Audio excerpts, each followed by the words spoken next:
Insider access, exclusive content. Sports Radio 610. The Texans play here. An Odyssey sports station. Sports Radio 610 presents Seth Payne and Sean Pendergast. We coming to H time. Let's get their work in, man. Let's go. Great day, great day. Oh, give me some juice, baby. Oh, yeah. Hey. Oh, you want juice, Denico? Hey. You just walk down onto the locker room, buddy. Yeah. Hey, what's happening, everybody? Oh, it sucks. You've been waiting. I'll tell you what, it sucks. Everything sucks in Houston right now. You've been waiting 14 hours to make that joke. You knew that the intro to the show was give me some juice, baby, and you're like, I can't wait. I cannot wait. I'm actually genuinely insulted. I just thought of that just as I heard it. Joking. So thanks. I'm kidding with you. Thanks for, I've got a team of writers, Sean. I'm just kidding. I've got a team of writers that feed me my stuff. I was just joking. So, welcome in, everybody, on a Tuesday. We're live at Texans training camp, and I was thinking about this on the way in, Seth. Like, July's been a crazy month. I'm not just talking like sports, but like around the world. You know, like it's been wild, especially here in Houston. You know what I mean? We had a hurricane earlier this month. That was months ago, Sean. We had someone shooting at one of the presidential candidates, a former president. We had that spate of death. Allegedly. We had that spate of death for 3 or 4 days. And yet the one thing that has managed to stay immune to all this and stay under its own umbrella has been the Houston sports scene. July has been a beautiful thing. Yeah. We had Reed Shepherd at Summer League going like, wow, this guy might be the next big thing. Texans training camp gets started, and it's just glorious out here all the time with fans filling the stands and everybody feeling great about the team. And the Astros are back in first place. And they're still in first place as we wake up this morning. They lost last night, but they're still in first place by percentage points over the Seattle Mariners. And then the wheels fell off yesterday. And you and I are walking in here, and I'm like, okay, what do we start with? Do we start with Denico Autry's 6-game suspension? Or do we start with what on the surface should be like a good news thing, like the Astros picked up a starting pitcher? You yourself have said they need a sack of meat with eyeballs and a 4+ ERA to eat up some innings. That was months ago, Sean. That was months ago I said that. I think your calendar's a little off. It was 23 hours ago that I said that. And so where do we start? I got to, if I'm going to be true to myself and not flip-flop all over the place, I am going to have to just be a hypocrite on this one. That was more than I anticipated for Kikuchi. I said for a 4.1 ERA. Well, and real quick, for those just waking up, the Astros made a trade yesterday for Yusei Kikuchi from Toronto. And at first it was reported as Jake Bloss for Kikuchi, and that unto itself that would have been a hell of a trade. Well, Astro fans, I put up a poll 5 minutes before the Loper Fido and Will Wagner additions to the trade were reported. I put up a poll like, what do you think about Bloss for Kikuchi, and that trade was getting a lot of disapproval. Yeah. Because you're giving up a young starter for a 2-month rental of a guy who's had a horrible season so far. A young starter with 6 years of control. Yeah. Things that the Astros seem to value through their history. And then Loper Fido and Will Wagner get mixed into the deal, and now it's got a Cully level approval rating. Felt like I got pulled on that one is what happened. Yes. I got to tell you what, this is where it's hard, is that I feel like an emotional attachment to all three of those players. Yeah. Bloss, young phenom, just a year out of college, came up and did some, like, you could see the potential there. And you think about, okay, Bloss in this system with this coaching staff and the analytics and everything, who knows what he might become. Yeah. Loper Fido, just 2 days ago making magnificent plays in the 3 days ago making magnificent plays in the outfield. Just he's got the good face. Just looks like a good ball player. Good face. I've got to tell you, he's good on interviews during the game. Yeah. I like Loper Fido, and I was excited about him. And then Will Wagner. Never go against the family, Dana Brown. Never go against the family. You let of all teams, you send them to the team that stockpiles the sons and brothers of former Astros and other Major League Baseball players. Yeah. That's their thing. They've got a fetish for it. Yeah. They would have given. They would have. You could have gotten them at a discount just because they love having a lineage. Yeah. They want the 23andMe version of whoever they get from the former big league pitcher or second baseman or whomever else. How you feeling about the trade? That's all right. How am I feeling? How you feeling about the trade? There is a part of me that we haven't even gotten to the other side of it, Sean. Which is? Kikuchi has a 4.77 ERA. Right. Yeah. No, I mentioned he hasn't been good, but you're right. Like the numbers are not great. His FIP is a 3.64, so it suggests that it's been some bad luck on the fielding side that has led him to be a 4.7. But a FIP of 3.64 doesn't get this Astros fan all that excited. No. I don't roll out of bed for anything more than a 2.5 these days. This is what you asked for, though. I know. You asked for a bag of meat, right? With a 4+ ERA. 4.1 ERA. That's 4+. I said 4. All right. All right, Sean, you're really agitating me this morning. I was already agitated, and now this.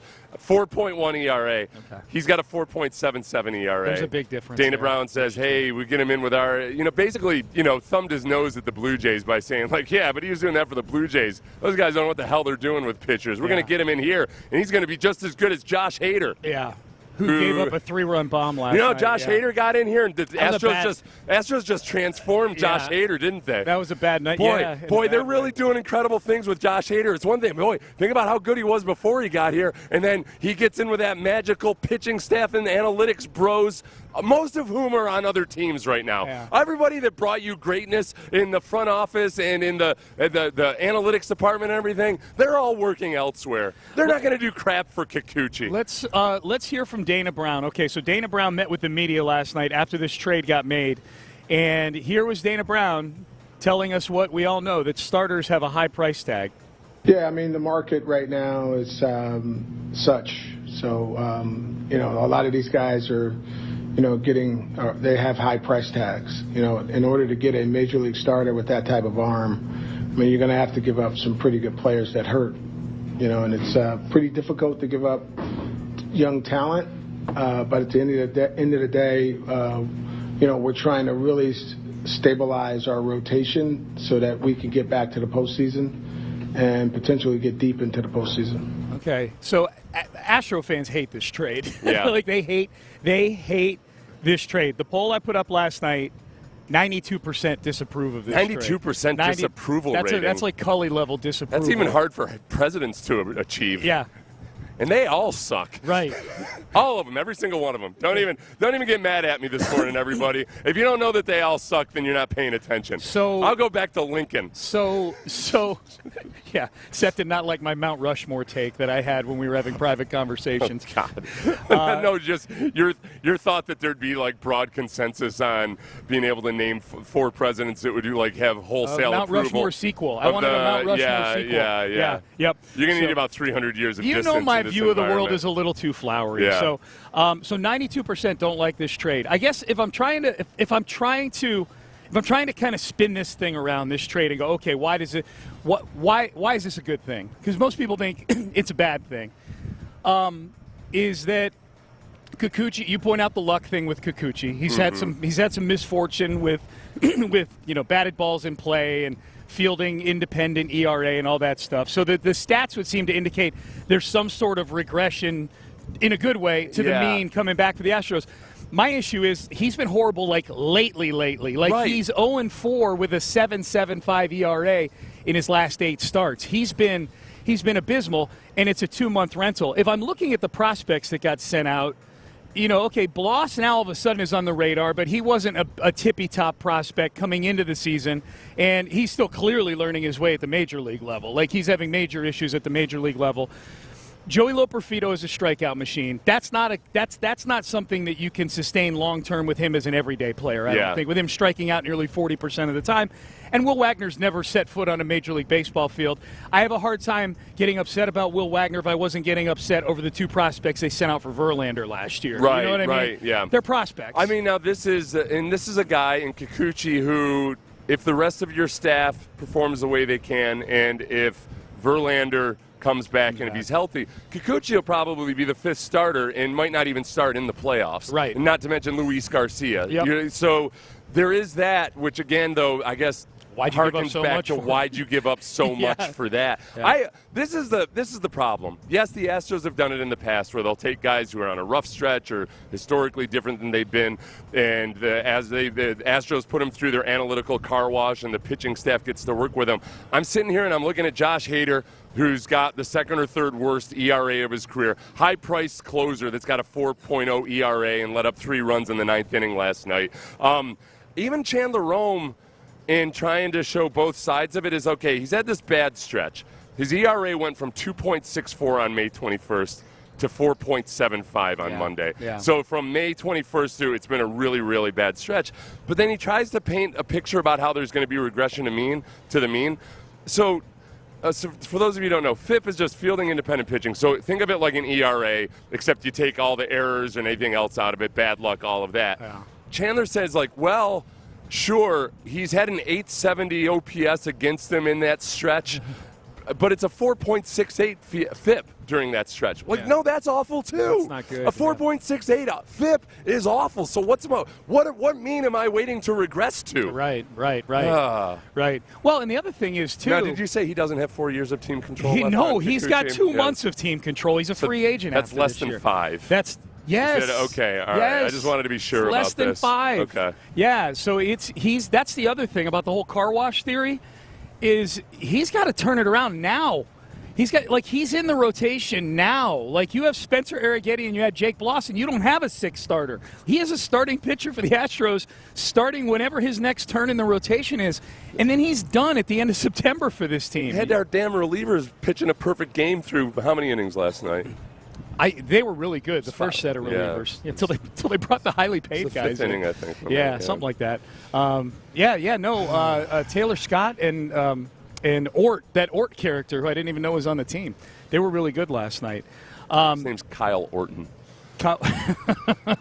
So he gave football up. So the trade, now he's pitching for the Astros. So it was a bad night all around last night. I don't think people are really fond of that trade, and you had a real opportunity to get a win that I don't think people were expecting the Astros to get last night. That's what hurts short term about last night. At the very least, the only balm on my wound right this moment is that at least the Pirates are a respectable baseball team. You know, in years past, for a long, long time, if you found out they dropped one to the Pirates, you'd be like, oh, the Pirate, oh my God. Yeah. But a good pitcher, good competitive team this year. Yeah. But if the back end of your bullpen does your job, you get a win over Skeens. You had to use Josh Hader, and that's tough. That's tough. You don't want to just go in and use him all the time. A year or two. He's put in a tough situation. Yikes. All right. So he heard a rumor that he might have to be used for 2 innings in a row sometime in the future, and it flustered him. Yep. All right. So we still got a ton of layers to unwrap from the trade yesterday with the Astros. Dana Brown saying there may still be more trades coming. We'll hear from the Astros general manager when we get to headlines. Texans news yesterday. We were out of practice. Today is practice number 10. This is our last show from out here for training camp, out at training camp. So they're going to miss us out here. They will. They big really time. Will. They'll miss us quite a bit. So we've got what happened yesterday at practice number 9. More importantly, what happened off the field. Suspension for Denico Autry, 6 games. We'll dig into that coming up next. Will you have enough money when you retire? You're stressed out about current things right now with your baseball team, but are you gonna be all right a couple decades from now? And sometimes it keeps you up at night if you're asking yourself those questions and it's nagging and gnawing at you. Take it.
Crayola crayons and comp books are only 50 cents each at Staples. Ends 8/24, in-store only, limit 10. Sagamore Spirit Rye Whiskey.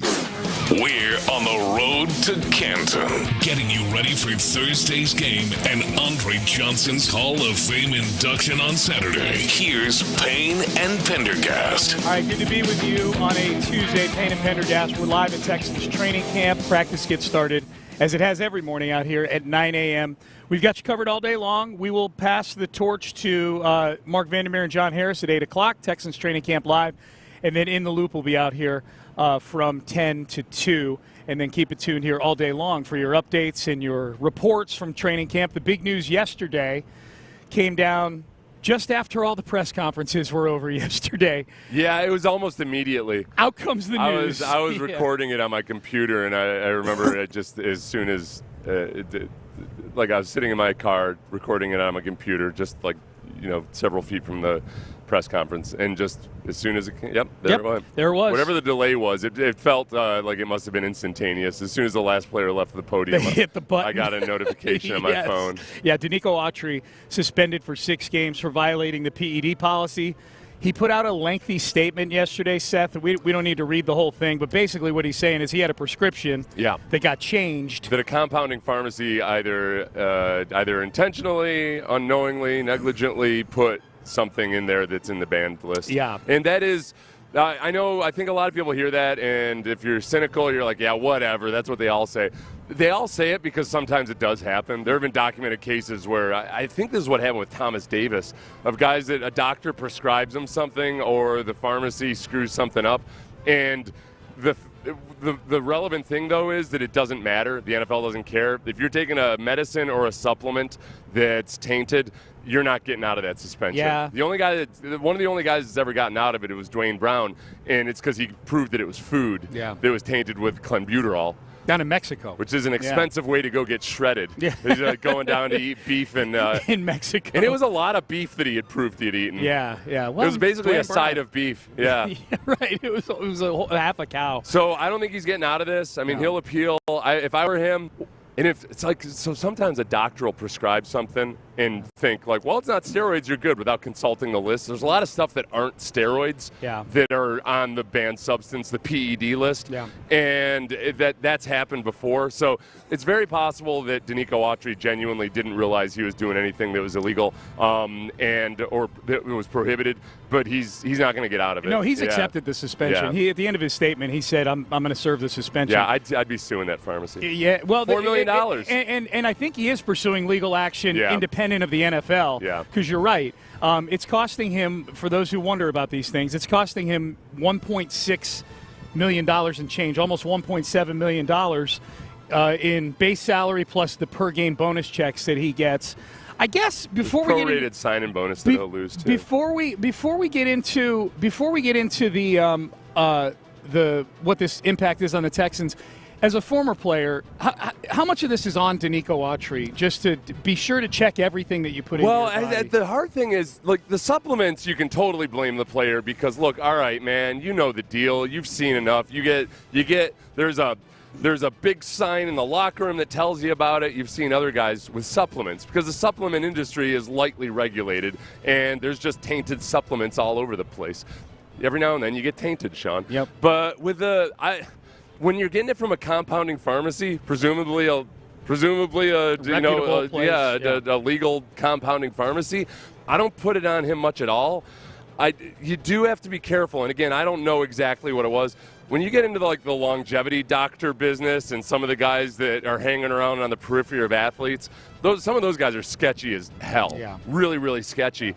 And those guys, they're the player that had been prescribed an anti-estrogen and got pinched for it, his doctor was trying to defend himself, saying, well, it's not a steroid. You're yeah, but it's on the banned list. It doesn't matter. It was Clovid or Clomid or something like that because it raises your testosterone level. Yep. So it all depends on what kind of a doctor he was going to. If it was his primary care guy, then yes, I exempt him from fault.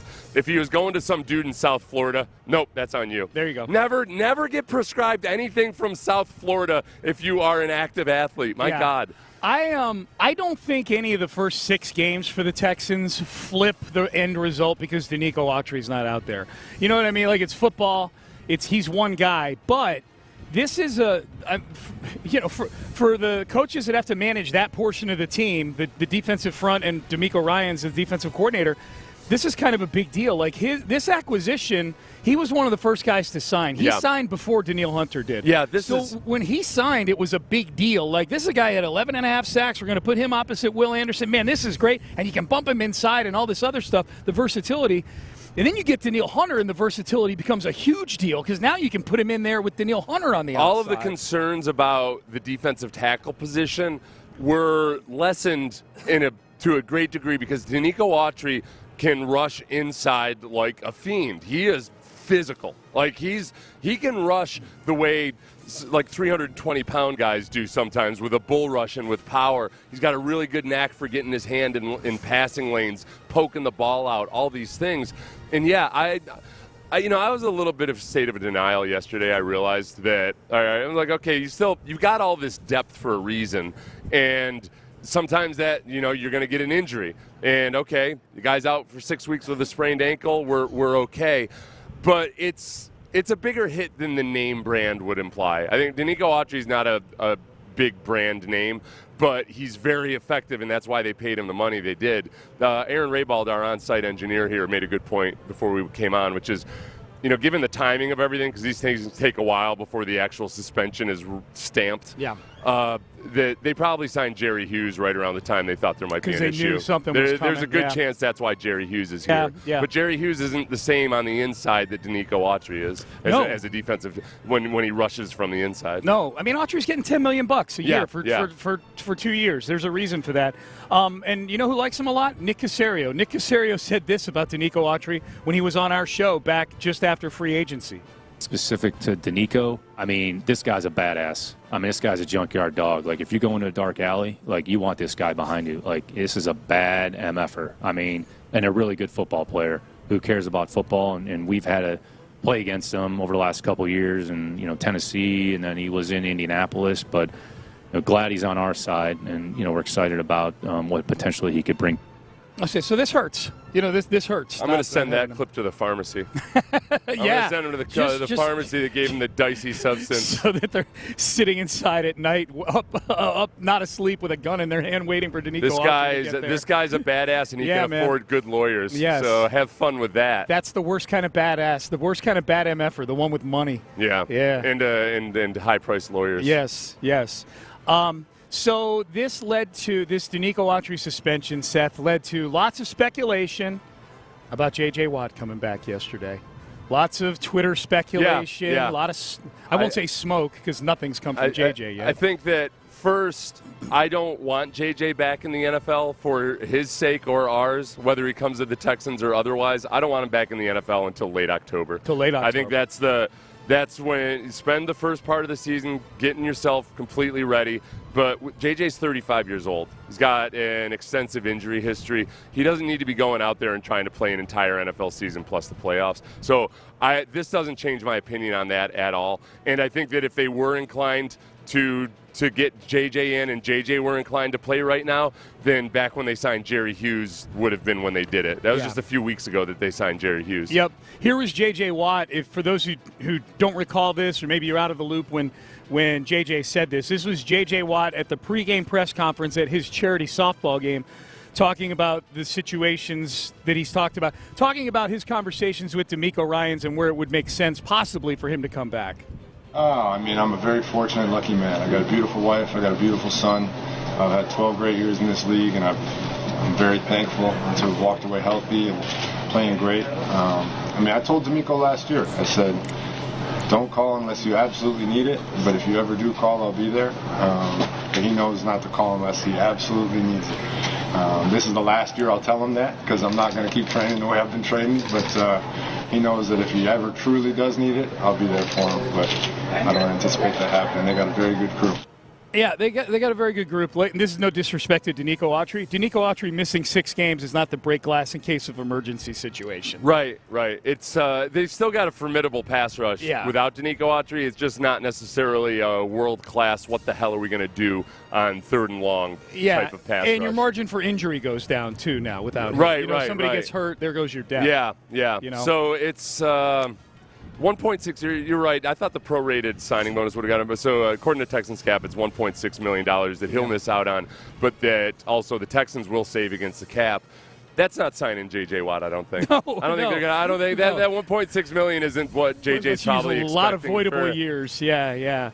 The schedule is fairly forgiving, I would say, with Denico Autry out. The first 6 games, I mean, we've been saying this about the first half of the season versus the second half of the season since the schedule came out in May. I'll be disappointed if the Texans aren't at least 6-2, 8 games into the season, because that's where a lot of their easier games, at least on paper right now, are front-loaded towards, they play Minnesota, they play New England, they play 5 of the 6 teams they played didn't make the playoffs last year. Right. Which these aren't world beaters. I mean, the Colts almost did with a different quarterback. Sure. When I think about facing Anthony Richardson, Denico Autry is exactly the kind of guy you want to be out there to help corral him. When you've got, and Denico Autry is deceptively good in space. Like, he's got a remember, Denico's the guy that forced Deshaun Watson into making that backwards throw last year.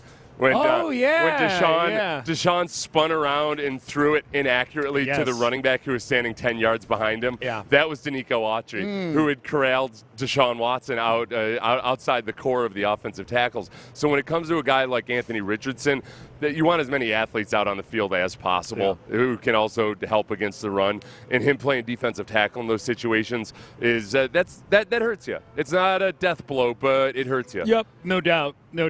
So that's the big news. Denico Autry suspended for 6 games. The depth chart came out yesterday. Did you see that? I saw that, Sean. Put out their first depth chart? Yes. We're always told when the depth chart comes out, people pour cold water on the depth chart right away. Well, it's an unofficial depth chart. I don't like to do that. I like to read into the depth chart. I read the hell into it. The biggest and most 2 glaring things. Okay. One in a good way, one in an interesting way. Okay.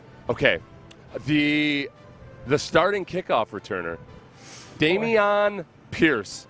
I didn't even look down that far. Why would you not? That was the first thing I looked for. This is with the new kickoff rules. Down at the bottom. A lot of teams are using running backs. Yeah. Dameon Pierce, because there's new kickoff rules for those of you unacquainted with it, just go look it up on YouTube. It's I've tried to explain it verbally. It's way too hard. So Dameon Pierce, well, audibly.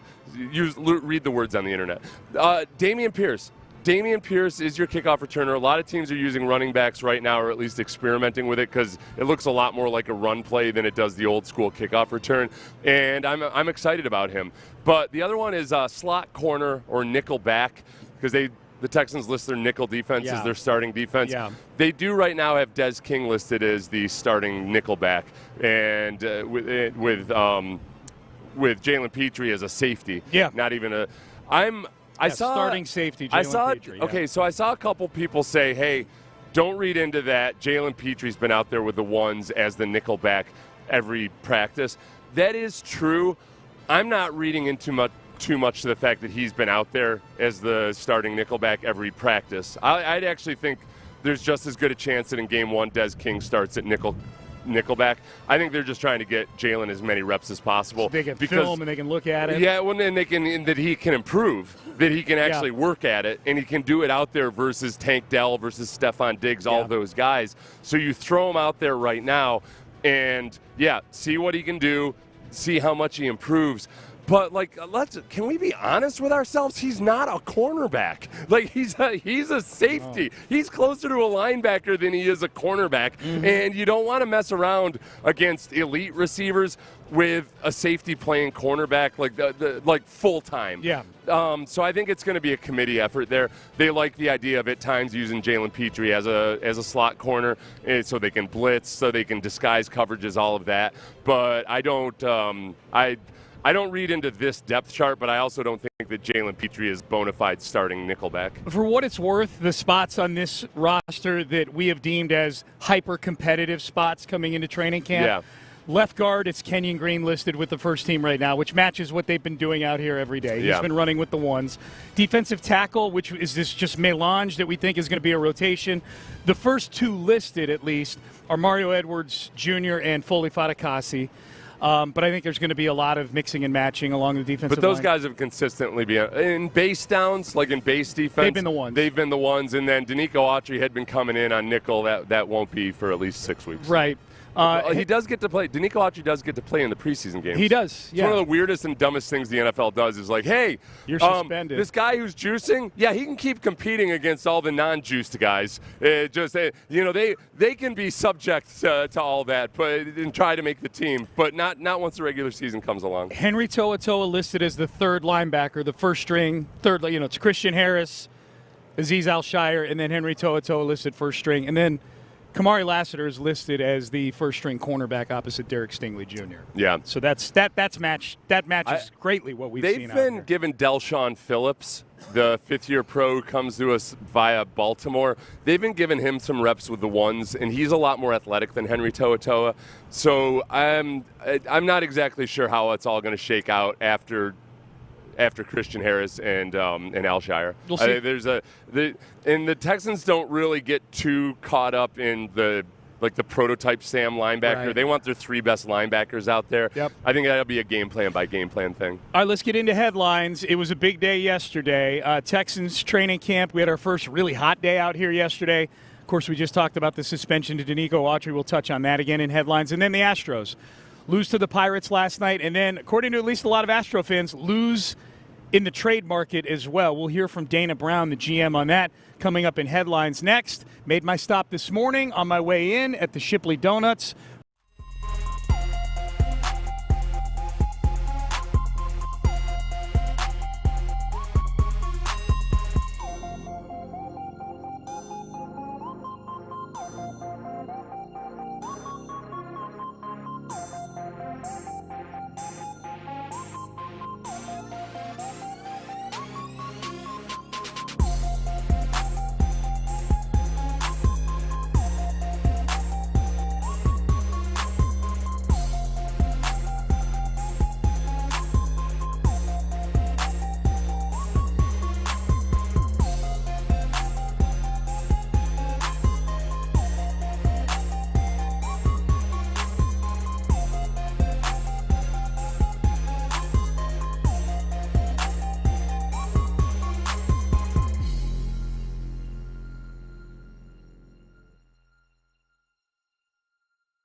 This hour is brought to you by Bayway Chevrolet on Broadway in Pearland. Together, let's drive.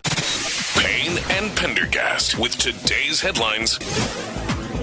We'll get to Denico Autry's suspended for 6 games in just a minute. And we'll get to the Astros, who lose last night, and they make a trade. We'll get to that in just a minute. Training camp, day 9 yesterday. The sun was out. It was temperature back in the 90s. It felt like a real Texans practice yesterday. Here was Denico Ryans on the warm weather. A really good day for us today. Nice, clear day. Hot day here in Houston, like normal training camp. So it's good for our guys to get out in the heat and just mentally, right? You have to be mentally tough to play in this league, and we need all types of weather that we can work in. We need those things to continue to build our resiliency as a team. And it was a good hot day for us today where guys had to truly tough it out. Practices have gotten longer, too, so it's more time spent in the heat when they're out here. The first few days, they were really abbreviated and just, get out, get your legs in shape and everything. Yeah. So they've managed that part well. And remember, they've got this extra week because of the Hall of Fame game, which you can listen to here on Thursday night. That's right. But it was it's been frustrating these last few days. The defense has really been, the defensive line, with or without Denico Autry, because he didn't practice much the last couple days, they've been just destroying, getting into the backfield so quickly that we've seen, I wouldn't say a visibly frustrated by facial expression, C.J. Stroud, but making some throws at times that are either, I don't know if I call them a lazy throw, but frustrated throws or desperation heaves when on plays where it would have been a sack and then he's just scrambling around. I'm like, and he's thrown some interceptions that were just bad underthrown interceptions or what have you that I don't think will happen in games. Yeah, that was what I was going to say, Seth. I'm hoping, like, when I've seen the same throws you have, and my feeling is, like, I hope he's just doing that because, like, screw it, it's practice. Maybe somebody makes a play. No, he'd be on the ground in a game. Yeah, well, that's true, too. That's the whole thing. Yeah, it was like he's getting sacked. Yeah. I counted 379 sacks yesterday. It was bad. On 22 reps. It was bad. That's about what I had, too. Yeah. Yeah. No Laramie Tunsil, but that's only 20% of your offensive line. No, the frustrating part or the concerning part is the interior has gotten kind of leaky over the last I think the thing that I'm trying to be patient with is that a lot of it has been – it's been as much mental as it's been physical, and I think that going versus this defensive line, these young offensive linemen they're getting duped at times by really smart, aggressive defensive linemen and linebackers. Yeah. I think that Alshire's really good at disguising his blitzes, and I've seen at least twice in the last 3 practices Alshire just come absolutely clean through the A gap or the B gap, where either one of those young players, with Blake Fisher out at left tackle and then the 2 young guys at guard and center, just flat out whiffed on it. And that's the part that you can clean it up. It's not that they physically can't do it, but you can't make that mistake in a game. No. Denico Ryans was asked on whether C.J. Stroud will play Thursday in the Hall of Fame game. Here's what he said. We'll see. There you go. Yeah. We'll see. And then he walked off the podium with a big smile on his face. That wasn't his last one, but his last question was about his birthday.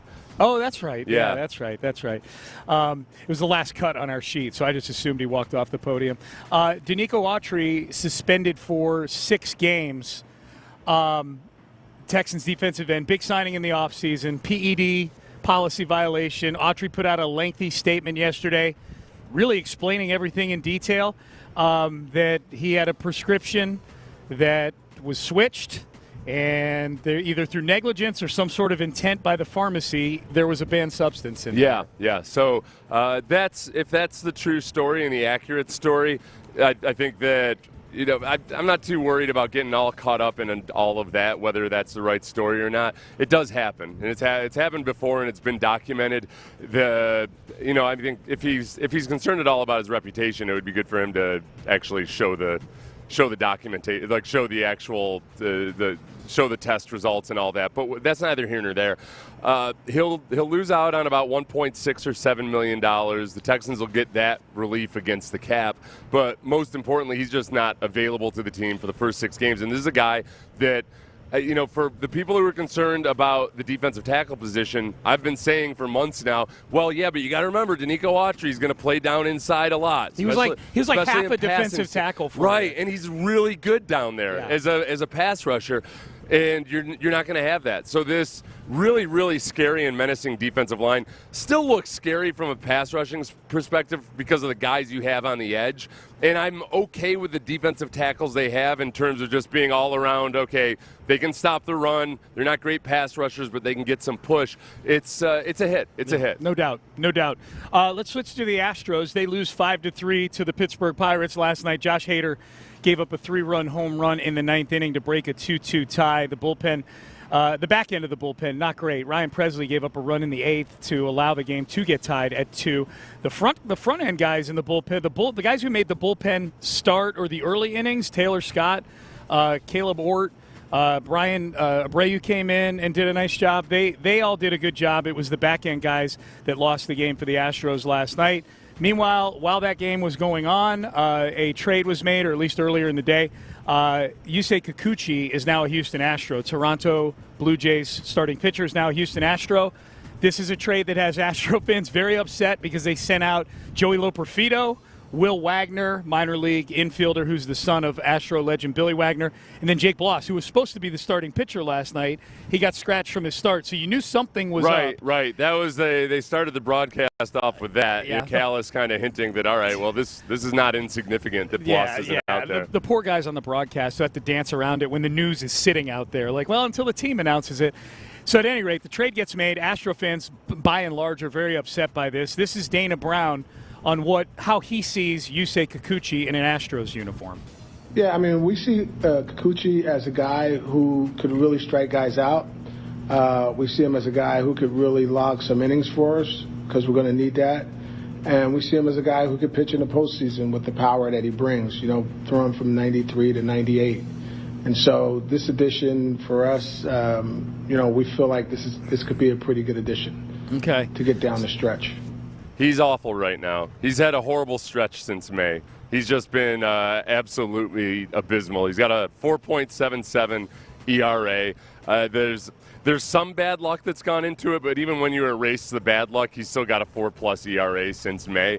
So I think that, yes, you're banking on his history, which is hard to do because it's not like he's been lights out. He's finished seasons with a 5.17 ERA, Sean. Like one really good year. He's in not 2023. He won double-digit games one time. Yeah, his only good season, I feel like, Dana Brown's done this now with Josh Hader. Josh Hader has had bad seasons before, and it's not as simple or as easy for me to say, like, well, just send them through that Astros car wash and do with pitchers what they do, like Garrett Cole or Charlie Morton. Man, Josh Hader has been very, very mediocre. Yeah. Your high-priced closer has a 4.0 ERA right now. So to give up 3 guys, 2 of whom, we've actually seen and, grown accustomed to and think about the potential of Bloss, the potential of Loperfido. I thought I'd be getting something better than this. Yeah. I was soft-pedaling it. I said I would accept the guy with a 4.1 ERA, but I was kind of thinking, like, a guy who historically has been a 4.1 ERA. Right. Kikuchi's a 4.72. Oh, he strikes a lot of guys out. He does strike a lot of guys out. Awesome. He does strike a lot of guys out. That's great for the highlight reel. How about all the runs that are coming home? He does strike a lot of guys out. It feels like a high price to pay for a guy where the GM just lays out the expectations for him basically being he's going to come in and give us 5 or 6 innings, we hope.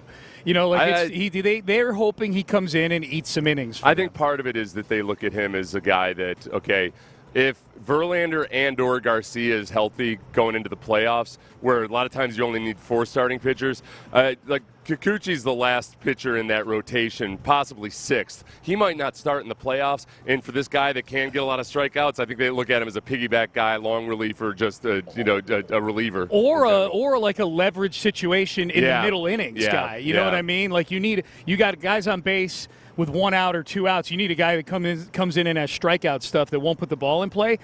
I could see him if they've got a fully healthy rotation. I could see him in a role like that. I can't, man. I see people saying like, well, he's had a bad stretch since May. He'll regression to the mean. He'll come back. He's at his mean. Yeah. He's a career 4.7 ERA. Yeah. How am I? Am I just being a dumb football guy here? Seth has the "Am I taking crazy pills?" look. Yeah. You have that on your face right now. And they haven't. The Astros car wash for the pitchers has not worked as of late.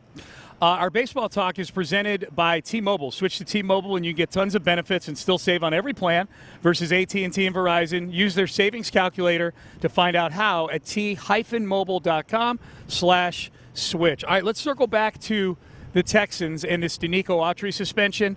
I got the history in front of me here of PED suspensions for the Houston Texans. There is one common theme that should concern Houston Texan fans in 2024 when it comes to the history of this type of stuff with the Texans. I will tell you what it is coming up next. And, Daly and Black, the law offices of Daly and Black.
to Houston. Insider access, exclusive content. Sports Radio 610. The Texans play here. An Odyssey sports station. We're on the road to Canton, getting you ready for Thursday's game and Andre Johnson's Hall of Fame induction on Saturday. Here's Payne and Pendergast. It's a tough morning for Dana Brown, man. It's the internet. Public perception right now, yeah. Looking at Fax Sports, FAX Sports, which is a very good troll account. It's a satire. They make it look like a real news story and actually get some people. Headline: Dana Brown reportedly stunned by Astros Kikuchi trade. I thought they said they were including Guerrero. Dude, the memes are funny. This is where they ended at. Yeah. Where Loperfido, Will Wagner, and Jake Bloss all go to Kikuchi. He have the career 4.71 ERA. Yeah. The pitcher, he strikes guys out a lot when he's not letting up runs. He comes over for three of your best young prospects. All three of those guys in the top 12 of the Astros pipeline. It was a steep price for a guy that's just. I had said, Sean, I was kind of exaggerating, but kind of true that I'll take a guy with a 4.1 ERA. I just want somebody that I can rely on. He's not that guy. No. People are saying, well, he's got a 4.77 ERA, but he's at a bad stretch. He'll regress to the mean. He's at his mean. Yeah. That's how averages You're work. going to hit me at some point. I can't hit the other people I want to hit. Aaron's right there. Hit him. We'll get to Dana Brown and his thoughts on the deal last night. But if you're just waking up and you missed it, Astros lose last night in somewhat cataclysmic fashion. They were leading most of the game in a game they were going against one of the best pitchers in baseball, Paul Skeens. They had a 2-1 lead going into the eighth. Presley gives up the tying run. Hader gives up a 3-run homer in the ninth. That was bad enough. And now this trade that has been widely panned around Houston.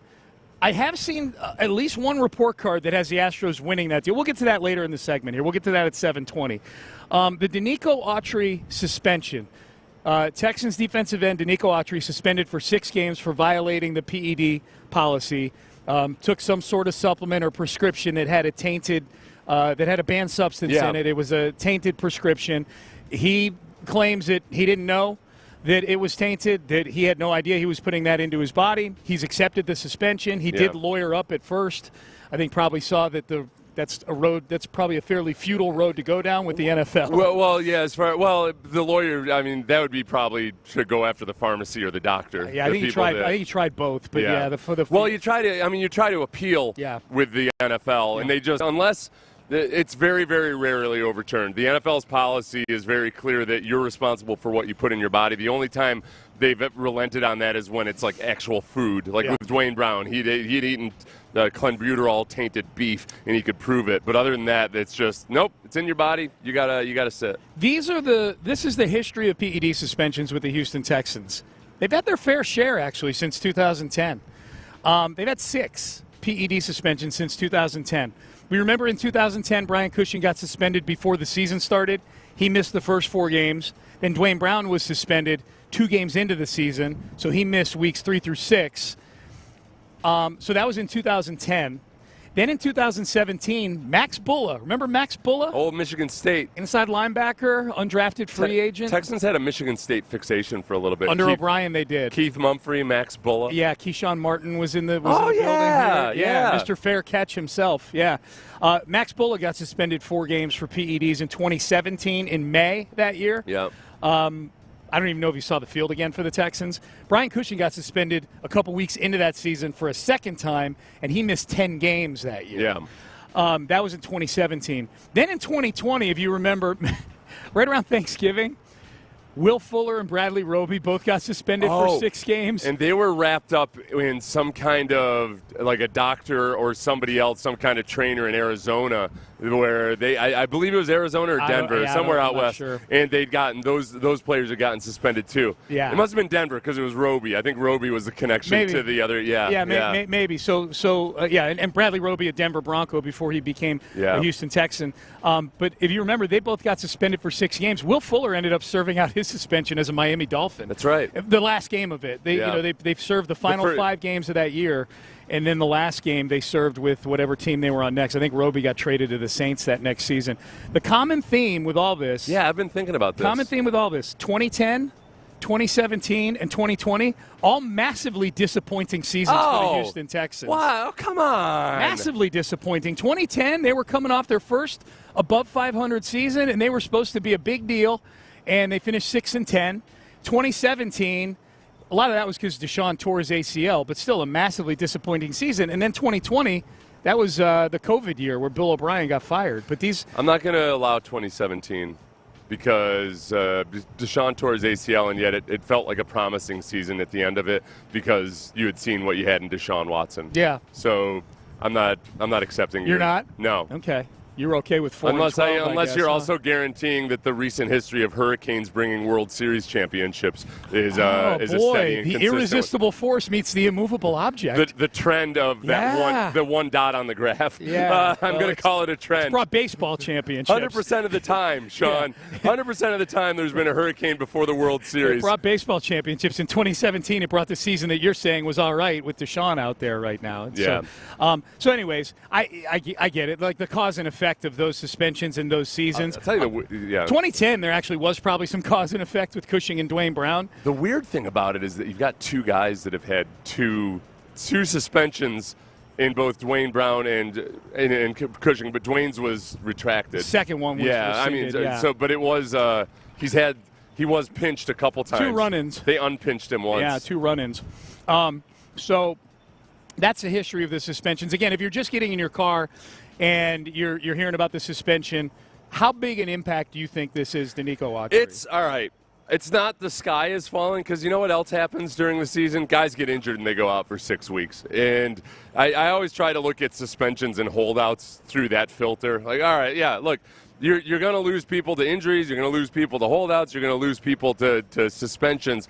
And you're not a good football team if one injury crushes your whole season, unless it's your quarterback. Right. So I'm not, hiding under blankets right now, but it's very, very disappointing when I was so excited about this pass rush, and part of that being that on passing downs, Denico Autry was going to be one of your defensive tackles out there with Will Anderson on one side, Daniil Hunter on the other, perhaps even another defensive end moved down to defensive tackle depending on the situation, and that's scary. That's menacing. Yeah. You've got potential three potential double-digit sack type of guys out there all at once, and you're not going to have that for 6 games. No, I think that's the part for me. It's not a fear of what is happening with this suspension. I mean, Denico Autry is a good player, in a junkyard dog and a bad MFer and all the things Nick said.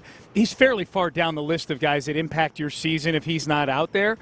Again, my prediction for any of the first 6 games doesn't change because there's no Denico Autry out there. I'm just disappointed because what you're describing, especially on third down, will be fun as hell to watch. Yeah. You know what I mean? Like Daniil Hunter coming off one end, Will Anderson coming off the other, Denico Autry doing his thing inside. It's like the New York Sack Exchange, or what was Philadelphia's nickname there back in the day?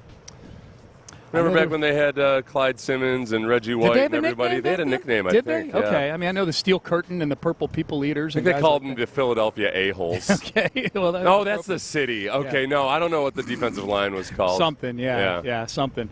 So I'll be disappointed not to see that. Speaking of Daniil Hunter, so as we're, a little nervous about the Denico Autry suspension and its impact, just know that Daniil Hunter is feared by many around the NFL. The NFL's top 100 reveal has begun. The whole thing's going to be revealed by Thursday this week. You know, I'm a big NFL top 100 guy. I just enjoy it. I love the videos that they do for it. Those are really fun. This is some audio from Daniil Hunter is 68th on the NFL top 100. Laramie Tunsil 71. Daniil Hunter 68. Stephon Diggs 56. So 2 of the guys that have made it so far for the Texans are guys you've imported this season. You brought in. How many did they have last year on the list? Laramie, and that's it. You're a junkie on this Laramie, stuff, and that's it. Yeah, Laramie was 85 last year. He's up to 71 this year, which Titus Howard did not like. Titus was mad about really? that. Oh, yeah. Titus thought that Laramie got robbed. Those guys are big, offensive line. You want your offensive line to be the guys that are the most active on social media. Sure. Yeah. That's that's what you think. Like blue collar, online all the time. Yeah. Yes. That's good. how it goes. We'll show those haters. Danielle Hunter, 68th on this. Here's some audio. These are some of the guys that have gone against Danielle Hunter, some offensive linemen. The very last one you're going to hear, the one that's on here the most, kind of the southern voice you're going to hear at the end, is Lane Johnson, who himself I think is like 41st on the list. Really good. Tackle. Yeah, offensive tackle for the Eagles. Really, really good. Here is some Danielle Hunter fear going on right now. Danielle Hunter? Yeah. He's an alien. Man, you just look at the man. Just built in a lab. Yeah, you look at him, he looks like a robot. Biggest freak in the NFL. He has this vein that runs down his bicep. That's the biggest vein I've ever seen on a human being. I don't know if he's putting baby oil on his arms for the game, too. First couple drives, you're going, oh, look at this guy out here. Danielle Hunter's intimidating physique isn't just for show. It helps make him one of the game's best. It's like 1 or 2 steps, and he's already trying to do that cross chop on you. He covers a lot of distance in those 2 steps. Yeah. He's a guy that can do that, or he's a guy that can just run straight through you. So when you have that combination, that's what makes guys so good. I still look at him there all lathered up in baby oil, and it's distracting is what it is. Dude, the part where they're talking about the vein, they do a close-up of his arm that they're talking about, and it looks computer generated. He looks like the prototype. Yeah. He's another guy, kind of like Jadeveon Clowney in a way. When you watch him move at field level in person, he covers more ground than you expect, just because he does have such long strides. It's been really cool to watch him work out here because he's very much a technician, and it's not like there's a lot of days where all of a sudden you're like, Danielle Hunter made it impossible for anybody to. It's been by committee that this defensive line has made it impossible for the offense to operate at times. Yeah. Even when they're not actually touching or sacking the quarterback, the pocket has gotten pushed back into C.J. Stroud so often that you're starting to see some frustration seep in, I think. And it's everything you would have hoped for. He looks, every bit as youthful as you'd want at this point in his career. I don't think he's going to be a guy that's going to take a step backwards physically for at least another few years. And it's hard to not get caught staring. You're like, oh God, I've been staring at him for like 30 seconds, haven't I? I bet okay. I don't see if nobody saw you. It's okay. Got all these fans over here in the stands. They didn't see. They're going to get that photo of me, like when people are sitting courtside, and the woman's checking out Kobe Bryant or something. Even when all it takes is 1 second for you to check them out, because once that still shot hits, yeah. So that's tough. It's full body. They'll see what I'm doing with my hands, though, and there's no disguising that. Nope. It's like that guy remember that security guard? Yes. Oh, my God. Yes. At NRG Stadium. I do. Oh. Rough look. Oh. That was so bad. So the Texans have 3 guys in this thing so far. Tunsil 71, Hunter 68, Stephon Diggs 56. The other guys I thought could crack the top 100, they're probably too far into. They're all the way up to 31 right now, so they've got the top 30. CJ still has not been revealed. I think CJ will be in the top 30. The highest quarterback right now in the top 100 is Jordan Love at 34. Oh, if Jordan Love's down there, then CJ Stroud definitely I think CJ's ahead of Jordan Love. I think that if there's one thing that's pretty amazing is how universal the praise of CJ Stroud is from not just current players, and it's not just, avoiding the bulletin board positive things to say. Even the guys like the linebackers up in Indianapolis, even though they've been beefing with CJ kind of all offseason, they've said multiple times on that podcast how good CJ is. Yeah. And you look at former NFL quarterbacks, and they're just over the moon at how advanced CJ was last it's year. hard. It's really hard to find someone that has a bad thing to say about CJ Stroud, the player. Like you said, the Colts guys don't like CJ Stroud, the trash talker, very much. But he's so far in his career, he's backing it up. They showed on the one of the NFL Instagram accounts showed actual ballots that guys had filled out for the NFL Top 100. I guess you fill out either your top I think you fill out your top 20, and then they tabulate all of them. I've never talked to a player who's actually voted, so maybe they were fake ballots, but it's the NFL's account, and they were handwritten. There were like 6 of them, and you kind of thumb through it on Instagram. You scroll through it. CJ was, and it's the top 20. It is the top 20. CJ was on like 5 of them. And on some of them, he's in the top 10. So I'm anxious to see where he finishes in this thing. I know you're not as anxious as I am. I like the NFL. No, I know. It's grown on me. Yeah. It's grown on me. I used to hate power rankings, and now People like power rankings. Obsessed with being offended by power rankings. Right. I'm just thinking about the NFL putting those ballots out there, like with the handwriting. They didn't put They didn't put people's names on them. Right, but their handwriting is right there. Like people have distinctive handwriting. That's really? Yes, 100%. You think someone's looking at the NFL's Instagram account going, I recognize it? No, when you give somebody a ballot and it's supposed to be anonymous, that includes not taking a screenshot of a handwritten ballot and putting it out there. Okay. The NFL, it's dicey. You think that's messed up? This is the same with the thing with Hard Knocks, where players don't get a say in whether or not their interviews get put out there. That's messed up. Like, hey, we're gonna film you crying and or looking like an idiot, and it's gonna be out there for the whole world to see. That's kind of messed up. My handwriting, you could pick it out in a second. You could put my handwriting in front of it. It's like, was a fourth grader writing in block letters on that? That's Seth's. Right, but there's like 1,500 players, you know? Like you could pick it out. Really? Oh, yeah. Okay. It's weird because I think it's genetic, too, because my brother and I both have, like, the exact – I was going through my dad's estate stuff. Yeah. And, like, we got the exact same handwriting as my dad, and I'm not – my dad wasn't around enough for me to actually, like, been emulating his handwriting. Yeah. I don't know if I had ever seen his handwriting in my life before I saw that. Yeah. So there you go. We'll see where CJ lands. I think they're revealing 30 through 21 today, so we'll see where I think he's going to wind up in the top 20 in this thing. We'll see. How many voters vote for themselves? They put themselves in the top. Deshaun for sure. Remember Deshaun's video when he landed in the top 100 during the year where he was walking around as a backup safety here, and all these videos are like celebrating the guys. They go for like 4 minutes, and it's guys gushing about him. And Deshaun was literally in the middle of all he's getting sued by all those women. Oh, yeah. And they're like, it was like this 45-second video with this tremendous gravitas where he next throws a pass is unbeknownst to anybody. Folsom Prison. Dude, it was just so weird. He was singing the Folsom Prison Blues up at his press conference the other day. We've got that. We've got that. Wait until you hear the Folsom Prison Blues remix from Deshaun Watson coming up next. We've got Deshaun. Deshaun is just he's a piece of work, man. The trade made by the Astros last night. Astros lose 5-3 to the Pittsburgh Pirates last night. Very winnable game. They were up 2-1 in the eighth. Blew the lead. Ryan Presley allows a tying run. Josh Hader gives up a 3-run home run in the ninth. Bad night on the field.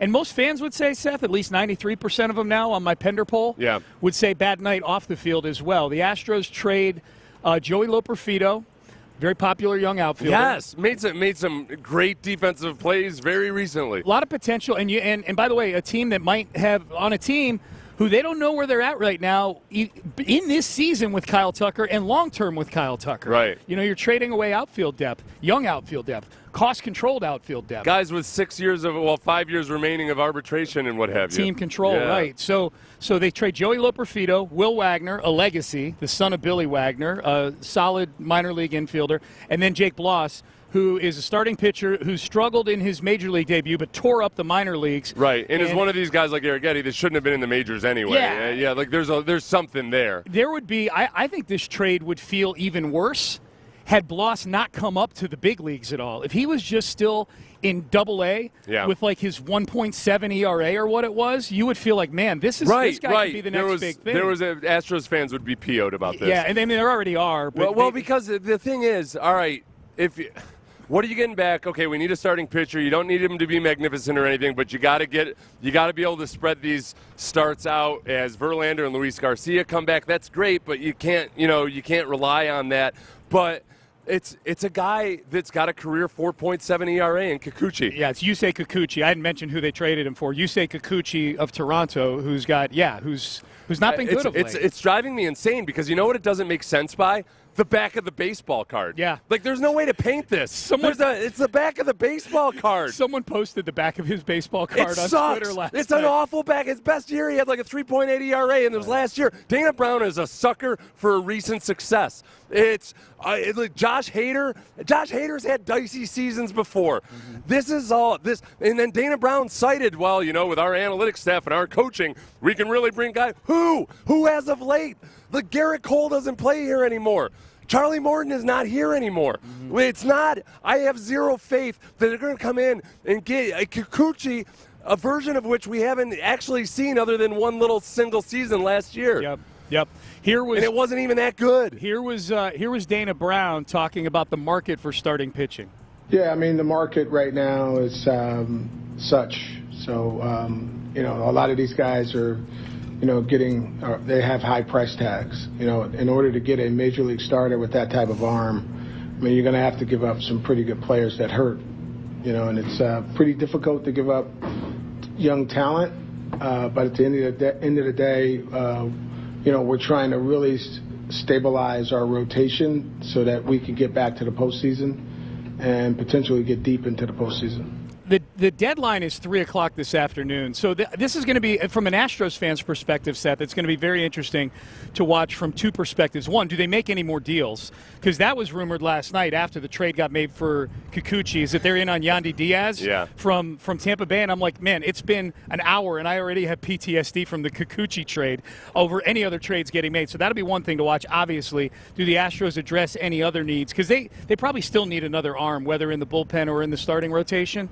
And number two, what other deals get made between now and 3 o'clock today to make us feel better about the market? Like if Blake Snell goes for 6 prospects or something like that, do we feel better about getting Kikuchi for just 3 prospects from the Astros? You know what I mean? Right. If the market winds up being as insane as it probably should be because there's so few sellers and so many buyers, then would we have felt better if no trade was made? Do you think, is this Dana Brown's trade or Jim Crane's trade? I think it's I think it's Jim Crane's trade. I don't think Dana Brown wanted to do this. I think it's Jim Crane saying we have to get an arm. No matter what. We cannot just stand pat with what we have right now. Yeah. I would it's Dana Brown's trade, but I don't think he's happy about it. I mean, Bloss might end up being a gem for him as a GM, as a, talent evaluator. Yeah. That this is, by the way, everybody, James Click is the vice president of baseball or personnel. He's a VP guy. I don't know what he's VP. He's a VP for the Blue Jays. He is a VP for the Blue Jays, so he's involved up there. Yep.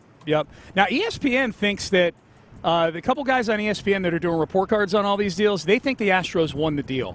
Yeah, but like in a pretty boring fashion, right? What, they gave him a B minus? They gave him a B, and they gave him a B, and they gave the Blue Jays a C. Oh, okay. Hang on. They've since downgraded the Astros to a C plus. Yeah, I saw since last night. Jeff it was a B Passan last night. Okay. It was a B last night. Well, they just got some jackass intern writing it last night, and now then Passan and whoever else, Rosenthal or whoever else. It's the same report card I had last night. It's the same link. It's the same 2 guys, Bradford, Doolittle, and David Schoenfeld. Screw those guys. They had a B last night. Passan and one of their other big name guys. What did they say about it? They gave the Astros a C plus, I think. Okay. So these guys just went and they plagiarized Passan. Astro fans are giving this thing, by and large, a D minus or an F, and I think there is a dynamic. I do want to acknowledge this. Like there tends to be a dynamic where if you watch a guy daily, you tend to get attached to him a little bit. Yeah. We all know Loperfido has holes in his game, but by and large, he's a very likable young outfielder whose flashes flash big. Like when he hits, he hits for power. When he hits a home run, he hits a home run. When he makes a play in the outfield, it's a holy bleep play in the outfield. And so, like, I think Loperfido is very popular with Astro fans. Jake Bloss, I think, he hadn't pitched real well at the major league level, but he's an arm that has some promise, and the Astros have done pretty well with young pitching through the years, maybe not as much lately. And I think just, and sometimes the quantity of prospect, too, on top of the fact that, as you pointed out several times today, you say Kikuchi is not a very good major league starting pitcher right now. Blablucci, he's got since early May or mid-May, he's got, an 8.7 ERA? He's in his last 8 starts, he's 0-4 with a 7.75 ERA. Right. And again, I will do what the Astros love to do these days, which is consult the back of the baseball card. This is who Kikuchi has been throughout his entire 5-year career. He's a 4.7 ERA guy. Yeah. He's not anybody that you even – I had said kind of a 4.1 ERA. I'd be just a guy that can go out there and give you some innings. But you've got a guy who's a career 4.7 ERA who's in the middle of a really, really bad stretch. I don't trust as much this Astros car wash that Dana Brown seems to, that you've had this success in the past with your Astros pitchers. I mean, Josh Hader is not the best version of Josh Hader since he's come to the Astros. Not even close. Not even close. What do you make of this? Picture posted online. This is from the Pittsburgh broadcast last night of Dana Brown sitting in what looks to be a luxury suite of some sort talking to Jeff Bagwell. Looks like it's the Insperity Club there because you see the brick wall right in front of him. Mm-hmm. Talking to Jeff Bagwell, which became kind of a common meme last night that Bagwell's fingerprints are all over this because it's a bad trade. What do you make of Ben Verlander, brother of Justin Verlander, being the one posting this picture? Well, Ben Verlander is in the media now, so it's not like he's just, it's not like a normal guy's brother doing something. It's just out of nowhere. Right.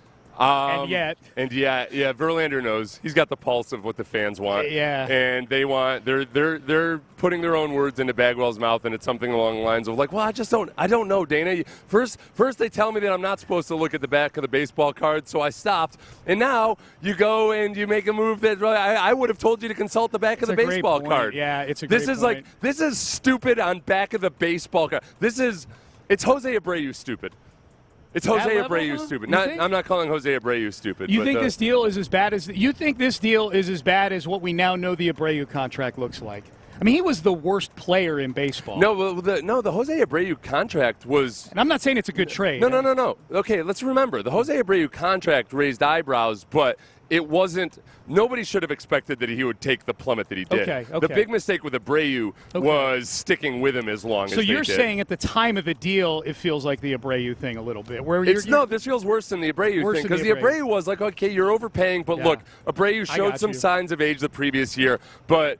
He's still a good baseball player. The reaction was 50-50 to Abreu. You know what I mean? Like the reaction, and I was in favor of the Abreu contract. It was more along the lines of okay, what are we doing here? You're paying an older guy, and it's a lot of money when you could have. But this is more it seems like a Bill O'Brien trade. This seems like, man, you're giving away really bright young prospects. You're 3 of your top 12 prospects in your system, and you're giving it for this guy. Abreu was a smoke him because you got him situation. Like, hey, we got all this extra money because these guys Verlander didn't re-sign with us, and we'll put Montero through the car wash. And even though he's already been in the car wash. Montero been in the car wash. They gave him $11 million, and then he never decided to go back in the car wash again. Yeah. So, it's a tough morning for Astro fans. We'll see. I don't know I haven't seen when Kikuchi gets his first start as an Astro.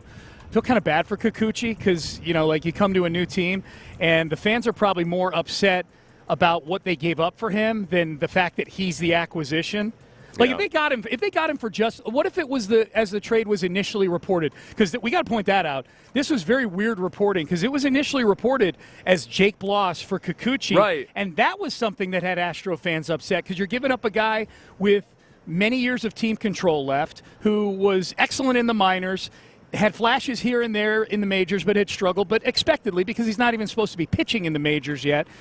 And then all of a sudden, Loper Fido and Will Wagner get thrown in. If this were just Bloss and Kikuchi, how would you feel? I'd say I would stick to what I had said before, which is like, all right, it's going to hurt a little bit, but you're going to get a guy. You need somebody now. I can't get excited about Kikuchi in general, though. Like I had held fast that, I want a guy that's got a 4.0 ERA, like that type of guy, a serviceable starter. This is a below-average starter who. He strikes guys out a lot. Awesome. He's not walking people that much. All right, but he's allowing runs. Yeah. I don't and you slice and dice it. Oh, look at the FIP. Yeah, he's had a really bad stretch, but his FIP over that stretch is a 4.66. Yeah. Right, that's still really, really bad. Right. Like when Presley was having bad luck earlier in the year, his FIP, which is the should-have-been ERA, kind of, I guess I'll call that for people who don't know what FIP is, his was still at a level where you're like, okay, well if that's his real ERA, I'm cool with that. I'm like I was looking at Chandler Rome's article, and he says, well, his FIP during this period where he's at an 8.70 ERA, his FIP is a 4.66. So you just think of it, remove luck from the equation and bad fielding. He's got a 4.66 ERA. Right, that's still bad. Yeah. That's still not good. And he's just I think the bottom line is this guy is clearly being brought in to eat up innings, and that's a lot to give up for a guy who eats up innings. Yes. It's a lot to give up for somebody that's not actually a good pitcher. Right. He's not Astros caliber. Right. Yeah, he's going to get – all right, I guess we got to remember – let's not take it out on him. He needs our support in this moment in his life when he is Kikuchi being Kikuchi. It's not Kikuchi's fault. Right. Yeah. It's not Kikuchi's fault. Right. Let's give him a big group hug when he gets here and tell him it's not his fault. People were pretty cool to Abreu himself, right? Like I would see all these people. For the most part, I would see these people on social media saying like, "Hey, don't be mad at Abreu. Okay. Be mad at right. But like, you're still going to get upset when he's up there and not playing well. For sure. But it doesn't mean that you think Abreu's a bad guy. No, or but it's a good point. If you're power ranking the people who Astro fans got mad at with the entire Abreu situation, I think it went Bagwell, Crane, Abreu himself. I don't think. I mean, there was no GM to blame. Couldn't blame Dana Brown for that. Actually, I'd even throw Reggie Jackson in there. I think we put were Espada there too, even though it wasn't his fault. It was that he had to be the guy getting up there and saying the weird things. Yeah. Espada's kind of on an island because he was only there for part of it. Like it wasn't justified, but people were lashing out at Espada during this season. They were for sure. I did. Yeah, absolutely. I was out on Joe Espada because of some of his janky ass Abreu answers in press conferences. You only just recently took down that dartboard with Espada's face on it. Yeah, that's right. That's right. Amy's like, why do you have that in our kitchen? And I'm like, Abreu. To your credit, you're horrible at darts, so it wasn't like you were actually striking I'm like, hitting him Amy, in the eye all that You're much. You're going to get hit. Yeah. And then I think if this morning we're power ranking the people who are angry with this Kikuchi trade, I think it's Dana Brown for sure. And you raised a great question, which is, do you think this is more Crane or do you think this is Dana Brown? And I think it's both. But I do think there was probably a mandate to go get us a pitcher. Yeah. And I think Dana Brown jumped. I think a lot of it is timing. This is probably something. I wasn't angry that the Astros didn't go get a starting pitcher in the offseason that was a rotation level guy, because I don't think anybody could have planned for the degree to which this rotation got ravaged by injuries. This is just nobody. What are you going to go do? Spend big money, $15-20 million on a starting pitcher? Well, just in case Verlander, France, Javier, Urquidy, Fromber went on the Fromber had a shoulder for a little while. Like, in case literally everybody but Hunter Brown gets hurt, then we need to go get a starting pitcher. Like, that they're at this stage where they're having to pay these above market prices is not something I'm as agitated about as others are. Right. You know, they're at that they have to do this because of the situation they're in. Like they have to. And that the market is. I guess the big thing will be, like you said, let's watch the other dominoes fall. And everybody's been writing about and talking about just how much of a seller's market this is, and that there's every team that needs something needs a starting pitcher. That, all right, watch the dominoes fall and see if this is above or below the market. That's exactly right. Yeah, I want to see what 3 o'clock looks like today. If other good teams are willing to cough up this much. Yeah. Then it'll start to feel a little bit different. It's always tough though when you're a fan of the team and you've grown attached to these players in some regard. That's it. That's what I was saying earlier. We're too close to these guys. Bloss, even though through his struggles and everything, like he clearly wasn't supposed to be up in the majors yet. He was in college just a little over a year ago, and you start to envision what he might become. Yeah. Loperfido was, you might not win that series this weekend without Loperfido in the field. That's correct. Yeah. I know Kikuchi, I'm guessing, is a batter. He sucks too. So his the strikeout rate is probably Loperfido. There's less of a chance of you winning that series this weekend with Kikuchi than with Loperfido. Yeah. Because neither of them can do anything for you at the plate, but at least Loperfido can be a hoover for you in the outfield. People like Loperfido's a solid prospect. He's got the good face on a team. Let's go old school baseball. That's why this is idiotic by both analytical standards and back of the baseball card. Yes. Old school baseball code scout would just say, "Oh, look at the guy. He's a winner. You can tell." Yep. 3 o'clock today, man. That's right. Loperfido. He's got that winning face. Yeah, he's handsome. All right, Payne and Pendergast with you. So we'll wrap things up. We'll get you ready for day 10 of practice today. Seth alluded to it. I like poking my head in on some of the other training camps from time to time. And Deshaun Watson was one of them earlier this week, man. Just when it looks like he might be getting some goodwill back with the fan base up there, he goes and has a press conference like the one he had earlier this week, man. It's wild. He's a victim. He's the victim. Yeah, everybody remember in Cleveland, he's the victim. Wait till you hear from our buddy Deshaun Watson up there in Cleveland. That is coming up next. But first, Shipley Donuts. Some of you are in your car right now.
Wow for all-day freshness. With more than 50,000 active clients today, the market has spoken. Call D&M Leasing before you buy. We're on the road to Canton, getting you ready for Thursday's game and Andre Johnson's Hall of Fame induction on Saturday. Here's Payne and Pendergast. All right, we'll circle back here to the Texans and get you ready for day 10 of training camp in just a minute. But just take a peek in on our our old quarterback here, Deshaun Watson, who, of course, is now a Cleveland Brown. He is, sometimes. Sometimes he plays for the Browns. He's not suspended or injured. He plays for the Cleveland Browns. Sometimes he plays very mediocre He's football the for the Browns. Yusei Kikuchi of quarterbacks, it's been rough for him the last couple years. Would they trade 3 prospects for a Deshaun Watson caliber baseball player? Deshaun's kind of going through a Jose Abreu phase. The with his Browns play on traded the 6 field. prospects for Deshaun Watson. Man. What a dumb trade that's turned out to be. In a way, it's incredible. It really is incredible. It has been the catalyst, one of the catalysts to put the Texans back on the map. The reason we're bringing this up, Jason Lloyd, he writes for The Athletic. He covers the Browns for The Athletic.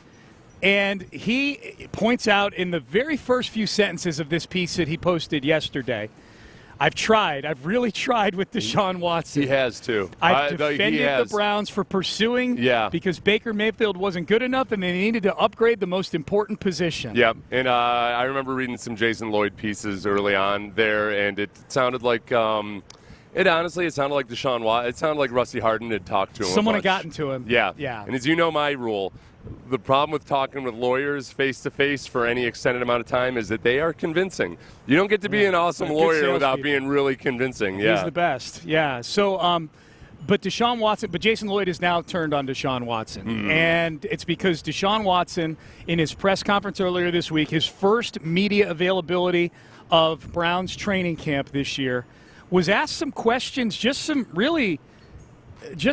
pretty benign questions about his rehab changing this year and his approach changing this year. He's coming off of a shoulder injury where he's having to rehab it. This was literally a question where he was asked if he's changed his approach with this rehab, and here's what Deshaun Watson said. I think, honestly, it's really just, blocking out all the bullshit. Honestly, outside, it was tough coming in 2 years, different environment, different, different team, different all that. So, you come in and, your character's been, mentioned this way, and then, it kind of flip on you, and you're trying to,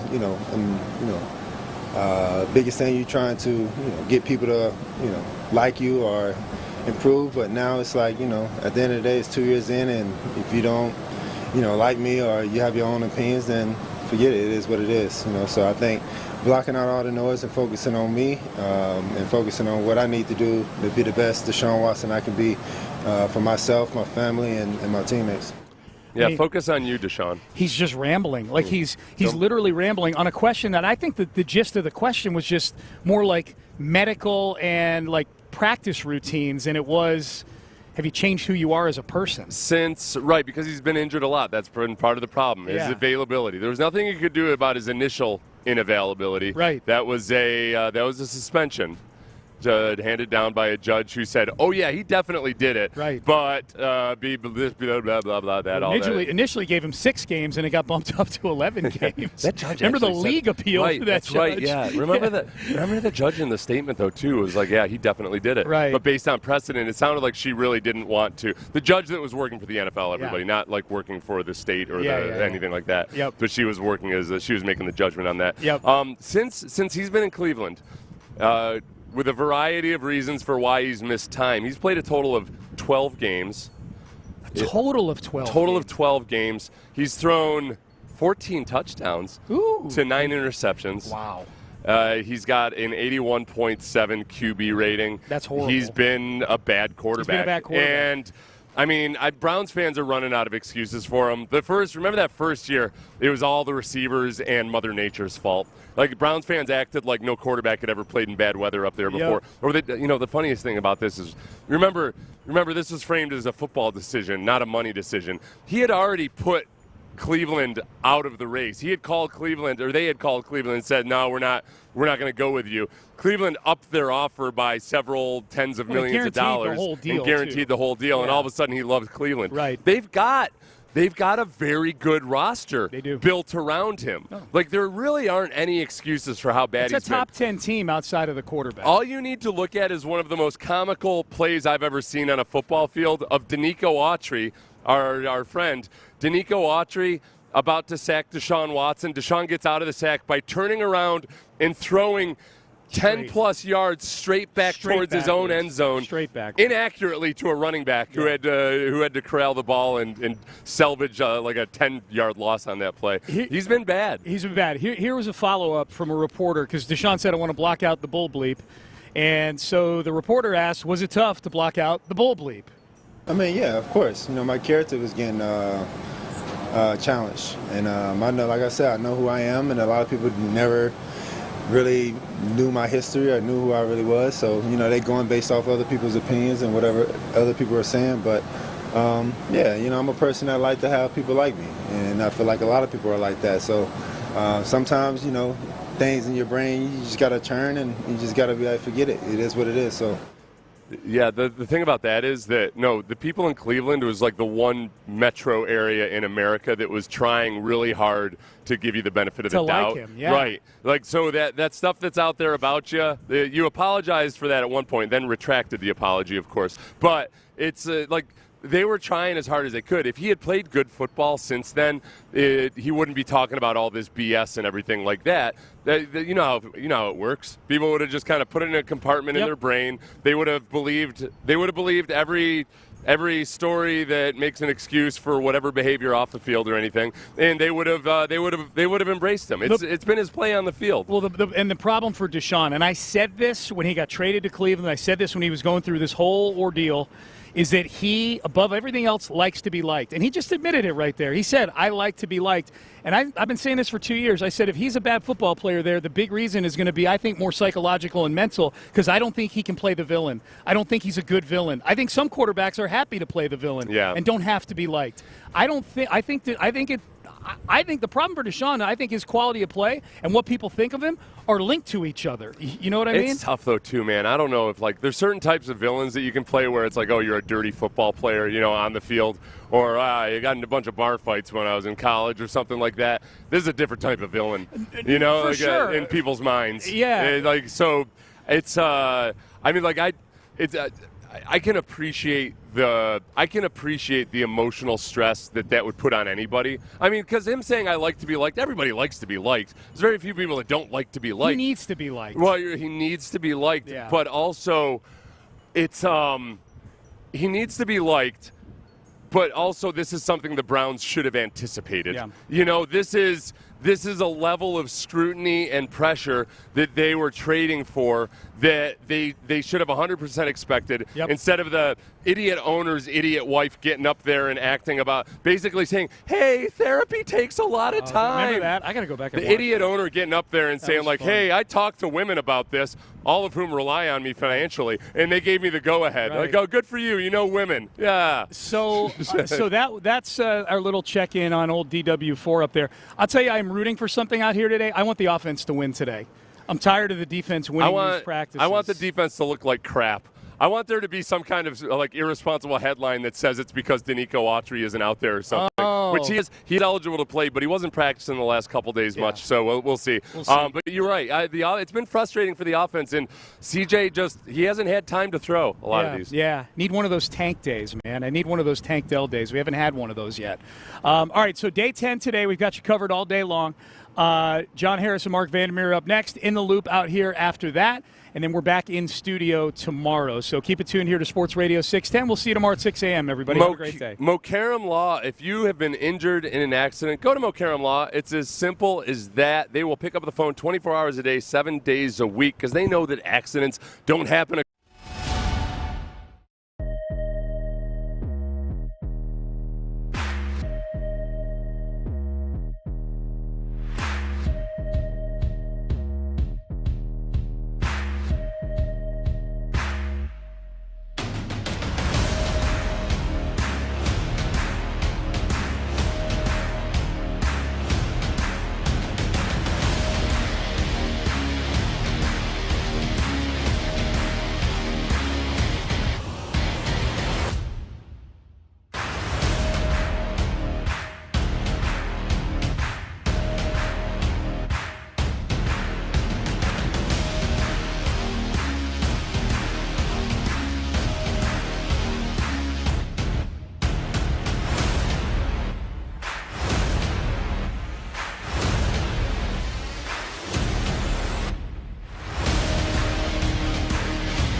New Houston, insider access, exclusive content. Sports Radio 610. The Texans play here. An Odyssey sports station.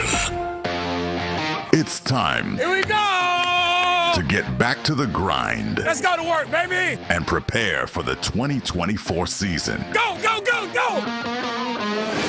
It's Texans Training Camp Live, presented by Community Coffee. Here's Mark Vandermeer and John Harris. Day 10 here at the Houston Methodist Training Center, right in front of Field 1, which is actually not looking too bad considering the carnage it's taken the last couple of weeks here. The rain and the divots replaced. They replaced the divots because they create divots with their cleats. Yes. With the little, sand stuff. Yeah, sand like at a golf bottles, course. like at a golf course. It's green sand. Not the regular colored sand, the green sand, like at the really hoity-toity golf courses. I guess that would be the case. And the field held up yesterday for the public practice. No fans in here today, and I'm going to miss them. I got to say this, John. Yeah, I'm going to miss the fans. We've had a lot of fan participation here in our program, in that they bring us the heat. They bring us the energy. But we'll bring it to you today as the team is embarking on another day of practice. I see officials heading out. That's cool. Once again, officials. And you're dealing with a practice here 2 days before game day. It's game week Friday. So they were working on some of the stuff yesterday where, all right, we're marching down the field quickly in a 2-minute situation. We got to get the field goal unit on without a timeout. They worked on that kind of thing yesterday because that's going to come up. Now, that was Boyle's unit because you figure he'll be in there at the end of the game. Keenum has not been practicing the last few days. We'll hope that Case gets back out here today, but I would expect him. Coach Vandermeer says probably not going to play because he hasn't practiced. Am I right about that? Or if he's back today, I guess he could play for sure. Yeah, if he's back today, I think he could play. I mean, he would have missed probably 3 practices, if my math is correct. Yeah. So, but he's in shape, and he knows the offense. Exactly. So, and I think a lot of the young guys, I always find it interesting with Case. I noticed this with Xavier Hutchinson last year, that he had a pretty good connection with Case, and they would stay afterwards and they would work. And I remember there was one play in practice last year, and they didn't link up with it. And you could just keep kind of looking in their eye like, all right, let's do this after practice. So after practice, they worked that route probably 15, 20 times, just talking about it. And I love that with Case, Case having that youthful enthusiasm, yet 13-year veteran side of him. He can connect with those young guys. And so I like having him with those young guys to help them out and get them in the right spot. But he just also provides that leadership, too. He's a fun guy to be in a huddle with. I mean, we talked to all the guys, from that Titans game, and they were all excited about playing with Case and how he commanded the huddle and all those kind of things. So I hope he practices today so he can play. It'll just take some of the heat off of Davis and Tim to play a full game. But if you go with Davis for a half, Boyle for a half, yeah, okay. It's probably 4 or 5 series each. Davis could use the reps too. Sure. No doubt. Sure. And we'll see who's going to play. In fact, let's get to the hot reads for the day.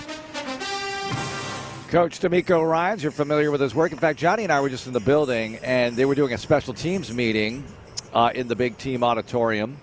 And Denico was greeting everybody as they came into the door. Every single person. Every single player by name, looking them in the eye. Big day.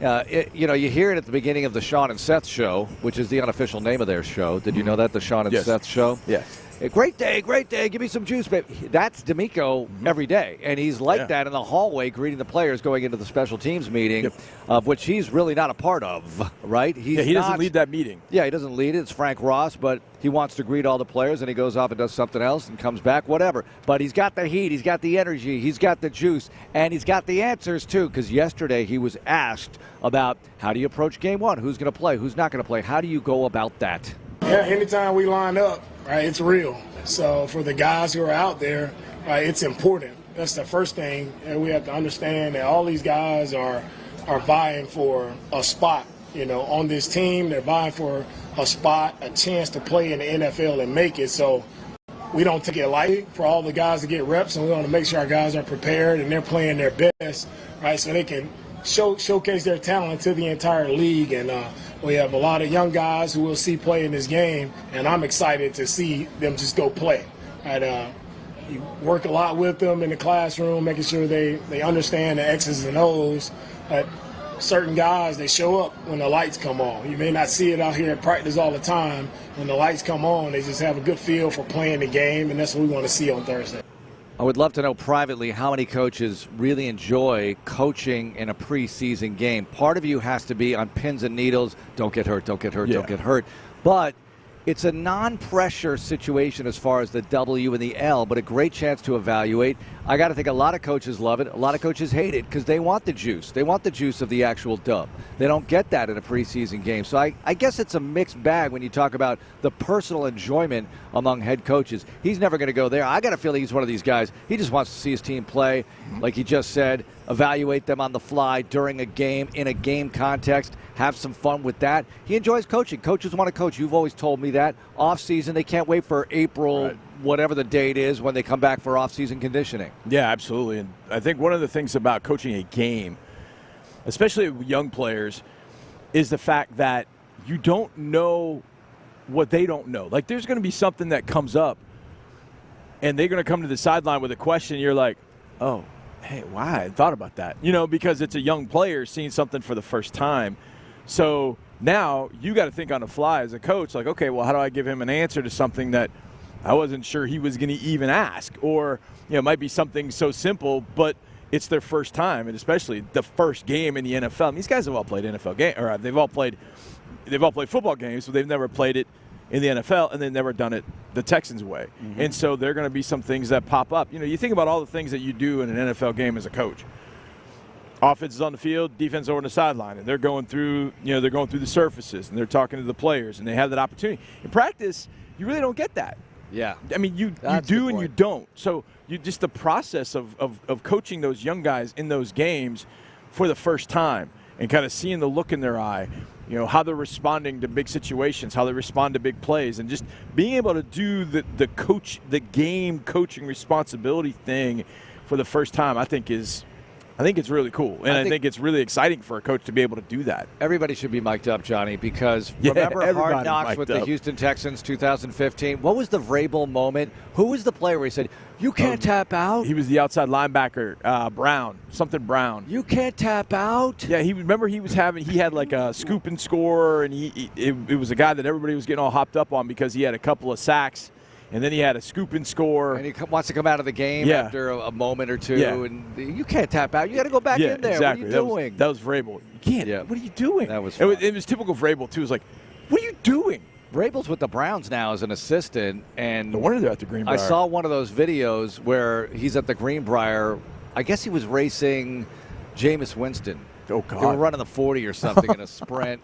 And I thought, well, Vrabel's back at the Greenbrier. Good for him. All right, next cut from Denico. This is on Andre Johnson and getting inducted Saturday, first Texan ever into the Pro Football Hall of Fame, and the fact that the whole team will be there to see the GOAT get in. Andre Johnson going into the Hall of Fame it means everything to our organization. Like every person that's worked in this organization, every player who's strapped it up and put on that Texans jersey, right? Andre is representing everyone. And there's no better guy than Andre to be the first Houston Texan going in as a Hall of Famer. Definitely deserving of it. He's always been the best player in any field that he stepped on, and has been a great man in the community, great leader as well. So we're happy to be there to support Andre, and wouldn't want to do it for any other guy. Teammate, Texan, and he's right. For many years, he was the reason people came to the stadium. They love football, want to watch the Texans play, but you wanted to watch Andre Johnson play. Absolutely. And you are validated for that because he's getting into the Pro Football Hall of Fame. And we talked about it with Fred Weary yesterday. They didn't win every game. You know, Andre was year 2, Fred's year 1, but they played together for a while. They didn't win every game, but there were some sweet victories, sweet moments that we'll never forget. And Andre brings the whole organization in there with him into Canton, and it's a beautiful thing. It's really cool. And I remember I got here in 2007, which, you know, and one of the things I was really excited about was I got to go to practice. I was like, holy cow, this is so cool. I get to go to an NFL practice and cover the practice and watch it and talk about it. And then I remember, oh, man, I want to see Andre Johnson. I never got a chance to see him play live. He was really what I had kind of known about the Texans. I want to see 80. I want to see what Andre Johnson does. How does he practice? What does he do in practice? And so for the first few practices that I was out here, I mean, obviously I was kind of taking in the sights and all that, but I would focus on him. How does he work? What does he do? What makes him great? And it was just watching him. He never took a rep off. He was always at the front of the line. He was always working. You know, when they do the special team stuff, and obviously Andre's not on special teams, he would go over and catch, you know, balls from the jugs machine, or he would catch balls, you know, from one of the quarterbacks. He would throw. He would work. You would see him working. You know, as he caught it, he'd work on a sideline, so where his body was, where his feet were, all that kind of stuff. He just did all the little things that, you know, as a coach, you know, as a former coach of me, I was like, oh, man, I would take this lesson and I would bring this back to my players. Here's the best player on the field, the best player this organization has, the best player this organization has seen. Look at him work. Yeah. Watch him work. He doesn't take one rep for granted. The great ones do that. Exactly. And that's why he's going to the Hall of Fame. Yes, he was blessed to be 6'3", 220, but there have been a lot of guys 6'3", 220 that have gone in the league and done nothing. Absolutely nothing. He was talking to Diggs out here, just standing right next to him.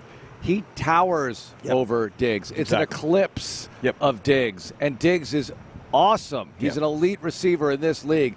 And just the size alone, you see Andre next to Diggs right now, because Andre's still in shape. He could probably give you a few reps at the very least.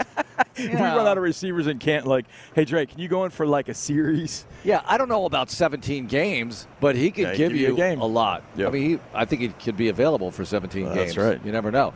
But it's a tremendous thrill. We're going to be talking more about that. We're going to be doing our Friday night show at 6 live from Canton right after Ron and Clint will be there as well, as the traveling Texans will be there in force. It's going to be great.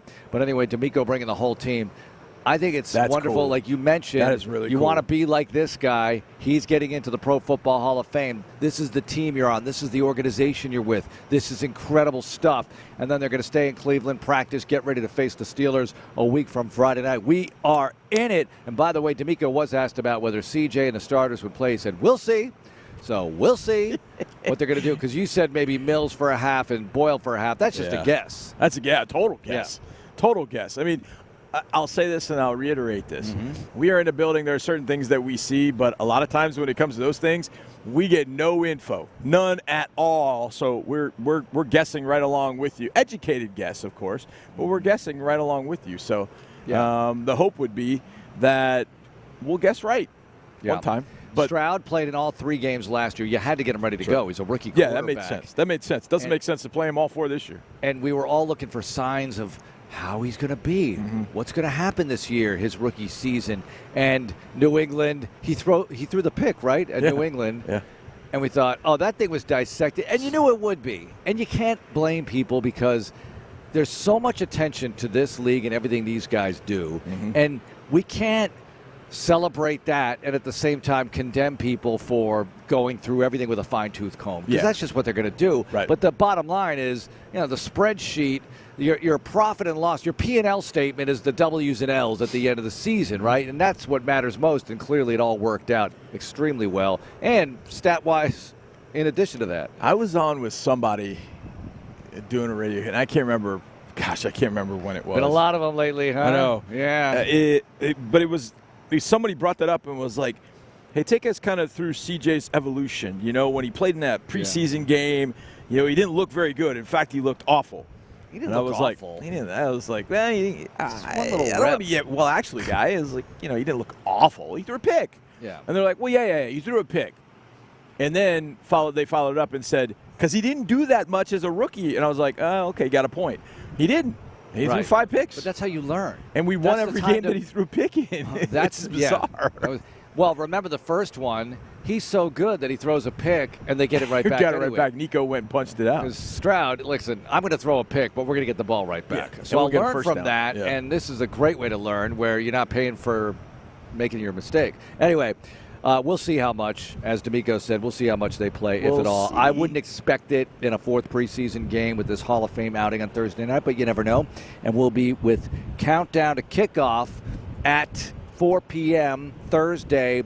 Kickoff at 7 as Andre and I will be in the booth. You on the sideline. Cannot wait. All right, Jimmy Ward, you're familiar with his work. He was at the podium yesterday, and one of the subjects of this camp, 3rd-year Stafford product, Jalen Petrie from Baylor. You know him, and had that sensational 5-pick rookie year. Last year trying to find his way in this defense, a defense that really improved markedly. But Petrie, what's he doing now? He's playing some nickel. They're moving him around. Here's Jimmy Ward talking about Jalen Petrie. Really, just him playing a nickel position and safety and challenging himself. Like, he's been challenging himself since OTAs, and it shows. Like, and then he might be still over there. Well, if you could catch him at the practice, he over there getting extra reps, doing one-on-ones with one of the slot wide receivers, and it's cool to see, and it's cool to see his growth.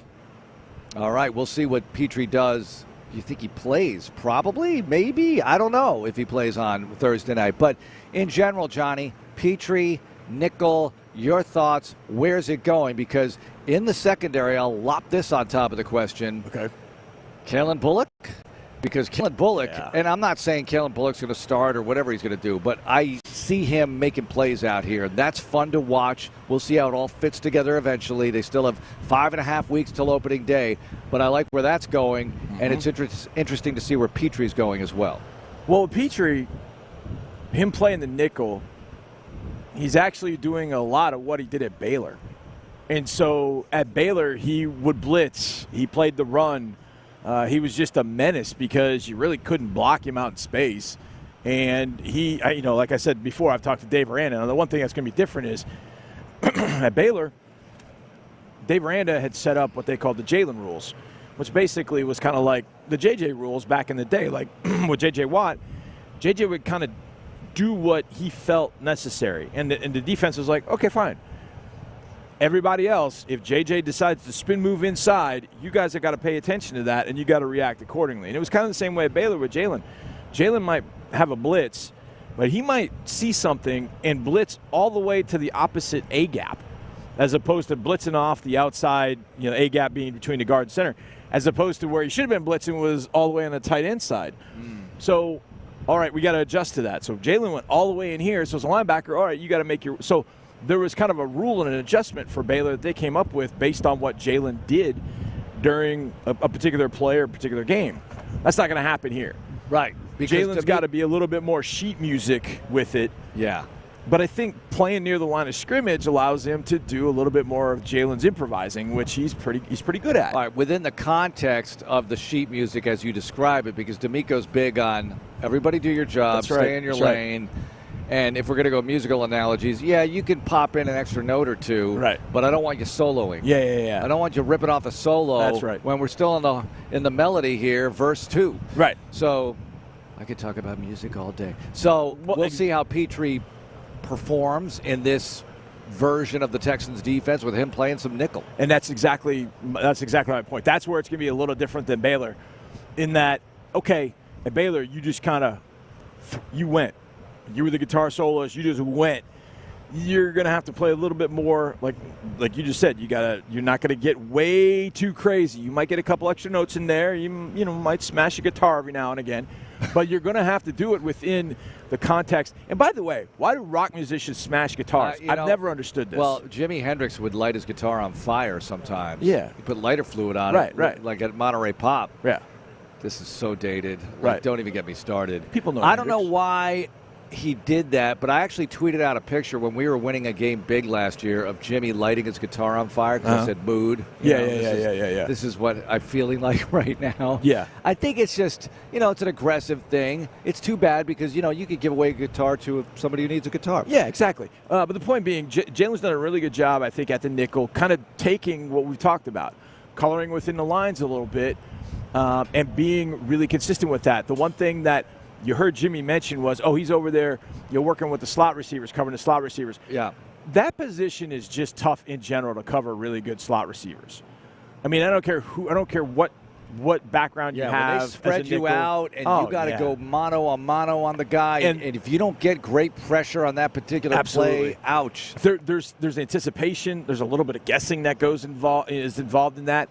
Because you really have to anticipate what you think that receiver is going to be doing. And Bobby Slowick is a really good – I've watched him a few times do this, and he's done it to Jalen too.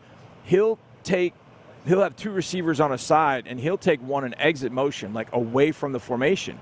And so what does that do? Well, that pulls the corner out, and that gets that corner moving, and now all of a sudden you've got your one-on-one isolation against the nickel is what you want. And so this offense does a lot of that. So Jalen's going to be stuck in that position at some point, having to, that's that exit motion. Now I'm one-on-one. I got to lock up. And I think there have been times where Jalen's looked pretty good doing it. And then there have been times he's going against Stephon Diggs, and, Steph's just going to beat anybody. Speaking of which, Jimmy Ward talked about Stephon Diggs. What did he have to say? Oh, yes. Man, you see him out there. He's physical. He gets the guys going, which is pretty cool. And even that little altercation that we had earlier, like, look how the guys got his back and stuff like that, which is it's cool to see. As a defense, it's like, okay, that's you got to ride for you guys. So obviously we teammates. We don't want to do that, but at the same time, it's football, man. It's training camp. Guys get hot. Guys get frustrated, and sometimes things happen. Well, somebody here in that cut might think, is Diggs getting all frustrated and is he starting stuff up? No, Diggs has been model citizen, right? Yeah. I saw Diggs react a day or two ago when he was open. It was yesterday. I can't remember. But he was open one time, and he was kind of hopping up and down. But CJ, and this is the one thing I always get frustrated with receivers. To throw? Receivers run their route, and they get open, and it's great. But it's like you have no idea what he was going through back there. You have no idea whether he's standing up as a statue and just didn't see you, or there were four guys bearing down on him, which this defense has at times had 2 or 3 in CJ's face a lot of the time he's throwing the football. So from that perspective, I hate that from receivers because you just don't know the full picture. Yeah. And that gets frustrating. Now, if you go back and you look at the pictures and it's like, dude, you had all kinds of time to throw. You looked at me and then didn't throw the ball to me. Well, okay, that's a different deal. That's a different deal altogether. A lot of people can relate to this if you've ever played touch football, and it happens where a receiver's open. I'm wide open. Mm-hmm. Well, come on. I don't have time to scan the field. I'm looking left. You're outside the numbers on the right. It's snap and throw. I coach flag, and when you have a rusher on, unless you avoid that rusher, you got to get rid of that ball fast. Exactly. So in NFL, obviously, you get the heat on the quarterback. They've got to release the football. All right. One other thing I want to get to, because Andy Kalu's going to join us at 8:30. Yep. And he'll be in the booth with you for Texans preseason football. Now, this is a preseason game, but it's a national game, so it's the ESPN crew. You guys will start up on ABC 13 at Pittsburgh and then handle the 2 here against the Giants and Rams, respectively. So one thing I wanted to get to was Albert Breer's tweet. I thought this was hilarious about all these training camp videos that the teams put out. We put them out too, but I feel like I've seen all these plays and I know the context of the play, but when you see a play from Jacksonville, Trevor Lawrence threads the needle to Gabe Davis. I'm like, they were in individual. There was no defense, and they're following the flight of the ball to the air. Yeah, slow motion. He's going to be awesome. I know. Or you know how I feel about that. The Watson thing's really upset me because, well, I guess I have issues. But you have other quarterbacks around the league finding receivers, and it's all pretty stuff. And I love the pretty stuff. Yeah. Don't get me wrong. But to make assessments of that team based on video that fans or whoever – remember, the ultimate one to me was the Trevor Lawrence touchdown pass to Tim Tebow. and everyone went nuts. Oh, my gosh, this is going to be so good. Lawrence looks amazing, and Tebow's going to make it in the league as a tight end. Yeah. This is going to be phenomenal stuff in North Florida. Obviously, that did not materialize. So there was one I posted. No, it was a fan's post. Mm-hmm. But somebody picked it up, and I can't remember who. And it was the Patriots. It was Javon Baker, who was a guy that gained some steam during the draft. Had played at Alabama, went to UCF. Good player. Mm-hmm. Going against Christian Gonzalez. And I think Christian Gonzalez is going to be one of the better young corners. He is one of the better young corners. He's just got to stay healthy this year. So Baker runs kind of a post-corner post on him. Yeah. It's one-on-ones, right? So there's no safety help. There's nothing back there. There's no clock on the quarterback. And, Mark, this route takes him forever to run. But because he starts on the left side and Christian Gonzalez is playing his technique properly, he basically stays on the outside of Baker. And so when the ball is thrown, it's been so long, the ball gets thrown and Baker ends up making a catch. And this joker writes, Javon Baker already roasting Christian Gonzalez. And I'm like, you've got to be kidding me, right? Yeah. Like, you've got to. Those are the ones that bother me the most. Right. They bother me the most, especially because you've got a lot of these, fantasy gurus that, dabble in draft content, so they really like Javon Baker, which is great. You can like Javon Baker, but then they see that and they're like, see, told you, look at him. Look what he's doing. And it's like, man, there's no safety help. The dude had 8 seconds to throw the football. Well, it's like, what are we doing here? It's like when you see 7-on-7, and it's beautiful. It's a symphony. And then when they get into 11-on-11, oh, my gosh, it's so much harder to make a completion in this league. But speaking of which, have we not seen any 7-on-7? First day, maybe a little bit? Have we seen any? To your recollection? I don't remember 7-on-7. First day, I think maybe. Like, what? We talked about it. Well, wait a minute, though. I thought coaches don't like 7-on-7. I thought we'd see it by now. I wonder how Slowick feels about this. Watch Slowick become a head coach. They have 3 periods of 7-on-7 when he's coaching. Here's the thing with 7-on-7, and I think even from an offensive perspective, too, it kind of can throw off your timing, as a quarterback. Yeah. Because you get back there, and you let everything develop, and you're like, you pat it once, you get rid of the football, you're like, man, you may not get that pat if you've got the defense in front of you. And so I think that's Denico's point is like, look, if we're gonna do these things, let's do it with a rush so CJ and the quarterbacks can adapt to it. Their timing is closer to what it's going to be in a game. I think 7-on-7 you can start learning some bad habits as it pertains to the timing of everything. I'll agree with that. Because he's back there and he's got to deal with the rush on every single snap as opposed to 7-on-7. Even in that clip I made fun of with Lawrence throwing to Tim Tebow a few years ago, they still had the dummies. They would have the dummies like the rushing in. 7-foot-tall dummies. Yeah, they would have them rushing in to simulate some kind of pressure or looming thing in front of the quarterback that they have to be aware of. And obviously he made that play. But, yeah, we haven't seen it here at this camp, and I wonder if we will. Maybe in the regular season they do it for just getting the completions. I mean, I could see that. Plays in the quarterback's mind. I don't know what the thinking is, but we'll talk more about that as the weeks progress here, and we'll talk to Andy Kalu coming up.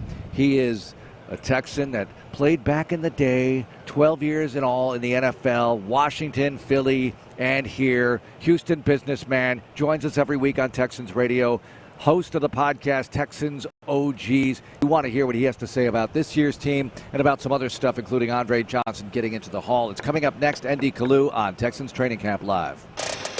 More training camp coverage is coming up on Texans Radio. Community Coffee is proud to be the official coffee of the Houston Texans. For over 100 years, we've served communities like yours with rich, smooth coffee crafted right here in the USA. And as a company that's worked to bring people together since 1919, Community Coffee celebrates the uniting power of fandom, especially for Texans fans in Houston and beyond. We're grateful to be part of the Houston Texans family on game day and every day. Community Coffee, strong as our roots. Ford and Texas go hand in hand. It's the only way to drive across the promised land. Hand in hand. In a Ford SUV, it means traveling the road together. Whether the highway is smooth or the road gets rough, Ford SUVs offer the technology, capability, and the confidence to see you through. And that's why we say, Ford is the best in Texas. Rooting for the family team has become quite the tradition at Amity Bank. It's something we grew up doing. And it's something that defines who we are.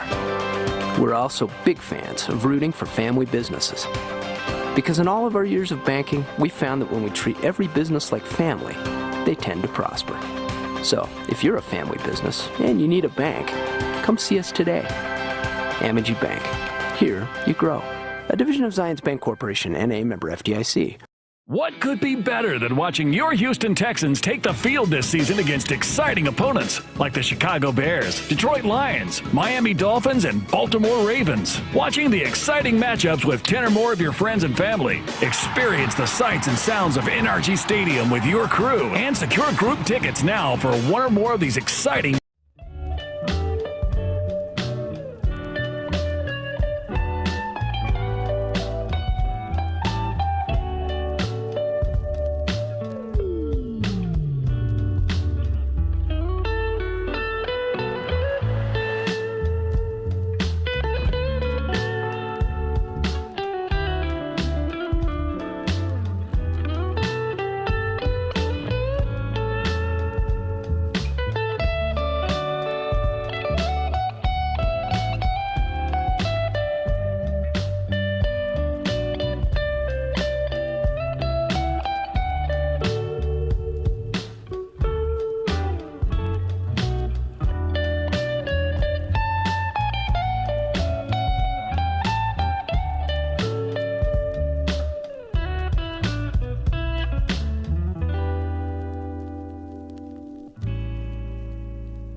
Sports Radio 610.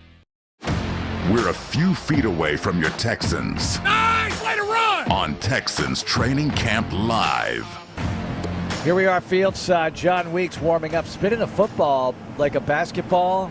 Does a hell of a job with that. That's tough. Oh, when you spin it that's not easy at all. In fact, I saw a little social media video from the USA Olympic team, and Curry can't even do that. No, he can't spin the ball. I was amazed that he can't do that. Such a good ball handler. He can't do that. That's crazy. Anyway, joining us right now, Andy Kalu, Texans OG's host.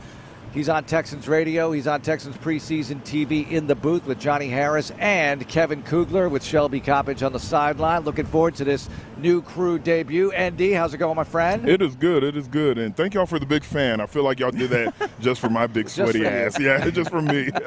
We definitely did it for you for sure. Andy, you've been through, how many training camps you go through? 12, 13? 12, yes. 10 days in, scale of 1 to 10. If your body is at 10 the first day of training camp, what's your body on day 10? -5. and I don't want to be that back in my day, but Seth Payne and I were talking. The training camps are the same. I remember in Philadelphia with Andy Reid, they would call it Hell Week, and the first 7 days were true true two-a-days where you have full pads both practices. So both practices. So you wake up in the morning, full pads, live periods. You get like a 3-hour nap. Then you go back in the afternoon in the heat of the day, full pads, live scrimmage, and you'll do that for the first 7 days. And I always remember that 7th day after that first practice, the next practice you had shells with just the shoulder pads and shorts. you would think that they gave us each $1 million. Exactly. We were so happy to take the pants off. So it's a little bit different, but I feel like they work smarter now and not so much harder. Yeah, that CBA didn't help you guys out back then. You needed the 2011 CBA back in 2006. Well, let me ask you this about that, ND. So that was designed to, toughen you up, whatever. Yeah. Does that really work? I guess the answer is maybe not, considering you said they work smarter now. I think here's where it worked. It made the games and it made the regular season easy. So there'll be times in games, 2-minute drill as a defensive player, you're just dying. And mentally you'll say, you know what, I made it through those 2-a-days. I made it through 6 weeks of 2-a-days. I can make it through this 2-minute deal. So you could revert back to how tough things were and you survived it. So it was more mental. And it also made you appreciate, because we were at Lehigh University. So we were staying in these small dorms, living on these cots or sores. So when we went back to our facilities, we just appreciated things more. So, you know, and I don't know how this is sounding or the effect of the game, because when I watch the games now on Sundays, the product is, if not better, just as good. So I don't think that we were doing it better as a player. You just appreciated things more because of the way our 6-week training camp went. And at that point, nobody really knew any better. It's like, exactly. You did 2-a-days because that was what everybody else was doing, you know? If somebody was doing 1-a-day, you're like, softies. I will say this, I'm talking about people not knowing any better. We did a joint practice with the Buffalo Bills, and in the early 2000s, they were known for having laid-back practices. And I'll never forget one of their veterans, I can't remember who it was, but it was somebody that even I looked up to when I was young. I'll never forget in that second practice, he was like, whoa, what are y'all doing? We don't practice like that in Buffalo. And this is a player. And he was like, if we're going to do this, we got to figure out the way to compromise. And their head coach just kind of shrugged. And we loved it. We were like, oh, man, this is the easiest 3 days of our lives. That's why they stopped going to Super Bowls. Exactly. That's what that dry period for 2 decades. Got soft. They spent the second practice looking at Niagara Falls. How did it change, ND, when you come here? How much did 10 to 12 to 15 degrees hotter make it here versus when you were in Philly or other places? Just the humidity. It was the humidity that you really felt the difference, because I was surprised my first camp, Lehigh University, Bethlehem, Pennsylvania. I'm walking in, man, I'm from Texas. I, grew up in San Antonio, spent the last 4 of my years in Houston at Rice University. This is going to be easy.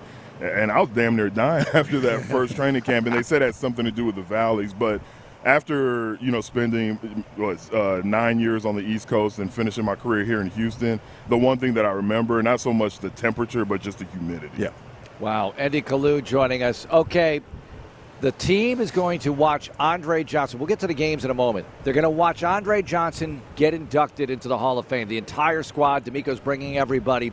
What does that do for the team? It gives you something to shoot for. When you're a young player, when you're a young Tank Dell, when you're a young Nico Collins, if you flip the side of the ball, if you're Will Anderson, and you see one of the best to ever do it who did it in a Houston Texan uniform, and you have access to him and you watch him get inducted into the Hall of Fame, it kind of gives you that motivation, something to shoot for. When you go into the NFL, and a lot of guys won't admit this, but this isn't even opinion, it's fact. You want to accomplish three things. You want to get as much money as you can, you want to win a Super Bowl, and you want to be the best individual player you can be, which means a Hall of Fame. Even as a 5th-round pick, it sounds stupid now because I was a role player for 12 years, but even as a 5th-round pick, I'm going to be a Hall of Famer. That's the goal. So for the whole team, especially this young team, to see Andre Johnson get inducted, and he's still relatively young. They know Andre Johnson. I think it's going to motivate the entire team. Denico Ryans knows what he's doing by bringing the entire team. Absolutely. I mean, you played 12 years, man. Come on. There are people that would dream of playing 12 games in the NFL, and you lasted for 12 years. These preseason games, because you did play, and we've talked about this probably a little bit, with these preseason games. Now, the approach is, I guess, different for most teams. There's only 3 now. The Texans have 4 because they have that Hall of Fame game. How did you approach the preseason games differently throughout your career as a rookie and kind of all the way through? Did your approach change as you went through, just based on kind of your status with the team or what your role was with the team? 100%. Just what you said, the status with the team. So early on, my first couple of years when I was trying to prove myself, it was literally my Super Bowl. Like going into this first preseason game, for the majority of the guys playing, this game is more important than any regular season game for them. And what I mean by that is this is where they get to show, this is where they get to prove whether or not they should be part of the 53-man roster. So early in my career, I mean, it was headphones on, it was eyes closed, don't talk to me before the game because I'm trying to prove myself. Then later, after I signed a 5-year deal, you're kind of like, okay, now I could go into this game and just work. Like the double swipe wasn't my most comfortable move. So I'd actually go into a game saying, I know it's not going to work, but I'm going to work this move. So it gives you more freedom. The more you're solidified on the roster, the more freedom you have to work on what you personally want to work on. Well, and Denico Autry, the reports came out yesterday that he's out 6 games for performance-enhancing substances. Is that what they call it, PED? Performance-enhancing, yeah. But, it was something that he just mistakenly took, according to him. Whatever the case may be, they got to live without him for 6 games. And then you mentioned being a role player for 12 years.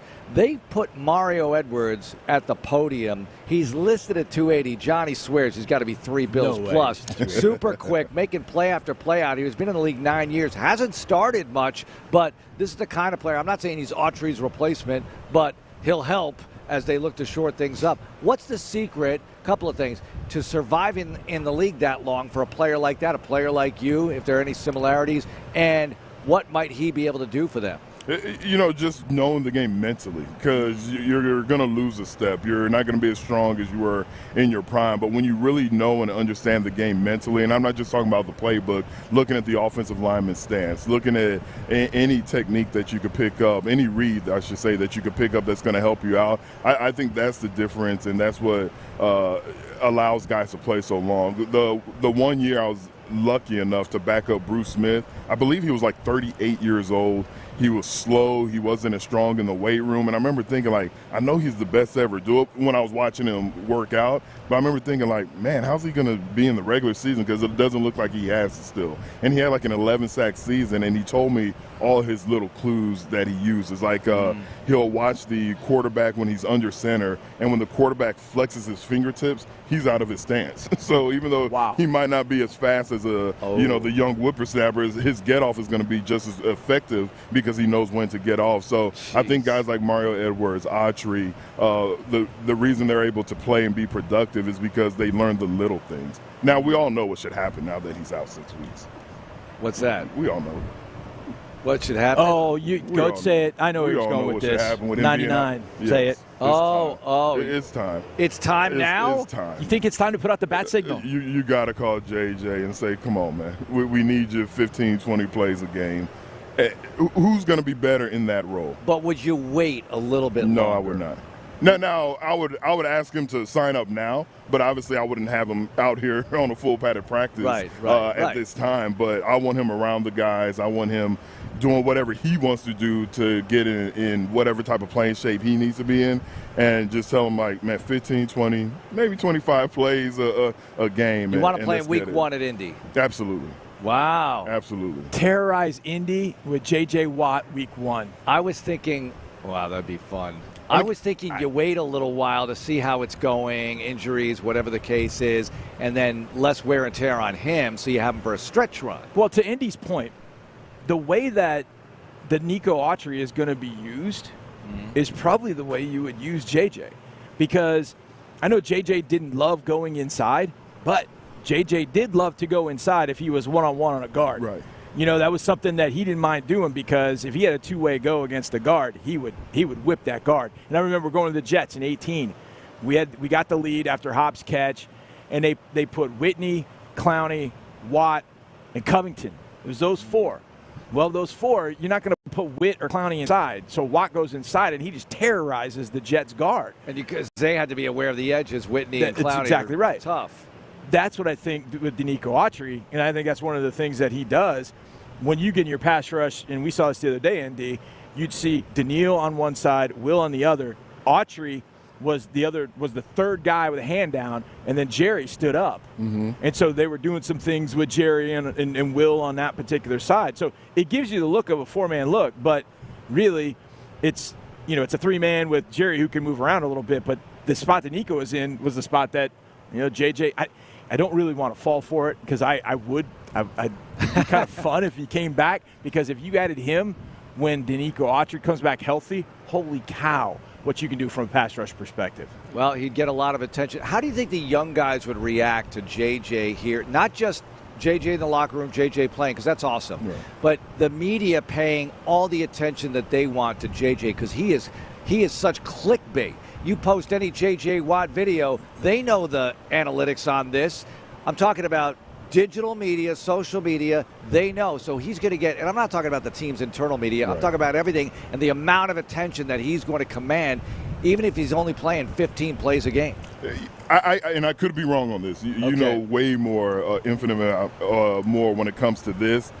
I feel like that would be early on, but the role that I envision him, Will Anderson, Danielle Hunter, they're going to be the ones leading the team in production. Okay. So I think after that first initial shock of, JJ's back, and, week 3, when we realize, he's playing 15, 20 plays a game, he's adding pressure, he's helping out Will Anderson, but wow, Will Anderson had a 4-sack game, I feel like that would die down.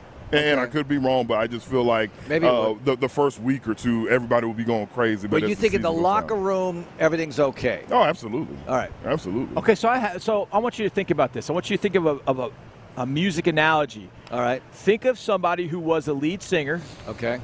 That eventually joined a group down the road.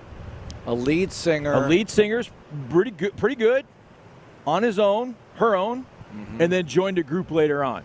It's always gone the other way. We've seen that. It goes the other way a lot. A lot. Does it go the other way? And my point with that is, to Indy's point is, JJ was pretty, as an individual, he's going to go to the Hall of Fame, there's no doubt. But all of a sudden, if he now joins the jam band that we've got here with Hunter and with Will and with Autry and with Mario Edwards. Yeah. Well, you're talking super group there. You're talking about like Sammy Hagar, who was a moderate success, right? Joining Van Halen. Okay, that's a good one. And they had a lot of success, right? But then didn't Dave Lee come back to the band at some point later, or they talked about it? It never happened. They talked about it, but never happened. That's a good one. I like that one. Sammy Hagar going to Van Halen. Yeah. I like that. See, that's what we do on the radio. Okay, then Big Mike going to the Ghetto Boys. That's it. Yes. Big Mike, Something Serious. That solo album went hard. It's a classic. And then when he joined the Ghetto Boys, people are like, he's from Louisiana, Ghetto Boys, Houston. When you hit play, you're like, ooh, this is a good fit. Yeah. Because he understood his role. That's exactly right. That's a good one. Yours is better than his. I think back to the Hard Knock season, and they showcased JJ's nap area in the equipment room. And I'm wondering if he would have something like that again and how it would go over. I don't know. He won't need it in October. He won't need a nap. He won't need it because you got He doesn't have to go through training camp. Indy, we've seen, in fact, tonight, I think it may be the season finale for the Hard Knocks with the Giants, I think. But you've got training camp Hard Knocks with the Giants. You got training camp Hard Knocks with the Bears. You've got season Hard Knocks with the AFC North. It feels like everybody and their brother is being mic'd up at some point. As a player, how disruptive is that? And I know it wasn't as prolific back in the days that you were playing, but it's becoming more prevalent now. Do you think it's, for players, not a bad thing? Do you think they're accustomed to it? How do you think it works for them now? I don't think it's a bad thing, and I do think they're accustomed to it because that's just society in general. I mean, we have so many people who aren't athletes, who aren't celebrities, literally recording their everyday lives. Yeah. So I feel like for this generation, that's the norm. It still blows my mind that people are okay recording every single thing that they're doing and everything that they're saying. But I don't think it's disruptive because that's just the world we live in today. That's a good point. That's a great point, Andy. Yeah, it is. I didn't even think about it like that. All right, 4 preseason games, got the Hall of Fame game. Should CJ and the starters play?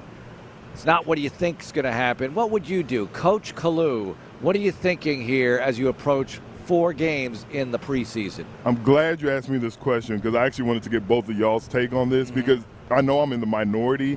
I never understood, and you know, like I said, I'm in the minority and maybe my thought process is wrong when it comes to preseason games. I never understood why teams are so reluctant to put a bigger emphasis on preseason games. I had a strength coach, one of the greats, Dan Riley, shout out to D-Boy. He would always say when guys would come up to him, like, hey, I want to work on this pass rush move, what's the best drill? Or, hey, I want to be a better wide receiver, what's the best drill? And this is how he made his money, by putting together drills, working us out. And he would always say, to get better at football, you got to play football. And preseason games are the best way to mimic the regular season. So my long, drawn-out answer, Mark, is I would play my guys as much as possible in the preseason games, and then if I feel like I need to take something off, I take it off during the week of practice, because that's where you get to see that 4th or 5th or 6th round pick that was on the bubble, but when the lights are on, he's an entirely different player. That's where you notice those guys. And I just feel like the way 90%, 95% of the way the NFL teams approach the preseason, it's just backwards in my opinion. But like I said, since I'm part of the minority, maybe I'm the one that's backwards. Well, I would play C.J. Stroud. I would play Joe Mixon. And then for the next 3 days, I'll give them, physical days off so they could bounce back physically. But I just feel like to get better in football, you have to play football. But teams are afraid to get their guys hurt in front of everybody, and then people are questioning the decision to play them, where no one questions if somebody gets hurt during a practice, but if they get hurt during a preseason, then everybody's questioning your decision. Well, I think one of the things that we end up seeing, we saw with Baltimore last year, Lamar Jackson didn't take a snap in preseason, and he was executing a new offense. They brought in Todd Monken, and so he's having to run a new offense against a defense that was a lot more spry than people thought in our defense. And they struggled. They struggled a lot until the second half when Lamar made a couple of plays. He finally started kind of finding a little bit of a rhythm, but that offense really didn't start clicking for them for 2-3 weeks. So that's the other part of it too, is you speed up the game reps. Game reps speed you up. Yes. And that gets you a little bit better. Now, to your point, I don't think you're saying this, but Stroud, get a series. Get a series, maybe 2, depending on, if you go 3 and out, maybe a second series. So I'm hesitant because I'm like, oh my gosh, I think the other side, I'm like, oh my God, if I get a guy hurt, like you said, it's why was that guy playing, et cetera. But the flip side of that is, I've always been of a mindset like you practice football, like you've got to hit in practice so that you're better hitting and executing in a game. And yeah, it might wear you down at the end of the year, but if you got the right dudes and you've built the right team, then your depth should be able to overcome that, you would hope. So I'm with ND in this. I'm not playing my starters in this first game. I'm not playing them against the Bears. I wouldn't do that. For those who are listening and they can't see, today's a full pad practice, so I'm assuming there's going to be some live drills. Wow. God forbid, if somebody went down today, it's just a sad story. Yeah. But if that same starter went down during a preseason game, then it's what was he doing in the preseason game? Preseason games are just glorified practices, but I just never understood why there's not more emphasis on preseason games. All right, your thoughts on being in the booth with Johnny and Kugler coming up here at Pittsburgh. That's when we start the Texans TV preseason slate of 3 with Shelby on the sideline. What are you thinking? The only problem I have with being in the booth with John Harris is that I usually just listen to what he says. I repeat it when I'm in the booth so I can sound smart. Now he's going to be there and say, no, I said that. But all jokes aside, man, I'm pumped. I'm pumped. We're all football guys, but John is the football guy of Houston. So to be able to share the booth and hopefully we don't talk too much offensive line, D-line. No, that's right. for the people watching the game, but it's going to be a blast. Well, it'll be fun because you guys can tell the stories, and we want that conversational approach. It is preseason. The games don't count, but they count very much in the development of the team. So it'll be a thrill to have you guys on the air. So thanks a lot for joining us, ND. Thanks for having me, and thanks for the fan. ND Kalu joining us on Texans Training Camp Live. Now coming up, a couple of interviews on the way. I visited with Jamal Hill, 6th-round draft choice linebacker. You're going to see a ton of him on Thursday night. I would expect J.J. Taylor, a running back who's making noise. You'll see a ton of him. We're going to evaluate the quarterbacks today. We got a long way to go. It's Texans Radio. More Texans Radio coming up in a moment.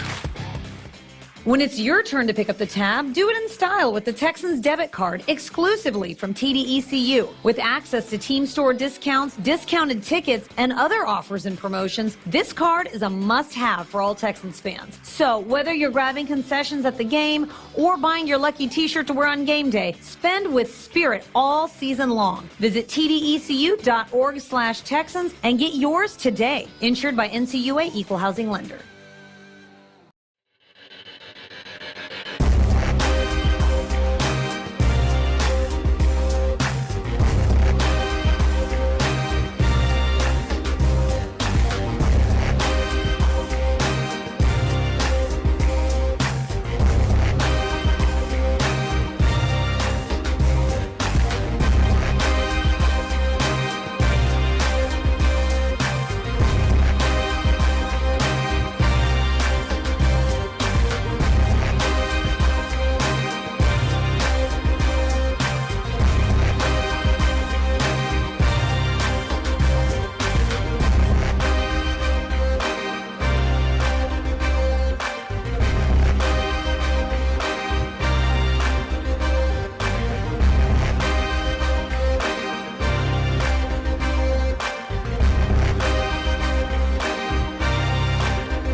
What are you waiting for? Subscribe for free now at HoustonTexans.com/fans. It's Texans Training Camp Live. Here we go. Now, back to the show. Bright sunny day here at the Houston Methodist Training Center, day 10, and the team still in pads. They are rocking the pads once again with a game in 2 days. That is awesome. All right, quick assessment, Johnny. Does that mean starters play, starters don't play? Does this confirm no starters, them being in pads, or does it not really reveal anything? I don't think it's across the board 22 starters not playing. I don't think. Yeah, I do think. I agree with that. I do think you're going to see some. You know, we talked about Kamar Lassiter last night about, he's definitely a one. Like there's no question. He's as much a starter as anybody that is a starter amongst these groups. I feel like he's got to play, though. Mm-hmm. The more I've thought about it, the more I'm like, and I think ND convinced me, too, like, yeah, you got to play a little bit. And one of the things about playing the game, as we talked about, for a coach, you never know what's going to pop up. And also you're going to see it for a player, too. You put those lights on, and some guys are going to probably step up and make some plays that haven't been making them during practice. Now, that confuses you as a coach, like, okay, wait a second, he just made this more difficult on us. But I like what I saw in a game. Now let's see it in practice, and let's see if we can see it in the second game, third game, fourth game, etc. But I don't think across the board it'll be starters out. I think it'll be, I think CJ, Joe being banged up, hasn't been out here much. I don't anticipate him. But I think you'll play Damian. I think you'll definitely play Damian. Get him lathered up. Yeah, absolutely. Damian will play. Will the big three receivers play? Probably not. But I think everybody after that will play. I'm pretty sure they all play. Offensive line, you might, no Laramie. Laramie hasn't practiced yet. Shaq Mason, you might give the night off to. But, Juice needs to have reps at center. The left guard competition continues. So, that's ongoing. So, Titus, they got banged up a little bit yesterday, so we'll see with him. But I even think he's got to get some snaps. I mean, he last played in November of last year. So I think you've got to get your guys ready to go. I do think the 3 preseason games can help get them there. But I don't know across the board if you're going full 22 top starters not going to play.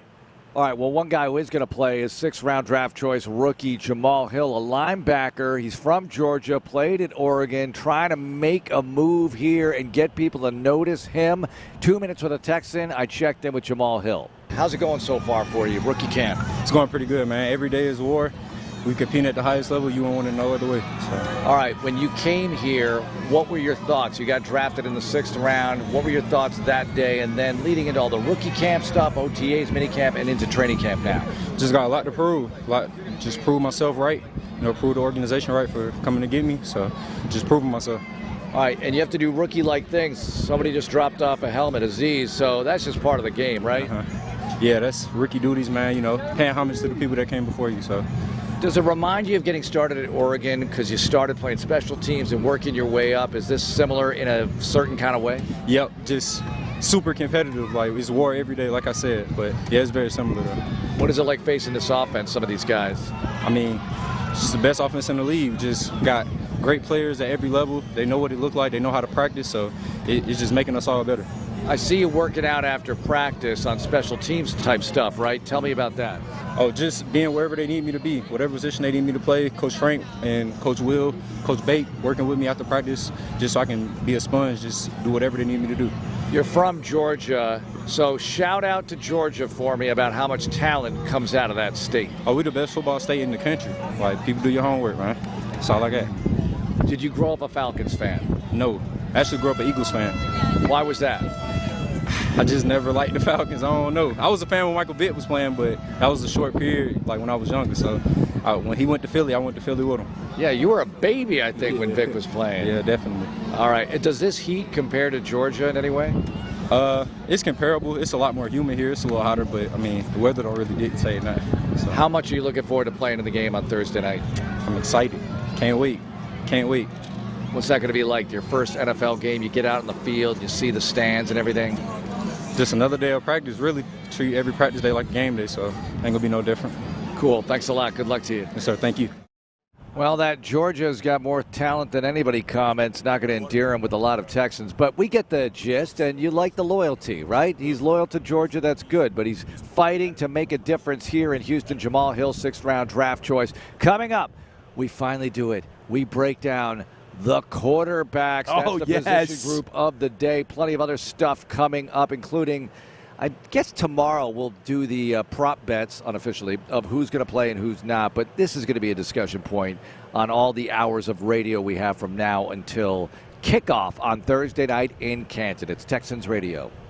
This is Texans Radio on Sports Radio 610.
with a front row seat. Let's have a day. On Texans Training Camp Live, presented by Community Coffee.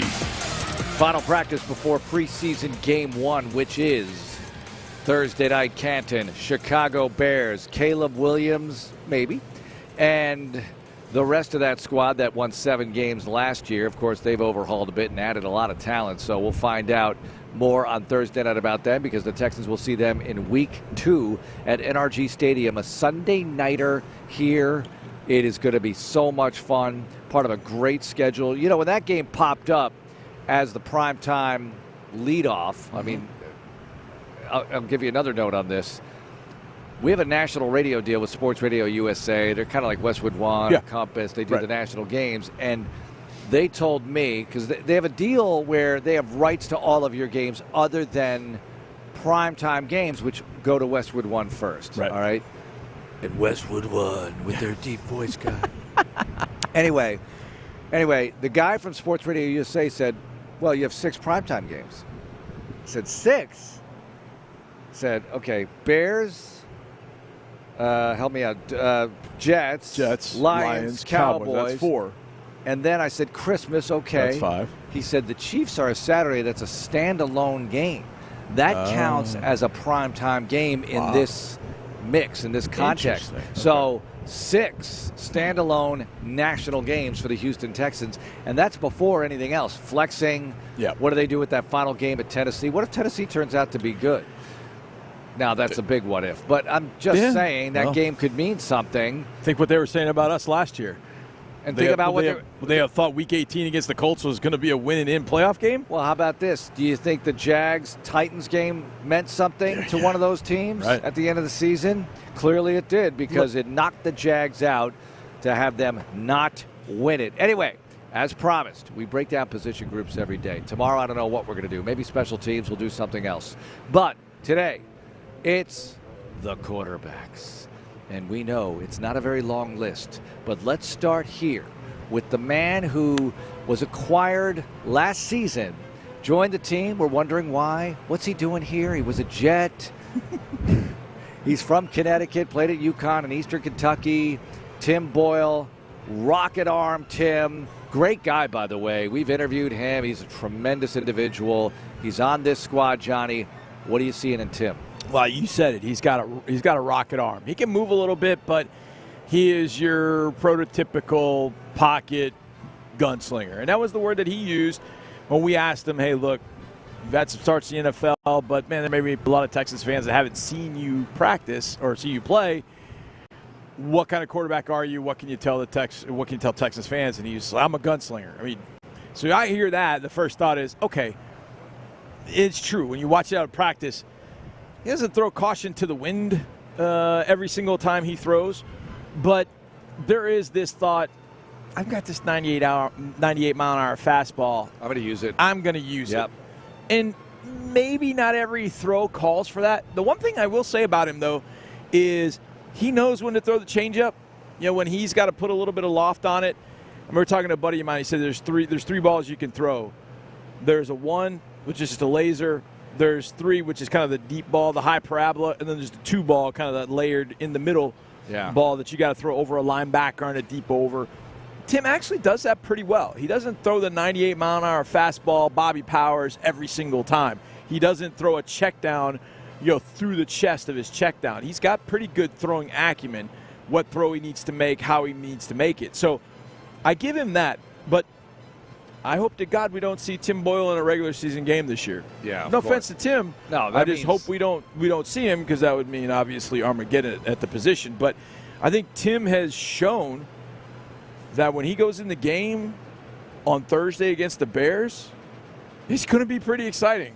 Oh, yeah. I'll give you that. It's going to be really exciting. I'm up for this. It's preseason stuff, so let's have some fun with it. These games are fun. I enjoy it. As a broadcaster, heck yeah. These are a lot of work because you got to memorize 90 guys. So there's that part of it, but I'm not complaining. I love what I do. And it's fun because you just get to see different players and different combinations and talk about it. It doesn't matter if you win or lose. Let's just have some fun. Football for football's sake. I've always enjoyed it. Look, I always enjoyed, and you know this, I was in the oppressed minority of people who enjoyed preseason game 4 back in the day. Yeah. Because I knew it was a developmental game, and you'd eventually see some of those guys like the next quarterback on our list, Case Keenum, who started preseason game 4 in 2013. You thought, oh, a big deal. He ended up starting 8 games that season. What? On a team with Matt Schaub and TJ Yates that was projected to be a Super Bowl contender. It was Keenum starting 8 games that year. You never know what's going to happen. But here's Keenum now, still in the league, Johnny. He's played a lot of football. I mean, John Elway was saying that the biggest mistake he made was not drafting Josh Allen. That was a year where he signed Case Keenum to play for him. And we saw Keenum almost pulled out the game against the Texans and stopped the Texans' big winning streak when Brandon McManus missed a field goal. Keenum, who threw the Minnesota Miracle pass. Keenum, who's done a lot of stuff in this league. He's still here. Beating the Titans last year was one of the most thrilling wins I've ever been at the mic for the Houston Texans. It was awesome. And he's missed a few days of practice. Well, what do you think of Case 2024? Well, I think one of the things that he does a really good job of, we talked about this in the opening segment, Case does a really good job of mentoring and coaching up the younger guys that go on the field with him. Because you think of, first, second, third group, fourth group, whatever. A lot of those 3s and 4s end up being guys that are playing football for the first time in the NFL. I remember last year was Xavier Hutchinson playing for the first time in the NFL, and Case really seemed to take him under his wing, kind of mentor him about how you're going to do certain things in the league. And Case proved last year that he is more than just that. When he went on that field, and it was so funny during that week, you and I had kind of an inkling that this could be Case this weekend against Tennessee. We kind of had an inkling about that. And everybody thought, well, we're going to see Davis. We'll talk about Davis in a little bit. But then first snap, there goes Case out there, and there was just this feeling for me like, we're okay. We're all right. I mean, it's not our normal offense, without CJ, but we're going to be okay. And obviously Motor ran the ball really well that day, but Case made such clutch throws. Good defense, too. And you just, and you think back to training camp in 2023, did you even think that Case, what did we talk about? Well, he's just, he's a mentor for these guys. He's great to have around the locker room. He'll be great for CJ, and he's all those things. But when he had to win arguably the biggest game of the year, he went out there and did enough to win the biggest game of the year in overtime at Tennessee. So having him here, I think, is so satisfying for so many different people in so many different ways. And obviously the fans love him. We love him. I mean, he's great. He's great to all of us. But I think those young guys, those young receivers in particular, really get a lot when they're on the field with him. And I remember that first preseason game against New England last year. That second half, he was dotting guys. He was throwing. Alex Bachman was catching a touchdown. I mean, he just ran the offense beautifully over the last, the second half. And that's really as a coach. It's really as a coach what you want to see is, hey, let's just watch the offense operate well. And when you have Case at the helm, he'll be able to do it. But Case showed, man, if you stick me in a game, I'll be fine as well. Yeah. Well, we'll see what happens this year, this preseason. Let's hope he's not too banged up. Missed a couple of practices. I don't know if he's going to practice today. Haven't seen the quarterbacks come out. I know they're in the bubble right now for the walkthrough, as they will come outside in full pads for this practice. But that's Keenum, quarterback number 2. Let's get to, and there we were in the 2021 draft, round 3. Texans had no picks in rounds 1 and 2. My goodness. And Kellen Mond gets picked by the Vikings. And I can't tell you how many times in Texans history that you got a pick coming up, but a popular Aggie or Longhorn is there. They get scooped up right before your selection. Never seen it. Not that everyone was clamoring for Kellen Mond here, but he got picked, and then Davis Mills gets selected. And you thought, okay, let's see what this unveils. Davis Mills, what's he going to be like? Hasn't played much in college. He had the COVID year. Stanford's season was all screwed up with the rest of the Pac-12, that old conference, the Pac-12. Yeah. So, Johnny, Davis Mills, all of a sudden, it's year 4 for Davis Mills, the salty veteran Davis Mills. What's he like? I think he has improved in this camp, maybe more than any other player, to be honest. he has improved greatly. He has thrown the ball very, very well. I feel his decision-making is happening faster, quicker, and with that decision, with that quickness, you think, okay, well, he's making bad decisions. He's just picking a guy and going with it. No, he's just going through his progressions really well. He looks to be calmer in the pocket. There were times when he was a young player where he'd go through his first read, and if it wasn't there, you'd start to see him kind of get, a little shaky, a little jittery, but he seems much more in control.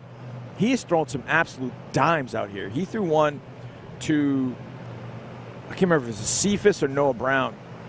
I wrote about the last couple of days and was like, dang, that was a dime. Down the right sideline here? Yeah, right over Noah here. Brown. That was a tremendous throw from Davis Mills. He's been very accurate with the football. You can tell he's comfortable in this scheme. I think the guys, when that two group goes out on the field, they feel very confident with Davis when they're out there with them. I just think his overall quarterbacking, just playing the position, has just improved overall. You think back to his rookie year, and again, you mentioned it. He's coming out of Stanford. He started for 1 year, and the year was like 9 games or something, not even. So he played like 5 or 6 games. He started 11 times in college. The guy had to play football. And he's thrown into a difficult situation in 2021 and 2022, but he got through it. He learned from it. And I think if a situation happens this year where CJ is down for any stretch of time, I feel really confident Davis is going to go in there and do some good things at quarterback with the improvement that we've seen in practice. Now, does that translate over to the games? Because we've seen quarterbacks over the years look great in practice. And then they get into games, and it's like, it's not translating like I thought it was going to. Yeah. Davis has shown in games that there are times where, oh boy, it looks really, really good. Yeah. It looks really good. And there are times it's been kind of shaky, but hopefully what experience is doing for him is kind of smoothing out some of those rough spots so that he can be the bona fide no question number 2, that if CJ goes down, there's no question that it's Davis Mills stepping up as opposed to any other quarterback. Before we get to the starter, we mentioned Boyle joining the team during last season after he was released by the Jets. And we were wondering, what's he doing here? Well, you see Thursday night what he's doing here, because if you lose somebody, you don't want to have to play CJ too much in these games, if at all. Right. And then you're down to 2, right? Or down to 1 if Case would go out like he just did. So, Boyle has some insurance here, and he's a flyer. He's a stock. Nick's into the squawk box side of things. Let's buy this stock kind of low. Maybe it matures. Maybe something happens to it. Maybe he's on the rise all of a sudden. So we'll see. All right, let's get to the man, because the offseason prior to the 2023 draft, the big debate, Bryce Young, wasn't much of a debate for some. They just thought slam dunk, Bryce Young is the guy. Clearly the Panthers felt that way. And a lot of people could say stuff after the fact. Who knows? We didn't know what was going to happen. We knew that they would probably take a quarterback at some point, maybe move up and take one of the other guys, or maybe they would just take C.J. Stroud number 2. They did. Then they took Will Anderson 3rd. You know the rest of that story. But the story on Stroud, we were talking about it earlier in the show. It was a developmental process, OTAs, minicamp, into training camp last year, the preseason games, the regular season. Second half of the Colts game starts to really heat up. Jags game, my goodness. Pittsburgh, are you kidding? And here he is. He was off and running on a historic rookie season, year 2. Tell me. Yeah, I think the hard part right now for CJ is he doesn't have his full complement up front, which means obviously he doesn't have Laramie Tunsil. And if you wonder the value of Laramie Tunsil, come watch these practices, because Blake Fisher's learning the left tackle position, and he's learning. Yeah. And it's tough. And they've got experienced guys. They have Charlie Heck sitting right there, but they want to give Fisher those reps. They want to give Fisher those reps at left tackle. So without Laramie, you can tell there are some things that they're still trying to work on. It would be much easier with Laramie. And I bring that up as it pertains to CJ, because when you have Laramie Tunsil over there, you have your backside protected, and you know it's one of the best, if not the best, left tackles in the business. You just feel that much more confident. And you can tell the last few days the defense has been – they've been ratcheting it up a little bit. The defense has been getting after it. And they're good. They're good. This might be one of the best defenses that he faces all year. He's facing them in practice. And the offense always takes a little bit of time to really get up to speed. I think that having him here just changes the complexion of this franchise no matter what. No matter what's happening at training camp practice or going, he's just that important. Yep. He's that important for everything. And last year we missed him for 2 games, went 1-1 in those games. But when he came back to face one of the teams that he missed, he actually faced both teams that he missed, and he beat both. Yeah. He missed the Tennessee game, came back and beat Tennessee 2 weeks after we'd beaten them. He missed the Browns game. He went and lit them up in a playoff game. And what I think one of the things that's happening, and the thing is you really weren't going to see this much at Ohio State because Ohio State was never down in a game, really. Wow. But you're seeing how clutch he is at the end of the games. Yeah, he's really good. It's a great point to bring so up. Clutch. If you don't get those instances in college, you just don't know if the guy has that clutch gene. Right. And he does, clearly. Yeah. In a big way. And by the way, as we're speaking, 4 quarterbacks practicing today. Yep, see Case over there. Yeah, very nice to have Case back at practice. That is awesome. Yeah. So that would imagine if he's practicing, then he's thinking about playing on Thursday. And I just like watching Case Keenum play football. I mean, we've been doing it here in Houston since I arrived. I got here in 2007. And I've been watching Case play, whether it's as that's a Coug. wild. Yeah. I've been seeing him as a Coug or here at the Texans. I hated that Denver game in 2018. I mean, I hated it because you're facing him and you're watching him do, the things that he's known for doing. Like, oh my God, he's going to bring them back, and they're going to win this daggum game because of him. And luckily they didn't get far enough. They kind of botched the end of the game a little bit, and that made McManus have to kick that long field goal, and he missed it. But I hated facing him, and I guarantee you, when he went on that field against Tennessee, I bet Vrabel and Tennessee were like, oh man, I'd much rather face the other guy. Even though the other guy had beaten him. Even Davis had beaten him at 21 as a rookie there in Tennessee. No, but you're right, because it's the whole X factor part of it. That's the quarterback breakdown. I mean, we could talk about C.J. Stroud, and we do, for hours and days and weeks and months, and we should, because he's that awesome. You see these quarterback contracts going, and you're wondering, oh, God. I don't know if there's a number high enough that you can mention that might be the right guess. Showcase price. If you go over the showcase price, you're disqualified. I've got a lot of numbers in mind, but we don't have to talk about that here. It's going to be colossal by the time he gets to the table. One thing to watch, Mark, I thought it was interesting. I couldn't get the article to load, so maybe they took the article down. I don't know. But Jerry Jones did an interview, and he was talking about how this Sunday ticket lawsuit could end up impacting the salary cap. Yep. And I thought, ooh, that gets interesting. That gets really interesting. That does. Because a lot of deals that teams have signed, they've signed them with the thought that, well, the salary cap will just go up and up. Now, more than likely, the NFL will probably sign another couple of television deals over the next few years, and that'll all just be noise in the wind.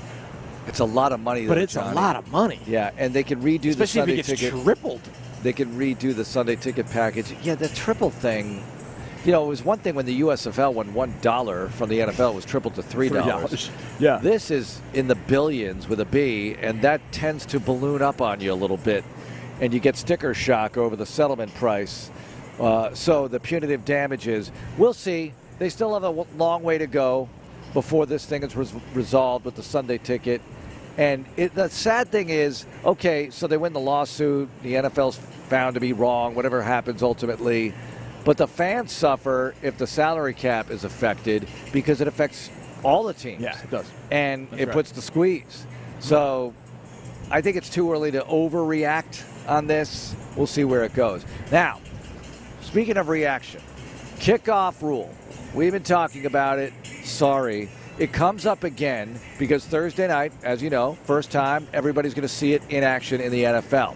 Now, one of the special teams coordinators mentioned that it's going to be interesting to see what happens during the preseason to rule adjustments. There's already been one. What was it? We'll have it for you and discuss the rest of what's going on here at Texans training camp and talk to one of the participants on Thursday night in the backfield. That's all happening next half hour here on Texans Radio. More training camp coverage is coming up on Texans Radio. Community Coffee is proud to be the official coffee of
Texans. Nice way to run! On Texans Training Camp Live. Oh, yeah, we are. And on Field 1, you got special teamers doing some things, specialists. Field 2 and 3, those are the farthest ones from the stands. That's where the team's going to be today because Field 1 has taken a beating.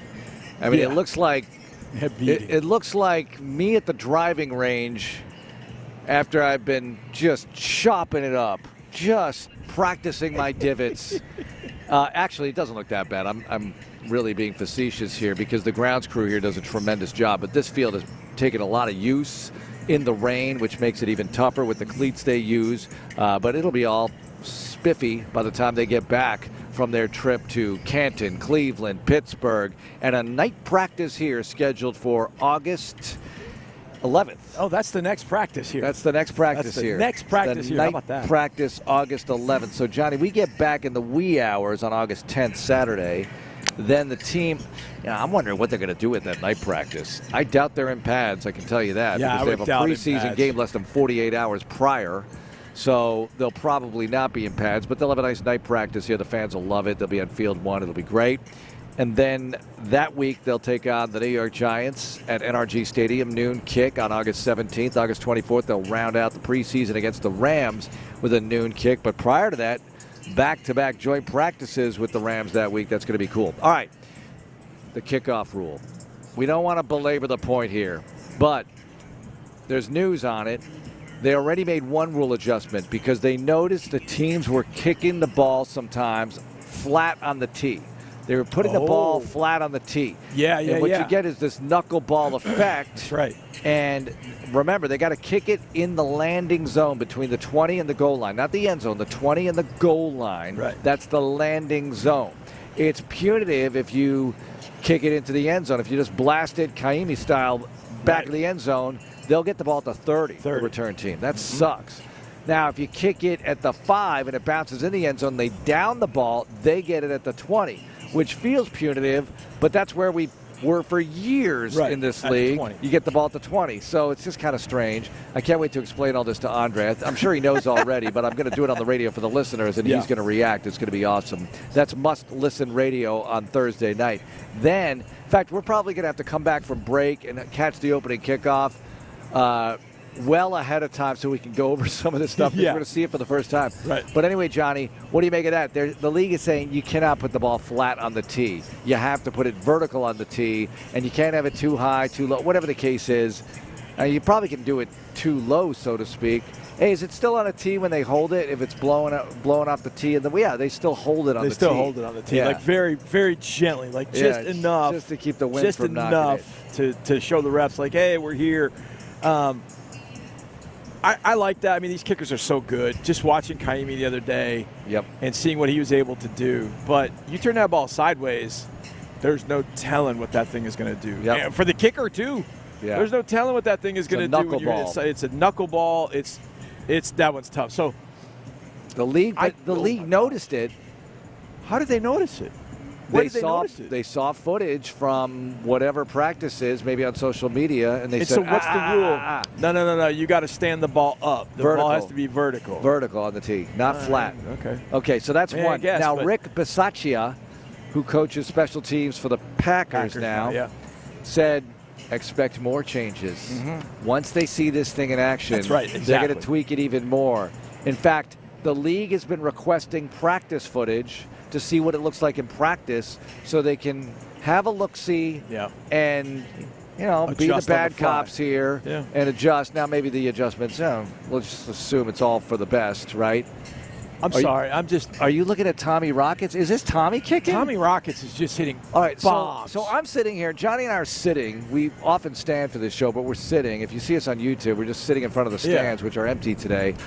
No fans here at this practice. And I'm looking at you, and I see the ball in the air, and I'm just assuming, again, this is the second time I've done this with Tommy Rockets, which I love the name, by the way. Is that your given name to him? For him. Yeah, I'll take credit I'm using it, though. I'm using that. Definitely. I see the ball in the air, and I'm like, oh, that's the Jugs machine. Nope. It's Tommy Townsend. It's Tommy Townsend. Back to the kickoffs. I've kind of gotten, here with the touchbacks. Like, the ball will be placed. If there's no return, the ball's placed at the 20, the 30, the 40. So you've got to return the 20, the 30, the 40. The 20 is if the ball bounces landing zone, down in the end zone. 30 if it's a straight touchback. 40 if the ball doesn't get to the landing zone or it's kicked out of bounds. Right. So I think we're going to have a few of those too. But I can't wait for that first one. First of all, just think about that first kick for a second. Yeah. You've got the new kickoff rules, and you've got the Texans in their new uniforms. I mean, just think that whole look is just going to be so totally different. I need a moment. I need like 10 minutes to talk about all of that before they kick the ball. Exactly. That's what I'm saying. Wait, what are they wearing? Has it been announced? I don't even know. No. I've been busy with a lot of things. I have a formula. I know how you do this. Yes, I have a formula, but I can't. I'm not going to divulge. Okay. I'm not going to divulge. We'll find out. Yeah. We'll find out. Yeah, we'll find out. But anything they wear is going to be cool because I got to tell you, the sneaky hot, have I said this on the air? Because I meant to bring it up as a semi-topic. The sneaky hot uniform for me, I don't know if this is, tell me if this is a hot take. Okay, Sizzle fire this one. Now, it's subjective, so how many can you really have? My favorite uniform might be the white. Liberty white road uniform. You know why? All Liberty white? Whatever. No, whatever. Yeah. White. The white jersey, blue pants or not, the blue is so dark it looks almost black. Yeah.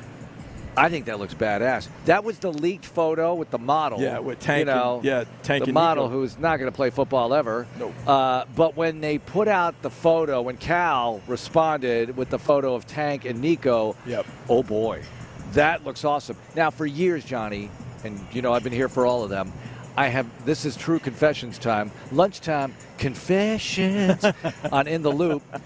I never liked the white uniform, white on blue. I've never liked it. Now, look, I'm here for it. Let's go. Let's win some games on the road, whatever. I never thought that was a badass look. I always thought they should go all Liberty white on the road if they're going to go white. Okay. And they have to go white sometimes. So I never liked that. I love this. I love this Liberty white. I do like with that look. The jerseys look so cool with the horns, and I just think it's going to be an intimidating road look for this team for the first time ever, really, other than when they went all Liberty white, which I liked. But I don't think have they won a game in all Liberty white on the road? I don't know. I have to go back and look because I know they've done it for the playoffs. When have they worn all Liberty white? At New England with Schaub, I want to say they were all Liberty white. In the Monday night game? No. In the playoffs, divisional round. I want to say then, and maybe with Brock too in 16, maybe. See, I want them to go back to the blue bottoms, red tops. Oh no, they wore those against the Jags. I know, and they Tom won. Savage But Day. to me, it looked like a train wreck. Yeah, it looked like your kid. You tell your kid to get dressed, and he comes down in something that's really not acceptable. This is not acceptable. Are they going one-on-one O-line, D-line? They're Johnny? going one-on-one. In fact, Vanderkid, a.k.a. Luke, just said, hey, they're going one-on-one.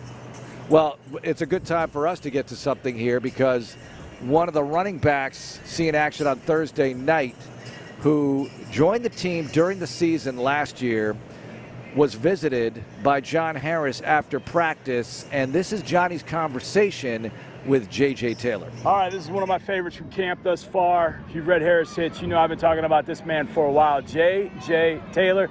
J.J., your first camp in Houston, got to Houston, I don't know, you got to Houston when weather was good. Now you experienced the real Houston day-to-day. How you feeling? Shoot, I'm feeling pretty good. Came from Arizona College. Yeah. So I got that chance to be in the heat, but this is not no dry heat. It's a little different. But at the same time, feels good. So. How you feeling with this offense? Getting, obviously you learned a little bit. You've been here in the offseason, went through OTAs, mini camp. How you kind of feel in the offense, and how do you kind of feel about your growth in it? With my growth, I'm getting more confident each day in the film room, on the field, and even confident outside of the field, taking care of my body, creating good sleep patterns and stuff like that. So everything's going pretty good. People talk about that a lot. I remember there was a coach who used to be here, was like, sleep when I'm done. How important is sleep? I mean, I say it's the most important PED you could ever take. It is very important. It's a part of recovery, and, it allows your body to rest and heal and do all the things that it needs to do. But at the same time, you're not coming in here tired. You get your rest, you're fully focused, fully aware, and you just get to play football and not worry about anything else. Have you ever been to the Hall of Fame? Are you looking forward to going to the Hall of Fame? And how excited are you to see a different color jersey on the other side of the football? First time to the Hall of Fame. But definitely excited to see another color jersey. That's what we live for. We've been doing it since we were kids. It's always fun to practice against your teammates, your friends, and your brothers, but to go out there and battle with your brothers against somebody else is always a good feeling. I know as we get closer to the game, obviously it becomes a little bit more important, but how are your nerves kind of going into this first one of the year, just making sure that no mental mistakes, want to do things? How you kind of feel going into the first one? It's hitting a little bit earlier than a lot of the preseason games and all preseason games, but how you kind of feel from that perspective? I mean, that's how it always is, because I care about it. So, I put a lot of stress on a lot of things that need to be done and a lot of things that I need to make sure happen, and that's all I'm focused on. JJ, appreciate your time, man. Keep it up. Appreciate it. Thank you. There's J.J. Taylor, 5'6", 185. That's his listed height and weight. Third year out of Arizona. As Johnny said, got here last year during the season and now trying to make an impression during preseason games. And this is the kind of thing Andy Kalu was talking about with us about an hour ago, how the preseason games are Super Bowl intensity for certain players, and J.J. Taylor would be one of those. Because you think about what this team has going on in running back with Damian Pierce getting the starters reps right now with Joe Mixon sidelined for the moment. I don't know if Joe's in pads today. Let's see if we can spot him. Also, Jawar Jordan, they drafted him. Dare Ogunbowale, I mean, he's so useful for a football team. And Danny Barrett coaches them all. I want to bring up Danny Barrett here for a moment because this is somebody you need to know about who gets no pub whatsoever, but he's fascinating. Danny Barrett, the running backs coach. He played at the University of Cincinnati. Now, this is cool stuff. He went up to the CFL, and not only did he play in the CFL, he played well.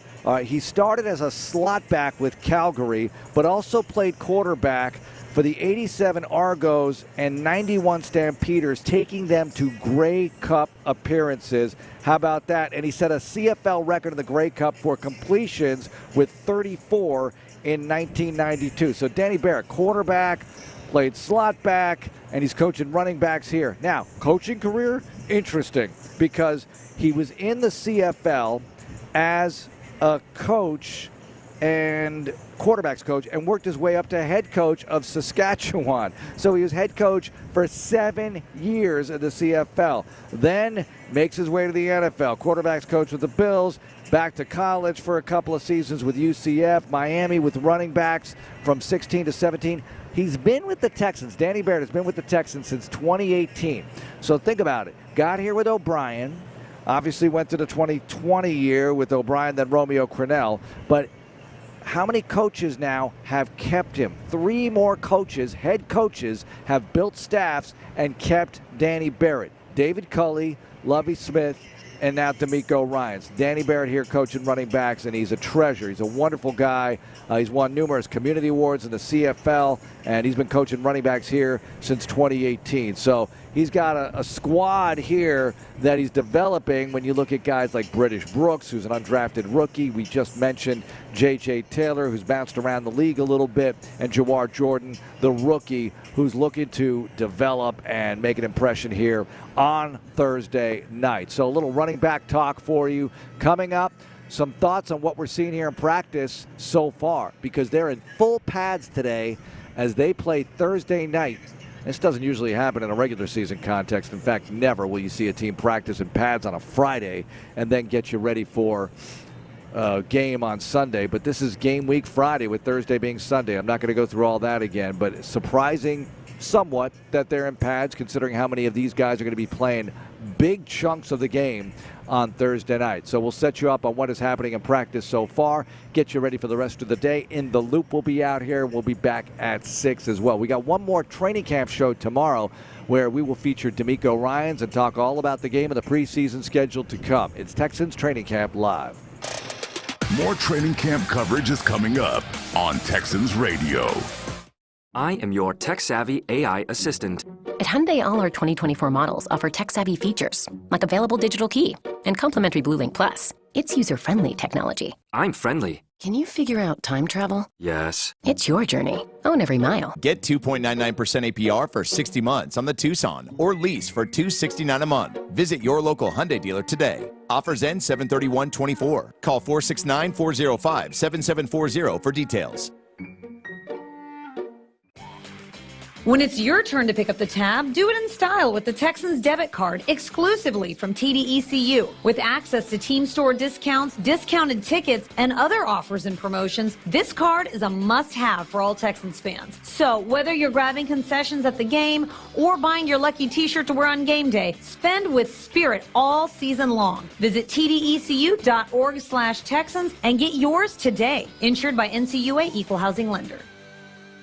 The Texas Lottery presents Now That's What I Call Hits, with hit songs like Give Me That Money, give me that money, give me that money, give me that money, and Winner Winner Chicken Dinner.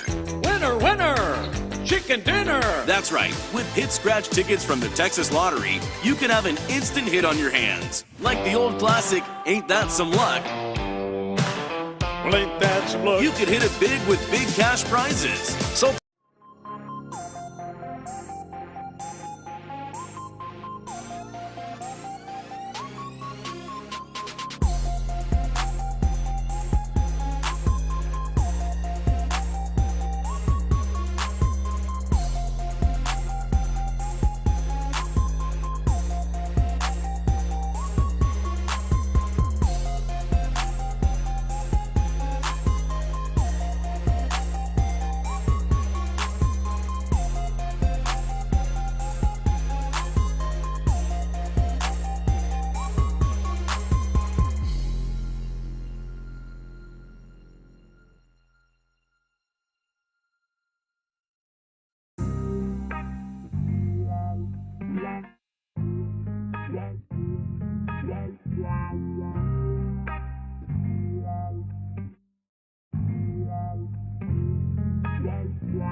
today at HoustonTexans.com/fans.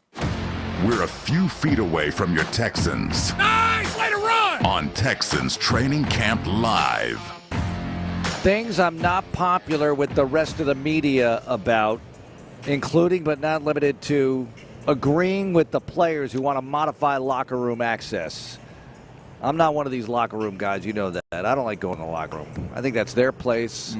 I always thought, it's like interviewing a player in the bathroom. It's literally their bathroom. Yeah. It is. It is. You know, they change there. And, you know, Dan Pompei, who I like, actually, and he wrote a big story about Denico Ryans and interviewed me for it. I don't know why. I think he used like one quote. You know, you spend 10, 15 minutes with a guy and he uses one quote. But that's fine. It's fine. Dan's a great writer.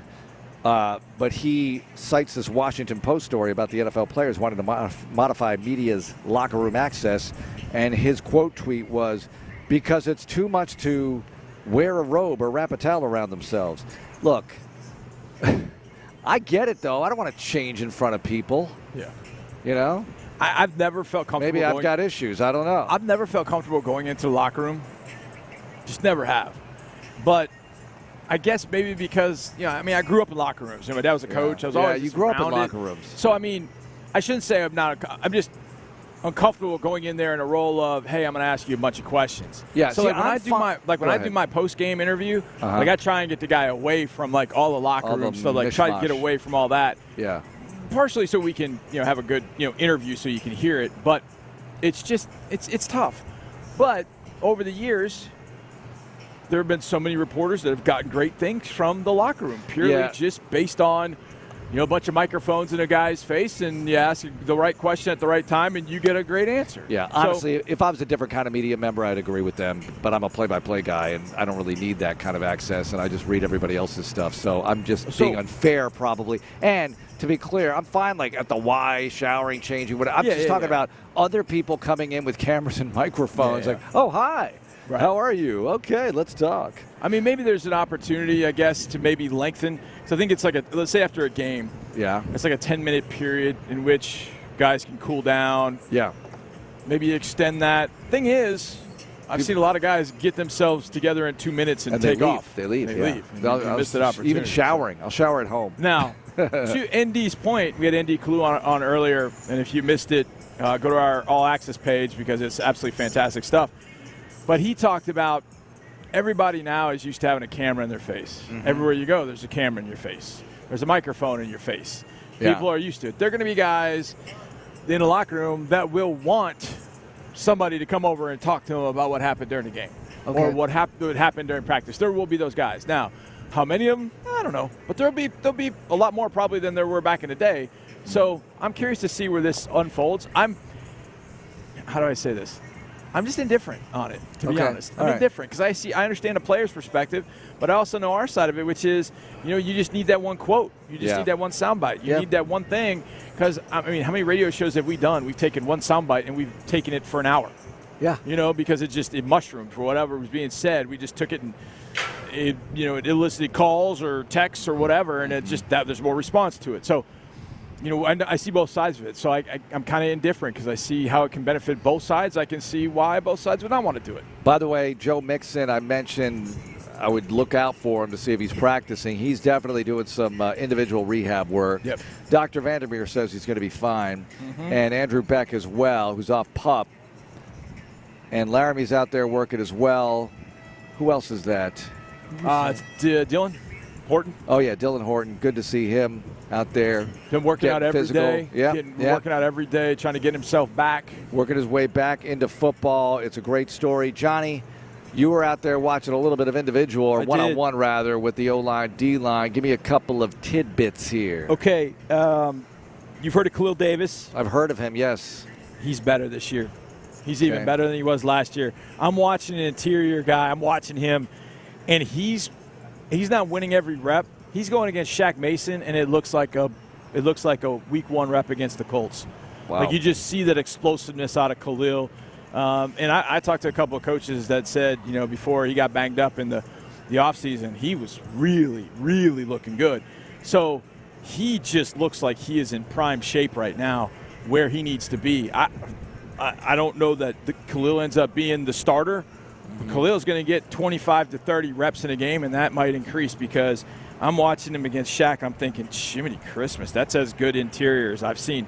And in those one-on-one drills, defensive line, they were getting after it. They were really getting after it. Let me give you another name that has not been mentioned a whole heck of a lot because, and again, it kind of goes with the whole UFL thing. He got here late. He wasn't here for OTs, mini camps, but he had his season in the UFL. Texans signed him, Malik Fisher. He has been evident in team drills. Coming off the edge, he's got some speed. He's slippery. I don't think he ends up making the team. It's going to be really tough with all the players. Yep. But if you could keep Malik Fisher around here, stash him here, and work with him a little bit more, I'm already seeing what he can do with days of practice, stacking good days after good. Keep an eye on number 79, Malik Fisher. He did some good things down in the rush one-on-ones that I went over to watch. He won 2 reps. One, he just completely ran by the left tackle, completely ran by him. And then the next rep, anticipating him to do the same, he then engaged the left tackle and then ripped back inside and got clean. Like both reps, he was like standing at the quarterback after 2 seconds. So there's a little something there at Malik Fisher, even if it's just here's a guy we can work with And again, to your point, you said it earlier. You're talking about buying a stock, like buying a penny stock, and then seeing what it can turn into. So wait a minute, he's a rookie from Villanova, right?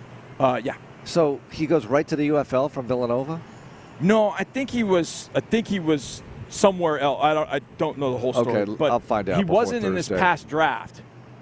I don't believe. But he played a full year with the Birmingham Stallions, had 7 sacks, I believe it was. 7 sacks, 7 TFLs, I think were the numbers. And he's long arms. I think he can move really well. He's been showing up in practice a couple times. I'm like, wait, why did the quarterback kind of pull that ball down? And look up. And I always love when I see young players do this. They do this in practice. They make a play and then they put their finger up like, hey, that was me. Like, that's the smartest thing he could ever do. Tell him it's you. So Malik Fisher, keep an eye on him. Yeah, I will. Birmingham Stallions, by the way, NFL AAA team, basically, when you think about the talent coming out of there and the success they've had in the USFL, then UFL with Alex Magoo, our buddy who was here as a backup quarterback to Watson. He was the 3rd stringer, and he won a couple of championships with Birmingham, and now he's in Green Bay as a reserve. So doubt we see him. It's the Jordan Love show, but he's up there trying to make it in this league now, and that's certainly worth noting. Quarterbacks working out in front of us here on Field 1, Houston Methodist Trading Center, red jerseys, and 4 of them today. As we mentioned, Case Keenum back at practice. Really great sight to see Case back.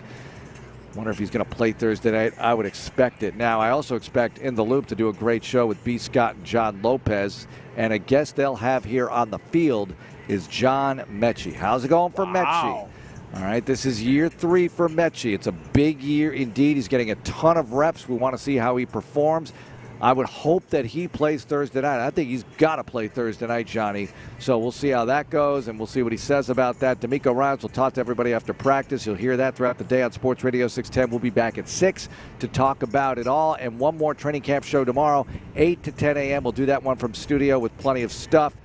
Ben, thank you for producing. Aaron Raybold, our engineer. For everyone, have a great day. In the Loop next. Go Texans.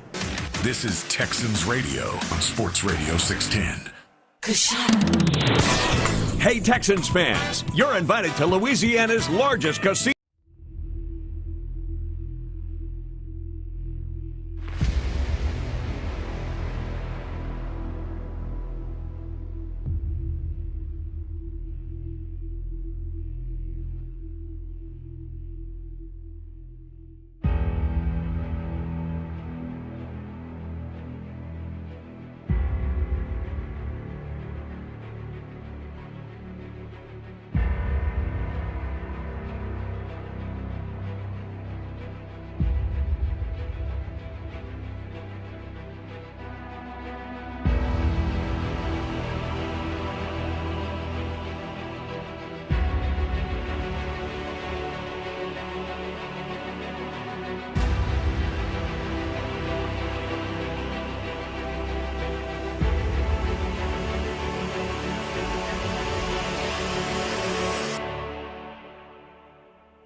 Canton. Sports Radio 610. The Texans play here. An Odyssey sports station.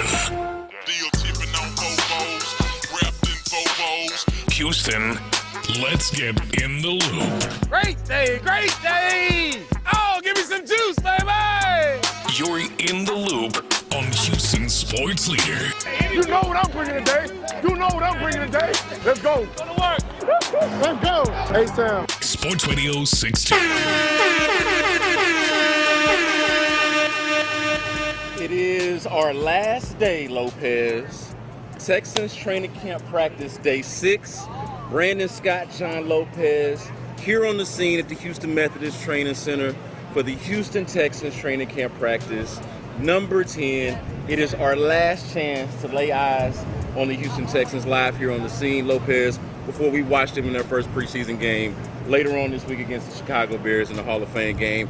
I cannot wait to watch them get into the nitty-gritty of practice. We've seen some position drills and things of that nature, but this is our last chance to get some discernible takeaways from this team, and I can't wait. Yeah, and we have a few already here, like you said, at the Methodist Training Center. But kind of a spoiler alert on one of my passing thoughts. I'm starting to wonder if this is kind of like a mini game week prep type of practice. Wait, what do you mean, mini?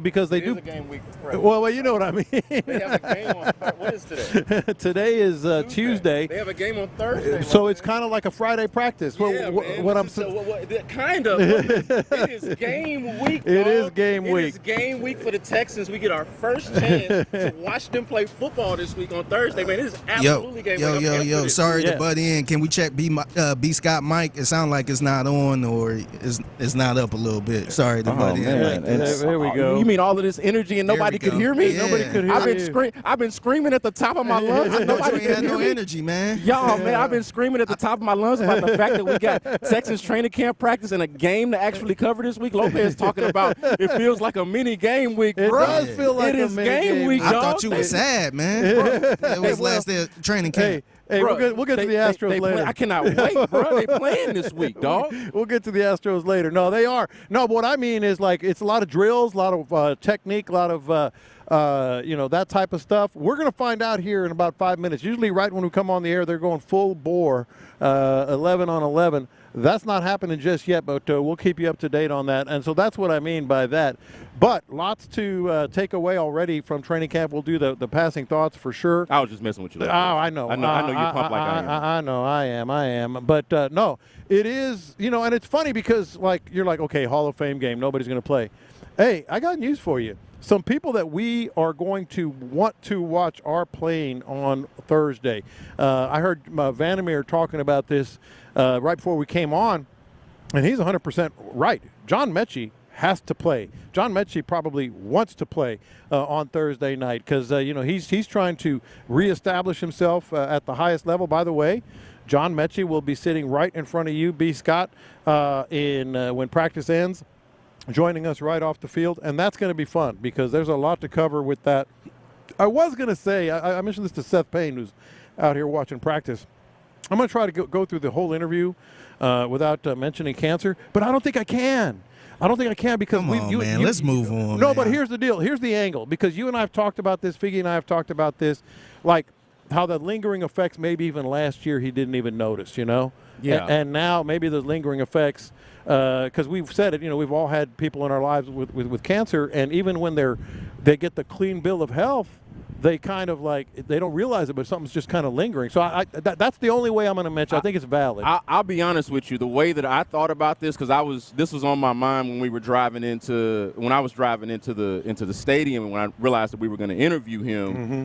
It was more so of ways of asking about the thing that we all know about at this point. And we can obviously mention, I'm not against mentioning the word cancer, but at this point, since he's already played one season removed from the diagnosis and from the recovery, to me it's about, like, the thing that I want to know from him off top is what is different about this training camp versus last year's, really both from a physical and a mental standpoint, because you have to figure, to your point, Lopez, about the cancer, you have to figure it has to be different from a physical standpoint, but also mentally. Yeah. You heard Noah Brown talking to you guys yesterday. Hey, I don't necessarily see a difference in physical athleticism per se as much as he's more sure of himself. Right. And so I want to hear more about that, how much more confident or comfortable he is from a mental standpoint, on top of the fact that we realize and understand that he is now a year plus removed from the cancer diagnosis. Right, I totally agree. And right on cue, they are going 11 on 11. They can bring that closer to us. Yeah, though. one's they versus, versus one. Hey, y'all want to come over here real quick? I was standing on the top of the bleachers behind us, trying to get a better look. But so good deal. We'll keep you up to date on all that. Yeah, man. So this is an exciting time, and you mentioned John Mechie. I'm really ready to talk to him because I think in a game like this, you talk about players that aren't going to play and how it's going to be mostly the subs. Well, that is the spirit of training camp. That is the spirit of preseason. That is what we are all here for. For example, talk about John Mechie. Here is an opportunity, I think at least, for John Mechie to star in a different role, for John Mechie to look more like the second-round pick that he actually is, and less like the role player who's recovering from cancer and the ACL and a year removed from football, a year plus removed from football, really, when you think about it. And so less of that and more of, hey, you're probably one of our better guys out here going into a preseason game. So we get to see John Mechie. I would like to think, I don't know this for a fact, but I'm projecting this. I'd like to think we get to see John Mechie more heavily featured, doing more things, and kind of get a more depth for what his potential actually can be. Once he's further along in his recovery, and we anticipate that he absolutely is. I totally agree. And just getting back to the point that I was making earlier, we're going to see some players that are going to be playing on Sundays and may well earn those jobs. On Thursday, or at least start to earn those jobs on Thursday. You don't think John Mechie wants to play? That's a good example right there. You don't think any of these receivers back there, Steven Sims, Ben Skoranek, Xavier Hutchinson, you don't think they want to play? Xavier Hutchinson's got to be chomping at the bit. Yeah. You mentioned earlier hearing Mark Vandermeer talk a little bit about this. Indy Kalu was on with them on Texans Training Camp Live as well, and he was talking about early on in his, Indy played 12 years. But early on, he had to establish himself. As a player, and at that point, playing in the preseason was paramount. He called it his Super Bowl. Yeah. You don't think that this week's game is Xavier Hutchinson's Super Bowl? Yeah. That may not be something that you care about long term, where it might be a more granular point. But that's what this week is about. The Xavier Hutchinsons of the world getting to actually show something, anything. John Mechie is somebody that you anticipate to be on the team, but you want to see how much you can find from him. You want to know who I'm really interested to see? Who's that? Who's going to emerge out of this crew of backup quarterbacks where we can't really tell among them who is supposed to be the guy? Yeah. Like we've got the most confidence probably in Case. We've got the most local connection and probably the most affection for Case Keenum, both for his background with the University of Houston, his time here with the Texans a decade ago, and what he did last year. Like, we understand all of the history with Keenum, but he's on the other side of 35. And these other guys in the room, we don't know exactly if they have a viable backup quarterback, and that is something that I'm very intrigued to find out this week, Lopez. It is going to be a Davis and or Boyle game, and it should be. And it should be. And we're going to get into this more tomorrow, but I put together a list of players that you absolutely want to watch on Thursday. But those are some. Mechie's one, Xavier Hutchinson some, and I have other names as well. Now, as far as what we're seeing at camp today, because this is where you separate a lot of the guys that are making big plays, etc. We mentioned Mechie's going to be joining us right off the field. He's a guy that has missed some practice, and he's got some ground to make up. I mean, that is a loaded room. We continue to talk about that. Hey, John, you just mentioned Mechie. It just reminded me. I meant to mention this earlier. Yeah. There is a video. If y'all have not seen it yet, go check out Jonathan Alexander's Twitter, now known as X. There is a video of John Mechie putting a move on the rookie Kalen Bullock, who I am bullish on, who I really want to. I want to see him play this week. Yeah. I want to see him play this season. I want to see what he can actually contribute, but that's further down the line. But you want to talk about what we're watching today?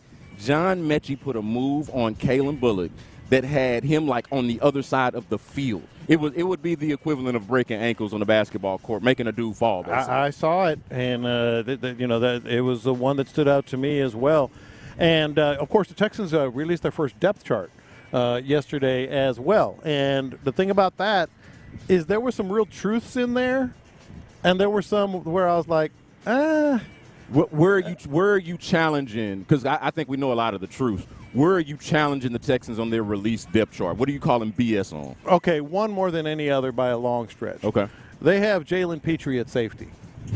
Like, literally, they have him on the depth chart at safety. He hasn't lined up at safety that I've seen the whole camp. So obviously, like you and I have been watching the same thing. I'm not going to dispute the fact there. But let me throw this at you. Maybe what they're doing here at camp is just an experiment to begin with. Like, I have not been convinced that just because he's only played nickel that means he's exclusively going to be a nickel. Yeah. I feel like that's something that they're experimenting with. They're trying to see how much they like it, how well it works, and that they're not going to commit to saying that they're absolutely doing it, i.e. on their depth chart, until maybe the end of training camp, maybe until they actually see it in a preseason game. You want to talk about players that we know, players whose names we know that we're looking forward to or actually want to see play in preseason this year? Jalen Petrie has to be among them, has to be toward the top of the list because of what you mentioned. He's listed on the depth chart as something that you knew him as, but what we've been watching and what we've been telling you about at training camp is something totally different. Is he going to play nickel in the preseason? Is he going to play safety? I anticipate for him to play nickel. If it doesn't go well, I figure that they think that they can always put him back at safety and then figure out the depth of it from there. Here's where I don't agree with that. And not that it's not a good theory, but I don't agree. Like, even in drills, literally every day, he doesn't take a single rep in drills with the safeties. It's he and Desmond King and another player with the nickels, and that's it. 3 dudes are getting every single drill, every single rep, every single everything with the nickels. So I mean, now's the time to start getting him better at safety. You know, why would he not take any reps at safety if you want him to improve? So if you could call it right now, who is the starting safeties? Okay, I'm glad you brought that up, Figgy. Because here's where it gets interesting. It's the next logical question. This is the other thought that I had when I saw the depth chart come out yesterday. So you mentioned Kalen Bullock got turned around, but he's been pretty good. You know, he's got that length, really long arms. I would be fascinated to see, and maybe I could just do an old Google search, but what his reach is. And he's a playmaker. Go watch his tape from USC. Even if you just want to watch the highlights, you don't want to crunch the tape. He is a playmaker. I think part of it, Figgy, because like behind Jalen Petrie on the depth chart at safety is one Kalen Bullock. Yep. Not MJ Stewart. Yep. Not Brandon Hill.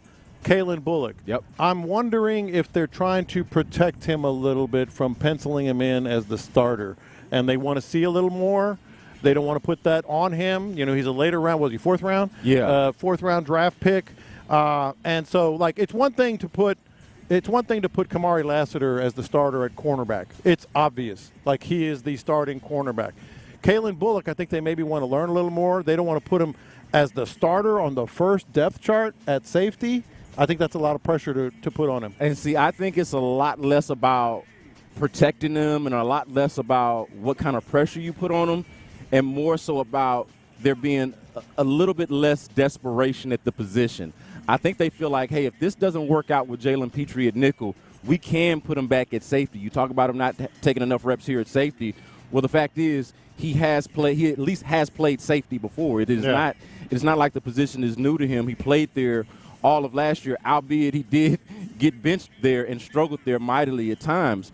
But I think it's more so about the fact that they have more of a backup plan and less of a backup plan at corner opposite of Derek Stingley Jr. And so, because look, Lopez, they have shown us that they are not about protecting rookies. They have shown us that he says if you're good enough to play, you're going to play. Yeah, they're not about babying rookies. And I think that Kalen Bullock has probably shown them enough for them to feel like he can play either as a starter or a backup, we'll see, but that he can play. It's just a matter of where does Jalen Petrie fit in the scheme of things, in the grand scheme of things. And this is just going to be an ongoing question throughout the preseason, Lopez, and I'm fascinated by it. I'm rooting for Jalen Petrie because he's a great guy. But I don't know what position this man plays. Mm-hmm. Right now, he feels like a man without a country. Yeah. He feels like somebody that's got a lot of potential and a nose for the ball, can make plays, but also at times can be a liability for you in coverage and also can be a liability for you when it comes to tackling, despite the fact that he's got so many other redeemable attributes about his game. He is kind of an enigmatic player when you think about it. Yeah. I don't know what position this guy is going to play at. I don't know, kind of to your earlier point about calling BS on the depth chart. I'm with you in idea because I'm watching practice with you, but I am not entirely sure that they are entirely sure where Jalen Petrie is going to play for them this year. Well, then take some reps. Like he hasn't taken a single rep with the safeties. I cannot get over that. This is training camp, man. This is a dude that got benched last year. This is a dude that has all kinds of pressure. What did Denico Ryan say repeatedly? We'll see. We'll see. Well, you would think that he'd take more reps with the safeties then, and that's why I'm like, I don't buy this. And the other part about Kalen Bullock and why, he's not afraid. Yes, he's not afraid to put rookies high on the depth chart when they earn it. Maybe they're just not fully convinced. He's played really well. He's had his moments, but he's also been turned around just today by John Mechie. Yeah, you know what? And I'm thinking about this, too, with Jalen Petrie. It makes you wonder, as far as him not taking any reps at safety, it at least makes me wonder what does happen to him if it doesn't work out at nickel. Because I think what you're gathering from this, and it's a reasonable assertion here, is that if he's not taking any reps at safety, they've probably actually given up on him at safety. The decision has been made. Well, it's at least as far as him playing safety. Yeah. And the depth chart, be damned. Forget what you see from the depth chart. Yeah. He ain't playing safety. And then the hope is, hey, he's just better at nickel, better around the line of scrimmage. You can blitz more with him. All of these things that we've talked about or why he might be better at that position. Can he cover at nickel? Is he good with the sudden movement and all of that? Like, it's not the same quite as playing it at Baylor, playing it in the NFL. Yeah. So like covering NFL slot receivers, like it is going to be hell to pay at times. So like if it doesn't work out at nickel, I've got serious questions on what exact position this guy is playing, because it does seem like they've given up on him. A couple of other things on the depth chart here that I think there's a lot of good things to get out of the depth chart, and then there's things like we just talked about with Kalen Bullock and Jalen Petrie. There's some things that you kind of want to go, okay, what are they doing here? Why is he there? And let me give you an example here. I keep going back to, I believe it was Thursday, maybe Friday, when they went into the dime package drills in 11-on-11 full contact, ones versus ones, and the linebackers were Jalen Petrie, which we know he's going to do that as a nickel. He can step in and play linebacker in a dime package, and Deshaun Phillips. Like, he's kind of like this week's Rio. Like, who? Wait, how did that happen? Deshaun Phillips was up there with those guys when they went ones versus ones, and Henry To'o is healthy. So Henry To'o is actually listed ahead of Deshaun Phillips at the outside linebacker position, and I'm like, that could be they want to see what they can get out of Henry To'o in that role, or also like they're still not quite 100% decided on that position. Hey, look, I'm just going to say this now, and I don't mean this as no disrespect, but the fact that Henry To'o did not find himself in any dime packages is not a coincidence, and it does not stand out, because he don't belong in no dime packages. Like they have to, and what it shows me is between Phillips and the rookie Jamal Hill, they're obviously going to look for their fastest, most athletic linebacker to be available to them in dime packages, and then obviously Jalen Petrie is more of a hybrid type of player, more of a probably an undersized linebacker when you really think about it. That's going to make sense. Kind of on a nerdy point, Lopez, since you mentioned dime packages, I cannot wait to see what their dime packages look like. I mean, me too. Because I like their defensive backs. I think they got pretty good depth at defensive back. Even if you don't necessarily believe in the rookie, opposite Derek Stingley, you got your questions at safety. They've got decent depth at defensive back that makes dime packages really intriguing. And then there's just a question about which linebackers they're going to play in those sort of situations. We are going to get a look at that this week. Yes, we are 2 days away. Yes, it's our last day on the practice field at the Houston Methodist Training Center, Houston, Texas. Training camp practice number 10. Brandon Scott, John Lopez, Figgy Fig with you on In the Loop. More of Lopez's passing thoughts on training camp coming up next. The Drive is live.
getting you ready for Thursday's game and Andre Johnson's Hall of Fame induction on Saturday. Here's In the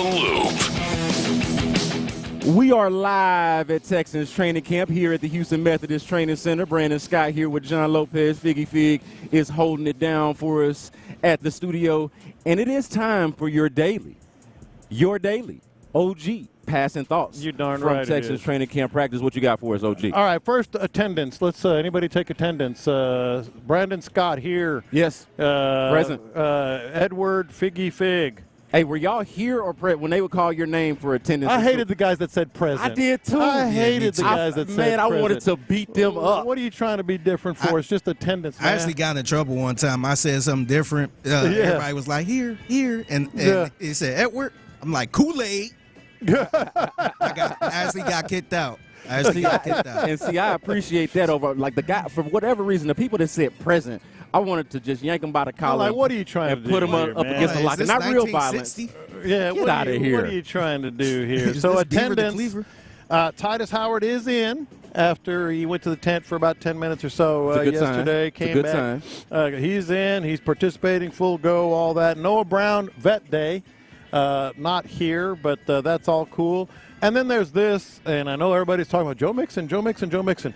I think we can all just chill the bleep out on Joe Mixon. He is not participating, but you and I were talking about this coming in. I mentioned this yesterday. Joe Mixon, I feel they're just waiting until after the Hall of Fame game. He's, 27, 28?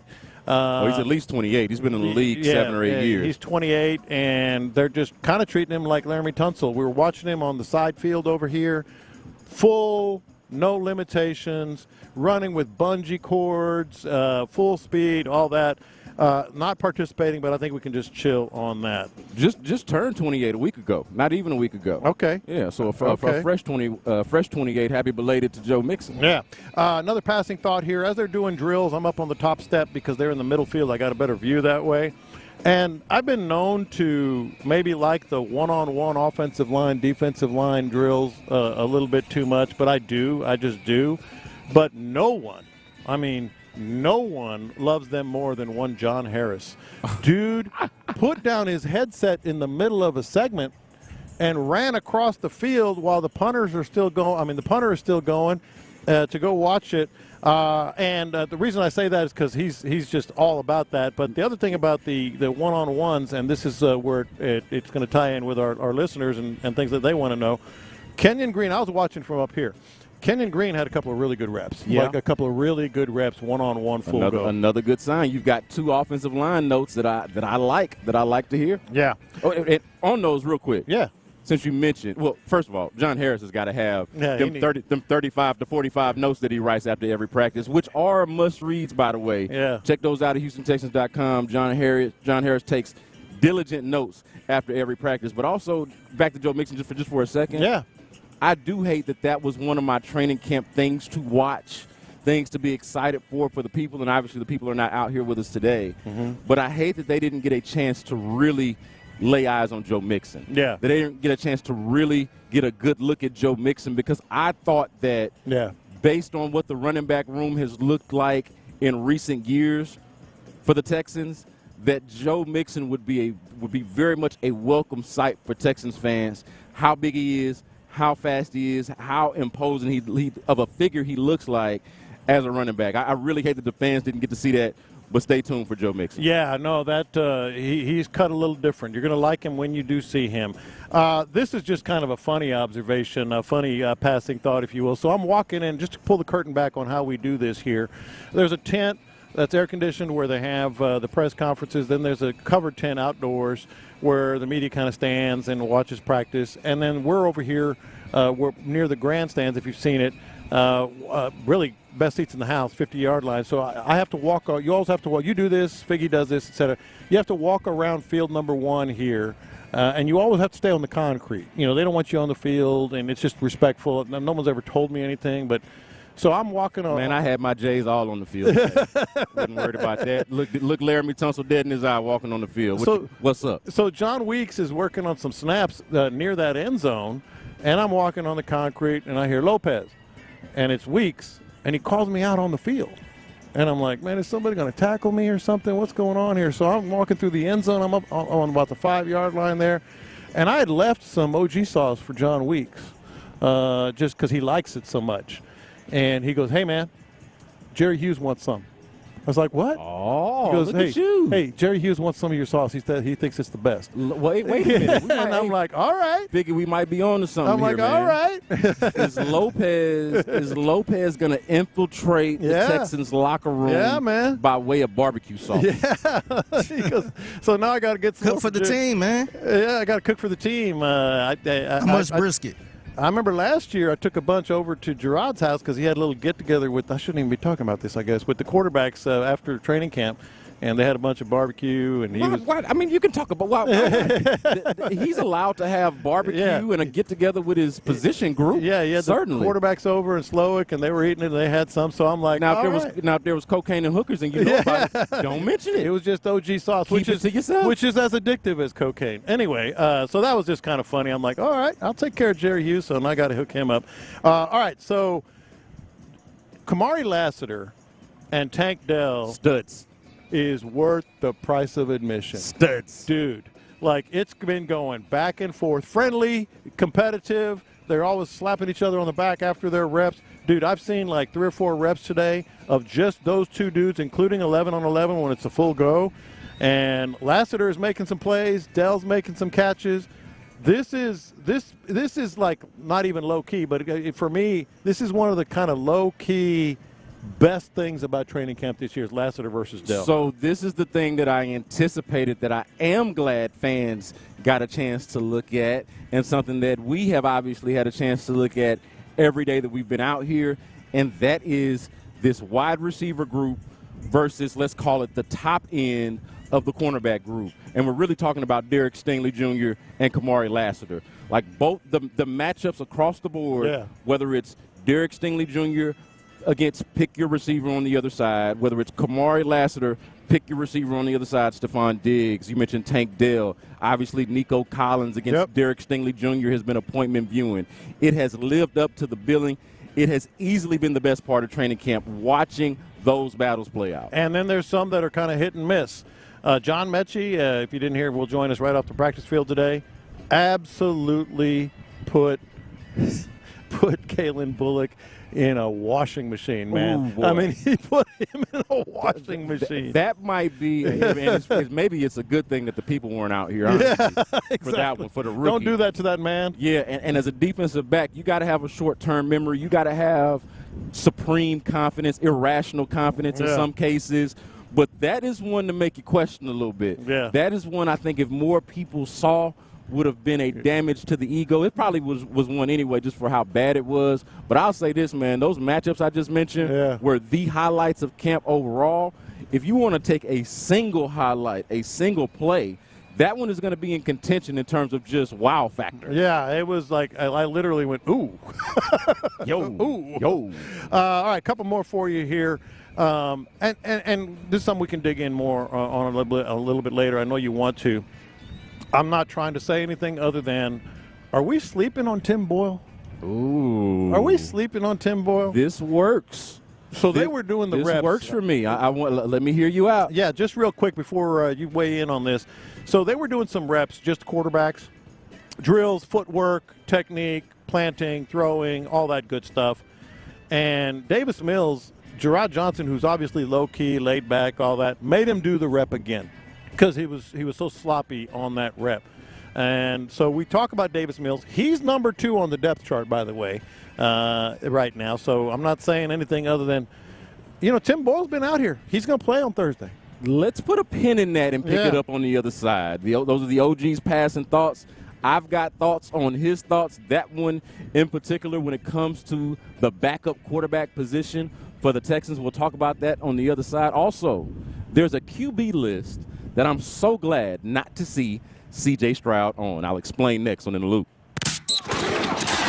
Nick Caserio reinforced the Texans standard in an exclusive conversation with Payne and Pendergast.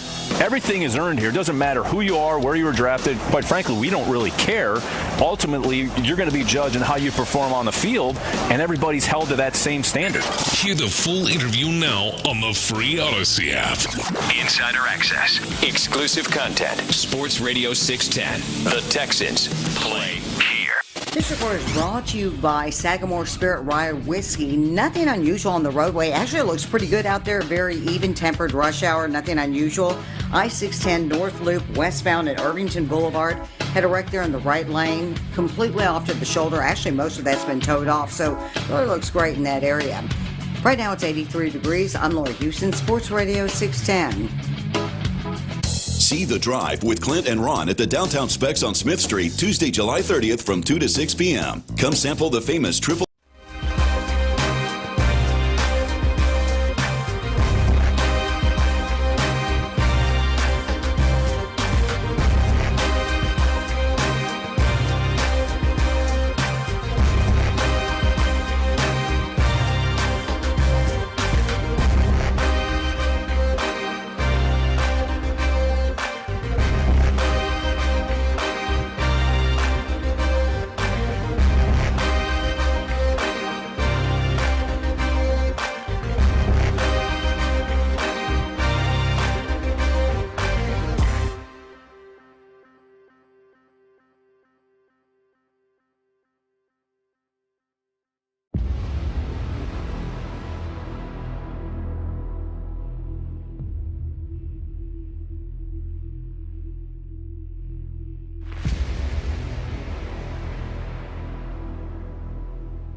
does it. Don't you know I'm loco? You're in the loop on Houston's sports leader. Sports Radio 610. Do the Texans have a backup quarterback? We know what the depth chart looks like. C.J. Stroud, obviously, at the top of it. Davis Mills is his backup, according to the depth chart. Case Keenum's on the team. Tim Boyle's on the team. But we know what happened last year. When it was time for a backup to play, the guy who was directly behind C.J. Stroud on the depth chart ended up not playing, and it ended up being Case Keenum. And, oh, by the way, they have added Tim Boyle into the mix.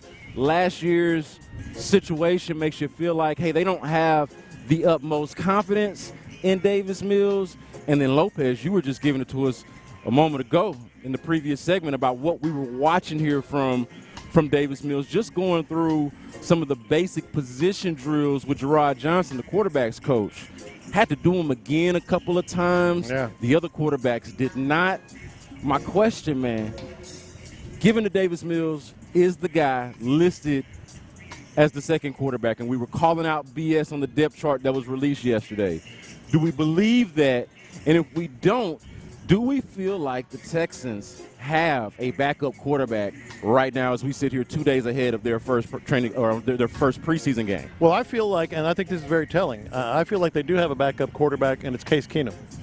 Like the experience, obviously what he's done regular season, postseason, very well trusted in this offense, has played in this offense so many times, and so it led the question, on my passing thoughts, like, are we sleeping on Tim Boyle? To me, it's not even so much about Tim Boyle as it is Davis Mills. And let's be fair to Davis Mills. He has been out here and he has made some plays. He has made some good throws. He's led the offense in the 2-minute drill. He's led the offense in the full go, scrimmaging at midfield.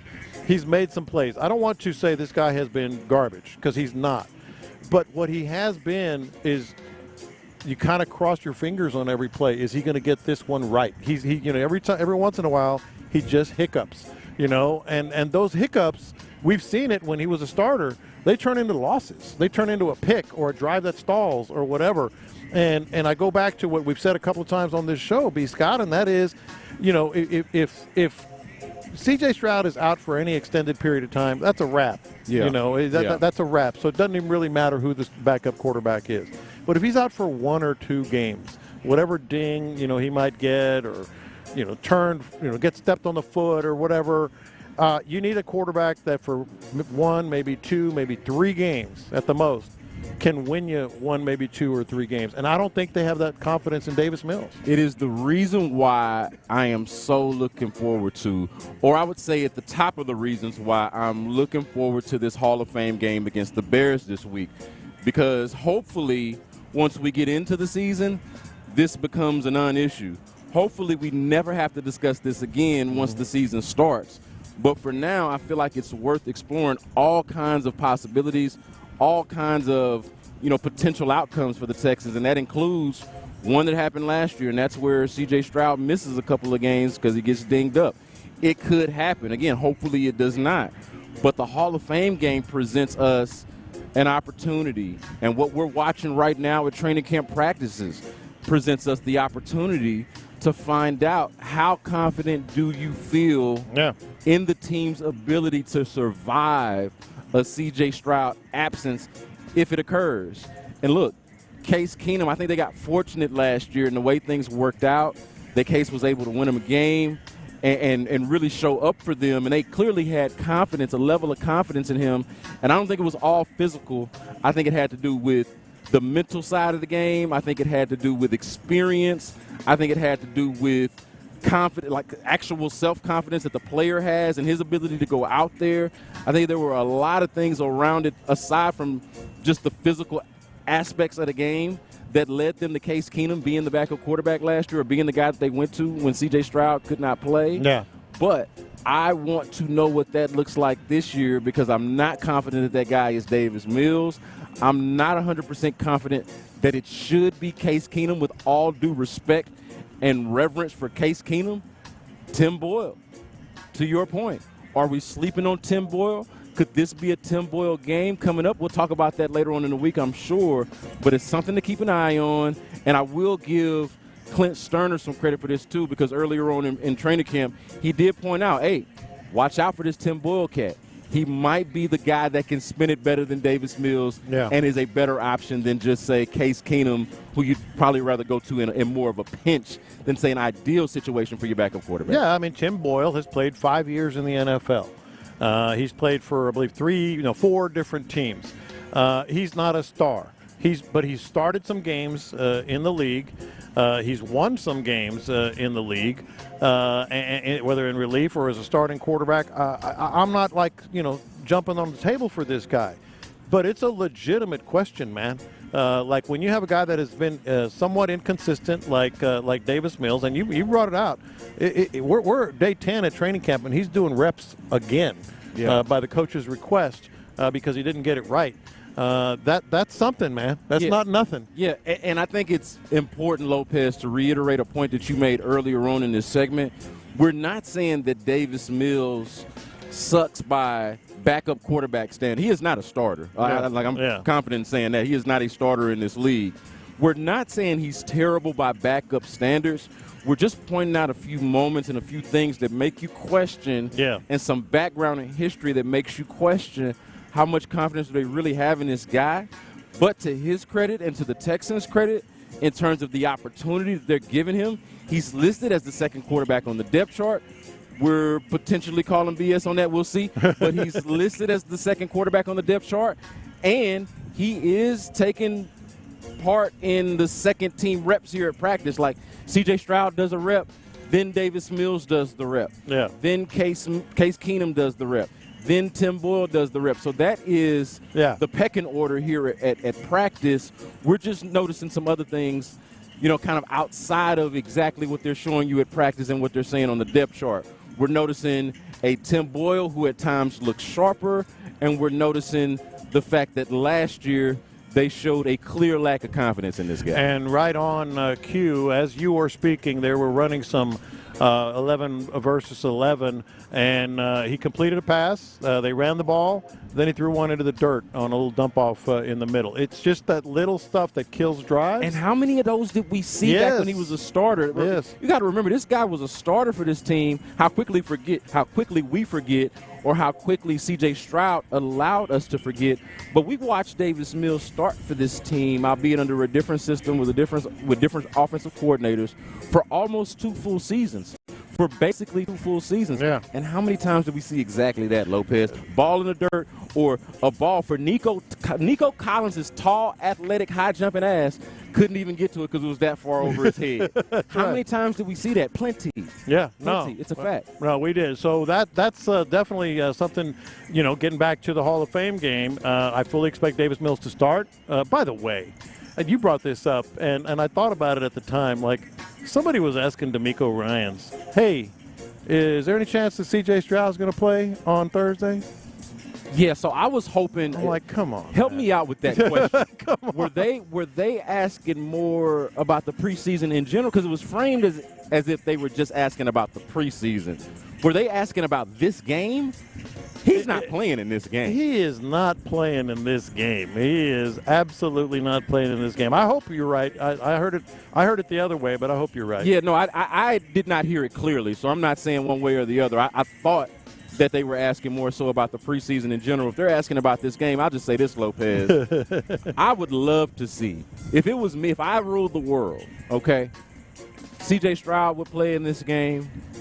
Caleb Williams. Hell no. No, listen to me. Hear me out. Hear me out. If I ruled the world, C.J. Stroud would play in this game.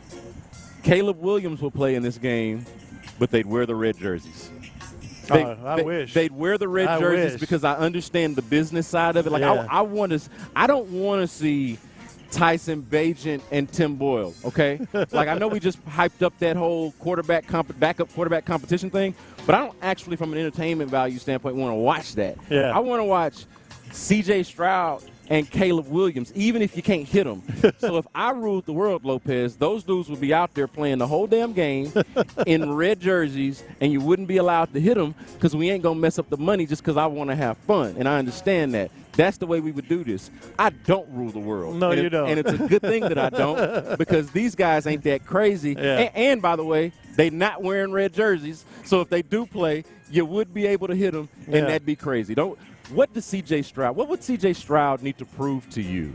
Like, what would you need to see from C.J. Stroud that you just wouldn't be willing to see week 1 against the Indianapolis Colts? Nothing. It can't be a thing. Nothing at all. I feel, and people argue with me on this. I know Adam's playing really likes the the preseason for some unknown reason, and wants to see them play. And he and I were mixing it up on that. I would play C.J. Stroud for one half in the home preseason game, and that's it. An entire half? One half. That's it. Hey, you are more of a gambling man than I am. Like if I'm trying to protect him, I give him a quarter. I don't give the whole preseason. I give him a quarter. I don't really feel like he needs to play. Now, here's where I'd give up, or where I'd let up, I should say. If he's able to convince me that he absolutely needs it, or if for some reason I feel like he absolutely needs it from just the mental rep standpoint, like you need a dress rehearsal, you need a trial run, you need more than just practice. Now, they're going to do the inter-squad practices, with L.A., and they're going to do some That's things. all you need right there. If you feel like you need more, then I'd give it to him. But I'm not 100% sure that he needs it. And if he doesn't try to convince me that he does, I don't feel like I'm going to do that. Like, why risk it? No, I'm with you in spirit. All I'm saying is I know how head coaches in the NFL think, and they're real big on let's get that rep in real action of playing an entire half, go through the halftime adjustments, do all that stuff, and then come out in the third quarter. I'm not saying he should even play in the third quarter. I'm saying just go through all that one whole half process, and that's it. But the Giants are going to be at the Texans on August 17th. I wouldn't mind seeing him. I'm with you. I wouldn't mind seeing him in one series, but for that matter. But I think we're going to see him maybe one half in that game, and that's it. We'll get to that list that C.J. Stroud is not on, that I'm glad to not see him on later on in the show. It looks like the Texans are wrapping up practice right now. We are anticipating hearing from John Mechie, the Texans wide receiver, straight off the practice field. So stay tuned for that. But also, aside from C.J. Stroud, who are the players that the Texans can least afford to lose? This is in light of Denico Autry's suspension that was announced yesterday. Who are the players that the Texans can least afford to lose? That's coming up next on In the Loop. Our guys on Area 45 have high expectations.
access, exclusive content. Sports Radio 610. The Texans play here. An Odyssey sports station. We're on the road to Canton, getting you ready for Thursday's game and Andre Johnson's Hall of Fame induction on Saturday. Here's In the Loop.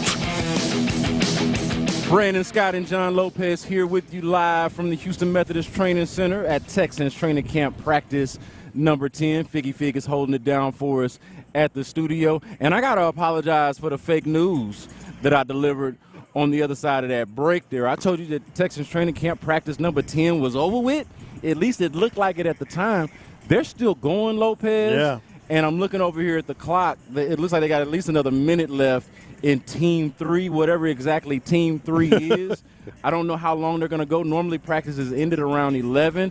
A little extended practice here for us on the last day of us being out here for Texans Training Camp Practice. Yeah, and they're going a lot longer than I thought they would. On the other hand, it's hot. A little bit of news for you. It's hot, Hey. and we can't speculate. But we can tell you what we've seen. We've seen Nico Collins go into the cold room with what looked like an athletic trainer anyway. So that's just an observation. I'm guessing, if I had to guess, again, not speculating, but my guess, pretty hot out there. Maybe he was just feeling it a little bit. Hey, look, who knows? They gave Nico a rest day, a vet day, maybe whatever you want to call it, earlier on in training camp. That did happen. But it is also true that it had not been this hot until, let's call it yesterday. Mm-hmm. They had basically one real hot day at training camp until yesterday. Now today is a back-to-back really hot day out there. We're not saying for sure because we don't know. We're not on that side of the field, and they wouldn't tell us anyway. But he did go from the field, not to the medical tent, but past the medical tent into the cooling room.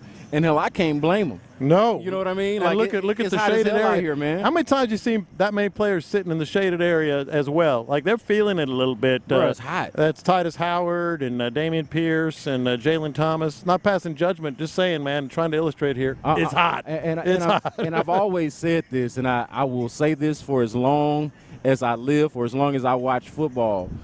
All of this playing in the heat stuff, it's really just to build this tough guy character persona thing that they got going on. Yeah. Because as we know, football ain't really played in this type of weather for the most part. Not meaningful football anyway. Yeah. Maybe early on in the season you'll have to withstand some of this heat.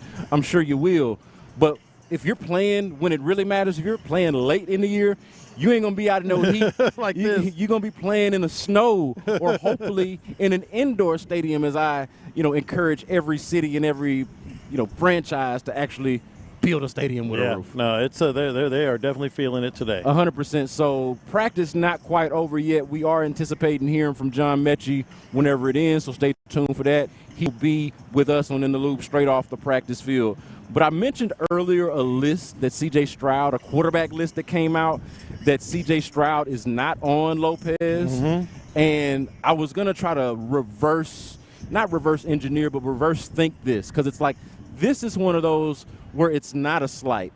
This is one of those where it's a credit to C.J. Stroud that he wouldn't be on one of these off-season quarterback lists because it tells us about his value. It tells us about the way he's viewed by fans and around the league. NFL.com has a list of the 10 the top 10 quarterback values in fantasy football this year. Mm-hmm. C.J. Stroud is not on the list. I'm going to give you a few names here. You've got Jaden Daniels at the top of the list. Mm-hmm. I know that's somebody that you're high on. You've got Justin Herbert on this list. He's number 2. You've got Kyler Murray on this list.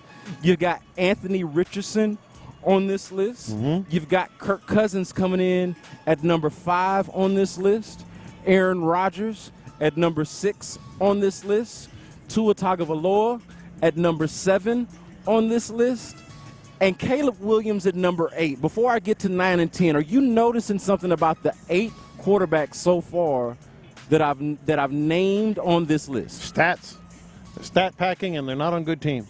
See, so the second thing was what I was going to say. Yeah. Not only are they not on good teams, but they all, while they have their level of cachet or respect, aside from the rookies, of course, they have not played. But it's all they're all quarterbacks on teams with question marks. Yeah. On teams that you're not necessarily expecting to have great offenses, but you are kind of bullish on the quarterback himself. Yeah. Despite his situation.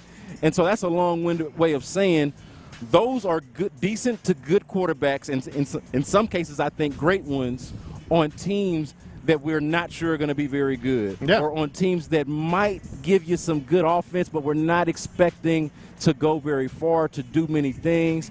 That's why they're high value. C.J. Stroud's not on that list because he's not high value. He's going to be highly drafted and highly sought after when fantasy football drafting time comes up.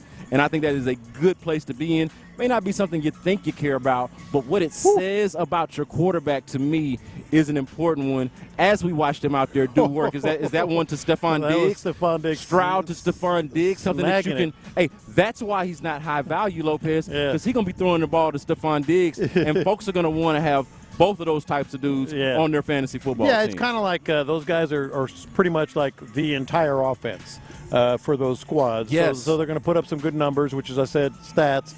And not very good teams. Nobody in fantasy football cares how good your team is. And Washington and Chicago are desperate. Yeah. Like, that's why they drafted those guys, right? Like, they're desperate for a savior. I think that Caleb Williams and Jaden Daniels both project as, we saw them play in college. Yeah. Really good prospects, really good talents. And so if they can infuse any type of energy that's even close to what C.J. Stroud did last year or even mimics it in any way, then I think that's a high-value pick for quarterback. Now, the last two on this one are Lamar Jackson,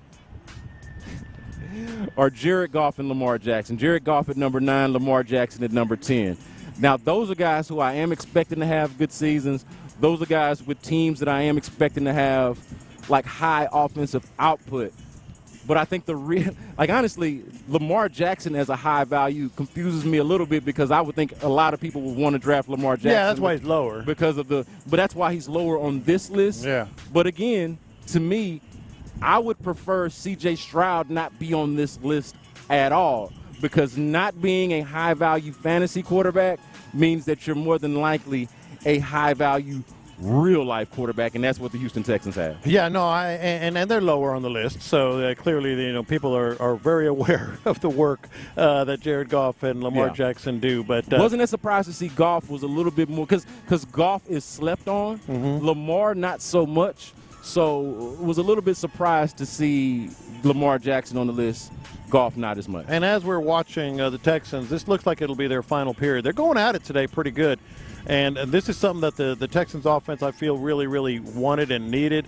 They're dicing up the first defense right now. It's about time. They're dicing them up. I mean, it was Stephon Jackson, then a bullet off of Stephon Jackson's hands. Wait, Stephon Diggs. Stephon Diggs. You were combining him with Deshaun Jackson, which only means we've been watching football for a little while. Stephon Diggs, and then a bullet off of Stephon Diggs' hands, and then a completion to Dalton Schultz, and then another completion. It looked as if it might have been somebody out of the backfield. I didn't catch the number, but I'm guessing it was Dameon Pierce because he's been running with the ones with Joe Mixon out. And they needed this. I mean, not that they've stunk. I think that the story here is the defense has looked so good. And that completion to going deep to Diggs. Yeah, there's Diggs again. And the completion to Dalton Schultz is one of the things that I talked about that you teased. And we've mentioned a little bit, like the players you can least afford. Yeah, so I've got a list of 5 players that you can least afford, and I've got an honorable mention here because I wanted to keep it to 5, but you can never just keep it to 5, right? It's always a 6th or a 7th that creeps in there.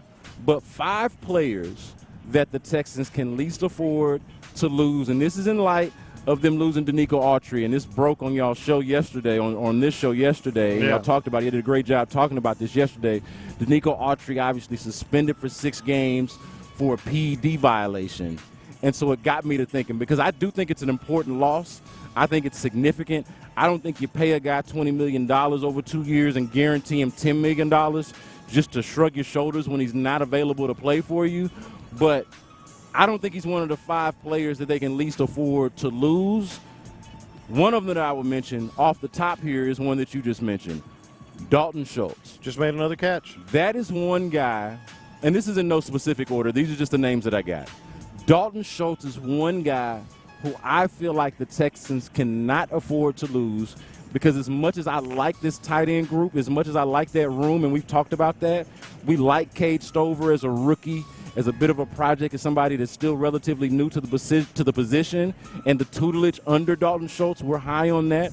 Brevin Jordan, I feel like, has improved steadily.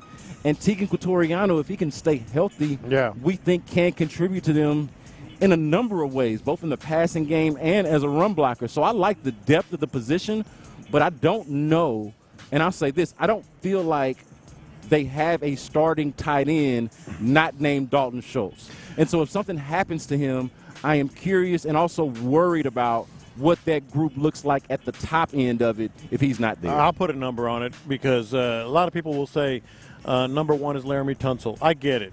You know, blindside, Pro Bowler. He's on this list. Wants to be an All-Pro. Spoiler alert. He's on this list. But number one to me is Dalton Schultz, like without question. He just made two catches right in front of us as they're working on 2-minute drill. 10 seconds left, by the way. They're losing 28-24, so they got to get into the end zone. Yeah. They got to get into the end zone.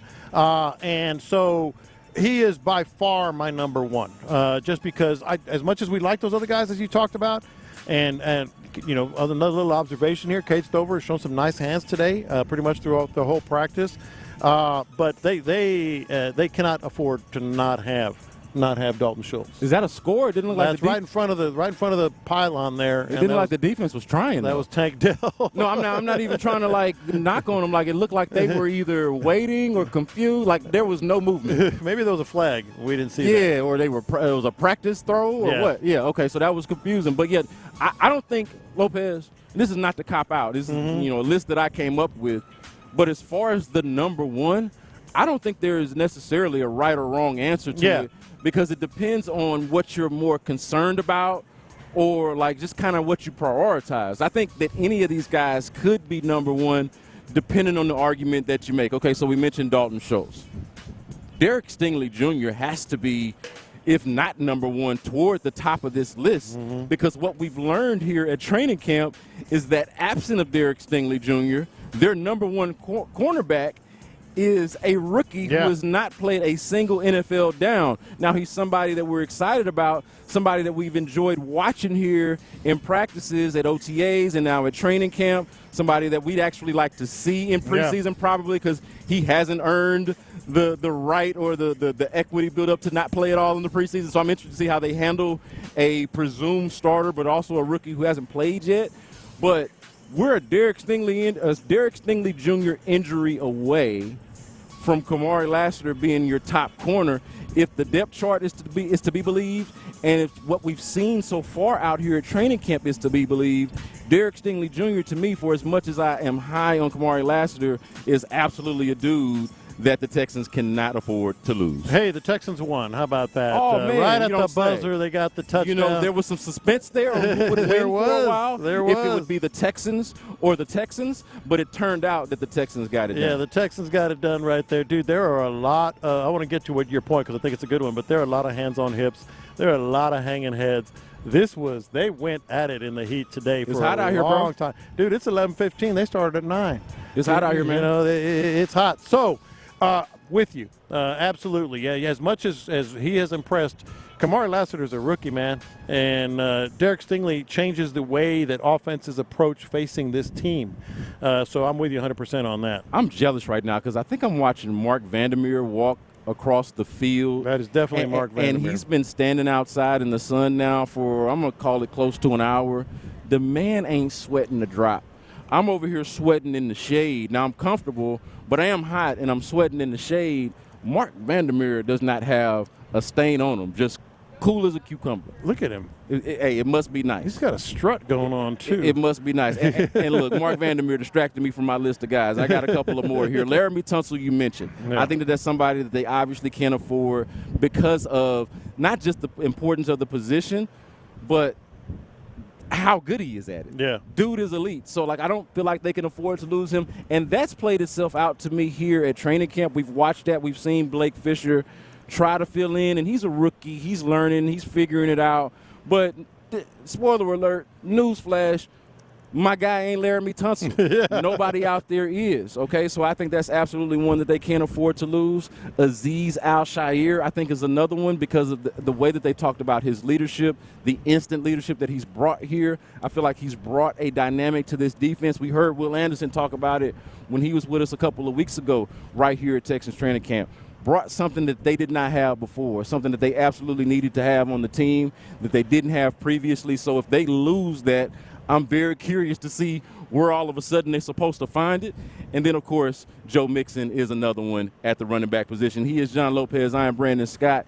Figgy Fig holding it down with us at the studio in the loop. Coming up next, the Texans have finally wrapped up training camp practice number 10. We'll have more from the Houston Methodist Training Center here on In the Loop, Sports Radio 610. Right now, Low T Center, guys, if you're into your 40s and beyond and you've been wondering a lot, it's just harder to get up, it's harder to get going, it's harder to respond and react, recover from workouts. It could be low testosterone. Testosterone therapy can help you get back to your best. And trust me on that, I've been a client myself.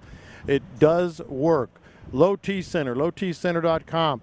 A lot of places can offer some basic treatments at prices that sound too good to be true. You got to see the provider specialists, doctors, medical personnel at Low T Center. They offer advanced, personalized treatments. More than a decade of experience. At Low T Center, you're going to start with a simple test covered by most health insurance providers, by the way, and get your results in just a matter of minutes. And with that, you're going to also get the answer. Is it low T? Is it something else? You can use that blood test however you want. If it is testosterone treatment, do not wait. Get the Low T Center and go to lowtcenter.com. Get that physician-monitored self-inject treatment plan. Only your first 2 visits are at home. At the office. The rest are in the comfort of your own home. Go to lowtcenter.com. Low T Center, reinventing men's healthcare. Where does success on the field start for the Texans? We've talked about it from the beginning. Denico's talked about it. We want to be strong on the offensive defensive line because I would say it's about being physical and having mental and physical toughness. So where does it start? It starts in the front. Hear the full conversation with Payne and Pendergast on the free Odyssey app. Insider access, exclusive content, Sports Radio 610. The Texans play here. Have you lost Texas Medicaid? At healthcare.gov, you can find a low-cost, quality health plan. Do plans cover doctor visits? What about emergency care? And prescriptions? All covered and more. Plus, with the new law, 4 out of 5 customers can find a plan for $10 or less per month with financial help. Healthcare.gov is here for you. Enroll today for coverage starting the 1st of next month. Paid for by the U.S. Department of Health and Human Services. Your friends at Tecovas were wondering, when was the last time you treated yourself to a brand new pair of cowboy boots? With pro rodeos and bull riding championships and concerts happening all across Texas right now, there may have never been a better time to up your cowboy boot game. Visit a Tecovas store and you'll find boots and apparel that fit right, feel great, and look mighty sharp. Come see us at Tecovas and get out there and have some fun in your new favorite boots. Tecovas, don't go gently. Wow, honey, have you seen the electric bill? Yeah, it's out of control. But have you heard of Navien tankless water heaters? Tankless? How does that even work? Well, instead of constantly heating and storing water, it only heats water.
road to Canton, getting you ready for Thursday's game and Andre Johnson's Hall of Fame induction on Saturday. Here's In the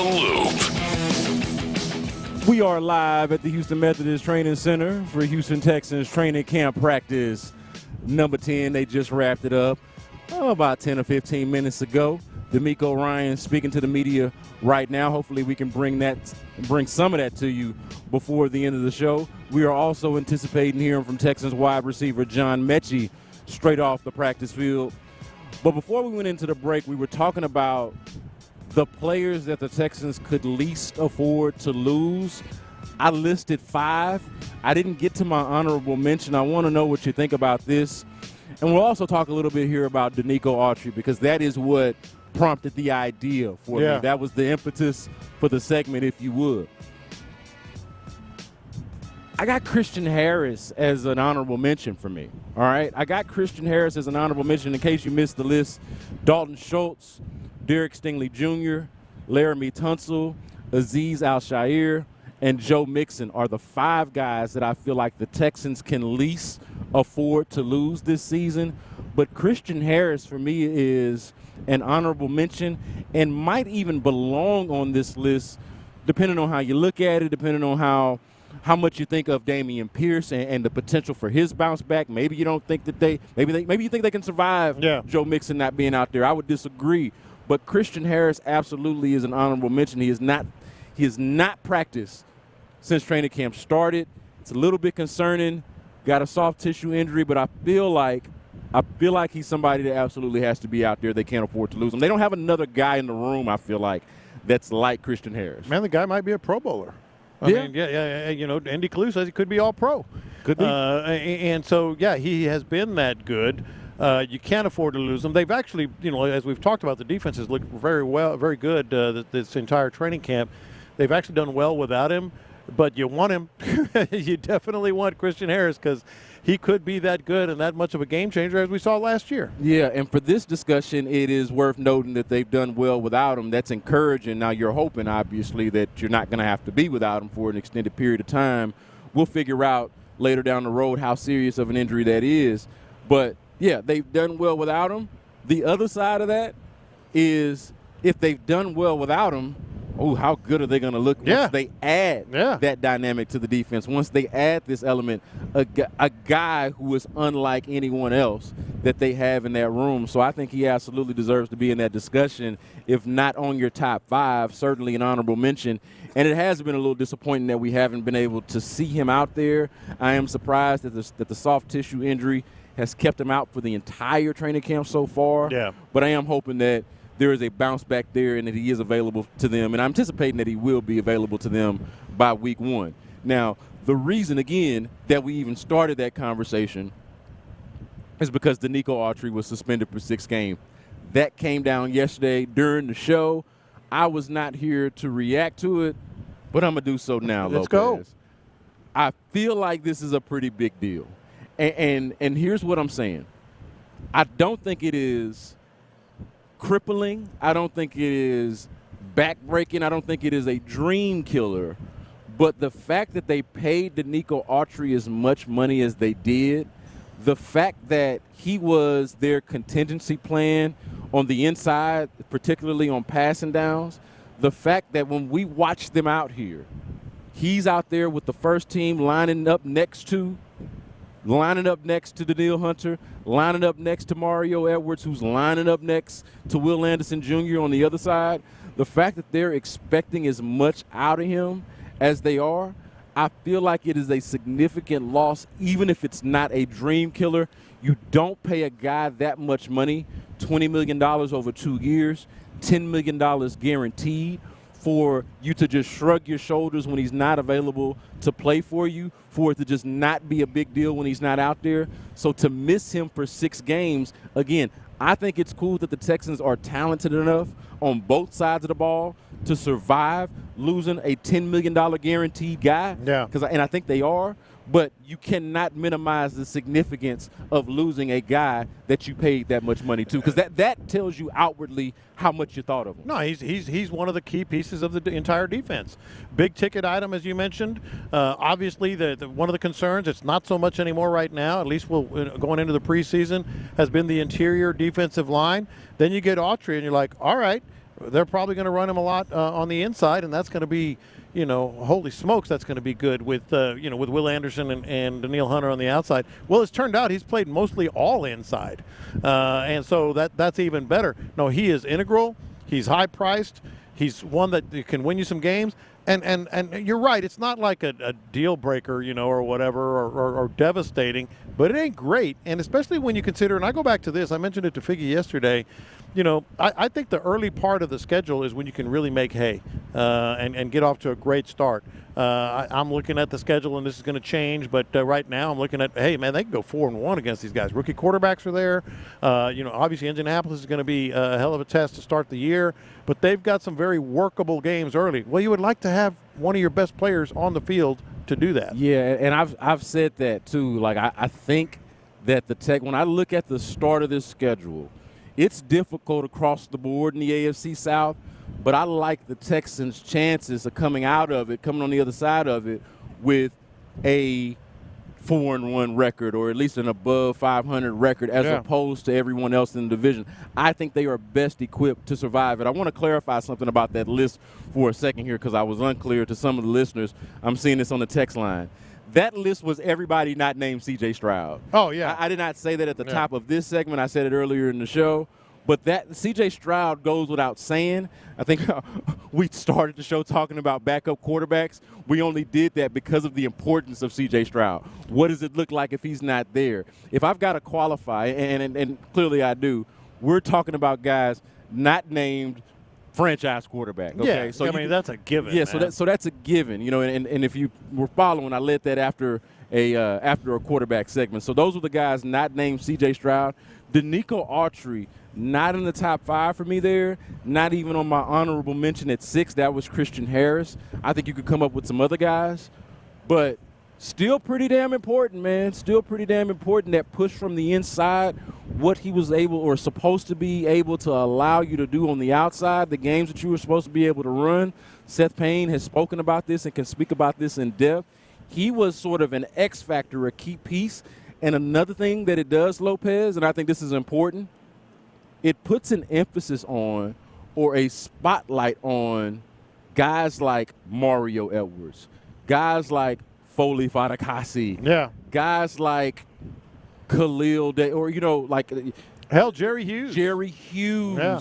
What's my guy out of? I'm being Clinton now. My guy out of Notre Dame, Heinisch. What's my man's name? What's my man's name? Hey, look, listen. That is a country boy Southern thing. I will defend that every time. Yeah, I do not mind it. But yeah, Kurt Heinisch. It puts more of an emphasis on some of these guys that I don't think we would have been emphasizing quite as much had Denico Autry been available to them for those first 6 games. So I do think it's a significant loss. Is the sky falling, or the Texans' playoff hopes dashed somehow by this?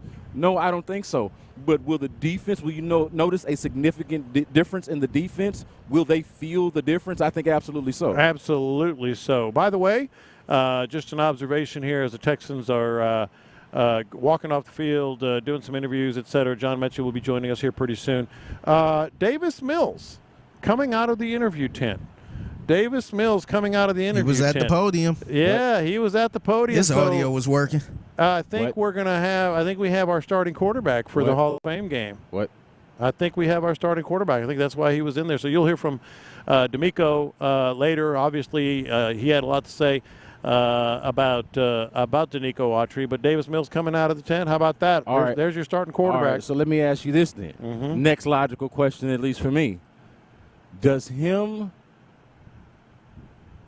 Davis Mills starting the Hall of Fame game mean anything to you? Does it mean anything to you about his place in the pecking order, his true place, not what they're showing us, not what the depth chart says, but his true spot in the pecking order. Like, does them putting Davis Mills out there at the podium and them starting Davis Mills, if in fact they do that this week at the Hall of Fame game, does that tell you anything about what their true intentions are, or is that just the order in which they're going to allow these guys to play? Do you still think that there is perhaps a different leader in the clubhouse for backup quarterback? No, I really don't. Not to dump a giant bucket of cold water on your point there. It's a legit question. Well, the reason is because obviously C.J. Stroud is sitting, and they're not going to play. They're not going to play Case Keenum. You know, he's going to get that veteran treatment, you know, however many years he's been in the league.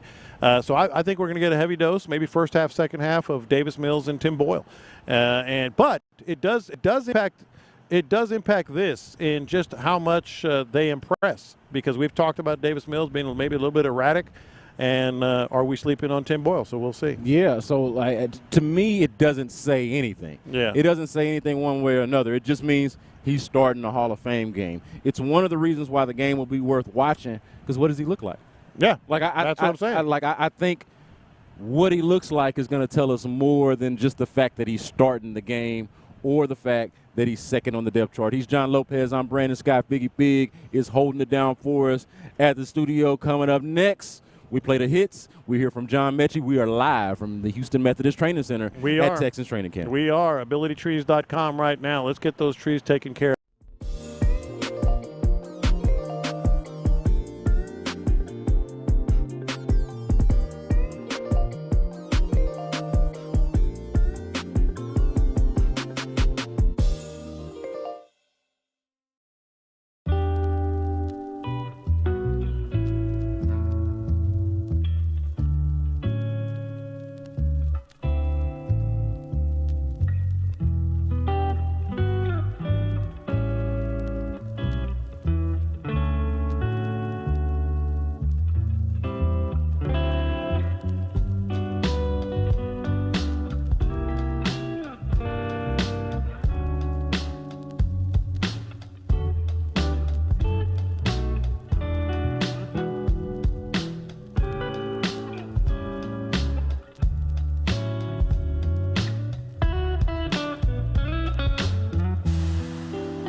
to In the Loop with Houston's sports leader, Sports Radio 610. In the Loop is live at the Houston Methodist Training Center here for Houston Texans training camp practice number 10. They just wrapped it up. So excited, man. This is the last time that we get to lay eyes on them before they actually play a game. So it's a lot of fun. We are anticipating hearing from Texans wide receiver John Mechie later on in the show. Perhaps in a few minutes. He's talking to the media right now, so he's going to walk over here soon after that. But Lopez, we have not addressed the Houston Astros at the trade deadline yesterday, and we can do this now. The practice is over with. There's nothing to report to you right now on the field, so we're going to give you a little baseball for the hits for a second here. The Astros traded 3 players, okay? 3 players. Jake Bloss, pitcher. Joey Loperfido, outfielder / first baseman. And Will Wagner, infielder / son of Billy Wagner, Astros great. Yeah. Traded these 3 guys for Yusei Kikuchi, which I know the afternoon show is going to have a ball with, because they love nothing more than that type of sophomoric humor. They are going to have a ball with a dude named Kikuchi. But I hadn't even thought of that. Oh, man. I hadn't even thought of that. Oh, man. Dude, it's all they can talk about. Now that's all I can think about. Dude, can you imagine all the puns, all the silly, like, childish puns that they're going to have fun with? And I'm here for it. Like, oh, Lord. We're not going to necessarily do it. No, we're not. But I am 100% going to be listening to the drive as they do it. We're above that, but what do you think of Kikuchi? Oh, I am above it, but I'm not above laughing at them not be above it. 100% not. But what do I think of Kikuchi? I don't think it's good. I don't think that depends. It depends. I don't think that. I don't think that this Kikuchi. I don't think that this is. I don't think this Kikuchi is good. That they went out there and got. All right. I thought we weren't going to do this. I'm just saying. We done had better. We done had better. No, even this Kikuchi itself didn't see his better days. I remember Kikuchi. Kikuchi used to be pretty good. Yeah. I want to say he's even made an All-Star, if I'm not mistaken. Yeah, 2 years ago. It was the only time he won 11 games. It ain't terrible, Kikuchi. Yeah. It's just Is not. there any? It's just. Yes. I used to ask this question, too, until I found it. Hey.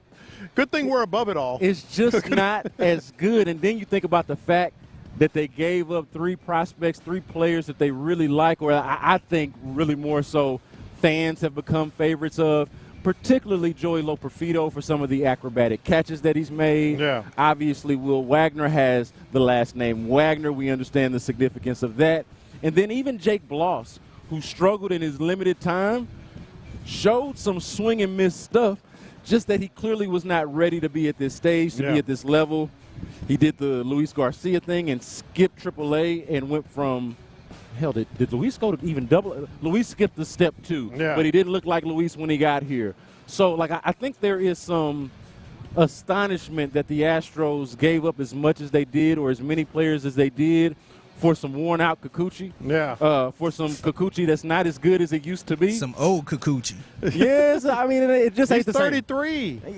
You know? He's 33. Yeah, sometimes I'm gonna get in trouble for that. I was gonna say that sometimes when it starts turning, but I don't wanna offend nobody out here in these streets. But point being, this Kikuchi trade leaves a lot to be desired.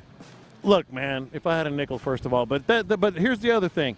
You know what I thought of the first when I saw this trade and saw the details, which came out a little later, because we were all sort of like, are they getting another player? That's first of all. I thought, are they getting someone else too?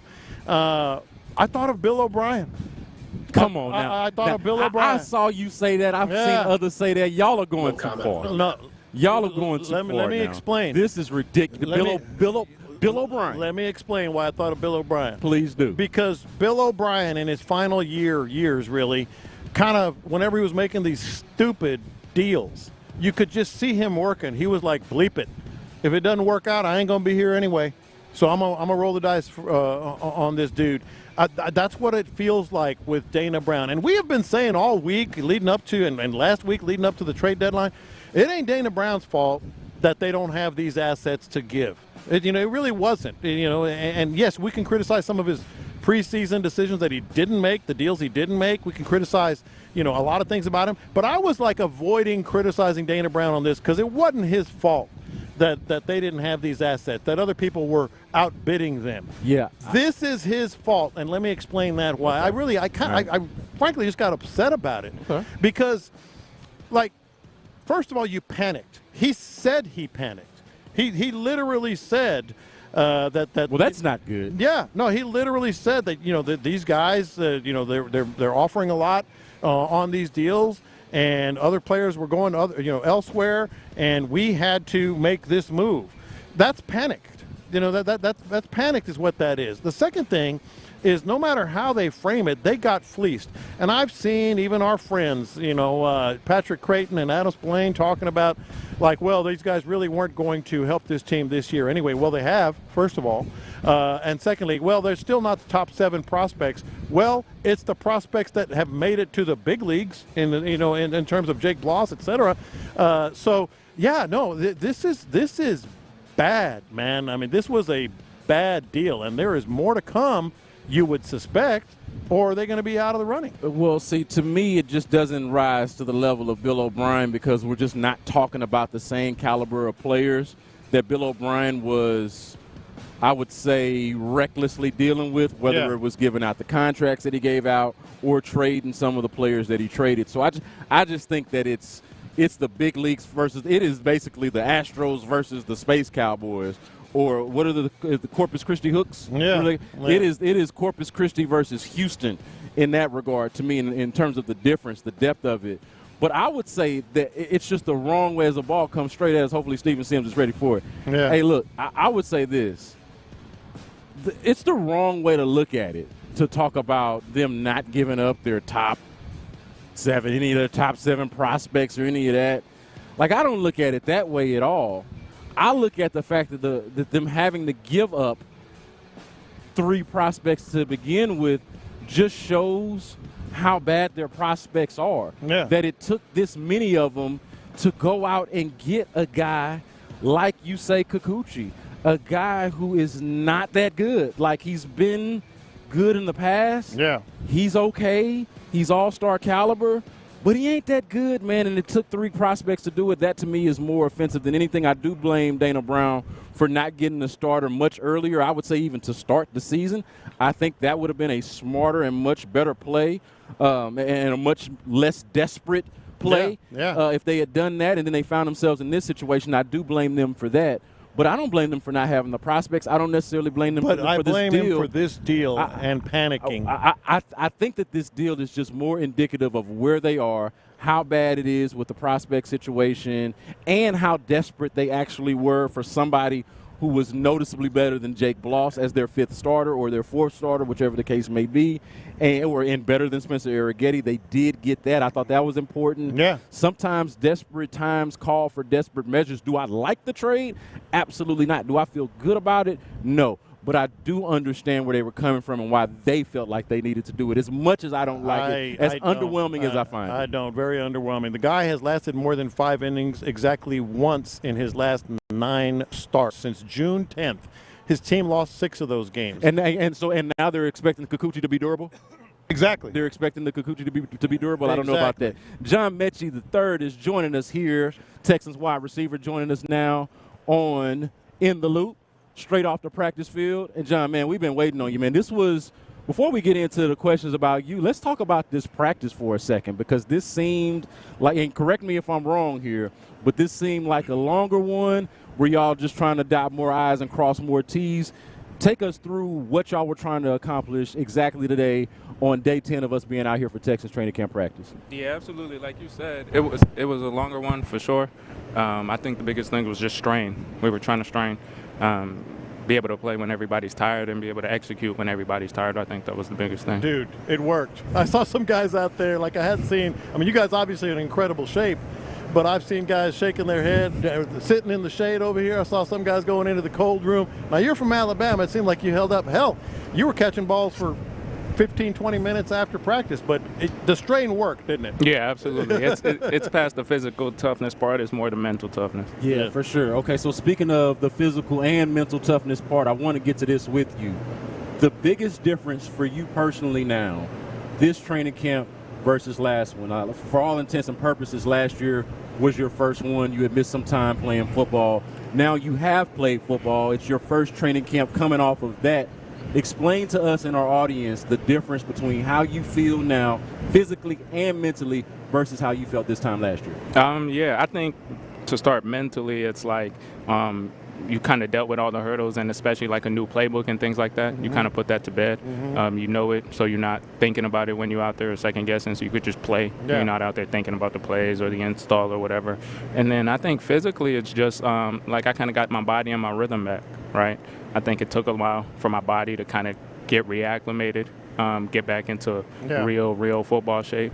Like I didn't really get started post-treatment to like the beginning of training camp last year. Yeah. So it was a lot of getting back. I think now that's just I've gotten my body and my rhythm and my feedback, and it's just I'm very confident in that. I'm glad you brought that up because I was telling Brandon before the show, I want to get through a whole interview with John Mechie and not ask him about what he went through with cancer. But at this point, it's almost impossible because we all know people who have had and won their battles with cancer. And in my case, someone very close to me, like 2 years later, she was still saying, I kind of feel off. It's not because of the cancer. It's maybe the treatment or the rehab or whatever. So did you kind of feel like good? We talked to you last year, but maybe occasionally just a little off, and has that changed now? Yeah, no, absolutely. You feel different. Your body needs to adjust. Your immune system changes. Totally. There's a lot of side effects post-it that you kind of have to recover from, whether you want to talk physically, psychologically, mentally, even like I said, your immune system. Like I didn't used to have allergies before, and now I get allergies and like little things like that, you know? Yeah. So when did it turn for you? I'm curious about this because it did seem like toward the end of the season you started to catch your stride. At least it felt that way. I'll let you speak for yourself. But when did it turn for you? When did you start to feel different, I would say, closer to yourself or whatever the new version of yourself is going to look like? When did you start to feel the turn? Yeah, absolutely. Like you said, it's not really like, oh, I'm back. Like I feel better than I ever did. So I would say like this is the best. Like it's not like, oh, I got right back here. I feel like I created a new version of myself. Yeah. But definitely towards the end of the season last year, my pop started to come back. But once the season ended and I was able to get a real off season, like all to myself, and I have to worry about coming back from something, and I could do whatever I wanted to with it, I think instantly. Yeah. I went to work right away, and it just instantly. You know, talking about you, we've talked to Tank Dell, we've talked to Noah Brown, we've talked to some DBs, and there's a common theme that I'm hearing, and I want to hear if you feel the same way. Like, dude looks faster. Like, dude looks faster running, faster in and out of breaks. Is that true? What goes into that? What has gone into that? 100%. I'm running faster than I ever have, and I think it's like all the injuries and this whatever in the past has settled. I got all those corrected, and just every little thing. Like I couldn't run in college like I can now for sure. So that's good news. So it's definitely different. How much are you on the GPS track? I don't know how. Like I imagine different players want different information and probably handle it differently. Curious about you. Are you checking the GPS stats? Is that something that you're in communication with the coaching and training staff? Where are you at with that? And just kind of knowing how you're moving at practice. For sure. In the off season, when I'm on the track and stuff, I pay very close attention to the numbers and my numbers every day when we're running and training with my track guy. But here when we practice and playing football, I know I'm running and they know I'm running, so I don't really look at it. Hey, go ahead. Yeah. So Noah Brown was with us yesterday and mentioned that he didn't necessarily think it was a difference in your athleticism. He commended the type of athlete that you are, said that you might even be the best athlete in the room, but he said it was more so that decisiveness. And I think you just talked about this a moment ago, but it's like just a little bit more. And I'm curious about the running faster part. Are you able to run faster, not just because you're actually faster, but also because, again, like you mentioned before, you're doing less thinking and you seem to be more sure of yourself out there on the field? No, yeah, you're on point for sure. I think I'm definitely faster for sure.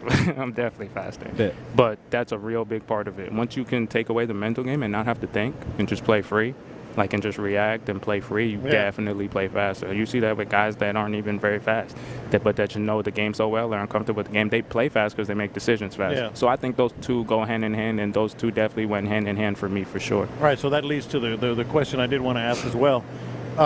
When you put someone on spin cycle like you did Kalen Bullock today on that one route, Do you kid around about it? Do you just let it go? No disrespect to the rookie because we high on him. We like him. He's been playing his ass off. But we did see it, though. Yeah, and I'm like, I wonder how they handle that. How do you handle it? Just give him a hard time? Just let it go? How does that go? No, he's nice for sure. I think it's all in competition, right? It's all competition. We all teammates, but when we out there against each other, we trying to kill. I'm trying to kill just like he's trying to lock me up or whatever the case. Yeah. But then afterwards, it's just getting better. Like you saw us talking about it afterwards. Yeah.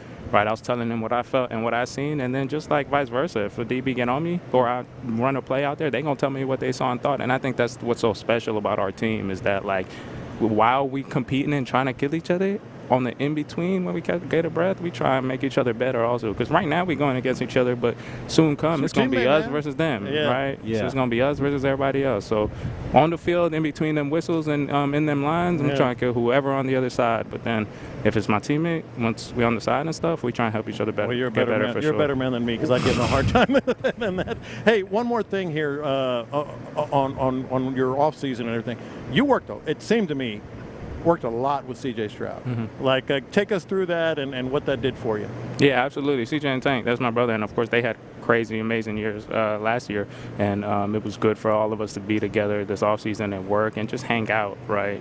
And just hang out was the biggest part. Football is football, and we all been balling our whole lives, but like being able to get to know each other more just as people, our faith, our family, and all of that only makes it so much easier when you come out here, right? Yeah. And also when we get on the field, we know what each other is thinking. That's what I was going to ask you. Like that communication's already there. Yeah, you don't really have to say many words because we kind of play football the same way. Whatever I see and I'm thinking, he probably already saw it a second ago, you know. Are y'all all like that? Who initiates that? Is that C.J. Stroud that's doing it? Is it you? Is it Tank? Like where does that sort of that feeling come from of wanting to have that familial aspect to the offense and really just to the team in general? Like who initiates that? I don't know if any individual person, maybe God. I don't know if any individual person initiates that for sure. I remember like Coach Saban in college used to say high achievers don't like mediocre people and mediocre people don't like high achievers.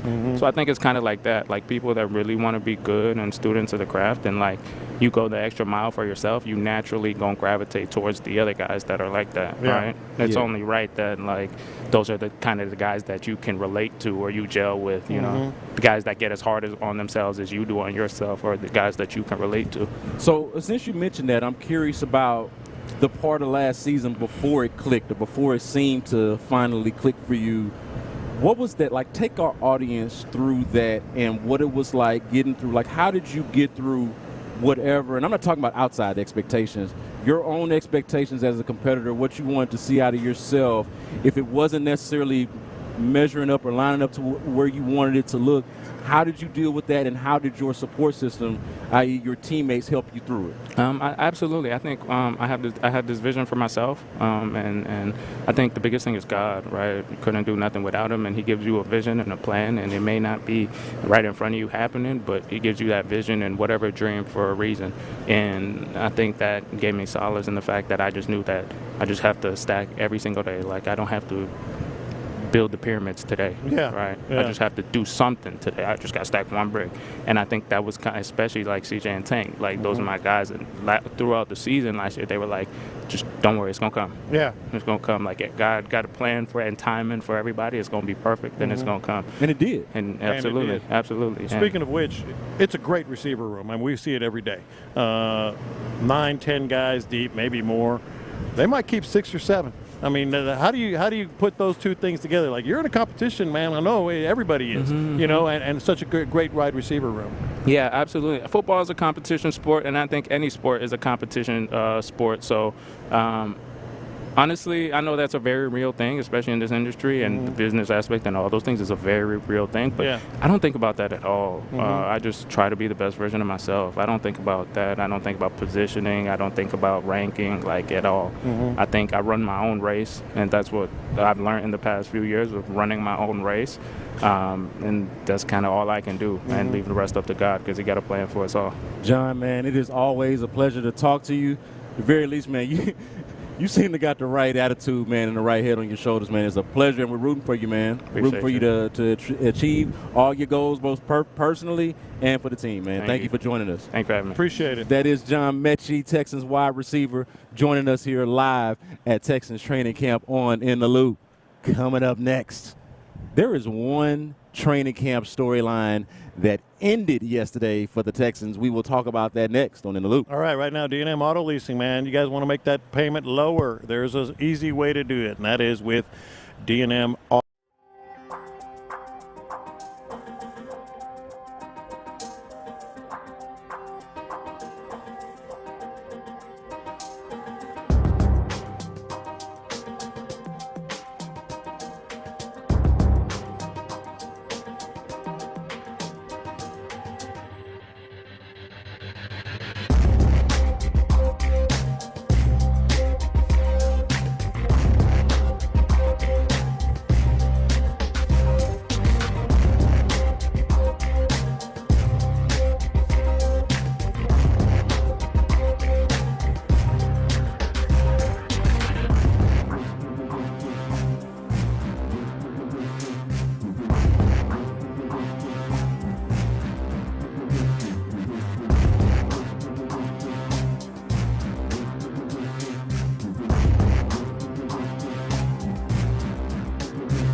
We're on the road to Canton, getting you ready for Thursday's game and Andre Johnson's Hall of Fame induction on Saturday. Here's In the Loop.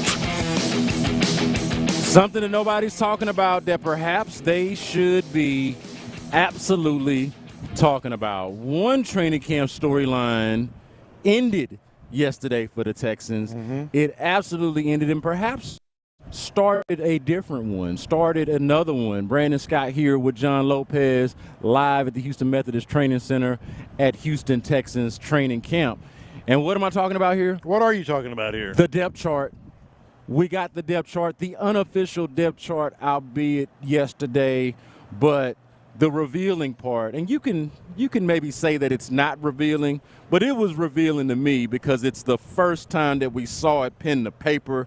Kamari Lassiter listed unofficially as the top corner opposite Derek Stingley, so a starting corner on the outside, that is, for the Houston Texans. And you talked about Jalen Petrie being listed at safety, but our eyes don't deceive us. What we've been watching here at training camp, he's been working exclusively at nickel, whether he starts there or whether they start with the more experience and, quite frankly, likely the better option there in Desmond King remains to be seen. So keep a pin in that. But we don't think that he's going to be the starting safety based off of what he's done, based off of the work that we've seen him do out here. We do anticipate it could be the guy that's listed as his backup. And not only that, He's a guy that spoke today at the podium to the media. One rookie safety, Kalen Bullock. Look, you just hit on the biggest point that can add to our conversation here. And if you're counting Lopez, that's 2 rookies that I think could be starting for you, that I think will be starting for the Texans secondary this season. Well, first on the depth chart, there are some things that I think are revealing, and they're telling in terms of what the Texans are going to trot out, out on the field for game 1 when it counts. There are things that I think are just sort of, they're being cautious, maybe is the right word, or at least careful to make sure that they don't put too much on these players too soon, and that's Jalen Petrie. Let's be completely honest here. On the depth chart, they list him as the starting safety.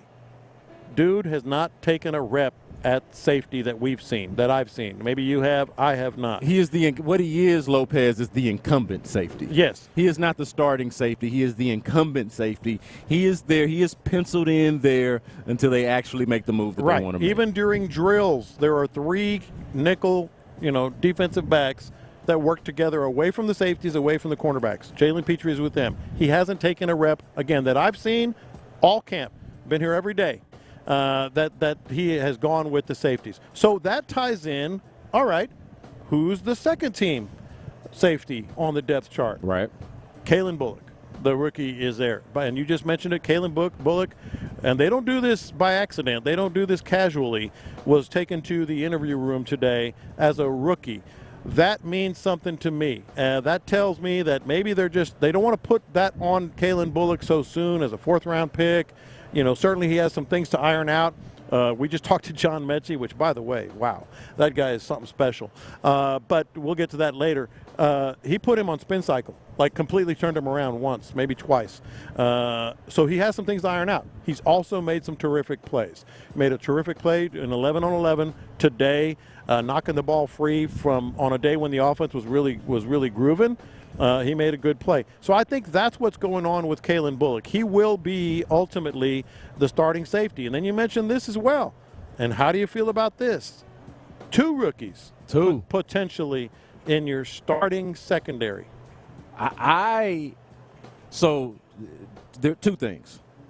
I don't feel great about 2 rookies like in a vacuum in the starting secondary, just to be honest with you. I do like these 2 rookies, if that makes sense. So if you just tell me, hey, man, you're going to go out there, 2 rookies in the secondary, have fun. I'd be like, man, good luck. I'd be like, yo, I don't know about that. I don't feel great about that.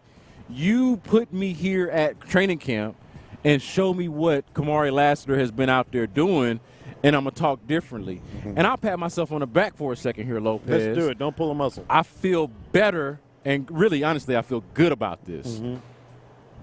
I was high on Kalen Bullock when they drafted him. And we do this thing after the draft where we're like, oh, this guy can be this, oh, this guy can be that, and we have no idea who's going to be good. We haven't a clue. Spoiler alert for y'all. And remember this. I don't care if you remember this when draft coverage comes back around next year. We haven't a clue. Not a clue who's going to be good, man. We watched him in college. We can project. They don't even know. The folks drafting him ain't even 100% sure that the guy is a guy. It's just a projection, but you go out and turn on the tape or even just the highlight package or whatever it is. You cannot watch this guy play football at USC and not be intrigued by the playmaking ability, the ability to track the ball and to run it back, like to turn defense into offense. He is that type of guy. If they can figure out some of the schematic stuff and really just some of the normal rookie hurdles that are present for all of them and then specific to that position, I am excited about what that looks like, even if I'm nervous about the idea of 2 rookies being in your starting secondary. Flat out, just to put it more succinctly, I don't like it. I mean, rookies are going to rookie at some point no matter what, but that doesn't mean I'm against it. Those things are kind of contradictory. But Denico Ryans, from day one last year, he's like talking about this guy drafted here or a rookie here or a guy, unproven guy here or a guy that maybe had some baggage there and then came to the Texans. What has he consistently said? I don't care.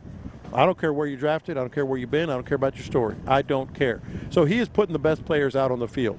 He is putting Kalen Bullock out there, and he's not a starter. I mean, technically, it's still Jalen Petrie. Lord knows why he's on the depth chart there, but it is.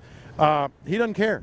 So if Denico, this is a true in Denico we trust. Because keep in mind, not only is he second string, but basically first string, if we're being real about it, behind Jalen Petrie. He's ahead of guys that have played for this defense last year. Yeah, you know, hell, Eric Murray, who is MJ Stewart. Eric Murray gonna mess around and be on some kind of wall at some point if he keep playing. How many seasons is this now? Like 4th or 5th season here for Eric Murray. Like, this is the dude that has stood the test of time, and he's behind Kalen Bullock. Here's my question. What is going on with Jalen Petrie? Yeah. Like, what really is going on with Jalen Petrie? Because I think we can gather two things on, or gather one thing on each side here for the positions, let's call it, that he plays. I think they want Kalen Bullock to be their starting safety. I think we agree there. I think Desmond King, for whatever reason, they don't love Desmond King as, say, some of the folks at this radio station. They don't love him as much as some of us do. But he objectively feels like a better option in the slot than Jalen Petrie, even to the point to where we've seen him out here somewhat mentoring and tutoring Jalen Petrie at the spot. So I mentioned earlier about him being a man without a country. It feels like they've given up on him at safety and want to try the thing at nickel. But what if it doesn't work out? And then I'm biased in favor of Jalen Petrie. I love the guy. Think he's amazing. Went to Stafford. I went there for a little bit. Like, I got biases in favor of Jalen Petrie. But I don't know. Where does he fit if he does not win that job? Because I'm not sure where we sit right now. Yeah. Lopez. I am not sure that he is their best option even at slot, even at the nickel spot. I think they've given up on him as their best option at safety. It makes me wonder, if he doesn't win the nickel job, he's the incumbent safety. Do they give him an opportunity to compete for that job with Kalen Bullock? Or is he, as I said, a man without a country? I think he's going to be a man without a country, because if you have a safety that was benched last year, that underperformed last year, and you don't get him any reps at all that I've seen again during training camp, when the hell are you? In a regular season game? You're going to throw him back out there? I don't think so. I think we can answer this with a very simple yes or no question. Is this week the week we find out? Like, do they trial and error it this week, throw him out there in the slide and see how it goes and say, oh, well, that was a bad idea. All right, or this is great. Yeah, exactly. And that's where I'm going with this. No maybes allowed. You can't answer maybe. It's got to be a yes or no. I got you. Is Jalen Petrie better than Desmond King? You're asking me in the slot? Yeah. No. I don't think so. No, I don't. So obviously, I have not seen enough to say definitively, but I have watched. From what we've seen. I've watched practice, and I've watched Desmond King in the game. I've only seen Jalen Petrie play in the slot really, in college, and it's just a totally different game. I'm gonna say no. Me too. But there is a caveat. Let me throw this at you, Lopez. I ain't think Tavier Thomas was better than him last year either. And for whatever reason, that's the direction that they went in. Yeah. So there are some things that they have done in the past with this secondary that have not fully made sense to me, that I've not fully understood. I'm curious, though, what direction we're going in with this Jalen Petrie thing, because there is a good football player in there somewhere. It's just we've seen it. It's just confusing on where do you put him. Is he a tweener? Is he too small to be a linebacker but not quite good enough in coverage to be a safety, or or even a slot guy? I mean, is he strictly like in blitz packages and in rundowns, and do you?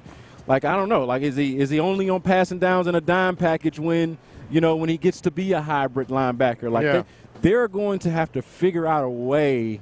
Well, I wonder, do they feel like they have to figure out a way to get Jalen Petrie on the field? Do they feel like he's that type of football player? Because I think there's a good football player in there.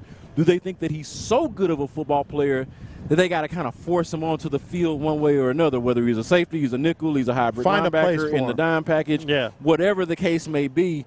It is up to us as coaches and schematic geniuses, for lack of a better term, to figure out how to get a good football player on the field, even if he doesn't play an obvious position. Yeah, no, I totally agree. They love him. They've said they love him. They put him out there and in situations where maybe he shouldn't have been out there, and then ultimately they had to make some tough decisions. He's going to be on the field somewhere. Maybe he's something of a specialist. Maybe it's down by down, situational football, that kind of thing. Let me ask you this, though. What else about the depth chart? Because I had a few things that I kind of, raised an eyebrow about the first Texans depth chart that maybe stood out to you. So, honestly, man, on this same discussion, Desmond King, like he's listed as the top slot guy, but they're working Petrie out there. They didn't keep him on the 53-man last year, let him go, brought him back when they realized that they desperately needed him.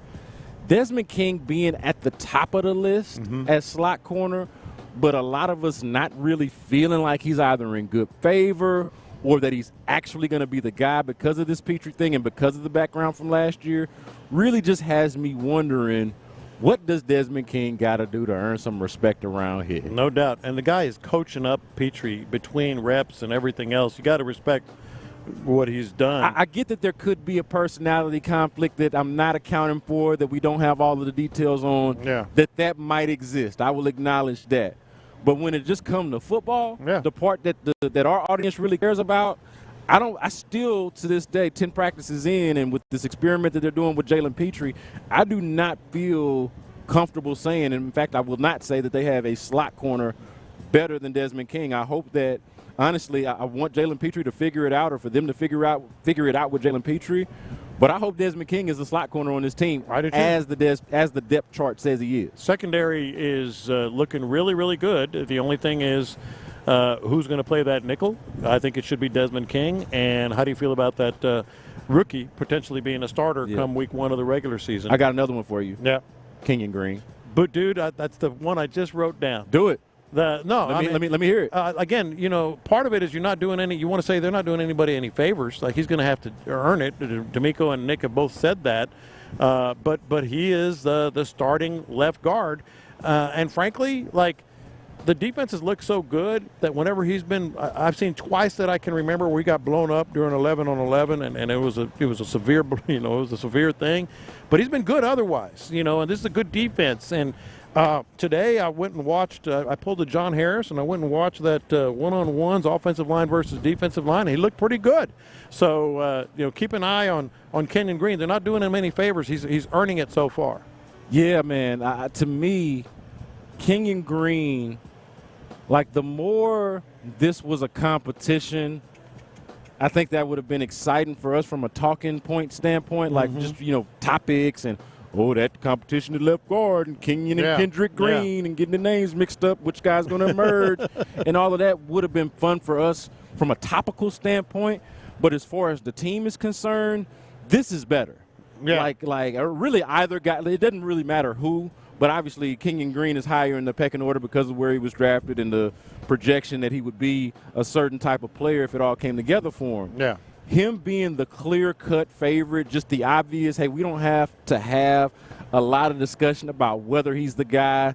And I know there have been some plays here and there. Like the story of training camp has been how the defense has owned the offense at times. And a big highlight of that, I think, has been the fronts. Yeah. The defensive front against the Laramie Tunsil-less offensive line of the Texans. But Kenyon Green does not look overwhelmed. He does not look out of shape. He does not look out of place. And it does not look like they've just handed him this job. It looks like he's more so taking it by the reins. Absolutely. And that he is actually the starting left guard, not just the one that they're penciling in there because it feels right or because they want to protect him, first-round pick, or because or protect themselves because he's a first-round pick, or what have you. It feels like he's like that passes the eye test if you're out here at training camp. It does. It absolutely does. Kenyon Green for sure. All right, so the depth chart, it is a fascinating thing because the Texans are doing a number of things here. We got some projects. We've got we've got some positional battles, some positional changes, and so monitoring the depth chart is one of the more fun aspects of training camp. 100%. He's John Lopez. I'm Brandon Scott. Figgy Fig holding it down for us at the studio, and coming up next, we confess our sins. Lunchtime confessions on In the Loop, Sports Radio 610. Nick Caserio reinforced the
Where? Thanks to Sports Radio 610, I can get my Astros fix anytime, anywhere on the free Odyssey app. Yeah, that's right. Download the Odyssey app now and don't miss a minute of the conversation. Houston's sports leader. Sports Radio 610. Watch this. These are my confessions. It is after 12:20, and you know what that means. It is time for the lunchtime confessions on In the Loop. It is where we let them hang a little bit lower. Sometimes it's about sports, sometimes it ain't. But this is where it goes down, and we confess our sins. OG John Lopez, start us off. Watch this. These are my confessions. All right, this is a non-sports one right off the top because I know maybe some of our listeners maybe didn't hear this. Figgy, I know you have it. So this is a true you gotta be effing kidding me moment. All right, so we all know what happened with Hurricane Beryl and the power outages in 8, 9, 10 days, if not more, and all that. So someone from Centerpoint went up in front of, I think it was a congressional panel or whatever, and was asked this question and listened to the answer. And are you planning to go to the PUC? It still gets reimbursed, but it can only on this storm and ask for a rate increase? Yeah, but I don't know if that's clear anymore. Yes, we would intend to propose for recovery of the costs associated with this restoration. All right, that's enough, Figgy, because they actually asked him again. Can you say that again? So you guys were incompetent. You guys screwed up again, the grid and power and all that. And who's going to pay for it? Oh, yeah, we're going to have a rate increase. We're going to have a rate increase. Dude, you got to be kidding me. I feel bad for their workers, for their linemen who are having to deal with the wrath of the public during this recovery process from Hurricane Beryl. Like, I don't think they deserved what they were getting out there in the streets. It got violent a couple of times and was a little bit dicey. I didn't think that was fair.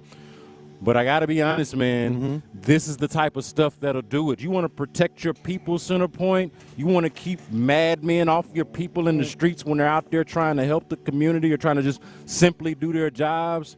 Stop being bleeps like this. Yeah. You know what I mean? Like, I didn't know which part of that cuss word I could say, so I bleeped the whole thing. Bleep the whole thing. Bleep the whole thing just to be safe because I want to be invited back tomorrow. But, like, this is awful. On top of the fact, Lopez, Dude. Before this, earlier in that hearing, and we've actually known this, but there is a state lawmaker that wants to push legislation that will require them to pay back the $800 million that they wasted on those generators that did not get used. They wasted $800 million on generators that did not get used or help a single soul in our community, and then they want to tell you that they're going to charge you for the devastation. Figgy, he's looking you right in the face. He's looking you right in the face, Figgy, and saying, we were incompetent. We didn't plan for it. We should have planned for it 20 years ago. We didn't do that, even though we said we did. You were without power for up to 10, 11 days, whatever it was. And, oh, by the way, we're going to go ahead and raise the rate so you can pay for it. That's crazy, man. That's a little slimy to me, man. Come on, man. They can they can kiss this. Yeah. For sure. I was really finna mess up with the FCC. Got me going. These are my confessions. Hey, Figgy, this one is a little bit lighter, man. Lopez and got my blood boiling just thinking about this. I was mad yesterday about just thinking about the $800 million that they spent on the generators. Now they talking about they want everybody to foot the bill. I shouldn't be surprised by that, but you done got me worked up all over again. How about this one, though, Figgy? It hit me in the parking lot as I was pulling up to practice today.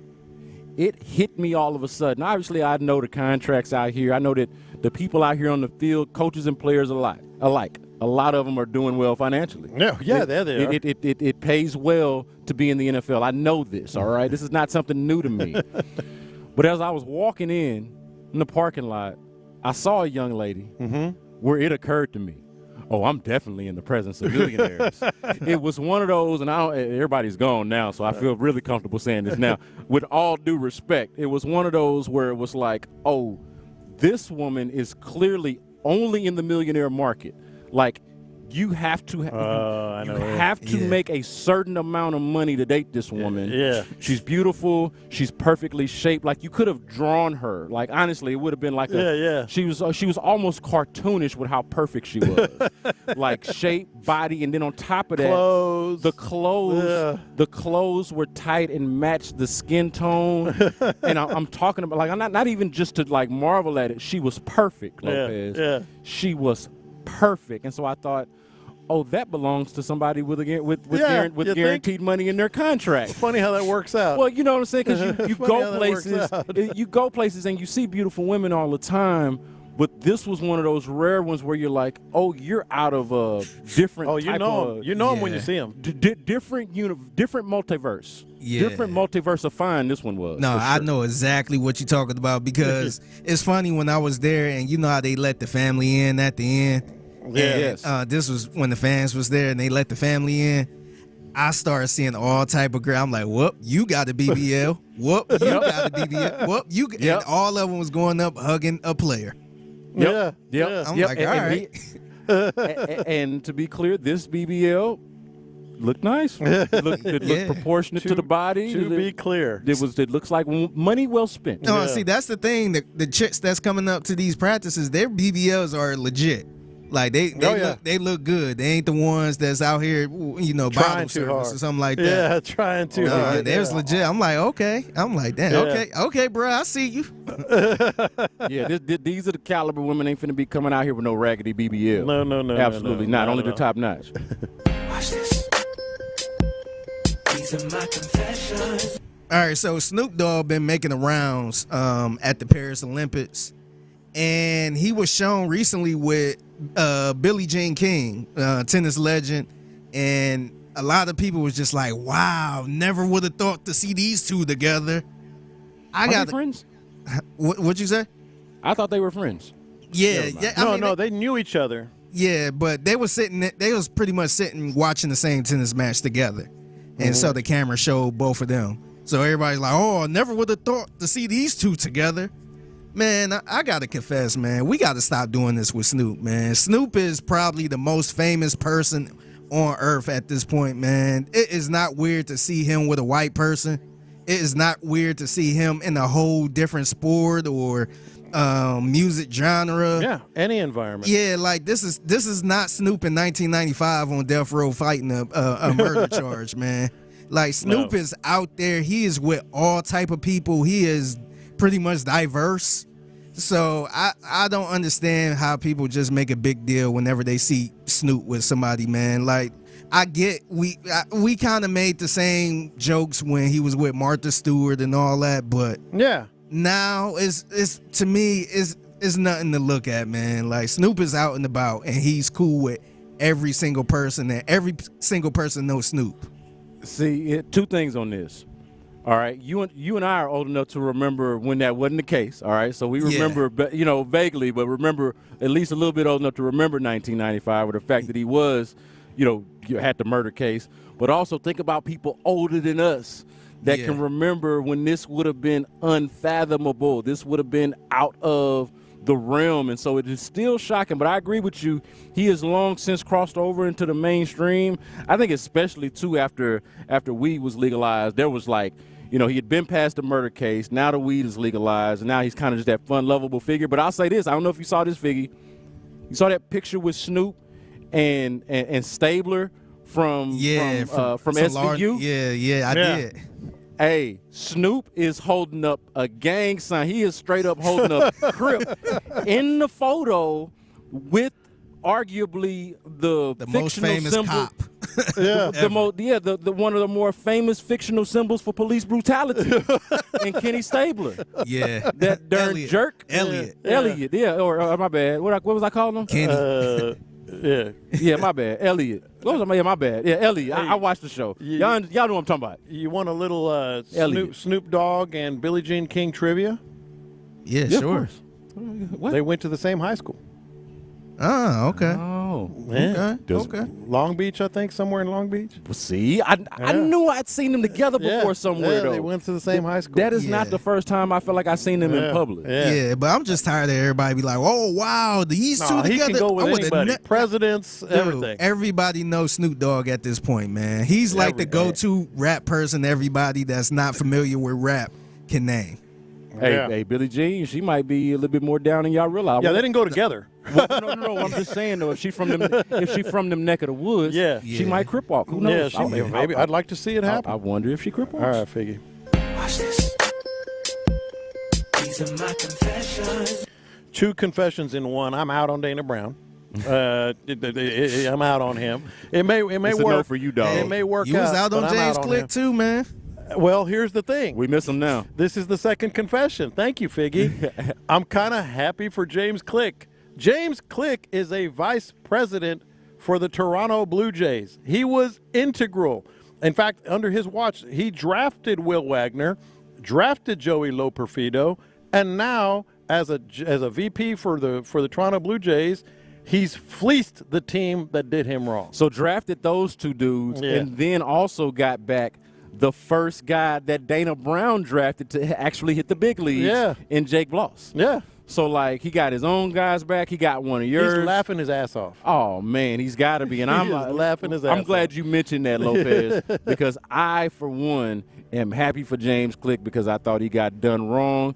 I thought he did a fairly decent job and did not deserve the way that things ended, especially coming off a World Series. I thought that was Bush League. Yeah. And you reap what you sow. Yeah, I mean, we can say it now. They treated him like crap, man. Yeah, they did. Look, they won a World Series, and they wouldn't even renew his contract, man. You couldn't even renew his contract for 1 more year? Like, I get you might have had questions about him, but y'all just came off of a World Series win. They did. They only offered him the 1 year, and that was the part that was insulting. Was like, hey man, I've proven myself. I just helped engineer a World Series roster. I deserve more than 1 year, and he's absolutely right about that. Like they gave him they insulted him with that 1 year offer. I said it at the time that it was curious and that it was odd, and I was worried about the direction that they were headed in. And then what happened after that? Yeah, Rafael Montero for $11.5 million a year. Laughing his ass. Jose Abreu, the ghost of Jose Abreu. I mean, like, and then we see this trade. It just, shout out to your boy Lopez. He made all those moves. Yeah, 100%. Let me get this one in before we go. My boy. Watch this. These are my confessions. I was annoyed by people acting like the Astros gave up like Willie Mays or Hank Aaron or the second coming of Babe Ruth or somebody like that. Like, I agree that this trade is underwhelming. I don't feel like I would have made this trade as much as I understand that they needed a starter on the back end. This Kikuchi just don't do it for me. I'm just going to tell you that. Kikuchi doesn't do it for me. Doesn't quite tickle my fancy. Speak for yourself. But well, I'm talking about this specific Kikuchi. Okay. Now, maybe they could have found a different Kikuchi that would have worked. Yeah. This one in particular that they got does not do it for me. But I ain't finna just sit up here and act like Jake Bloss is Paul Skeens, or that Joey Loperfido is Kyle Tucker, or that Will Wagner is anything other than Billy Wagner's son at this point, from what I can tell. Now they could prove me wrong. One of those cats could end up being Teoscar Hernandez, right, and be the one that got away. But I was a little bit annoyed with acting like, oh my God, this over-romanticization of the players that are here, and we fall in love with guys that we watch play every night, and so we over-evaluate or overvalue how good they are. They did not get, like, this was a trade full of a bunch of I'm just mad that they got fleeced. Like they did get fleeced. He panicked and they got fleeced. Forget what you think those guys are going to be. They did get fleeced, 100%. Those are the Lunchtime Confessions. He's John Lopez. I'm Brandon Scott. Figgy Fig is holding it down for us at the studio. And coming up next, let's hear from John Mechie, Texans wide receiver. That's next on In the Loop, Sports Radio 610. Our guys on Area 45 have high expectations for Jalen Petrie headed into this year. You need to see the guy that looks like he's a third-year player. Looks like he's not cool on defense. Look, it's time for him to be a dude. We know he has talent. We know he has ability. Now it's time to put it all together and be a dude. Insider access. Exclusive content.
ready for Thursday's game and Andre Johnson's Hall of Fame induction on Saturday. Here's In the Loop. Brandon Scott and John Lopez, Figgy Fig, holding it down with us on In the Loop. And we had a chance to talk to John Mechie, Texans wide receiver John Mechie III, straight off the Texans practice field. John Mechie, as you know, one of the more compelling stories for the Texans this year in that competitive wide receiver group. Here is our conversation with the Texans receiver. Yeah, absolutely. Like you said, it was a longer one for sure. I think the biggest thing was just strain. We were trying to strain, be able to play when everybody's tired and be able to execute when everybody's tired. I think that was the biggest thing. Dude, it worked. I saw some guys out there like I hadn't seen. I mean, you guys obviously are in incredible shape, but I've seen guys shaking their head, sitting in the shade over here. I saw some guys going into the cold room. Now, you're from Alabama. It seemed like you held up. Hell, you were catching balls for 15, 20 minutes after practice, but the strain worked, didn't it? Yeah, absolutely. It's past the physical toughness part. It's more the mental toughness. Yeah, for sure. Okay, so speaking of the physical and mental toughness part, I want to get to this with you. The biggest difference for you personally now, this training camp versus last one. For all intents and purposes, last year was your first one. You had missed some time playing football. Now you have played football. It's your first training camp coming off of that. Explain to us and our audience the difference between how you feel now physically and mentally versus how you felt this time last year. Yeah, I think to start mentally, it's like you kind of dealt with all the hurdles, and especially like a new playbook and things like that. You kind of put that to bed. You know it, so you're not thinking about it when you're out there or second guessing, so you could just play. Yeah. You're not out there thinking about the plays or the install or whatever. And then I think physically it's just like I kind of got my body and my rhythm back, right? I think it took a while for my body to kind of get reacclimated, get back into real football shape. Like I didn't really get started post-treatment to like the beginning of training camp last year. Yeah. So it was a lot of getting back. I think now that's just I've gotten my body and my rhythm and my feedback, and it's just I'm very confident in that. I'm glad you brought that up because I was telling Brandon before the show, I want to get through a whole interview with John Mechie and not ask him about what he went through with cancer. But at this point, it's almost impossible because we all know people who have had and won their battles with cancer. And in my case, someone very close to me, like 2 years later, she was still saying, I kind of feel off. It's not because of the cancer. It's maybe the treatment or the rehab or whatever.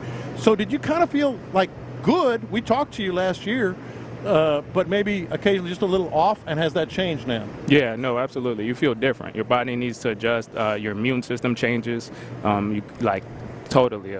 There's a lot of side effects post-it that you kind of have to recover from, whether you want to talk physically, psychologically, mentally, even like I said, your immune system. Like I didn't used to have allergies before, and now I get allergies and like little things like that, you know? Yeah. So when did it turn for you? I'm curious about this because it did seem like toward the end of the season you started to catch your stride. At least it felt that way. I'll let you speak for yourself. But when did it turn for you? When did you start to feel different, I would say, closer to yourself or whatever the new version of yourself is going to look like? When did you start to feel the turn? Yeah, absolutely. Like you said, it's not really like, oh, I'm back. Like I feel better than I ever did. So I would say like this is the best. Like it's not like, oh, I got right back here. I feel like I created a new version of myself. Yeah. But definitely towards the end of the season last year, my pop started to come back. But once the season ended and I was able to get a real off season, like all to myself, and I have to worry about coming back from something, and I could do whatever I wanted to with it, I think instantly. Yeah. I went to work right away, and it just instantly. You know, talking about you, we've talked to Tank Dell, we've talked to Noah Brown, we've talked to some DBs, and there's a common theme that I'm hearing, and I want to hear if you feel the same way. Like, dude looks faster. Like, dude looks faster running, faster in and out of breaks. Is that true? What goes into that? What has gone into that? 100%. I'm running faster than I ever have, and I think it's like all the injuries and this whatever in the past has settled. I got all those corrected, and just every little thing. Like I couldn't run in college like I can now for sure. So that's good news. So it's definitely different. How much are you on the GPS track? I don't know how. Like I imagine different players want different information and probably handle it differently. Curious about you. Are you checking the GPS stats? Is that something that you're in communication with the coaching and training staff? Where are you at with that? Or just kind of knowing how you're moving at practice. For sure. In the off season, when I'm on the track and stuff, I pay very close attention to the numbers and my numbers every day when we're running and training with my track guy. But here, when we practice in playing football, nah, I know I'm running and they know I'm running, so I don't really look at it at all. Go ahead. Yeah, so Noah Brown was with us yesterday and mentioned that he didn't necessarily think it was a difference in your athleticism. He commended the type of athlete that you are, said that you might even be the best athlete in the room, but he said it was more so that decisiveness. And I think you just talked about this a moment ago, but it's like just a little bit more, and I'm curious about the running faster part. Are you able to run faster, not just because you're actually faster, but also because, again, like you mentioned before, you're doing less thinking and you seem to be more sure of yourself out there on the field? No, yeah, you're on point for sure. I think I'm definitely faster for sure. I'm definitely faster. Yeah. But that's a real big part of it. Once you can take away the mental game and not have to think and just play free, like, and just react and play free, you definitely play faster. You see that with guys that aren't even very fast, but that you know the game so well, they're uncomfortable with the game. They play fast because they make decisions fast. Yeah. So I think those two go hand in hand, and those two definitely went hand in hand for me for sure. All right, so that leads to the question I did want to ask as well. When you put someone on spin cycle like you did Kalen Bullock today on that one route, do you kid around about it? Do you just let it go? No disrespect to the rookie because we high on him. We like he's been playing his ass off. But we did see it though. Yeah, and I'm like, I wonder how they handle that. How do you handle it? Just give him a hard time? Just let it go? How does that go? Nah, he's nice for sure. I think it's all in competition, right? It's all competition. We all teammates, but when we out there against each other, we trying to kill. I'm trying to kill just like he's trying to lock me up or whatever the case. Yeah. But then afterwards, it's just getting better. Like you saw us talking about it afterwards. Yeah. Right, I was telling him what I felt and what I seen, and then just like vice versa. If a DB get on me or I run a play out there, they gonna tell me what they saw and thought. And I think that's what's so special about our team is that, like, while we competing and trying to kill each other, on the in-between when we get a breath, we try and make each other better also. Because right now we're going against each other, but soon come, it's going to be us versus them, right? Yeah. So it's going to be us versus everybody else. So on the field, in between them whistles and in them lines, I'm trying to kill whoever on the other side. But then if it's my teammate, once we're on the side and stuff, we try and help each other better. Well, you're a better man. You're a better man than me because I get a hard time than that. Hey, one more thing here on your off season and everything. You worked, it seemed to me, worked a lot with C.J. Stroud. Mm-hmm. Like, take us through that and what that did for you. Yeah, absolutely. C.J. and Tank, that's my brother, and of course they had crazy, amazing years last year, and it was good for all of us to be together this offseason and work and just hang out, right?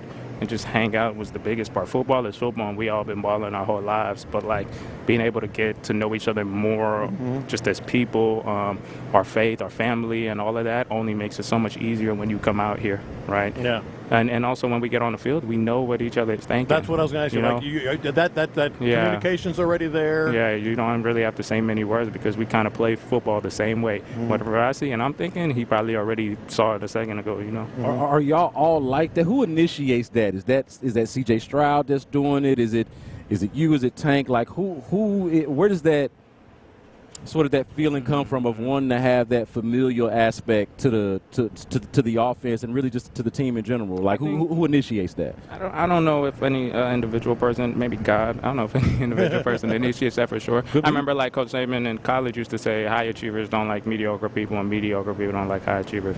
So I think it's kind of like that, like people that really want to be good and students of the craft and like you go the extra mile for yourself, you naturally gonna gravitate towards the other guys that are like that, right? It's only right that like those are the kind of the guys that you can relate to or you gel with, you know, the guys that get as hard on themselves as you do on yourself, or the guys that you can relate to. So since you mentioned that, I'm curious about the part of last season before it clicked or before it seemed to finally click for you.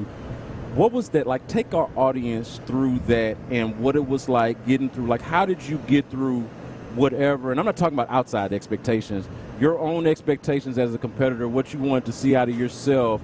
If it wasn't necessarily measuring up or lining up to where you wanted it to look, how did you deal with that, and how did your support system, i.e. your teammates, help you through it? Absolutely. I think I had this vision for myself, and I think the biggest thing is God, right? You couldn't do nothing without him, and he gives you a vision and a plan, and it may not be right in front of you happening, but he gives you that vision and whatever dream for a reason. And I think that gave me solace in the fact that I just knew that I just have to stack every single day. Like, I don't have to build the pyramids today, right? I just have to do something today. I just got to stack one brick. And I think that was kind of, especially like CJ and Tank, like those are my guys. And throughout the season last year, they were like, just don't worry, it's gonna come. Yeah, it's gonna come. Like God got a plan for it and timing for everybody. It's gonna be perfect. Then it's gonna come. And it did. And absolutely, absolutely. Speaking of which, it's a great receiver room. I mean, we see it every day. 9, 10 guys deep, maybe more. They might keep 6 or 7. I mean, how do you put those two things together? Like, you're in a competition, man. I know everybody is, and such a great wide receiver room. Yeah, absolutely. Football is a competition sport, and I think any sport is a competition sport. So, honestly, I know that's a very real thing, especially in this industry, and the business aspect and all those things is a very real thing. But I don't think about that at all. I just try to be the best version of myself. I don't think about that. I don't think about positioning. I don't think about ranking, like, at all. I think I run my own race, and that's what I've learned in the past few years of running my own race. And that's kind of all I can do, and leave the rest up to God, because He got a plan for us all. John, man, it is always a pleasure to talk to you. At the very least, man, you seem to got the right attitude, man, and the right head on your shoulders, man. It's a pleasure, and we're rooting for you, man. Rooting for you to achieve all your goals, both personally and for the team, man. Thank you for joining us. Thanks for having me. Appreciate it. That is John Mechie, Texans wide receiver, joining us here live at Texans training camp on In the Loop. That was our interview with Texans wide receiver John Mechie. Always a good time to talk with him. Really a good interview, and a dude with his head on his shoulders. Coming up next, we go around the NFL on In the Loop.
Odyssey Sports Station.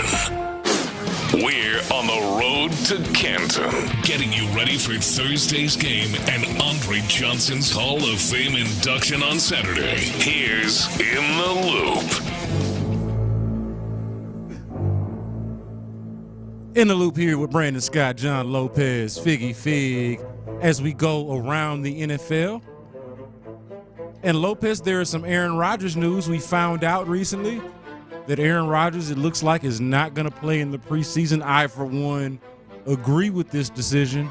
But the reasoning, I think, is what stands out to the two of us. Apparently, it's because he's still recovering from this Achilles injury that we thought maybe he was recovered from well enough last year to be play fair, at the end of the year. To be fair, maybe it's just a convenient excuse to use. But Robert Saleh said today, post-practice, that he's definitely not going to play in the first two games, may not play in the third preseason game against the Giants, and he cited that he's still coming back from Achilles surgery. And I thought, wait a minute. Wasn't he going to play like in November? Wasn't he like already running around and throwing footballs? Wouldn't you figure that Aaron Rodgers... Don't count out the last game of the year. He might play. That's what I'm saying. Yeah. Wouldn't you think that Aaron Rodgers would be chomping at the bit? Yeah. That Aaron Rodgers would, like, as a competitor, like, couldn't wait to get out there on the field? Yeah. And lace him up again? Dude, I never bought any. You know this. We talked about it. Never bought any of that stuff about, oh, yeah, he can do this, he can do that. Nah, man.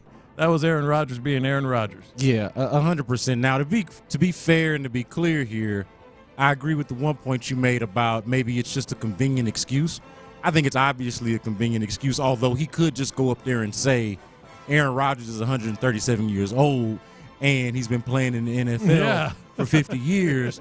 And we've seen his movies. We are confident that Aaron Rodgers understands what he's doing out there. I thought that darkness retreat and the trip to Egypt and all this other stuff, ayahuasca, I thought that gave him superpowers. Patrick Mahomes recently spoke with USA Today, and in light of some of the more recent quarterback contracts that have gone out there, really the contracts around the NFL, but specifically with this conversation to Patrick Mahomes, he obviously is no longer one of the top paid quarterbacks out there. Top 8. No, he is not. Yeah. Meanwhile, guys are getting $50 to $55+ million a year, pretty soon approaching 60. We fully expect CJ Stroud, when his turn comes, to be in the $60+ million a year range, whenever that time comes. But Patrick Mahomes was asked about this by USA Today, and he says he does not feel like he is underpaid. He is really being a pretty good union man, if you will. He thinks this is good for the game, good for the position, good for all of the positions, good that everybody, when anybody gets paid, it's good for everybody, basically seems to be his mentality on it, even though all of us can see, plain as day, he's the best player in the league, the best quarterback in the league, and is not paid like such. Well, it helps that, not only is he getting paid very, very well. First of all, I do believe him. I do believe that he, he's very much in tune with better for the team and all that. But it doesn't hurt that you got State Farm, you got DirecTV, you got Adidas. He's so not hurting. You got Head and Shoulders. Not to mention that he does make a pretty nice salary. $40-something million, and probably at least that in endorsement. It's a little easier to say when old Jake from State Farm is writing your checks. Imagine if owners and GMs could just look at Patrick Mahomes whenever they talk and negotiate with a quarterback. Say, hey, look, he's the best quarterback in the league. He making that. Yeah. So you can't make more than him. Yeah, good story. Cool story, bro. Cool story. But meanwhile, people pointing at Trevor Lawrence. Yeah. Like, no, I need to make more than him. I'm better than him. Yeah. It's so funny when you're the best, like obviously already rich, but you're also the very best. There are opportunities. You kind of mentioned them here just a moment ago, Lopez. State Farm alone. There are things that Patrick Mahomes can do, is doing now, and will be able to do in the future because of his greatness, because of his excellence. Things that he will be able to do that a lot of these quarterbacks that are resetting the market, Tua, Trevor Lawrence, Dak when his time comes, whoever, and Dak will have an opportunity too because he's the quarterback of the Cowboys. That's a different conversation. But you get my point here. He is situated so differently where these are kind of like ultimately going to be like crumbs to him. Like, think about it with Tom Brady. Yeah. The actual GOAT right now, right? He was underpaid, quote-unquote underpaid for years. What happens when his ass finally retires after 50 years of playing? He makes a bleep ton of money. Going to go do the broadcast thing. And that's the thing with Patrick Mahomes. He's in that realm of make opportunity. He can make millions the rest of his life. I just looked it up. So last year, 2023, we all know about the big contract he signed, $40 million. He made $20 million in endorsements last year. Sort of makes it easier to say, yeah, I don't mind not being the highest paid guy. Makes it a little easier. How excited are you? And this is a little football nerdy as we go around the NFL here on In the Loop. But I want to know from you, Lopez. Mm-hmm. And the listeners, too, 713-572-4610. That's how you get in.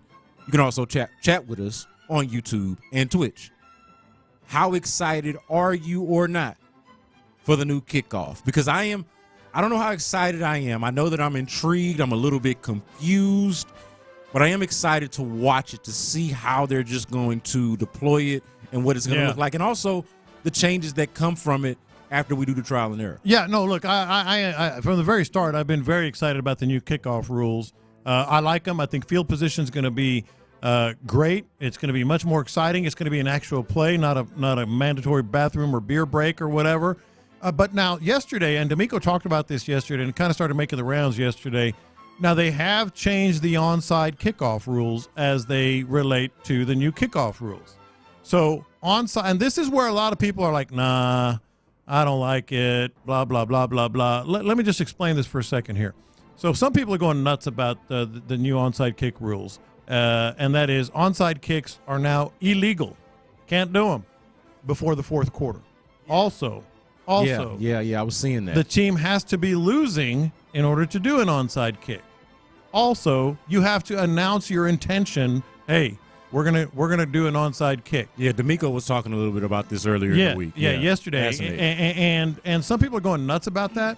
Do you forget that even last year you couldn't move until the ball was kicked and onside kicks were just as boring as everything else? Like, I don't mind this at all. If that's what we have to give up in order to get better plays over the course of the entire game, I'm good with it. Yeah, no, I want kickoffs to be more interesting than they ever have been. Yeah. Because I did think it was a shame. I understood it at the time, the reason why and the way kickoffs became a non-event in football. Mm-hmm. But I also thought it was a shame. Felt like that's another reason why it was so cool to watch a fullback of all people run one back last year when Andrew Beck did it. And it's why it was so cool to see Dameon Pierce have some success in that way, because it just wasn't happening. Yeah. Guys weren't doing it. I want to say they were like two of the very few to actually run one back last year. Yeah. So, now at the very least, I don't know how much scoring is going to happen or like what the actual output or production of the whole thing is going to look like. Mm-hmm. But the fact that there is some intrigue and some strategy here, I think is going to be pretty cool. I just want to see what the amendments to the amendment are going to be. Yeah, it's another football play that offers excitement. Can't have enough of those. You can't have enough of those. Mac Hollins, wide receiver for the Buffalo Bills. Real quick, I thought this was a parody. I thought it was somebody pulling a fast one. Definitely an interesting guy. Doesn't wear shoes. Doesn't use utensils. He thinks that small cats steal your soul. Yeah. I think he might be on to something there, but I digress. Yeah. And he's on something. He's on something. And he hasn't. It's the only one that I can kind of, you know what?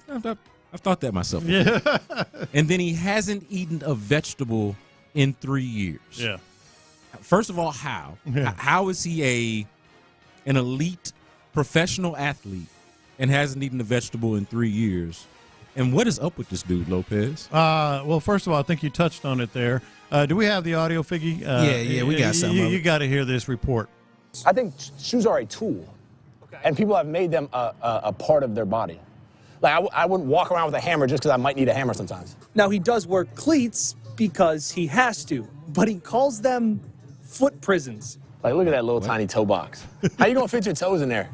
But this barefoot thing is catching on. Joe was out here shoeless yesterday for a walkthrough. Started walking around barefoot yesterday, and you look around, there's 10 other guys barefoot. Nobody is walking around barefoot in life yet. I think I'm the only one doing that one. I mean, he's got the good stuff. That's for sure. He's a hippie. My man is a barbarian. That's what he is. He's a caveman. He's a caveman. What do he call them again? Foot prisons? What do he say? Foot boxes? Foot prisons. Yeah, foot prisons. What do he say about his toes need to be free or something? Yeah. How you gonna fit your toes in the shoe? That's what the. And he's got the hair. He's got everything. He's got that long flowing. But see, this hair. is the thing that I resent about it. He is making all of us long-haired people look like we're flower children or something.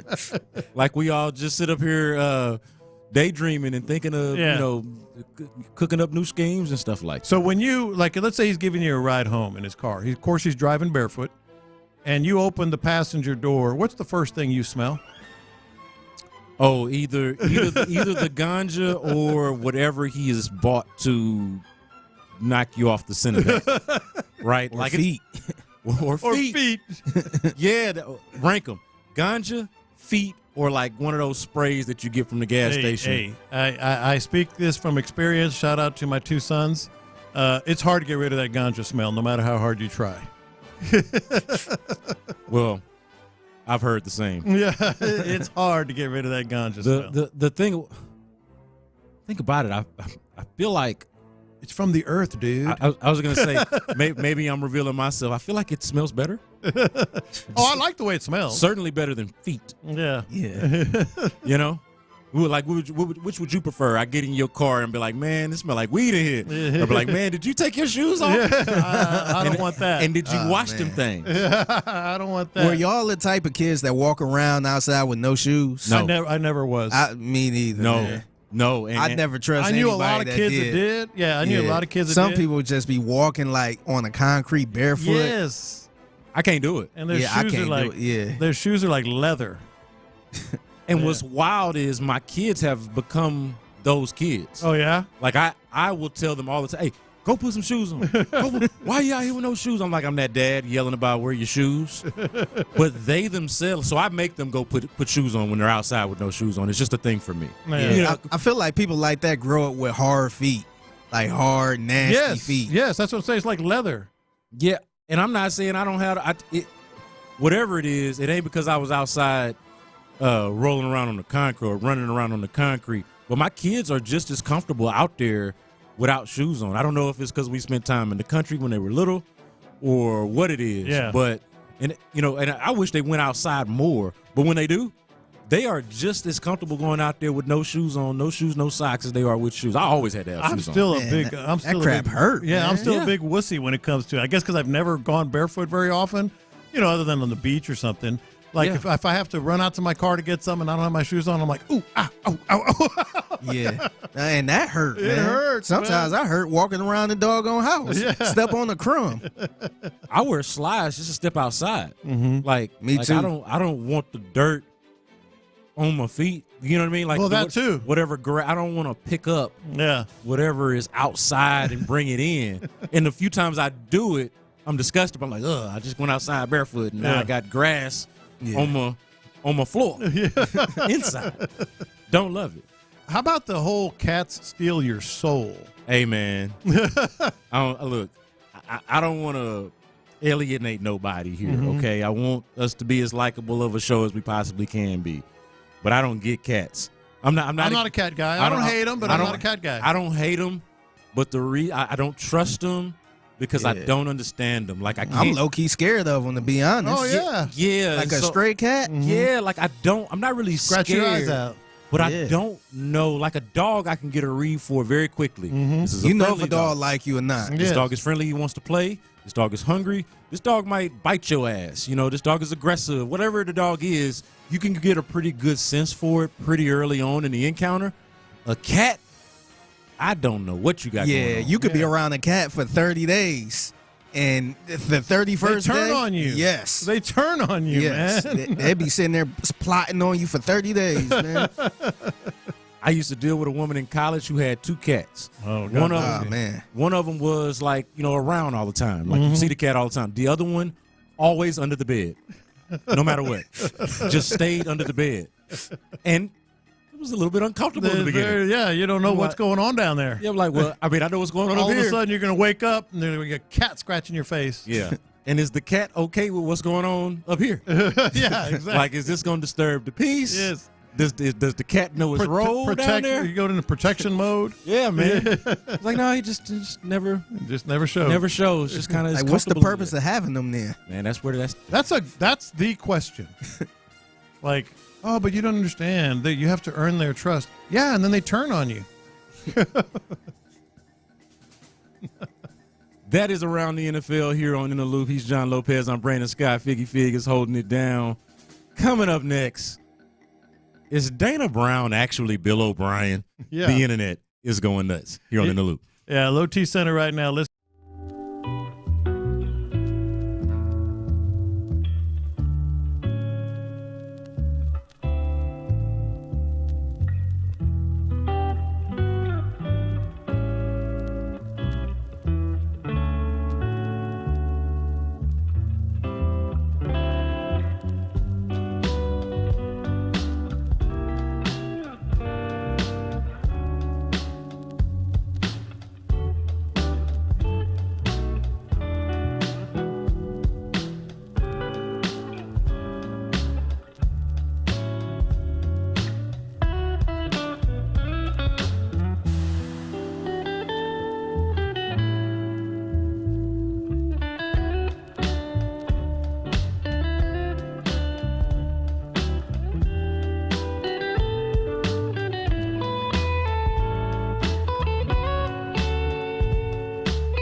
got the internet going nuts. The internet is absolutely going nuts about this trade that Dana Brown, Astros general manager Dana Brown, that is, made yesterday. Dana O'Brien. So much. You heard Figgy there. So where we are comparing this dude, and when I say we, I ain't talking about me, but I'm talking about the collective we. Lopez is doing it. I'm seeing it in the YouTube chat. I've seen it on social media. Comparing dude to Bill O'Brien. Folks ain't just mad about Dana Brown trading these 3 prospects for Yusei Kikuchi. Yeah. They think he the worst general manager of all time to hear y'all tell it, because that's what Bill O'Brien was like. How quickly we forget. Like, we've never seen anything like what we saw with Bill O'Brien. At least I hadn't. I'll speak for myself. At least I had not. I am not willing to go that far. But what say you, Lopez? Is Dana Brown with this trade, is he dancing into Bill O'Brien territory in your mind? Yeah, let me explain. I've actually defended Dana Brown on this front for the past several weeks. It ain't his fault that they have $1 and everybody else has $2. It's not his fault that the system doesn't have the assets that can make a deal happen like in the past. Like, it wasn't him that traded for Justin Verlander and gave up a lot.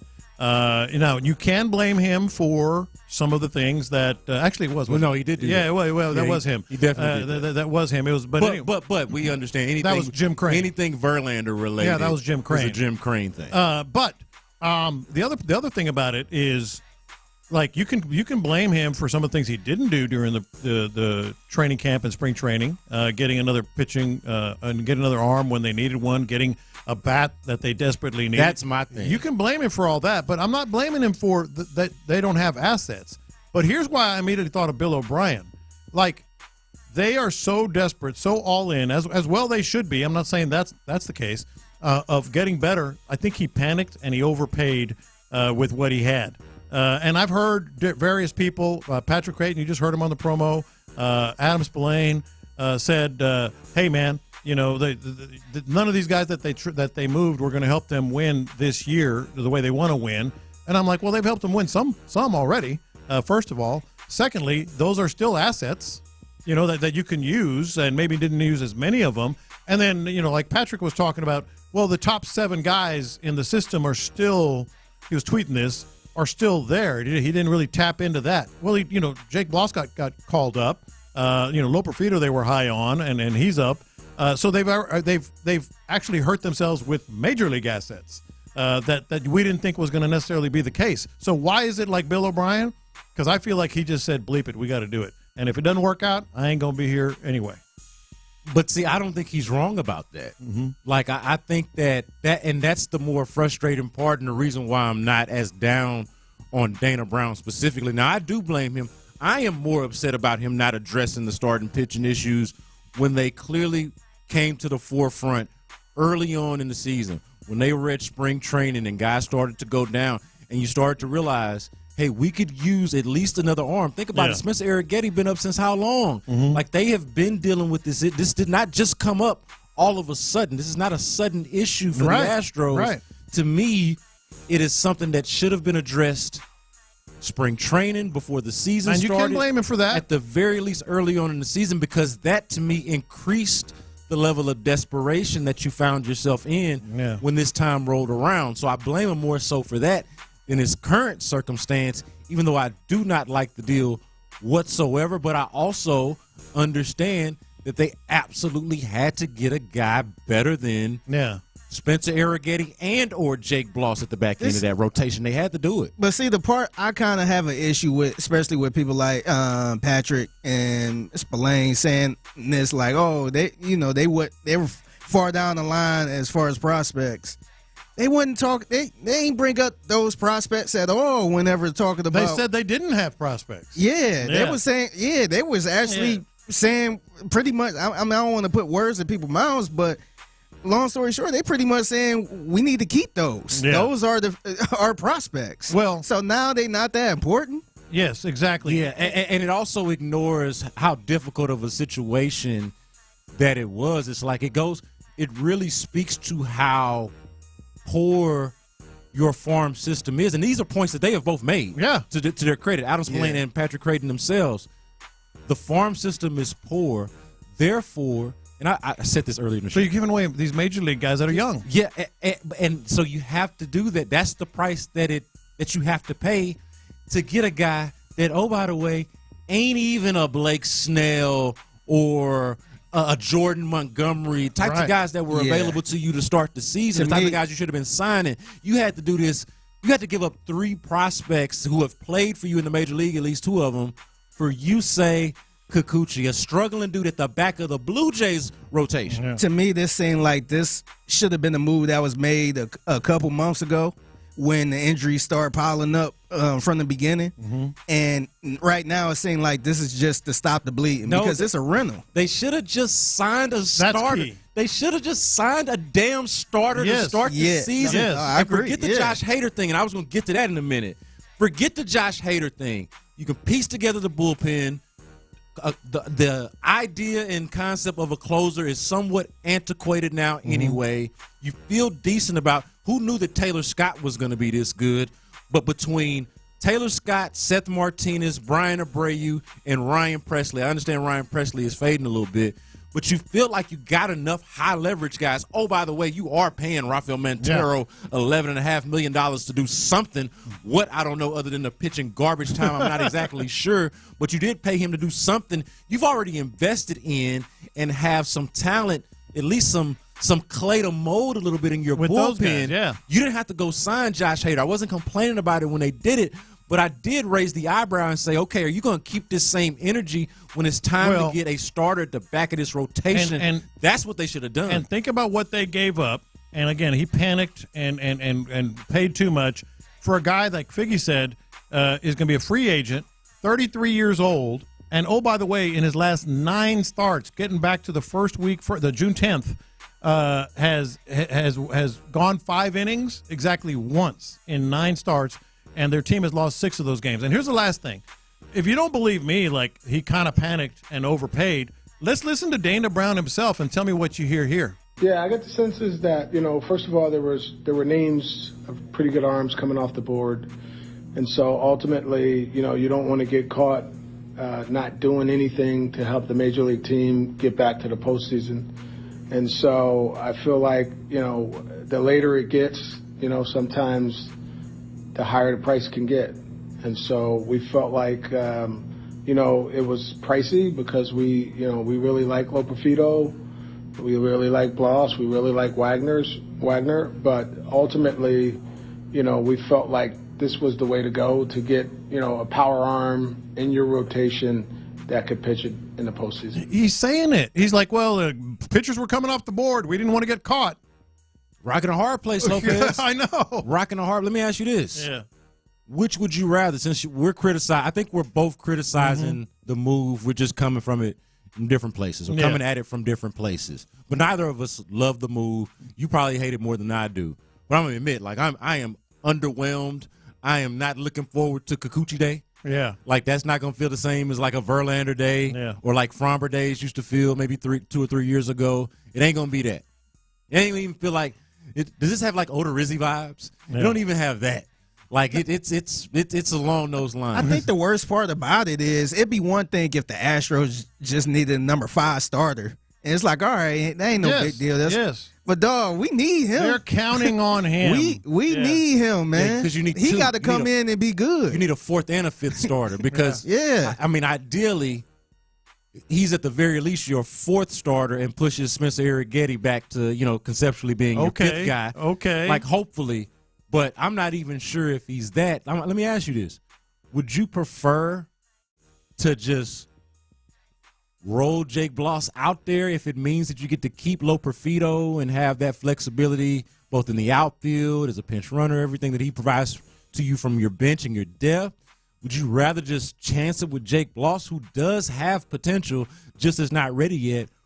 Or would you rather have a veteran that's a little bit more reliable? If it's this guy, like which would you prefer? In a division race, I don't want to trot Bloss out there. But that's what this was about. This guy's how is he better? Yeah. Like, how is he better? For 3 players, keep that in mind, what you paid. It is rough because I understood why they did it. I don't feel like the guy that they went and got was the one to do it for. Right. And by the way, that's their one acquisition. We're talking they need 2 and maybe a bat. What are they going to have to give up now? Because they're still dealing. The trade deadline doesn't end until like a little less than 3.5 hours. So here's where I'm at with it. I am less upset about what they gave up than I am for what they got back. Does that make sense? Yeah, absolutely. Like I mean, they go together for me. They do go, and they obviously go together because it's a trade. So it goes together inherently. But in terms of my outrage, I didn't have an emotional attachment to none of these guys. Jake Bloss, Joey Loperfido, the best thing about him was I like saying his name. Joey Lopes. Yeah. Joey Lowe. J-Lo, making up nicknames for Joey Loperfido. Like, I enjoyed that. And I enjoyed some of the plays that he made in the outfield. Yeah. But he wasn't hitting worth a damn. No. He wasn't hitting the way he was in the minors. So that wasn't playing out. And Dana Brown said himself that they were more reluctant to give up bats than they were pitchers because they feel like they can create pitchers or make pitchers. Yeah. They were more reluctant to give up bats. And this is the bat that they gave up. Yeah. Joey Loperfido. It tells me a lot about how they view him. So I'm not emotionally attached to these guys. Will Wagner, obviously, he's got the last name Wagner. But I'm more so just like, oh, man, I was hoping y'all got a dude back that I could believe in. Yeah. And you didn't. That's the issue. And I'm wondering, man, they're still dealing. I mean, who else is on the table, and how itchy of a trigger finger is he going to have on that one? Internet going nuts here on In the Loop. Apparently, Jeffrey Simmons went off on Titans Radio. Figgy has heard this. I have not. We are going to listen to it together as a family. Yeah, so what happened was Titans Radio is out there at training camp, and they were about to interview somebody else. And Jeffrey Simmons kind of walked past and was kind of going back and forth with him. So that is scary. This is how it sounded. Well, Jeff, you want to sit down? We can talk whenever you want to talk. Jeff, we'll deal with that later. Roger McCreary sitting down with us here on 104.5 The Zone. Jeff, I mean, we're on the air right now. You do a lot of talking on social media. I'm right here, Jeff. We can talk anytime you want to. Unbelievable. We got to make that happen. Well, we'll deal with that later on. Roger McCreary sitting down with us here on 104.5 The Zone. Jeff, if you want to sit down and talk about this, we can talk about this. I'm telling you, stop talking on social media. Talk to me. I'm talking to you right here. Jeff, we tried to talk to you last week. I'm being rude to Roger. We'll deal with you later. Roger, what's going on? It's good. Doing good out here. I'm doing good. How was the day of practice? First padded practice. How Why was do the you day? keep his radio voice on? Hey, segue. Jeff, I'm on the radio, Jeff. Doesn't it weird you out when you talk to another radio guy who actually talks with their radio voice? Yes, it does. Yes. You're like, wait a minute, you sound like that for real? Yeah, that's how you sound. What is going on? And Jeffrey Simmons was not having any. Hey, he should have sat down. Hey, Twitter fingers. He should have sat down. Watch your Twitter fingers. Yeah. Okay? Because every now and then, sometimes you got to pop out and show them. Yeah. It happens. It happens. That is the internet going nuts. Coming up, you know what? This presents an idea. I was going to ask the 5 players that the Texans can least afford to lose, but I want y'all to think about this during the break. The players on the Texans team that you would least like to come up toward you the way Jeffrey Simmons just did on Titans Radio. That's next on In the Loop. The Drive is live and getting you ready for a big weekend in Canton. This afternoon.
speed limit, you could do damage that's beyond repair.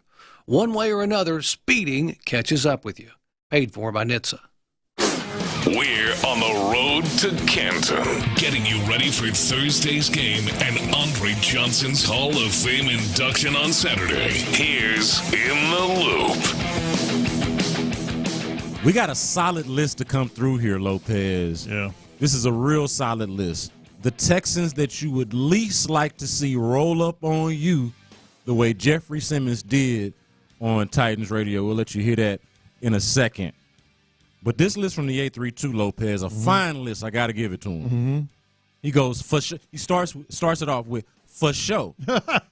Number one, Daniil Hunter. You know, Daniil Hunter got that vein popping out of his arm. Yeah. It looked like that vein itself could kick your ass. He got the superhero arms. Yeah, he does. He like just throw that vein at you and just knock you out. Like, I'm not going to waste my time, but my vein's going to take care of this. Here's my supernatural vein in my arm. Yeah. Denico Autry. Yeah, he's on the list. A junkyard 100%. dog of types. Like, I don't want to see that at all. Yeah. Okay, so I'm with him on this list. Now, we're not saying that they would. What we're saying is, like they might have, like, if they did.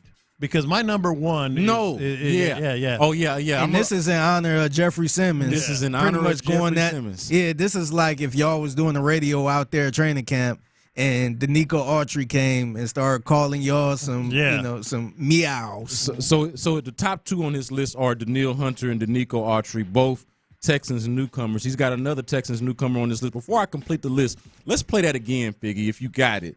I want y'all to hear Jeffrey Simmons standing on business, as they say, approaching Titans Radio, letting them know he wasn't supposed to be the guest. Mm-hmm. They wasn't about to interview him by. The way that we interviewed John Mechie earlier today. That wasn't what the plan was. Yeah. That was him standing on business, keeping that same energy, not relying on Twitter fingers, instead saying, hey, you got to see me in person, and I see you on social media talking that talk. Yeah. This was Jeffrey Simmons.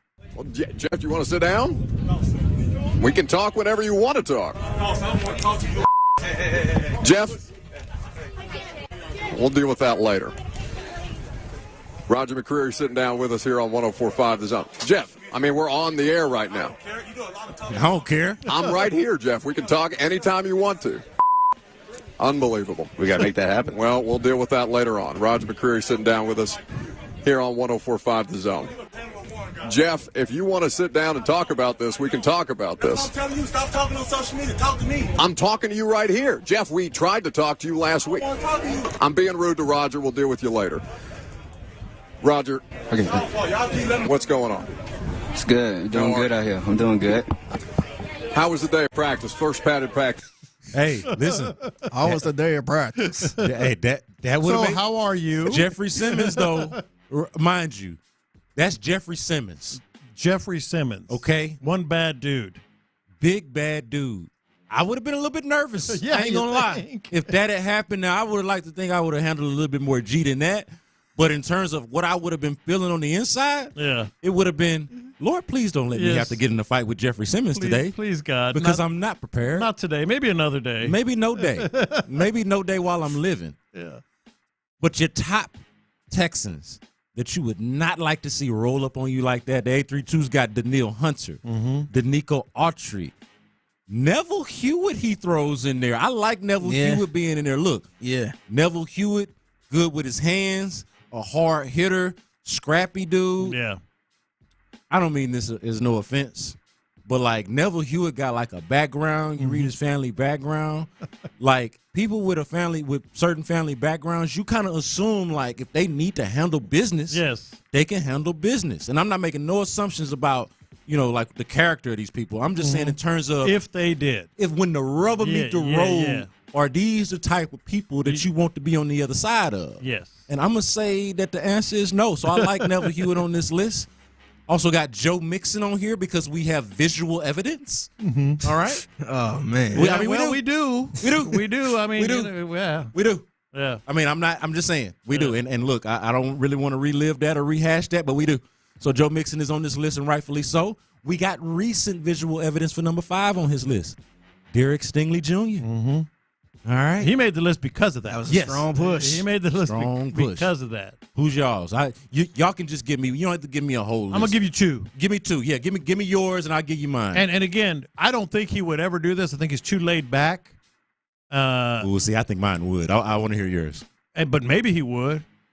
Don't give me any piece of Laramie Tunsil. Oh no, no. Give 100%. Give me no. I don't think he would. He would not. He would just whatever. I think if he have to, he will. Yes, but if he does, Lord help anyone who's in front of him. And the other one might be a little bit of a surprise. I'm just straight up not fighting.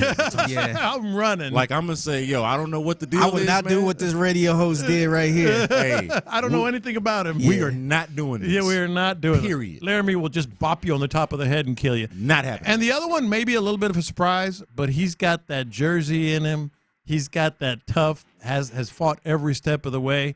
We heard him on this station yesterday. Oh, yeah. No, you don't want to fight Noah Brown. You don't want to fight Noah Brown. No. You don't My want man from Newark. You don't want any piece of That's Noah Brown. That's a good one. You don't want I didn't even think about piece of Noah Brown. I absolutely do not want to fight Noah Brown. Who are yours, Vicky? I'm going to mention one. Aziz. I don't want no parts of Aziz, man. Yeah, he'll run through you. None of us do. Yeah. No, when I seen him out there up close, I'm like, man, that's a bad dude right there. That's a bad dude. Another one, too, I would probably say, for some reason, man, Mario Edwards looked just like a bad dude, man. He is a bad dude. I don't want no parts of him. If he's upset, I'm like, you got it, bro. You got it. Nah, we good, man. We're good. So, matter of fact, let me get Omar. Omar, let's take care of this, please. Omar, Lizzie. I think we had a misunderstanding. Whatever it is, I am so sorry. I am so sorry. Man. Like, look, man, I ain't mean to say it. I ain't mean. But let me tell you this though. This is the very reason why. Even when I'm criticizing a player, even when I'm talking ish, I will not say anything on social media or behind somebody's back that I either won't say to their face or can at least explain and defend why I say it. Because there are some things, maybe some jokes that you might make away from somebody that you wouldn't necessarily say to their face just out of, just to not be rude. Yeah. But you can say, hey, this is why I said that. Yeah. Or this was the joke. Ha, ha, ha, get it?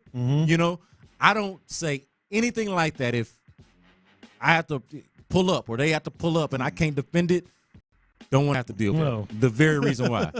Let me give y'all, and I agree with every one of y'all's. I would actually put y'all's and this list above the one that I picked, just in terms of like badass guy wouldn't want to come across, and also players that I think are going to contribute to the team in one way or in one fashion or another. This guy maybe less so, but I don't want him rolling up on me, and I feel like he would be the one most likely to see you talking noise on social media and then confront you for talking noise on social media. We mentioned him before. He was a little bit a part of the fracas last week. Lonnie Johnson Jr. from Gary, Indiana. Yeah, Gary is tough. Hey, listen. Yeah. I couldn't win a fight against none of these guys, all right? Nobody on the team would I beat up, okay? Not a single guy. So I concede that. I don't want to fight none of them. Yeah. Not a single dude on the team. But if I had to predict one that would act this way, that would behave this way, and be serious about it. That's a good one. And pull up on He's all about the social presence. Gary, Indiana's own Lonnie Johnson. Yeah. Watch how you move. Watch how you move, because I think he would. I think that's one that would absolutely stand on business. And don't be confused. I know he hasn't panned out as a player necessarily. Yeah. But that don't mean squat. You don't want to fight Lonnie Johnson. Yeah. That don't mean anything. I absolutely do not. Yeah. Just letting you know. Do we have the fellas? Yes, we do. We live got from Specs downtown, holding it down. Men of the people. Ron, none of y'all said Weeks, huh? None of y'all felt like. Hey man, he'll kill you with kindness. Oh, Weeks is the one that I want the most. Don't he feel like the one you don't want to talk to? He hit you with that. Yeah, I'm really disappointed in you. You're just better than that, and then you'd rather get your. Then you ass cry, kicked. Then you just cry. But Weeks seems to be the one that you can most likely talk down, like have a conversation with. John Weeks, Jalen Petrie, John Mechie, who we had. Like, I don't want to fight none of these guys. They'd all kick my ass. Yeah. But who are the guys that you feel like you could have the negotiate most out of it. reasonable negotiation with? John Weeks would be at the top of the list. Case Keenum. Oh, yeah. I don't want to fight Case either. But, man, we and Case could figure it out. We can get out of the trouble. You know what I'm saying? We can get out of the trouble. Lonnie? Hey, if he's really mad, do you think there's some talking sense into that guy? No. Absolutely not. That's your ass. That's what it is. I'm letting you know. Lon's a talker. No, man. No. No. And I'm not squaring up either. Not doing it. Yeah. Absolutely not. I wonder what Lonnie's trigger is. You know, he's got like a trigger word. I wonder what his trigger is. Well, I told y'all when Lon first got to town, I said he might have killed one along the way somewhere. I said, I don't know to judge a man, but it looks like just the look in his eyes, boy, you better be careful. I'm not saying. Lonnie, I'm just saying. And I'm gonna be honest with you. That thought ain't changed a lick since he's been here since the first time. So Lonnie feels like the type of gentleman you say something about his mother, he'll black out. Like that's there's no question. That's the trigger. I'll tell you about his trigger. I bet it's quick. I bet it's quick. Listen, you talk about that man's mother. That feels like a suicidal mission. Yeah, it does. If you have any idea. And again, this dude is from Gary, Indiana. All right, and that is a place that you only try to escape from. I feel like we're safe talking about the place down here. And my father's from there. I got ties to the place. I understand it very well. It is a place that you only live to escape from. Yeah. It is the reason why I'm here now. Because my dad fled Gary, Indiana. Fled the place. Fled it. I'm telling you.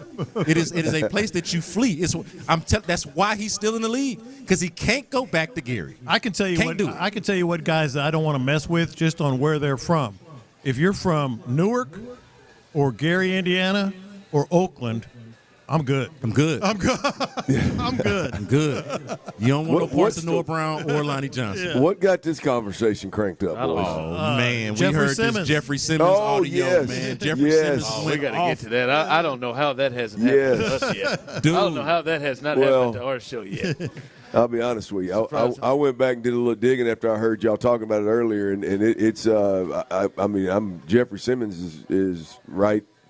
Right, he's right is right, boy. Oh yeah, he's right. I believe about the social media thing. I have not done this work here. Yeah. There's a tweet from old boy that you know when I don't know about y'all, but when I got into business, it was one of those which I always prided myself on not being this guy anyway. But don't be personal. Don't take personal shots at folks. Yeah. Go and look at old boy's Twitter I need feed. to do that. That's good. Go and look about 10, 15 tweets down there, boy. He gets personal. Well, I mean, he just what's little buddy's name? I'm gonna tell you, as a man, especially if I were a big man like that, you gonna feel some kind of way about it. Oh, I knew it was serious. Once Clint said as a man, once you throw as a man out there, I know it's serious. Yeah, look, I think some people will read it and be like, it ain't no big deal. But I think when y'all read it, you'll be like, that was a little personal, and you can see where a big fella would take offense to that. I'm gonna be honest with you. I'm curious exactly what the hell is going on in Tennessee because that's Jeffrey Simmons. Yes. The Titans don't have a whole. I know they had a busy offseason. But they ain't got a whole lot going for themselves. Yeah. And one of the few redeeming qualities I would say that they have is Jeffrey Simmons. I don't know what the personal conflict is or why this dude is talking noise, but he should be happy to have a player of that caliber. This is true in his presence. Yeah. Well, I'd be interested to dig a little deeper and just see how long it's been going on because it strikes me as if this comment happens on the regular, I could see this happen more often. Okay, 100%. Damn, you are listening. Jesse Cooper. It wasn't Cooper. I'm about to go find this myself. Now you got us all good. I cannot lie to you. I'm about to go figure this out. The guy that's tagged in that tweet is a husband and a school teacher. That is not the radio guy. Damn it. You got to go hunt the radio. I got to go hunt the radio guy down. I'm gonna figure it out. But for now, you are listening to KILT HD2 and Odyssey Sports Station. For John Lopez, Figgy Fig, I am Brandon Scott, and right now, The Drive is live. That's right. The Drive is live, and we are live on the road. We are here at Specs downtown off Smith Street. You can come hang out with us. We'll be here till 6 o'clock. Clint, what the hell are we doing here? Well, while we're, I see bottles in my face. Well, I'm hanging out with my people to start with. This is right where I belong, no doubt about it. Those are on YouTube and Twitch. But what's going on is thanks to Sagamore Rye Whiskey, Straight whiskey. On location, downtown location. I refer to this as a midtown location, but I see in the books it's referred to as a downtown location. Get down downtown. I'm about to turn up. We making drinks in here. Smith Street Specs, come hang out with us. They got a cigar. What do you, is that a humidor? Is that? Yeah, that's right. You got it. That may be the largest humidor in you nailed it. In Houston, right there. They got a bakery at the front. They got it all in this piece. They got it. If you want to drink it, they got it. And Bob, you need to start bringing us here more. Absolutely.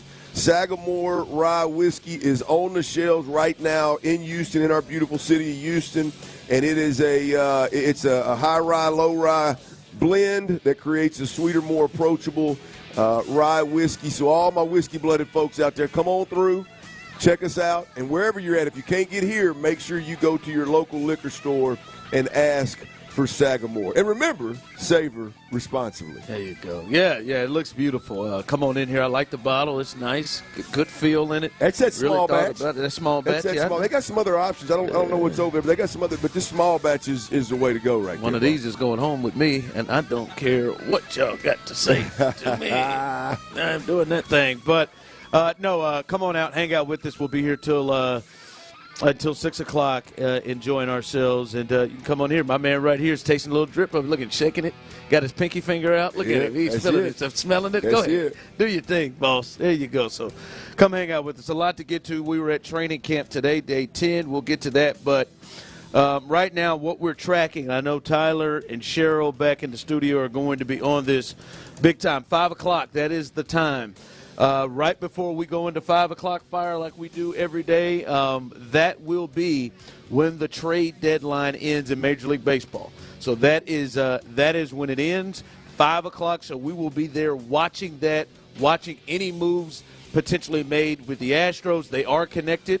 The last one I've heard, John Heyman, one of our guys, one of our MLB insiders here at Odyssey, John Heyman, Clint said that the Yankees and the Astros are in on Yandy Diaz, the first baseman for the Tampa Bay Rays. They've started to unload some pieces, so that is one to watch. We know they have already made a move. We will get to that move. Do you want to say his name first? No, I just want to make sure we talk about Coochie every day. I know it. Okay, you said it first. All right, we're going to get to Kikuchi here in just a second. Yes, indeed. Kikuchi. Hey, Tyler, this is the one guy. Okay. All joking aside, I think it was Spolane. I mean, this is back a month. You just want to say Kikuchi. No, I promise you, a month and a half ago. And either Spolane or Patrick Creighton, one of them, they were going on this long laundry.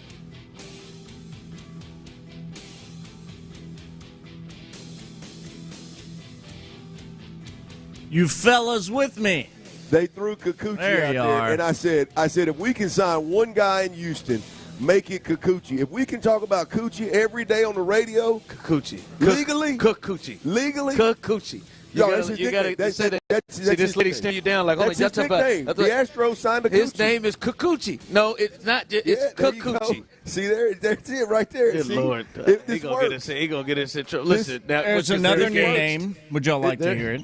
What is that? There's another new name becoming Houston Astro. We got it. This is the latest from Chandler Rome. The Astros have acquired reliever Caleb Ferguson from the Yankees. Sources tell The Athletic. There is a player for the Astros going to the Yankees in return, sources say, but we have not identified yet who that player is. So a relief pitcher by the name of Caleb Ferguson, formerly in Pinstripes, now going to be playing for the Astros. All right, there it is. So, like I said, I was just about to ask, do you think the Astros are done? Do you think Kikuchi is the last piece? Obviously not. They add a reliever, and it's never the last piece. God, man. Tyler, man, never the last piece. Tyler, this is something we're gonna have to deal with. This is nuts. I'm just right telling here. you. But no. So we know Dana said last week, in order, they wanted a starter. They needed a 3 or 4 level starter. They needed a bullpen piece and then a bat. Said a bat second. As I said, they are they are being rumored around by multiple sources to be at least involved and having interest in Yandy Diaz, the first baseman for the Tampa Bay Rays. So that is one to watch. So it's going to be a crazy next couple of hours for the Astros to see what they add to. But as I said, we'll report on that. The big news is that they did sign the lefty Kikuchi from Toronto, and they've signed him, and he's not had a great year. He is a former All-Star, but he's 33. This is the final year of his deal, so this is a rental player. He will become a free agent after this year. And in 22 starts this year, fellas, he is 4-9 with a 4.75 ERA. But that is not great. But he does have 130 strikeouts and is in his top 6 when it comes to strikeouts per 9 in Major League Baseball. So he has had success. He has been an all-star level pitcher before, but not this year. The big thing is what they gave up. They gave up, and this is what's getting to a lot of people. We heard that Jake Bloss was scratching at his start because he was gone. Joey Luperfido, he is gone as well with Will Wagner. So they give up a lot there in that case. And I think, well, I don't want to just assume. Do you believe giving up Joey Luperfido, giving up Jake Bloss, do you believe bringing back Kikuchi makes them a better team than they were yesterday? Do you think they're a better team? Yes. Yeah. I mean, that's a no-brainer in my opinion. Right now, today, they are a better team with Kikuchi in the clubhouse. Another proven starter. Now we can get into. Look, I'm looking at his career numbers right now. The ERA is not impressive at all. It don't matter if you look at this year, last year, his rookie year. It don't matter. It don't matter what you look at. Maybe that 2023 year, last year, may be a decent one, but the other one, whoo. I understand the frustration, but the dire need for starting pitching for the Houston Astros right now and moving forward was a must. What Dana Brown is calling a power arm, as you mentioned, with strikeout ability, that guy that's been in the league as a veteran, they needed that. I'm not super excited about the move. Okay. You just felt like it was necessary? Well, I'm not worried about the guys. As I said before, I'm not worried about the prospects that left. I was a Luperfido fan. I would have liked to have seen what he could have turned into, but they were going to have to give up something to get anything of value in return, and they've got a surplus of outfielders. And so, I don't know. I look at it like we were in a desperate spot. Yeah. No, and they apparently paid a price for getting what they felt like they had to get. He said they were in on other pieces and decided that they didn't want to kind of go in that spot. And speaking of his explanation, Dana Brown speaks about the high price tag for arms. He talks about and talked about that earlier, or not earlier, but after they made the move and it was announced, talked about how difficult it is and how much people were paying, saying they were in on other guys, and discussed what it was and what it would take to get some of these starting level pitching guys. Yeah, I mean, the market right now is such. So, a lot of these guys are, they have high price tags. In order to get a major league starter with that type of arm, I mean, you're going to have to give up some pretty good players that hurt, and it's pretty difficult to give up young talent. But at the end of the day, we're trying to really stabilize our rotation so that we can get back to the postseason and potentially get deep into the postseason. All right, that's Dana Brown, the general manager, talking about the price tag. Someone text in, Clint. No, they are not a better team. We'll be a better team when Garcia and Verlander come back. Lopo was our future. He had the most potential and the youngest of the youngsters. Listen, Joey Superfido. I think it's a conversation. I think that they are slightly better, right? I think getting Kikuchi in the rotation and Jake Bloss out of it, I think that's a big deal. That's a big deal. But Loperfido was not going to be in a playoff lineup. Well, with Joe, I don't know. With Joe, I'm not sure. I don't know if he would get starts. I don't think he would consistently be getting starts this year. So I do think that they're better. I think there is a fair question and wonder: are they so much better that it was worth giving up what they gave up? I think that's a fair thought. And so I think if you have that thought, yes. Was it worth it? Are they that much better? This isn't like when they gave up whatever they gave up last year to get Verlander. Clearly, like they were that much better. Where, yes, they gave up a top prospect, an outfield prospect that they liked, but you could swallow that because it's Justin Verlander. You're getting an ace. This one does feel different because, you said it right off the bat, like, yeah, I'm not excited by it. It's not like you're in love with the move.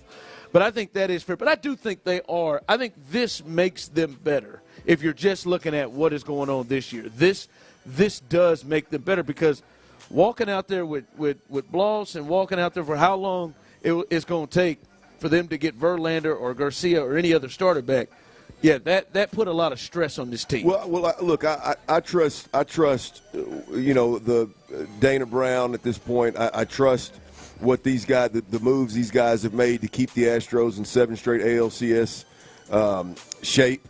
I trust that they've got a plan for this. In fact, Dana Brown, he spoke about. I don't think he ran from the fact that Kikuchi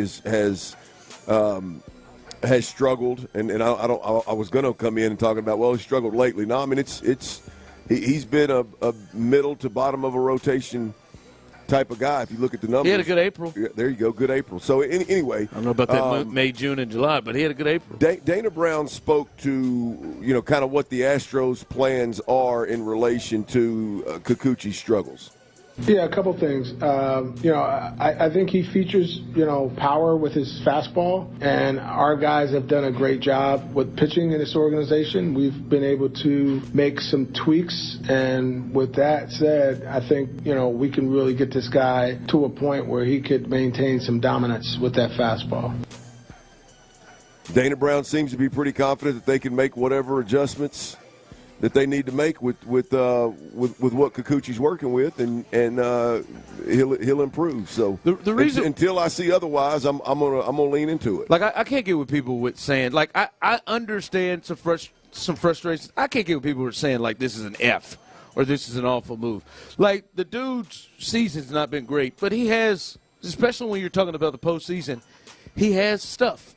He has, like, one of the most difficult things is to get consistent swing and miss guys, and he has swing and miss stuff. So I don't think it is an F. My issue is, and I'm looking at trade comparisons, and Jack Flaherty, who is with the Tigers right now, the thoughts that the Red Sox, the Yankees, the Dodgers, there are some teams involved. He's going to be a really good one to watch to see what he goes for, to see if it exceeds what the Astros just paid, because he's having a much better year.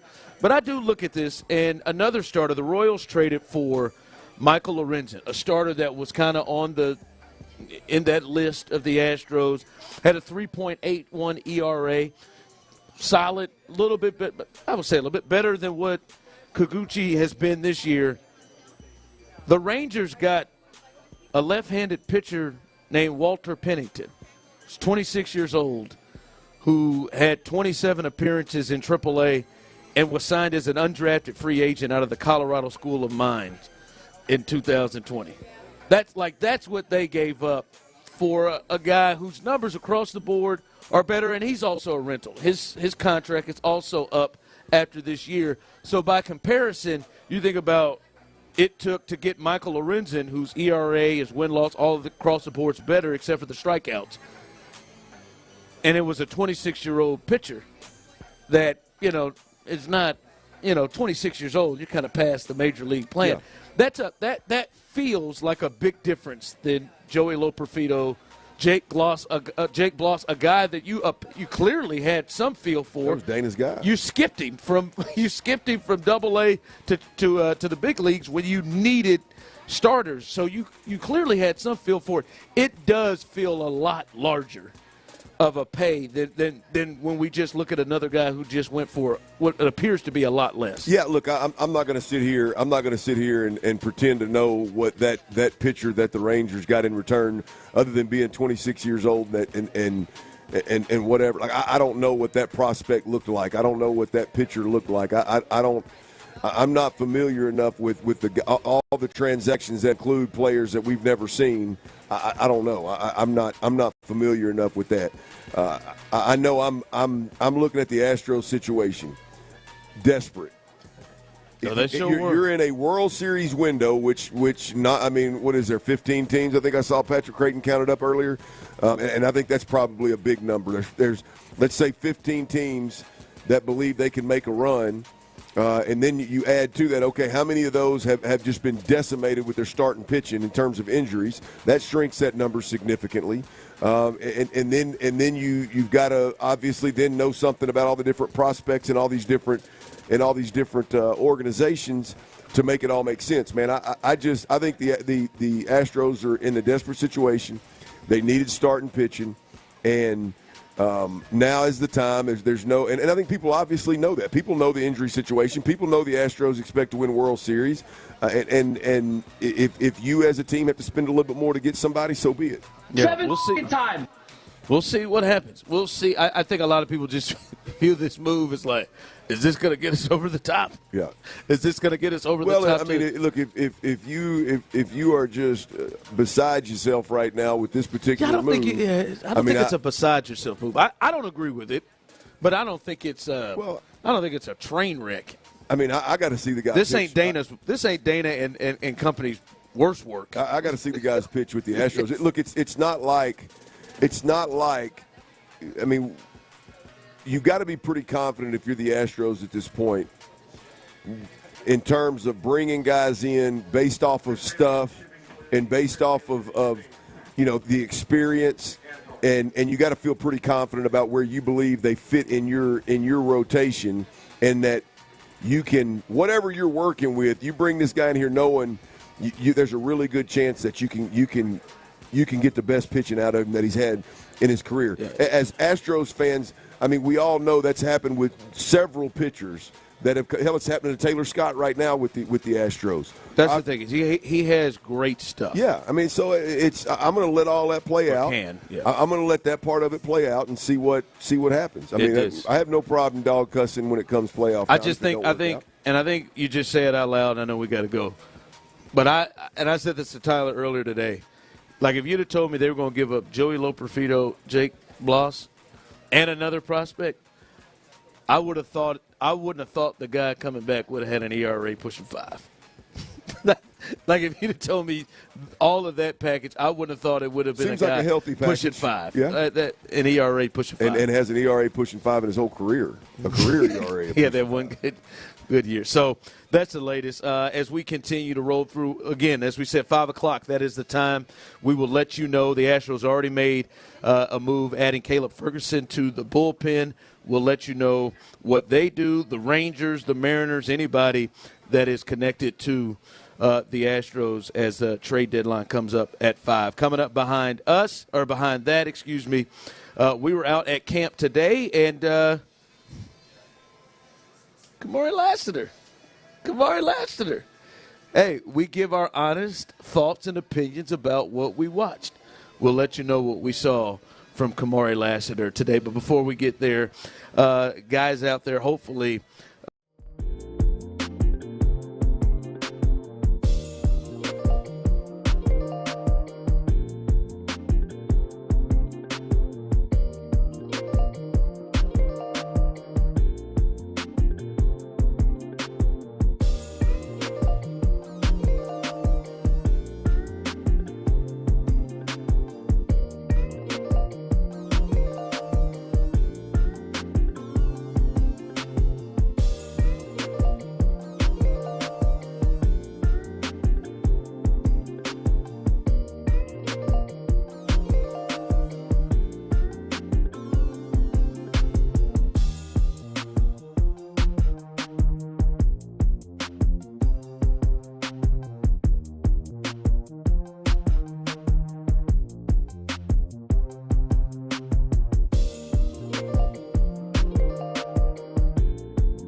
Yeah, that's right. Download the Odyssey app now and don't miss a minute of the conversation. Houston's sports leader. Sports Radio 610.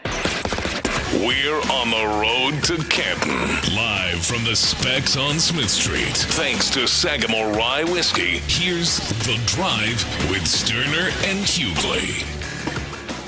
All right, welcome back in. Make your way on out here. And listen, she's making old-fashioned mixes.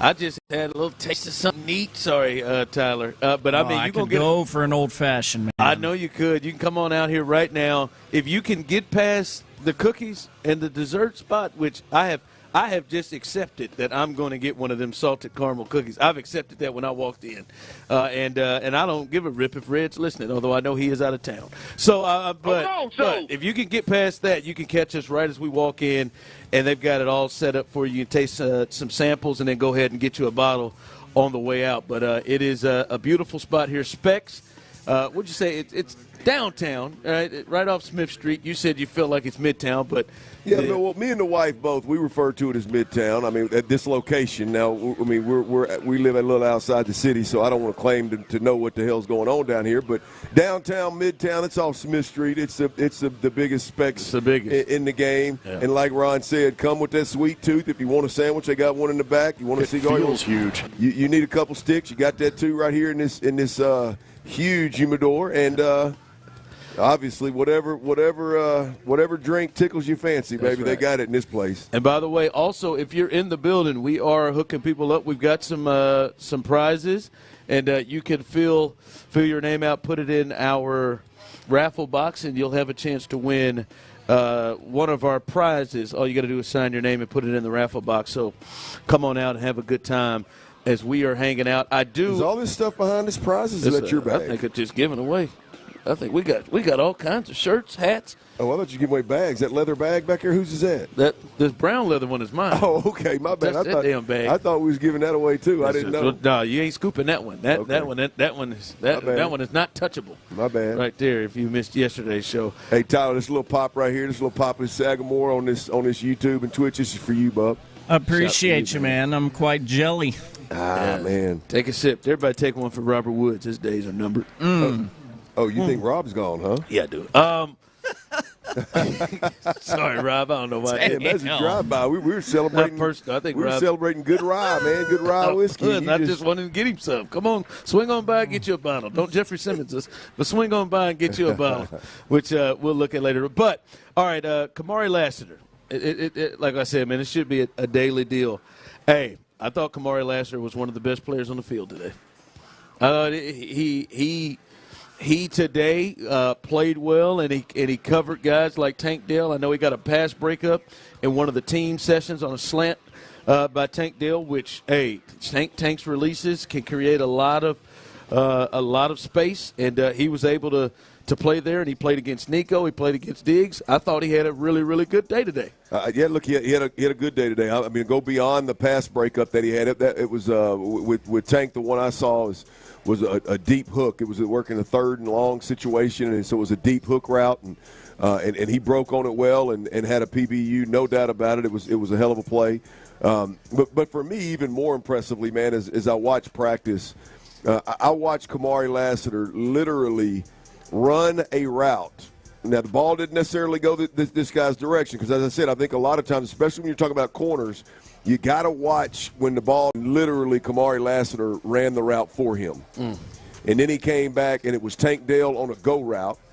And Tank Dell, those are the type of routes that I really look at. Yep, he had Tank Dell covered up on a go route so good that Tank Dell broke the go route off back to a comeback route. And that was beautiful. And then Robert Woods, he had Robert Woods just absolutely glued to Robert Woods on a route. Again, ran it for him. So none of which Robert Woods. Let me take another. Yeah. Well, I mean, look, I'm talking about anticipating the route, knowing what's coming, reading the hips of the wide receiver. I'm not necessarily talking about running step for step with Robert Woods, but you're just trying to put Robert Woods down, ain't you? I'm trying to take him out back already. I'm not. But no, I thought today was a really, really good day for Kamari Lassiter, and there's no doubt about it. The last couple of days, Kamari Lassiter, there's a different swag there. There's a different level of confidence there. There's a different level of knowing what is coming with Kamari Lassiter. Now we'll see what how that rolls over. Well, he damn sure is going to get tested. We'll see what. Yeah. I mean, rightfully so. We'll see what that looks like on Thursday. But boy, you talk about a guy starting to play some of his best ball and looking good. I think the last 2 days have been pretty impressive. Well, and to me today is a big thing as we're talking about Kamari Lassiter, who I thought had his best day at camp. When we look at and when you take everything into context, yesterday, it was a lot of Noah Brown, a lot of John Mechie, some Bob Woods, some Sims. Today was more Tank. Today was more Nico. That's a big difference. And when you can hold your own on that, and again, I don't want people to come off. Some people will hear the things that we're saying and only hear one thing to think that we believe he should make every single damn play.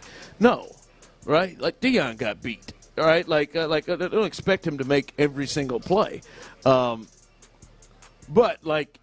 can you hold your own against these guys, and can you make plays difficult or things have some resistance? There have been times earlier in camp where it's just been like, oh boy, that's a problem.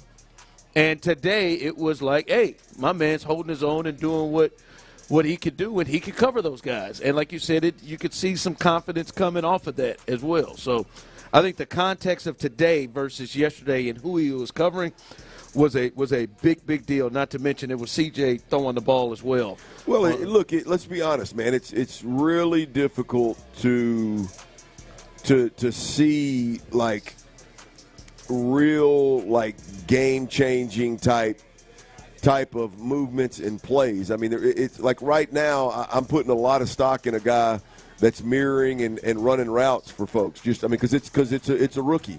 He probably shouldn't be doing that at this point in time, and he is. So I don't want to make a mountain out of a molehill. I know there's a lot of folks out there that'll make a mountain out of a molehill when you say, hey, I'm just not real sure about this guy being handed the starting job. Just like there's folks that'll make a mountain out of a molehill when you say somebody's good, all of a sudden you're trying to make him a Pro Bowler.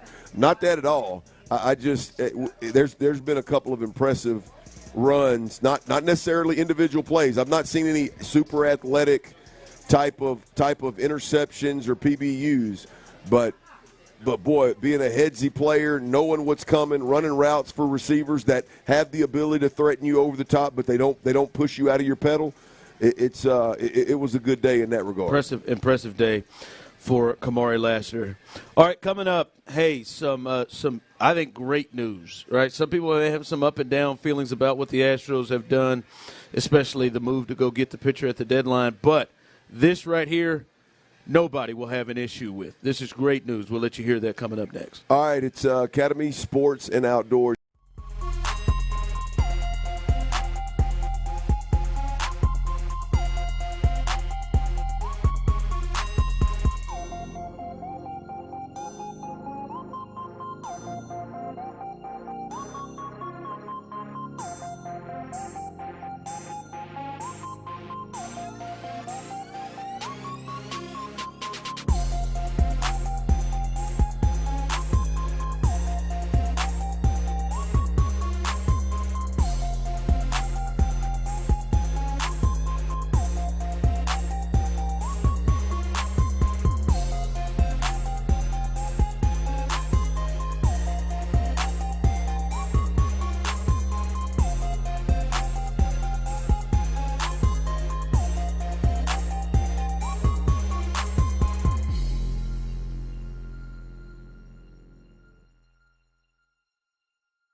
expensive appointments, and no awkward face-to-face conversations. To start your free online visit, you need to go to this exclusive address, hims.com/joy. That's hims.com/joy for your free online visit. HIMS.com/JOY.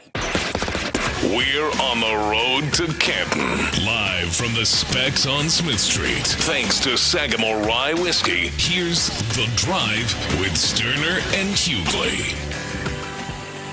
Welcome in as we are live. I saw somebody on the text line say, where are y'all at again? We are at Specs off Smith Street downtown here. And the big one, the very, very biggest one there is. And we got drinks for you. Shout out to Sagamore Whiskey.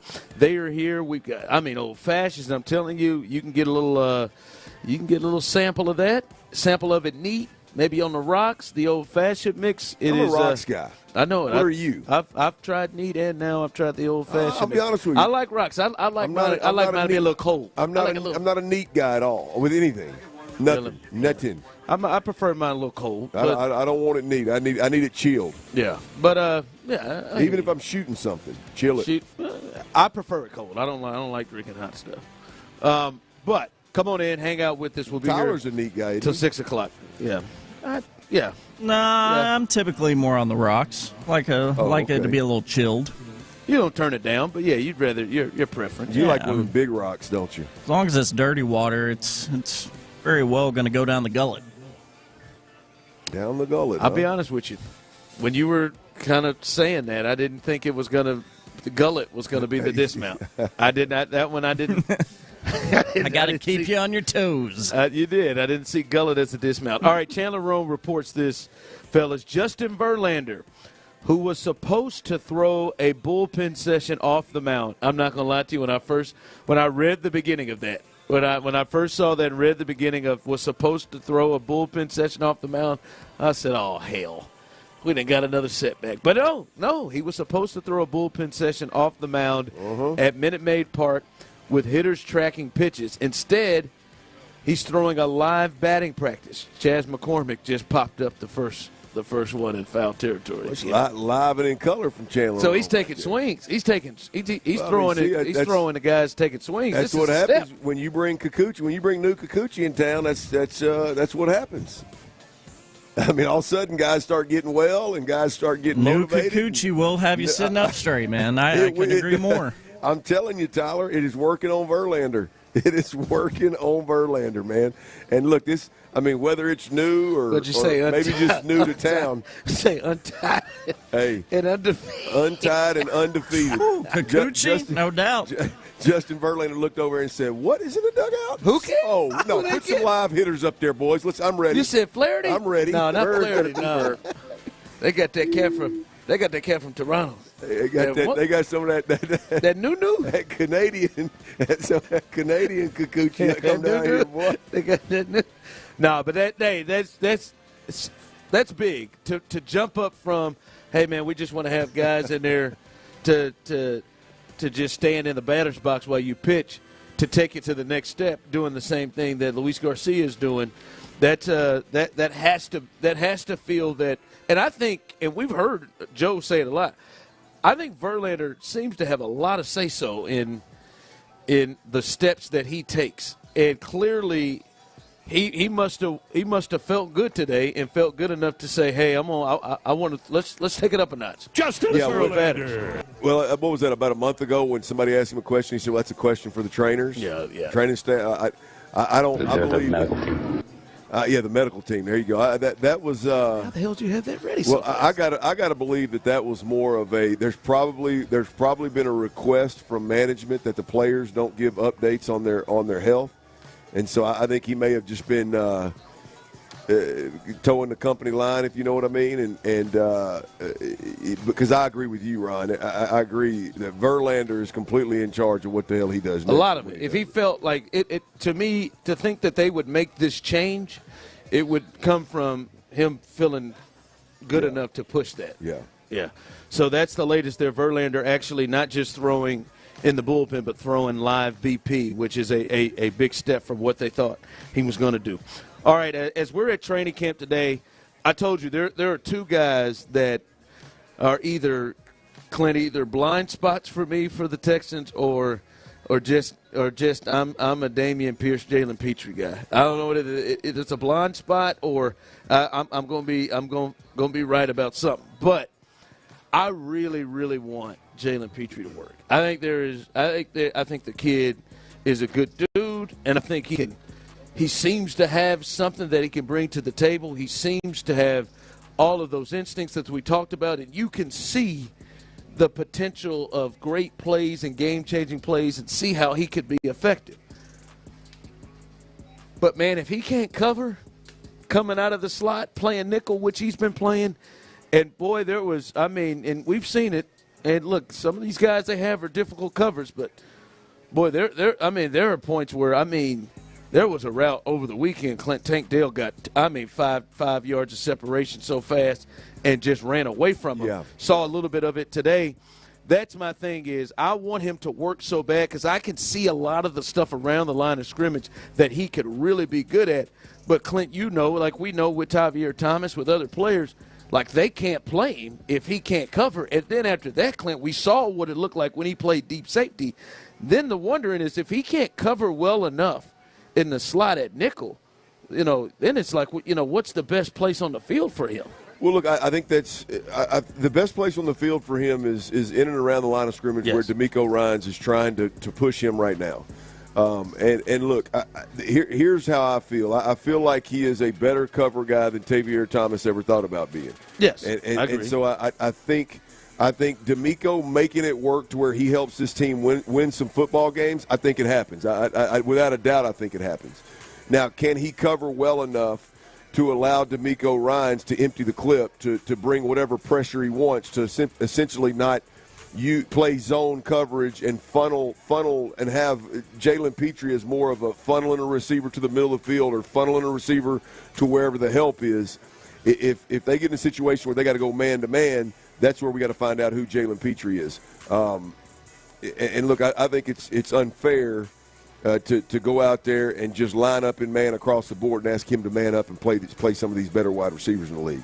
The tight ends, tailbacks, fullbacks, yeah, all day. I feel really good about that. But it's going to be – and here's the other thing is I feel really confident that Denico Ryans is going to be able to avoid putting these guys in a position where they got to play to their strengths and to their weaknesses, I'm sorry. Because if you've got Jalen Petrie in the slot and you've got Kamari Lassiter, a rookie, at one of the corners, you're going to have to be a zone-heavy football team. That's just the reality of the situation. You're going to have to be a zone-heavy football team. And until those guys cut their teeth, until they prove what they can do, you're going to have to be a zone football team. So that's both of those guys I just talked about and the just overall coverability of these guys. That's what gets me really excited about Thursday night's ball game is I feel like those guys are going to get some run, and we're going to see whether they can cover or not. Yeah, it's the big thing. It is the big thing because if he can just be, above average, slightly above average in coverage, to where teams just don't just see him as all right. There's the advantage. Yeah. There's the advantage, and like you said, I think it does help from Burke and Denico are also going to be there because if it becomes a thing, Clinton, and we'll see it in preseason stuff. If it becomes a thing, rest assured, Shane Steichen in Week 1 and all of the offensive coaches that are going to come behind him, they are going to find way to not just to attack him, but they're going to find ways to put certain guys in the slot against him so they attack him. Very similar as we've spoken about that matchup with the Jags last year where you started to see they were just tag teaming with Calvin Ridley. You get a turn in the slot. And different guys, different type of receivers, you get a turn in the slot. And they were tag teaming and really taking advantage of that spot with Taylor. So that is why that is the big deal. So I don't see, just to be clear, Ryan, while we're on the topic, I love this conversation. I'm with you. I like Petrie. I want to see him do well, and I think he can help this team win. Absolutely. But to be completely clear, I'm worried about his ability to cover the wide receivers that are in the offenses that we have on the schedule this year. Flat out, that's just the reality of the situation.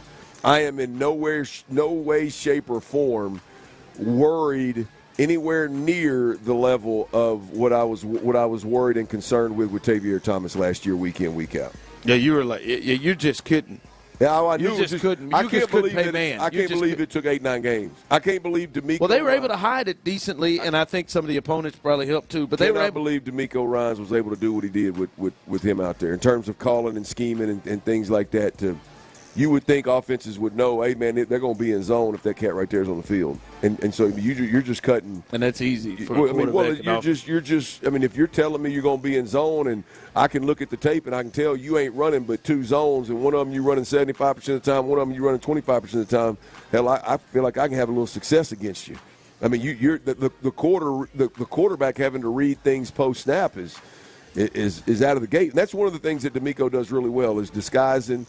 Even when he does pressure, he disguises it, and the timing and the instincts are off the charts. So either way it goes, I just want to make that point. I am not worried about Jalen Petrie in the slot anywhere near where I was with Tavier Thomas. No, but you just know, you understand. He's got to hold up at a certain degree, or they're gonna have to change off him. And luckily for them, they have options, right? There are options there. Des King is still there. They can do several things. They could move Lassiter in and play one of the other corners. They could do several things, but for him to be able to help him, he's really got to go. As we are live here, Specs, Smith Street, downtown. Come on out, hang out with us.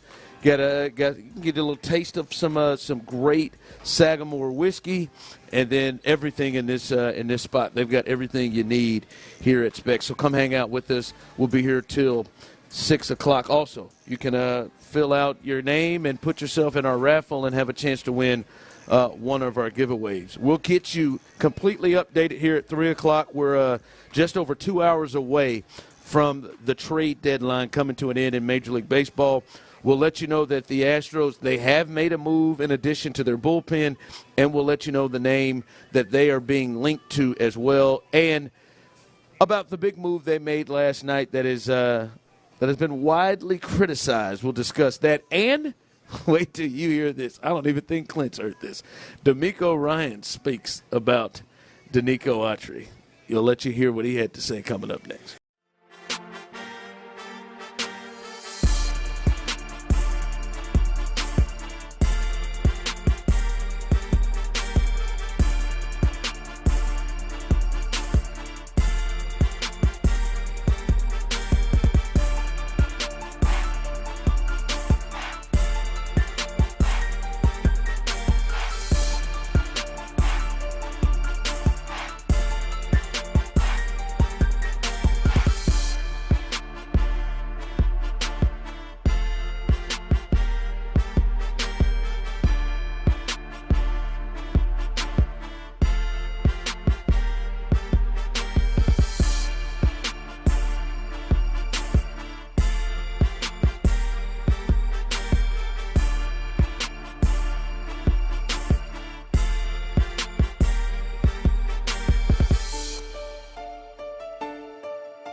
KILT FM HD2 Houston. Insider access, exclusive content. Sports Radio 610. The Texans play here. An Odyssey sports station. Oh, it's 3 o'clock. Sports Radio 610 presents The Drive with Stoerner and Hughley. With the biggest stories of the day, it's the Big 3 at 3. Number 1. All right, number 1, we are live here. The Drive is on location live here. Specs, Smith Street, downtown. Come on and hang out. Someone said, is there a spot to chill and hang out? Hell yeah, there is. Right here. You can come on, hang out, get you some samples of that good what? What's that Sagamore? That Sagamore whiskey? Little small batch? Small batch whiskey. Yeah. For a sweeter, more approachable rye whiskey. Nailed it. It's a blend of a high rye. I'm taking this. Low rye. Honest to God, I think I'm going to go ahead and sip some of this while I'm watching the Olympics tonight. You should. I think you should. Really do. I sipped a little bit watching them Stros last night with Granny. She like it, don't she? Oh, Granny! You see that bottle? Granny had knocked that bottle all but about two sips out of it. I saw it. Yeah, she looked like she Astro Granny Linda like that small. I'll be honest, she's kind of like you though, Ron. She don't turn much down. To be honest with you. Yeah. She ain't real picky. You gonna make me come into the city? Can't do gin. Well, I'm with you on that. She can't do gin neither, but I'm just talking about if it's a whiskey. Yeah. There you got one. There you go. There you go, man. He had to buy him one. There you go.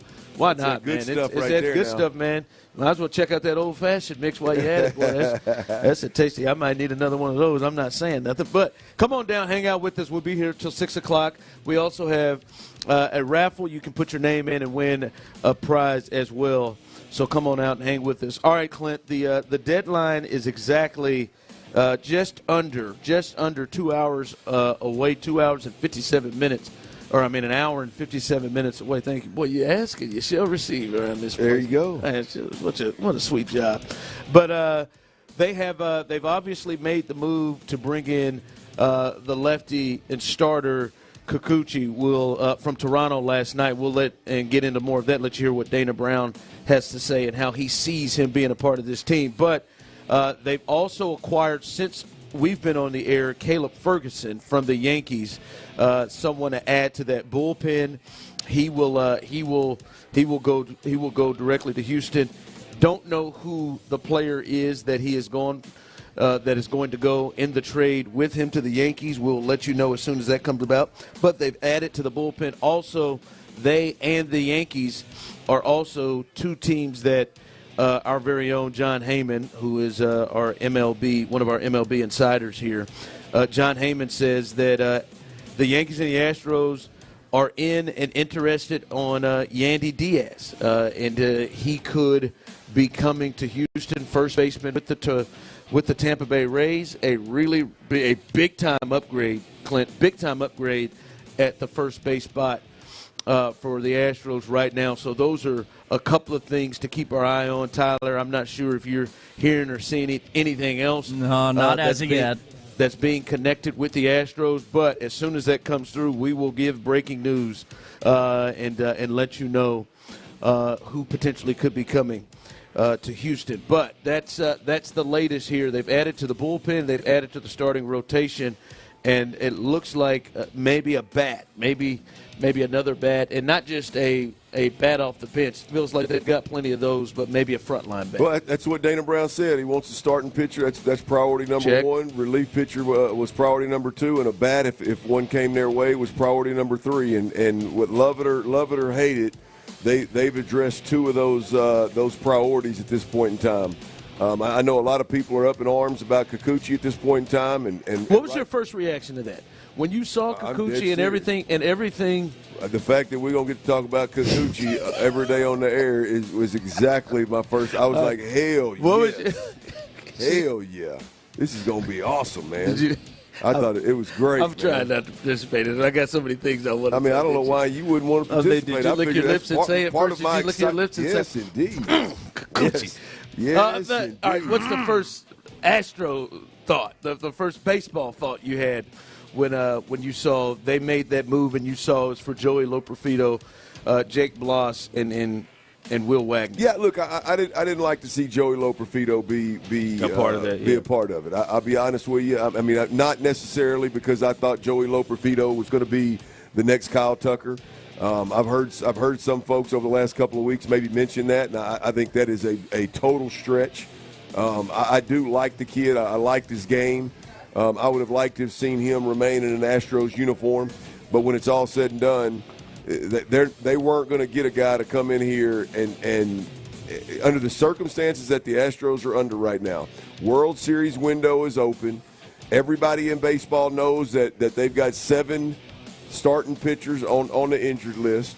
Everybody knows that they're more dire than anybody else in Major League Baseball to bring in some level of starting pitcher with some experience. That is a plug-and-play guy in the rotation. He made it very clear. Yeah, I mean, it's that they were vulnerable because of the situation. And you know, I don't like the deal.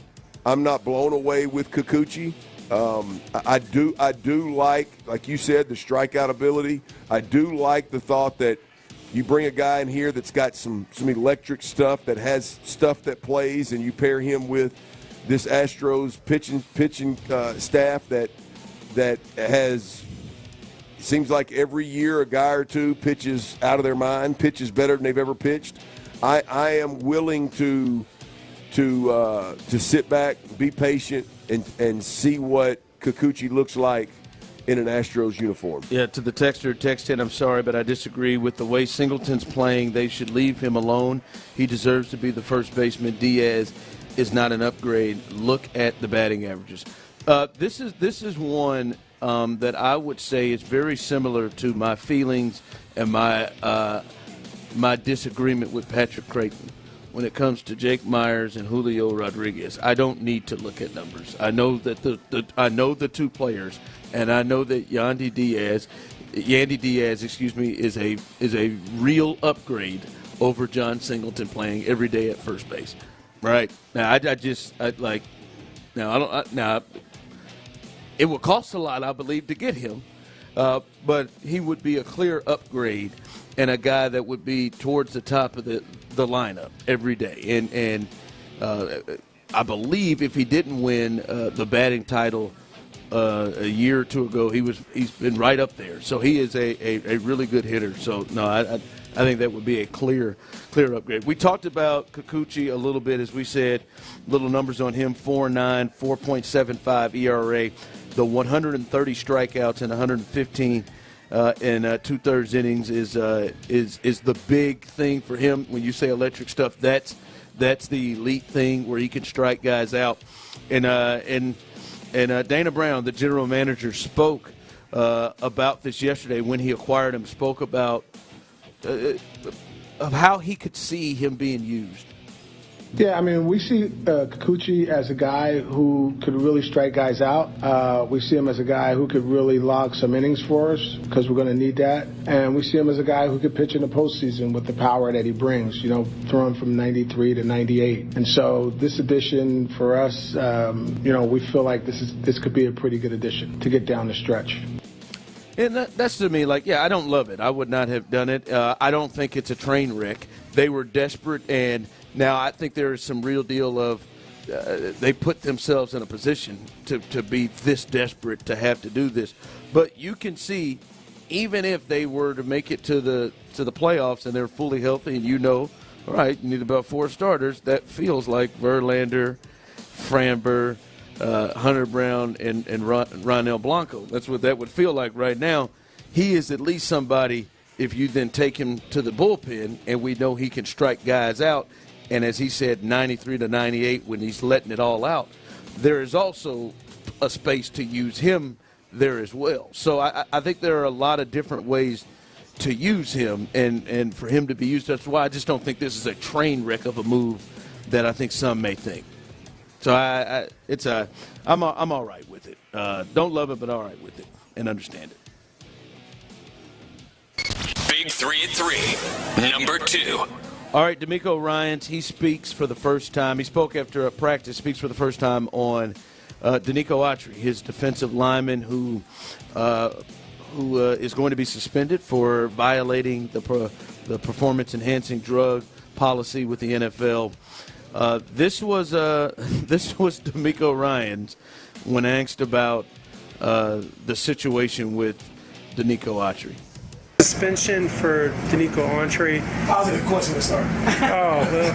Hey, Coach, speaking of Autry, what have you seen from the interior guys that you guys have as right now, especially like Fatu? Yeah, for our D-line group, I think all the guys did a great job of working well together. Our D-line is a different style of play, and most guys have played in different schemes, so it takes some time getting used to our style of play, what we're asking guys to do. And they're coming along. I see the group gelling together. They're working well on their stunts and their games. So it's really good to see guys out creating that bond, working well together as a D-line. When it comes to Autry, I think everybody knows he put out a statement. We stand behind Autry and his statement that he made. Unfortunate news to hear of the suspension. We were well aware of it, and we'll move forward. He's here. He can continue to work throughout training camp, and we'll cross that bridge when we get there this season. All right, positive questions first from the head coach. Got him smooth off, stopped him. Positive questions first. Yeah, that's interesting. That seems like a question that an answer that you'd have packaged up and ready to go. Given that they've known. Had it. Yeah, that's interesting. I wonder what Aaron did to piss him off, but the when it's all said and done, look, I watch the practices and I do think I do think he's pleased with the guys that he has in camp. Mm-hmm. I do think he's pleased with what he's seeing, particularly from Mario Edwards. Mario Edwards Jr., by the way, I played with his dad. Mario Edwards Jr., one of my favorite guys. We called him 1-5 out of Florida State, cornerback. His son's not a 1-5. No. He's a 9-something. Yes, there's 9-7, I think. Yeah. But he is flashing consistently. Flashing on that starting defensive line on the inside, and it looks like he has filled the void in terms of the lineup of the unofficial depth chart. Yeah. Well, again, like Denico, we just got through talking about the Astros and this whole Kikuchi thing, and could they turn it around? The Astros have a tendency to do that with pitchers that have good stuff. You look at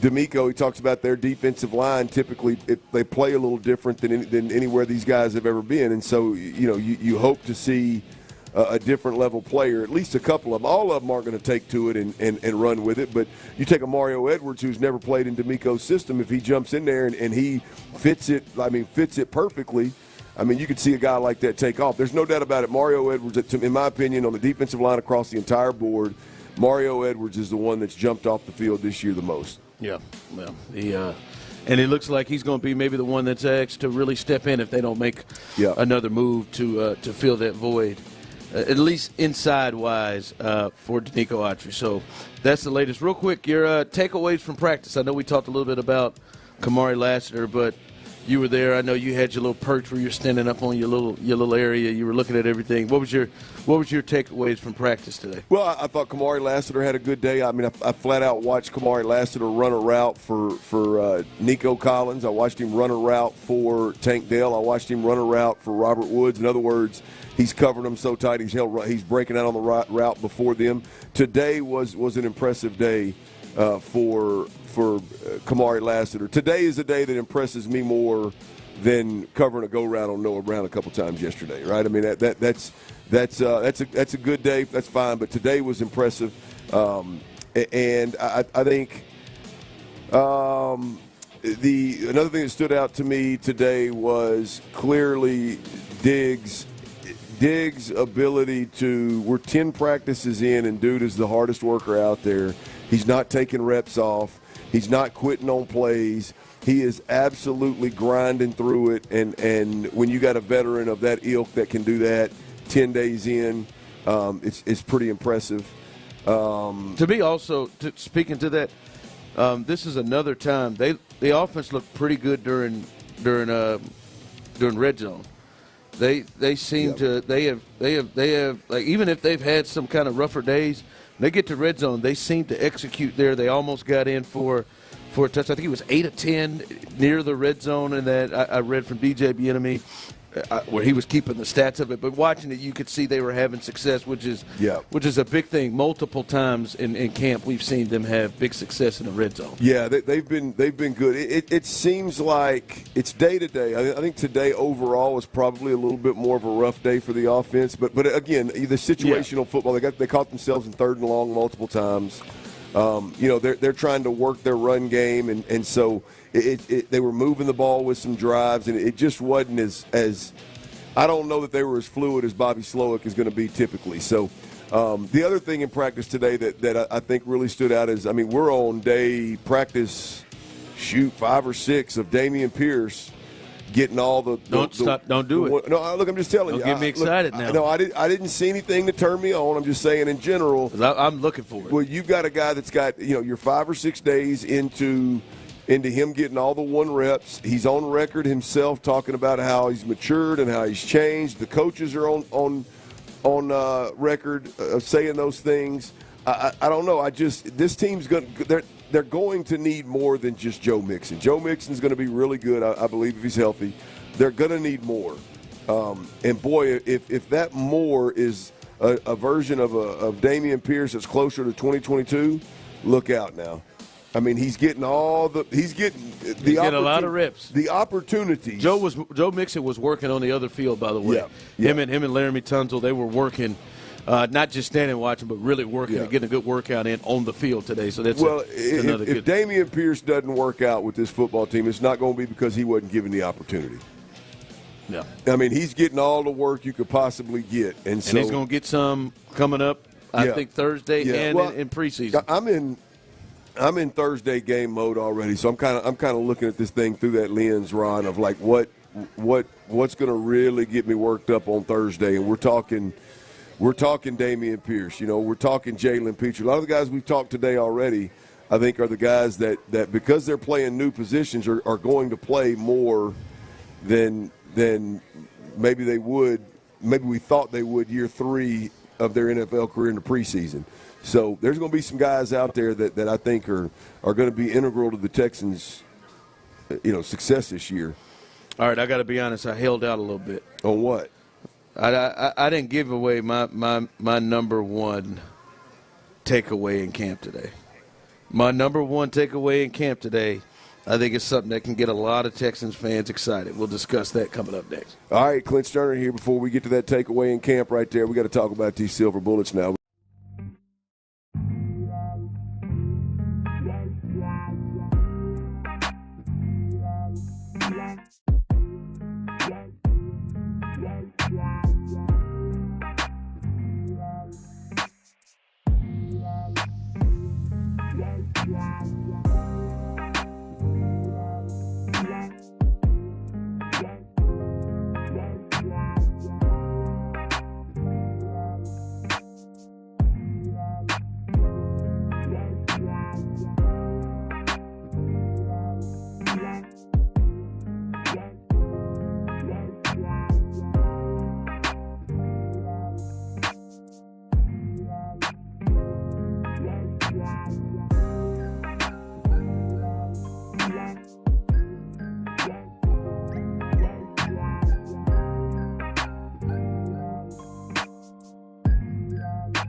Radio 610. We're on the road to Canton. Live from the Specs on Smith Street. Thanks to Sagamore Rye Whiskey. Here's The Drive with Stoerner and Hughley. All right, stay with us. 5 o'clock. That is the deadline. When the deadline ends for trades, the trade deadline in Major League Baseball, 5 o'clock. So we will keep you updated on that. The Astros have made some moves. The latest one, Caleb Ferguson in the bullpen.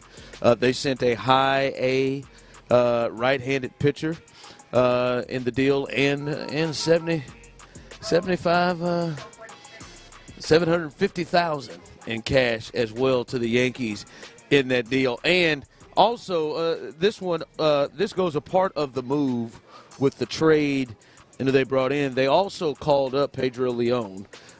He's played a lot of center, played a lot of outfield, played around the diamond for the Astros. Has been somebody talked about a lot. I believe 19 home runs, 78 RBIs in AAA Sugar Land. They called him up, and Clint Tyler, he done chose a number like he's staying here. Number 4 in the building.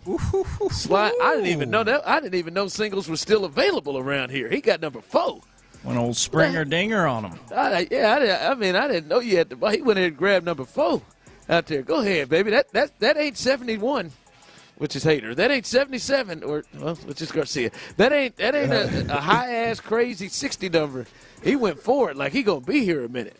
Go ahead, baby. Pedro Leon. This is one I've you think he's in the starting lineup immediately today? Well, I mean, look. I would say no, but Joe is not above. Joe is not above that for sure. I mean, we might see all 3 of these guys that we've mentioned today. we might see Kikuchi, Ferguson, and Leon. He might start.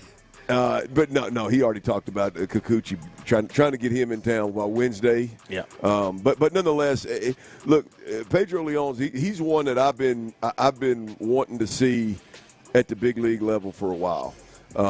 He's one of the prospects that I can't speak for everybody, but a lot of listening to radio, a lot of talking to guys that know the Astros organization deep into the prospect level, all the different A's and all that jive, the system. Pedro Leon was always one of the first guys. He's always been one of the first guys, not always, obviously, but he's been one of the first guys of late mentioned. And, boy, Patrick Creighton had me good and turned on the other day talking about him, talking about his arm, talking about his range, talking about all this that he's capable of doing. He is definitely one that I could get real excited about seeing. Yeah, so, yeah, we'll see. May see him very soon wearing that number 4 out there. All right, we talked about our takeaways, and I just got to say this, Clint.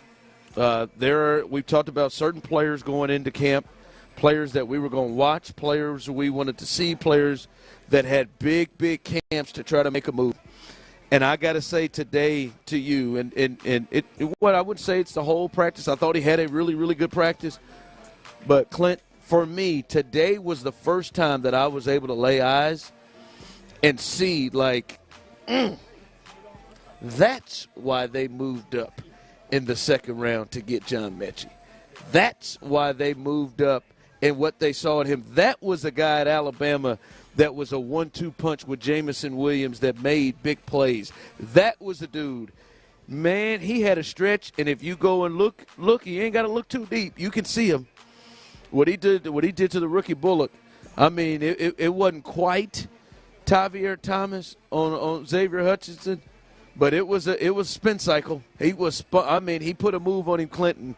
He spun away and went the wrong way, and he was 5 yards of separation on the throw. It had everybody go, woo! Yeah. And then the next time he came up against number 4, this one wasn't Pedro Leon, but it was number 4 on the Texans. He got him and did him in again, too. And I was sitting there standing next to Jonathan Alexander, DJ Bijani, and we was like, oh, my God. It was the first time for me, Clint, that I've seen moves and seen bam, that's potentially what they've looked at. That's the thing that, as you would say, turns them on, blows their skirt up. Marilyn Monroe's them, spins them, all of that. That was impressive to see. I was like, okay, I see you, John. Yeah. Look, it did. I mean, it was one of those. spin cycles the right way with Kalen Bullock. It was a rough look for him. Now, I don't want my safety down in the box man-to-man on an outside wide receiver. That seems a bit unfair. But at the end of the day, to see Mechie go out there and have some success, it was. But were you 100% confident he would just leave him like that? No, well, not. He got him turned around, and he was done. No, I wasn't confident that was going to happen. No, I hope it never happens again for Kalen Bullock's. Just for his mental state, I hope it doesn't happen. But that's what he's supposed to do to a safety in Clinton, but it's not always what we thought. Agreed. We've seen. Agreed. Yeah, he had a good little day. He's had a couple of days this camp where he's opened some eyes. I still don't think it's enough to make this football team. You don't think he's going to make the football team? I don't know how he makes the football team. Hold on. I mean, Ron. When you said it, I'm just like, you don't think he makes the football team? I don't know how he makes the football team. All right, hold on. Let's look at it. I didn't know we was going here. But so it's obviously the big three. Big four. I mean, nobody's in the same category with Noah Brown. I do think Noah Brown is separate from those three. Well, the context of the conversation is making the team. There's four guys that are making the team. All right, the big four, three, and Noah Brown. Stephon Diggs, Tank Dell, Nico Collins, and Noah Brown. And then there's Mechie, Robert Woods, Steve Sims, Xavier Hutchinson, Ben Skoranek, wherever they put him, however they use him. I think John Mechie can make a play. I told you how I feel about Bob Woods. So I think John can make a play for being behind the fifth one behind Noah Brown. He don't play special teams. He's not a return guy. I don't see him playing any of the. You're saying so? A guy like Hutchinson who plays special teams. I would say Skoranek. I would say Skoranek is probably the front runner in terms of playing all special teams, and I would say Sims, from a return perspective, is the front runner there. I mean, it's going to take. Now he's got a lot of camp left now. We got 11 practices left, something like that. I mean, he would have to come a long way. I think to make this team. Now if they get off into keeping, I don't know what the numbers look like. I don't see how they get to where they're keeping 7 receivers on this team active. I'm talking active. Now they may do him a solid and keep him on the inactive, and he'd be one of 7 or 8 receivers they have on the team. I'm talking about. I don't know how John Mechie gets on the field this year, barring injury. Yeah, someone texted in, Clint, come on, they're not cutting a second-round pick 3 years in. Man, you're crazy. Crazy. And his 3 years in is a little different because, completely missed the first one. So, I would – I'm not going to say I'd be shocked, Clint, because the numbers, you start to look at the receivers. I would be surprised, though, if after they get to that top 4 – because, to me, I'd be surprised if they keep Robert Woods over him. Robert Woods ain't playing. I mean, I guess he's playing some backup special teams. I think if they're in a pinch where they need a receiver, a receiver that doesn't play special teams, I think they pick Robert Woods over John Mechie. Really? Yep. Now, look, I'm saying they've got an affinity with the kid. They like the kid. They like Robert Woods. Clearly. No. I probably would have made. I probably made a move past him myself. Yeah, Mitch. I mean, look, he's got to have one hell. Now, and look, the opportunity's there now. He's getting run. I mean, I've seen him in the huddle more with C.J. Stroud the last 2 days. I was going to say he's playing with ones and twos. I mean, he's not playing as much with. He's out there, but I mean, in order to be that guy, you've got to if you're going to be one of the guys that is just a receiver, you've got to go make plays, especially when you're given the opportunities every day at practice. You've got to stand out. It can't be just, I'm catching the run-of-the-mill slant when the corner's soft, and I'm running this. They're sprinting to me, and they're throwing this flat route, and I'm creating a little separation in the flat. I mean, somebody's good. Because, look, here's the deal. Skoranek and Sims, both of those guys are going to have a big leg up because of the special teams factor. And I think that's even grown. You think they put Ben in the receiver category, though, or do they? Yes. Yeah, I think Ben would be in the receivers category, and I think Ben has got a chance to be – he's a receiver that could play the kickoff team right now with these new rules, and be a factor out there somehow, some way. I don't think the other guys that we're talking about can. I mean, markedly talking about Mechie. Yeah. All right, coming up, we gotta take a look at this move that the Astros made. They go and get the starting pitcher, but what does this speak in terms of big picture with the brass of the Astros? We'll discuss that coming up next. All right, advanced hair restoration. Look, if you're one of those guys or gals and you look in the mirror before you leave that.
For details. Sagamore Spirit Rye Whiskey.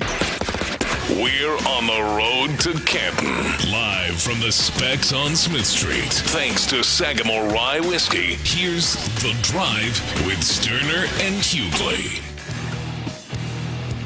Just over an hour away until the trade deadline ends, and the Astros clearly have been linked to certain guys that haven't been moved yet. Primarily the first baseman from the Tampa Bay Rays, Yandy Diaz. That is a name they have been connected with.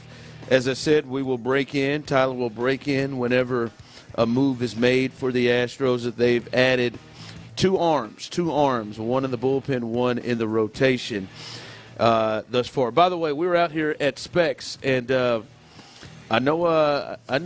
think the trade deadline ends at 5, and I think the sampling of drinks ends at 5 as well. So you might want to get in here before the trade deadline and everything. I know that we got some ends at 5. Ends at 5, baby. Well, I mean ends right here, and you can come on in here and buy you everything you want, and then take it on home and have you, including that Sagamore whiskey. You can buy that and take it on home with you. Look at there. There it is. There's a lady with great taste. There it is. She got the old fashioned mix and the bottle.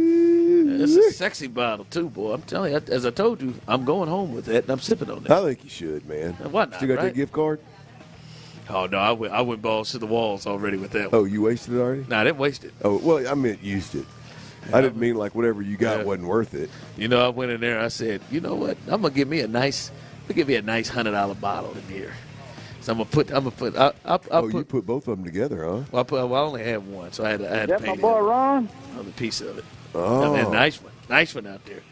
The guy was happy. I went to one of the things that was locked. They had to go open it for me. Big time, boy. I bet you was peacocking around Specs. And so now every time I go into that Specs, my man, they always think they about to get something out of me. I'm just like, nah, baby. One-time deal, baby. That is great. You know where I'm going. But no, come on out as we are downtown. The biggest Specs out there, Specs off Smith Street. Come hang out. I'm seeing her pouring up some more right now. Look at that. There it is. No problem out there. Go ahead and have a good time. All right, Clint. Listen, we heard the promo leading in, and Seth, I could hear Seth about to lose his mind. When you got, hey, yeah, did we look at the back of the baseball card? That's what you said, too, Clint. You said, hell, man, he's got an ERA pushing 5 for his career. Did we look at the back of the baseball card? For me, I think there's a lot that goes into this move. And I think you said it earlier. You said they were backed into a corner. They were desperate, and they had to make a move out of desperation. And, Clint, I think that's kind of the big thing is, like, it kind of feels like this Astros team is hanging on to the past championship DNA that they have. Though, like, when the success comes, it seems like that championship DNA that is still lingering there, even though there have been a lot of changes made, seems to be holding it together because, Clint, they're just not making moves and decisions that you were accustomed to seeing the Astros make and that you were accustomed to seeing or moves that you felt like that they would win deals. Like, you didn't look at deals and feel like, boy, man, the Astros just got fleeced. Like, there was at no point was anyone making any kind of oh, Dana Brown, is that Bill O'Brien running the ship? Is that Bill O'Brien over there? At no point did anybody compare the Astros to anything like that. And so to me, it's just big picture wise, they got to figure out some things here because the moves and the decisions they've been making, yes, they are still in the race right now. They've gotten themselves back into it, but it's not sustainable, and it is not moves that they were making that got them in this run that they're in. So listen, I don't think it's a killer, as we said earlier, but I think it does show a space of how did you get yourself in a position where you were this desperate? How did you what moves were you making that got you to this place where you just had to give so much away in a move like this? Look, I think it's easy right now, and I've heard this. It's easy right now to point the finger back at, well, you should have made it. You should have made a move back in spring training. You should have made a move in spring training. The reality of it is we didn't at that point in time, correct me if I'm wrong, but at that point in time we didn't know J.P. France was going to be gone for the year. We didn't know that Jose Urquidy was going to be gone for the year. We had no idea that Justin Verlander was going to miss time. We had no idea that Christian Javier was going to be gone for the year. So, yeah, sure, right now, hell yeah. Knowing what we've witnessed the last 3 months, yeah, you should have made a move. You should have made a move back in spring training.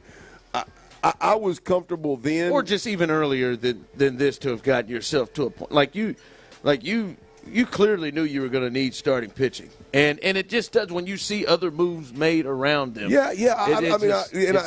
I just we've talked about this repeatedly over the last couple of weeks. I just disagree. Like,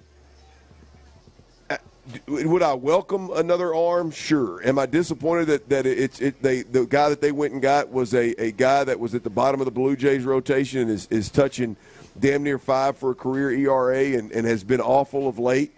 Yeah, I'm a little bit frustrated with that. But I can't get just hell bent on this situation, because I would have been okay if the Astros would have just sat steady, got Verlander back, got Luis Garcia back, and rolled the dice with the guys that they have. Yeah, but Dana Brown, instead of doing that, came out and said, "Damn it, this is what we got to have, and this is what we need." And then I think there's an argument made: did they even get third or fourth? Did they even get that? Yeah, well, we'll see. I mean, we've seen the Astros before. I understand the frustration with the guy that they got, the resume of the guy that they brought in here. Kikuchi, it don't matter. What was it, 2023? He was pretty good. Other than that, I mean, it up and down. I mean, he's got 5-6 years, and it's not pretty. But we've seen the Astros pitching staff. We've seen these guys turn guys around, and I'm willing to see what they can do with Kikuchi. And my wonder is, it's not just specifically with him and who they brought in. My wonder is just the overall of it. Like I don't know if they still have the guys there that can just turn things around, like when Brett Strom. Well, we'll see. Like it just seems like the Bregmans, the Altuves, like the guys that have been a part of it are holding this thing together, while the other moves are made that just seem to just kind of push them the other way. It just seems like it's a fight between like what is currently going on right now in terms of the decision makers and the clear change that they've made of how they do things, comparative to the guys that were left, the champions that was a part of this major run for me. And it's going to be interesting to see how this works out together. As guys start to move on that was from those championship teams, like if a Bregman leaves next year or whatever, to see how long they're able to hold this up.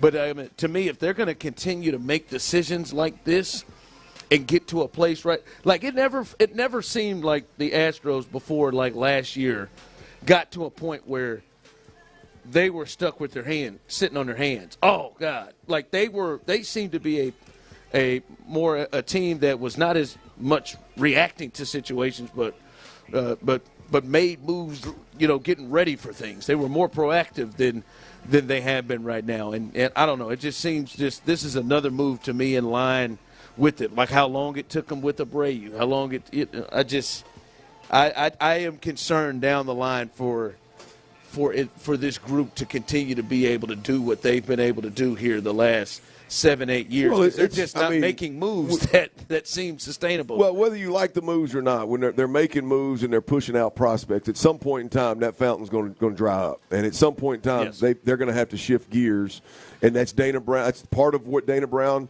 was brought in to do, right? Because this group would have traded Kyle Tucker. They would have had Kyle Tucker in the deal. Well, yeah, I mean, I don't know what the hell's going on. I don't know who would have done what. But at the end of the day, the prospect well is going to dry up at some point in time, and Dana Brown is tasked with replenishing that, and somehow at the same time trying to keep the Astros in the World Series window. I mean, look, the reality of it is, I mean, the frustration right now is with the moves that are being made. That people don't believe that's helping them win a World Series. Yeah, no, yeah, it's hard to make the argument like, yeah, getting Kikuchi here. I guess maybe it got Justin Verlander moving faster outside of that, but getting Kikuchi here, that is going to get us back to an 8th straight ALCS. So. I don't know. We'll see how this looks. It's just the moves they're making are just wild. Speaking of Justin Verlander, he did speak about his session today. As we said, it was not just bullpen, just throwing. He actually threw live BP with batters taking swings. Here was Justin Verlander talking about his day. Felt good. Great step forward. Threw all my pitches. So yeah, probably all I could ask for. Did you want to? Joe had said that it would be just kind of hitters standing in, not swinging. Did you want to get some live at bats in? I mean, I always like when guys swing.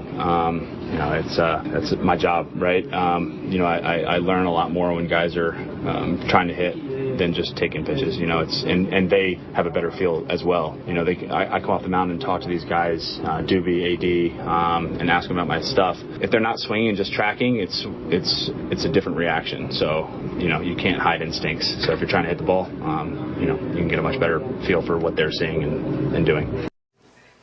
All right. He said it was a big step, and I would say it was too. And I think especially with the change of decision on what they were going to do, him actually facing batters. So good steps for him. This will make the Kikuchi signing a lot better if Justin Verlander can get on the mound. It will all then you really like potentially your starting rotation if he's a 5-man, him or Spencer Arrighetti. Yeah, I mean, and we're not privy to that information. I mean, Dana Brown and company are, and so I'm sure that now it doesn't change what they had to give up to get him, but I do think that changes kind of your outlook of Kikuchi if you get this thing whole again. Yeah, changes the outlook of it. Yeah, Kikuchi. Yeah. You got one more in you? What, Kikuchi? All right, what you got coming up in the 4? A bunch of them. I got a bunch of them left in me, man. What you talking about? Kikuchi, Bill. But we've been out of training camp all day, all for 2 weeks now. 10 practices down the drain for not down the drain. That sounds terrible because they were not wasted. They're in the books for the Houston Texans, and we've got some good, some bad. We'll talk about what we saw today, as well as the Titans. They are in training camp as well, and there's a couple of guys that sit in our seat over there in Nashville that apparently rubbed Jeffrey Simmons, one of the best interior defensive linemen in the game. Apparently rubbed him the wrong way. We'll let y'all hear what I'm trying to keep Ron from ever doing here in Houston. We'll do all that next right here on Sports Radio 610. Before we do that, though, I got to tell you about Ron Crash Chevrolet.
KILT-FM HD2 Houston. Insider access. Exclusive content. Sports Radio 610. The Texans play here. An Odyssey sports station.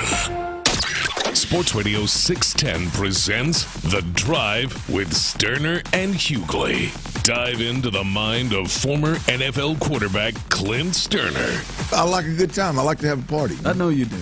It's Dirty's Daily. Yeah, everybody out there listening, we are at the Downtown Specs off Smith Street. Come through, hang out with us. Big thanks to Sagamore Rye Whiskey for having us. In fact, if you stop by here, you can get a quick sample of Sagamore Rye Whiskey. Their small batch rye whiskey is second to none. This taste at this price, folks, should be illegal. Should be absolutely illegal. Right here next to us, there's some sampling going on, so come on, stop through. And this Specs, by the way, whether you want to hit the bakery with Miss Sonia when you first come in, they got a nice cigar humidor, walk-in humidor over here. They got a deli in the back. They got, everything you could possibly want, along with, obviously, if you want to go home and make a charcuterie board, get you some wine, they got it all. You can buy it. I imagine they'll make it for you here. My goodness. And then whatever you like to drink, obviously. This is, I believe they said, the largest Specs in Houston. They got in Texas. Largest Specs in Texas. There's some kind of there's some kind of rhyme like branding going on there. There you largest go. Specs in Texas. Keep fighting through it. Yeah. This is the place to be. Come on through, stop by, say hello. We've got 1 hour before the MLB trade deadline comes up, Ron. As you said multiple times, we want to keep everybody up on what's going on. The Astros have added a starting pitcher and a bullpen arm so far. They're in conversations, or at least rumored to be in conversations, along with the Yankees for, who is it, Yandy Diaz? Yep, first baseman with the Marlins? With the, Tampa Bay Rays. Tampa Bay. There you go. So that would be a big, fill a big void at first base. Some folks like Big John. I like covering Big John at first base, but I wouldn't be opposed to a little bit of an upgrade there. So stick with us over the next hour. We'll let you know if the Astros make that move. Meanwhile, Tyler, we give Ron a hard time, but it's not always a joke, man. It's not always a joke, man. This is about the way he eats, smacking. Well, I'm just talking about him pissing everybody off, yeah. I mean, he just is widely overblown. Well, I don't know. I mean, you were on the verge. You were on the verge of the owners yesterday. You clearly got me taken off of the party list. The VIP. You pushed the limits as well yourself. With what? With which one? Your question pushed the limits as much as mine did too. Denico, a football question? Yeah. Yeah, like boy, if we wouldn't ask that question, you'd have been the first one that said, had we had the owners on, we didn't ask them about Denico Autry. No, I would have asked it. Ain't no doubt. I know. If I wouldn't have, you'd have hit it next. I know what was going on. Wow.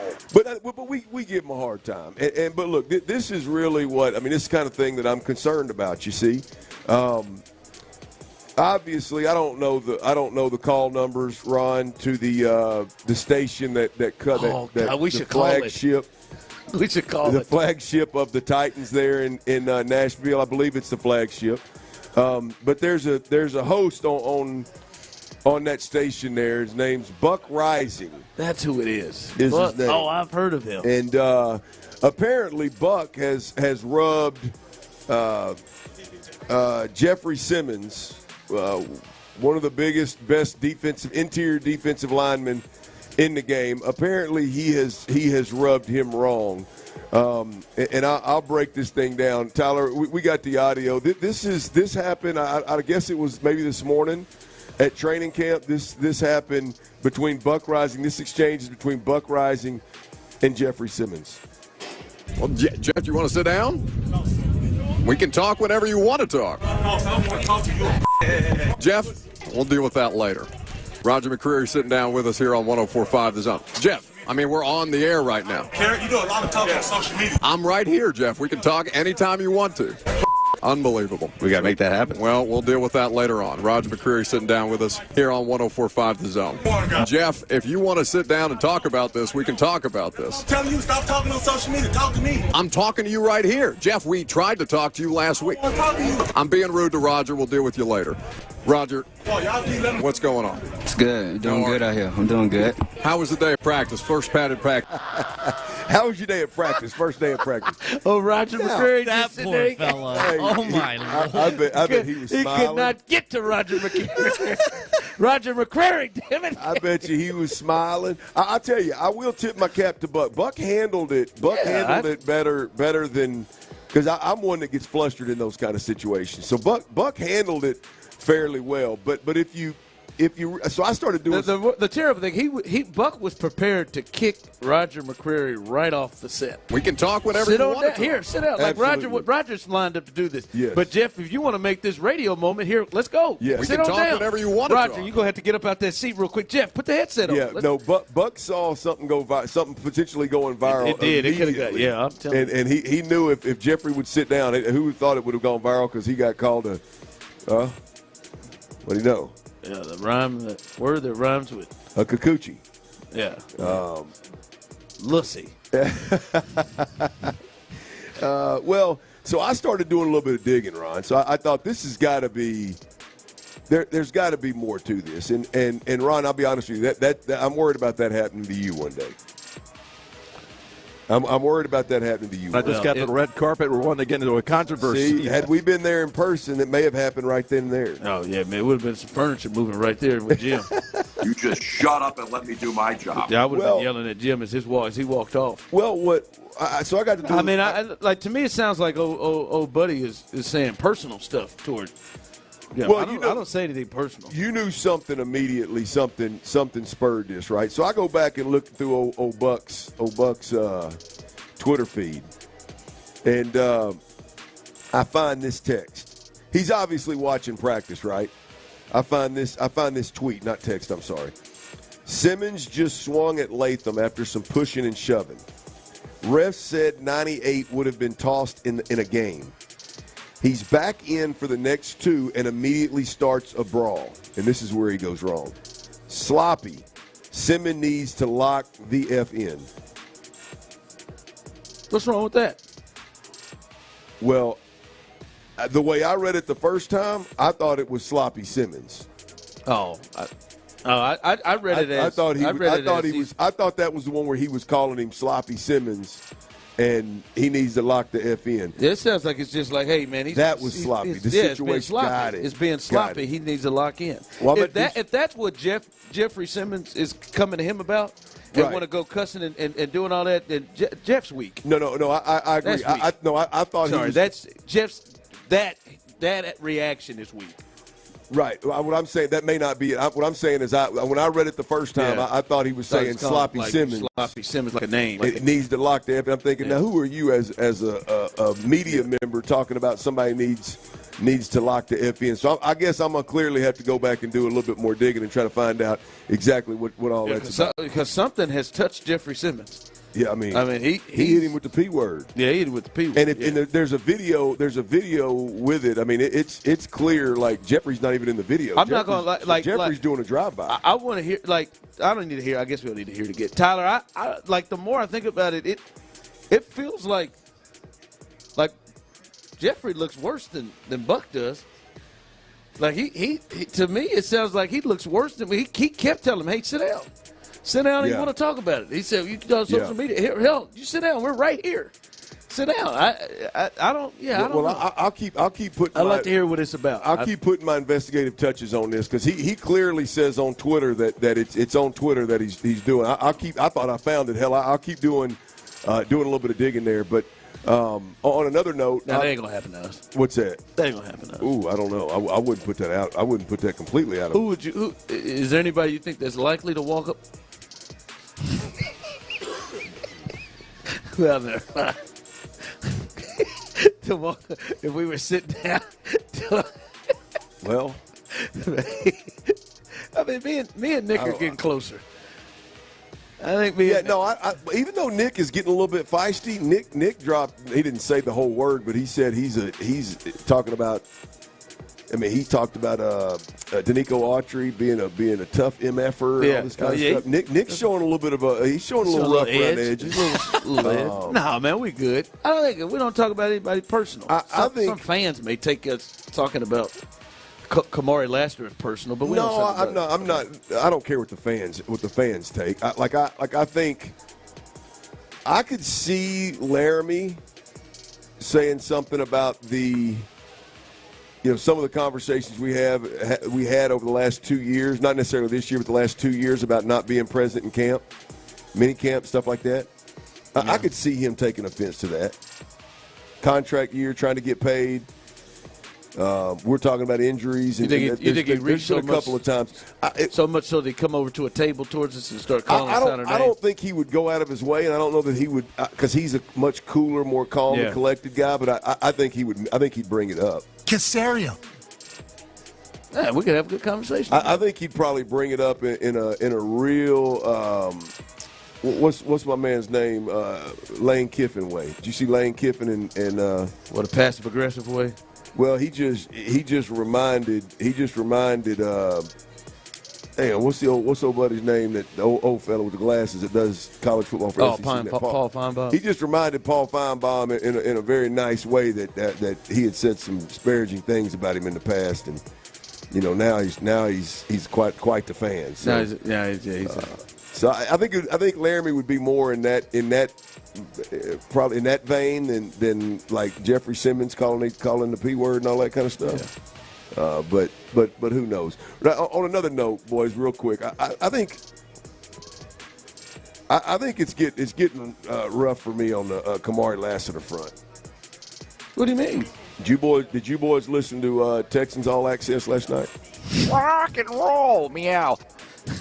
Did you listen, Tyler? Oh, God. Every night? I know where this is going. Chief, I get in the car and I'm driving home and I'm listening. And I ain't changing my vibe now. I trust my eyes. It's what I've seen. It's where I'm at. Let's get it on, baby. Baby. I hear Johnny, my boy Johnny. This is insane. My boy Johnny literally says that Kamari Lassiter has earned Derek Stingley treatment. And what do you mean by Derek Stingley treatment in particular? Like, well, they were talking about playing or not playing in this first preseason game. So Kamari should sit. That was the conversation about this game, and it was. He thinks that Kamari Lassiter has earned Derek Stingley. Now he said, I think he may play. I don't know. He said, I don't know if Denico feels that way, but he feels that he has earned Derek Stingley. Your thoughts? Oh, well, you know my thoughts. I completely disagree wholeheartedly. No, but it's just one of those where Johnny's in the mix now, but I'm just like, what in the world am I missing? Hell, CJ played the first game last year. It's one thing when folks that can't see half of the action and or aren't watching half of the action, and the coach is saying this is the guy, so we're just gonna anoint him the guy. That's different. Johnny's in the mix, and he's talking Derek Stingley. Like I couldn't believe it when No, he's like him, Kenyon Green. They gotta play. Yeah. Well, I mean, they gotta play. I mean, I have not, and for 1 minute have I thought that I would check up on my opinion of where Lassiter's at. Well, yeah. But good gosh, when I heard that, I thought, man, I got to. I mean, if Kamari Lassiter, and we could talk, we'll talk more about this tomorrow of guys who we probably should see, and I'll give you a sneak peek. Like Kamari Lassiter is one of them. Kamari Lassiter is number one for me. If Kenyon Green would be number one for me, fair. But Kamari Lassiter has to. If he doesn't go, how many else? Who else doesn't? I mean, Jalen Petrie, he definitely ain't going in. I mean, if Kamari Lassiter doesn't go, who does? Like, when you talk about the starters, who does? I will be blown away if he doesn't play in the first preseason game. He's got to. Like, I mean, that's that. And to be clear, and I think John believes too. Well, he wasn't saying he's not going to play. He just said, in his opinion, he has played well enough and shown enough to be treated like to get the Derek Stingley treatment. If Stingley don't play, then Lassiter don't play. Yeah, I can't get with that. I can't get with that at all, and I know you can't. And I don't think if that were to happen. If he comes out there and he's just in a jersey and no pads, and to think what like CJ had to play everything, and CJ, I mean, started the first game against the Patriots last year in the preseason, playing everything, was in a fake competition with Davis Mills. That would be that would be something. That would be something. All right, as we continue rolling here live here at Specs, come hang out with us, downtown location off Smith Street. The starting lineup is out for the Astros as they want to jump back on things as Hunter Brown gets the ball. We'll let you know the latest with all of that. And if you missed Justin Verlander, he spoke about how he is feeling. We'll let you hear that as well. All of that coming up next right here live on The Drive. It is truck season, y'all, in Texas and at Ron Kraft Chevrolet. There are huge savings on Silverado 1500s, whether you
Conversation. Houston's sports leader. Sports Radio 610.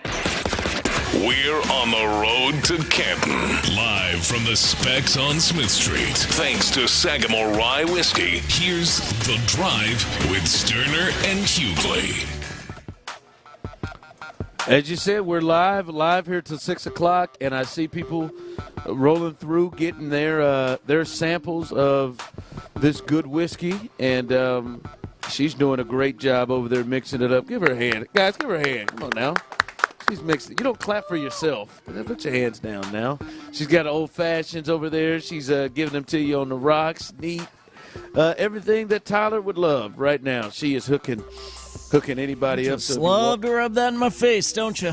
Listen, when I just want to let people know how good it is, and when I invoke your name in it, they know it. They know nothing gets nobody likes a good bit of that dark whiskey like Tyler. Nobody. So not a one. A couple people. Lineup out tonight as the Astros look to try to get back into this series against the Pirates. Altuve, Bregman, Alvarez is the DH. Diaz is catching tonight. Pena is the shortstop, batting fifth. Jake Myers behind him. Singleton is in at first base. Dubon is in left field. McCormick in right, while Hunter Brown gets the ball tonight. So that is the lineup. And I did see Pedro Leon, and he is apparently not in the lineup, but he is in the dugout. He is there, looking happy as hell. As he should. I bet he is. As he should. Congratulations to him. Some other big news with the Astros not dealing with the trade deadline. By the way, 32 minutes left in the MLB trade deadline. And coming up at 5 o'clock, we'll let you know what the Astros have done, what teams around them have done. I know the Rangers added to the bullpen today earlier as well, but we'll let you know as they are still kind of connected with certain names. So that's coming up at 5. But the other was Justin Verlander. Yesterday we reported, which was reported to us, that Justin Verlander would have a bullpen session but would not face any live hitters. They would just be standing in the box as he threw pitches. Then today we got word that no, he was going to face live batters. They were going to take swings. There's videos of it. I watched him get in the box with Chas McCormick. Him and Luis Garcia today face live batters. That's a big thing. Here's Justin Verlander discussing how he felt about throwing today. Felt good. Great step forward. Threw all my pitches. So yeah, probably all I could ask for. Did you want to? Joe had said that it would be just kind of hitters standing in, not swinging. Did you want to get some live at bats in? I mean, I always like when guys swing. It's my job, right? I learn a lot more when guys are trying to hit than just taking pitches. And they have a better feel as well. I come off the mound and talk to these guys, Doobie, AD, and ask them about my stuff. If they're not swinging and just tracking, it's a different reaction. So you can't hide instincts. So if you're trying to hit the ball, you can get a much better feel for what they're seeing and doing. All right, there's Justin Verlander as he actually threw against hitters, and I think that's clearly a big step for him. And maybe, who knows, the next step, Clint, we're getting closer and closer to him, maybe going to do a rehab start. I would think that is the case. Still haven't heard a timetable on him yet, but facing hitters, generally that's the next step is to see, hey, let's see you in Sugar Land. Let's see what that looks like for a rehab start. So that is a big step because we could talk about the trade deadline and all that, but they need him back at the top of that rotation. They need him back in a bad way, right? They need him back to get this rotation right. They need him back to win games. They need him back to make this Kikuchi thing sound a little bit better than the way it's being received right now. And look, I mean, it's crazy. You get some new Kikuchi in town. You get some new Kikuchi in town, and all of a sudden Justin Verlander is up there he's taking the steps just quicker than you could imagine. Yeah, you get that. Yeah. Him and Luis Garcia, both of them they're throwing against the hitters. I mean, hitters not just standing up there, they're swinging. I mean, they're just 2 steps at a time. Yeah, up the ladder, he man. woke up and said, "To hell with that, man! I need swings, man. Get in here." I'm telling you, man. I need my jersey on. That Kikuchi got that dang. He got that dang dugout. Looked like fire ants running around in there. Everybody trying to figure out how they can get back on the field. I think there's a spotting of Kyle Tucker was inspired. They said Lance McCullers was throwing a bullpen tomorrow. All right, that is not true. Don't get people going on that.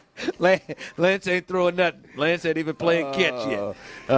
Even that new Kikuchi can't get Lance with the ball again. But speaking of Kikuchi, are they a better team? This move, like many people, that's like I want to at least get that from people. I mean, Jake Bloss was your fifth starter. 713-572-4610. Those who are YouTube and Twitch. Even if you dislike the move, do you feel like today that the Astros are a better team? Right? Is it that fact? However you push it out. That's why, to me, if you feel yes, because basically the switch is, do you think they're better adding Kikuchi and losing Jake Bloss and Loperfido, right? Like, I mean, basically that with the big team. Do you think they got better that way with him, that one player as a starter against those two players? Yes, they got better right now, absolutely. And I agree with you, and that's why to me it's hard to say this is just a failed move. None of those guys. A complete fail. I mean, at least it's at least a D. None of those guys that went to the Blue Jays were going to be in a starting lineup in a playoff series. And Kikuchi is going to be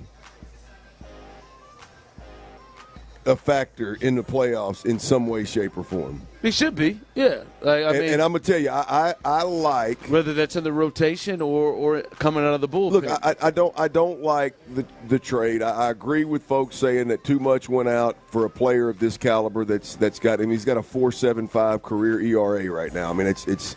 And I don't even know how that stacks up against other pitchers around the league and guys that moved for a career.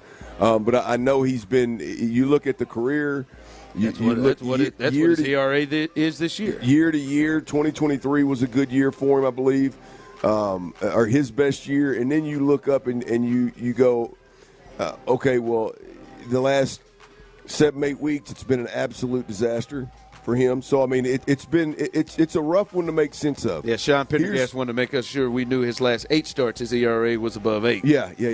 So here's – I mean, look, I'm going to hang my hat and lean heavily into the Astros organization and the way that they've been able to turn around pitchers. It's no secret. I mean, there's several guys, bullpen and starters, that have pitched their best baseball while in Houston. And I got to believe that with Kikuchi they can work some of their magic. And that's his name, ma'am. I'm sorry. I mean, his name is Kikuchi. There he is. I mean, we're in specs right here. They got people tasting whiskey, and might as well do it. You got less than 30 more minutes. Tasting whiskey and talking Kikuchi, baby. Come on Clint through. went on a run there of saying the new pitcher's name, and 2 ladies walking through almost fell down in the middle of middle of the ground when that. Hey, look, she just took the whole drink, the whole sample. Said, did he just say what I think he just said? Yeah, he did. Yeah, a left-hander, but no, I mean, like you said. The 2 things that I think he does well that help this team, and the hope is that maybe him getting around Josh Miller and crew and Verlander and company that he improves, is he eats innings, 115 innings plus this year thus far, and he is used to throwing big innings, unlike guys like Spencer Arrighetti, unlike guys like Hunter Brown, unlike guys like Ronel Blanco who have done it, and he strikes out. His ability to get swing and misses are elite. Right, 130 strikeouts. He's 6th in the league with strikeouts per 9 right now, even though he's 4-9 and has an ERA near 5. Now clearly, when people know what's coming and when he misses, he's getting tattooed, and he's getting tattooed for runs. But I do think they have better. They got better. They are better. Like this person said. No, they're not, Clint. They're not better, Ron. They are – I don't like the move, but they are better today. Emphasis on today. And, yes, that's fair. Absolutely. They. I mean, a guy that is – this is after this year, they got to figure out – he got to figure out where he's going. This is simply right now and right here, right now with Kikuchi. And obviously the guys that left were longer-term plays. So, I mean, it may be a different story in a year from now, maybe a different story in 2-3 years from now. But, I mean, it wouldn't shock me one bit if Joey Loperfido didn't go somewhere and be a damn good outfielder for somebody and continue to strike out at a high rate, but swing the bat well. And so we'll see if that time comes, and we'll talk about it then. But I'm just willing to see the Kikuchi deal out and what the Astros can do with him. And I'm not gonna be shocked if he doesn't take the turn that we watched Taylor Scott all of a sudden make this year. That we watched back in the day Garrett Cole make when he became an Astro. Like there's several guys that have done it. Yeah. All right, coming up, something dropped in our show yesterday with the Texans that we haven't really discussed yet. We'll do that coming up on the other side. That's next right here live on The Drive. Our vision.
Totally with you.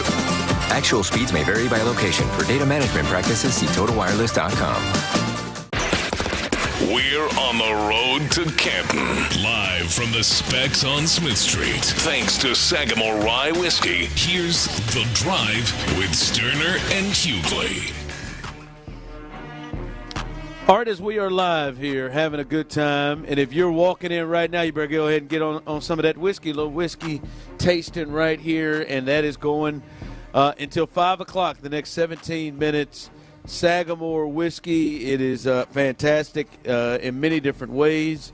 They've got that old-fashioned mix, which is delicious on the rocks, and she'll serve it to you neat as well as on the rocks. And as I said, that old-fashioned mix, that's one. I've seen multiple people buy a bottle of the Sagamore Rye and a bottle of the old-fashioned, which you can't go wrong with that. It is very, very smooth and great tasting. How would you play this, Ron?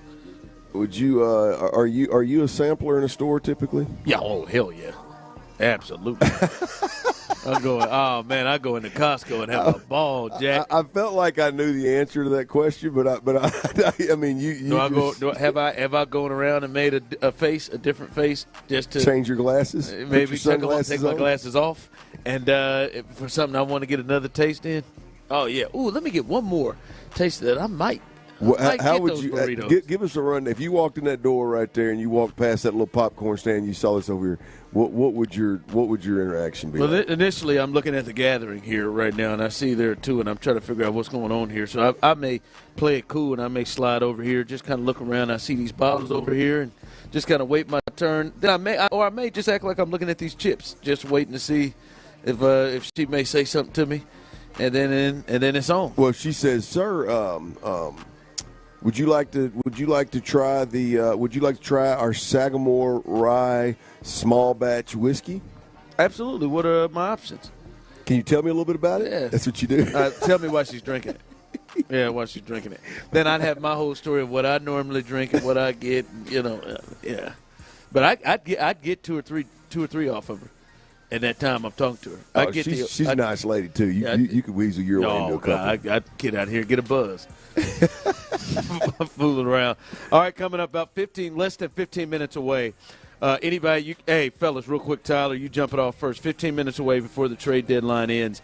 You think the Astros are going to make another move? You think we hear something else from the Astros? Yes. You think this is it?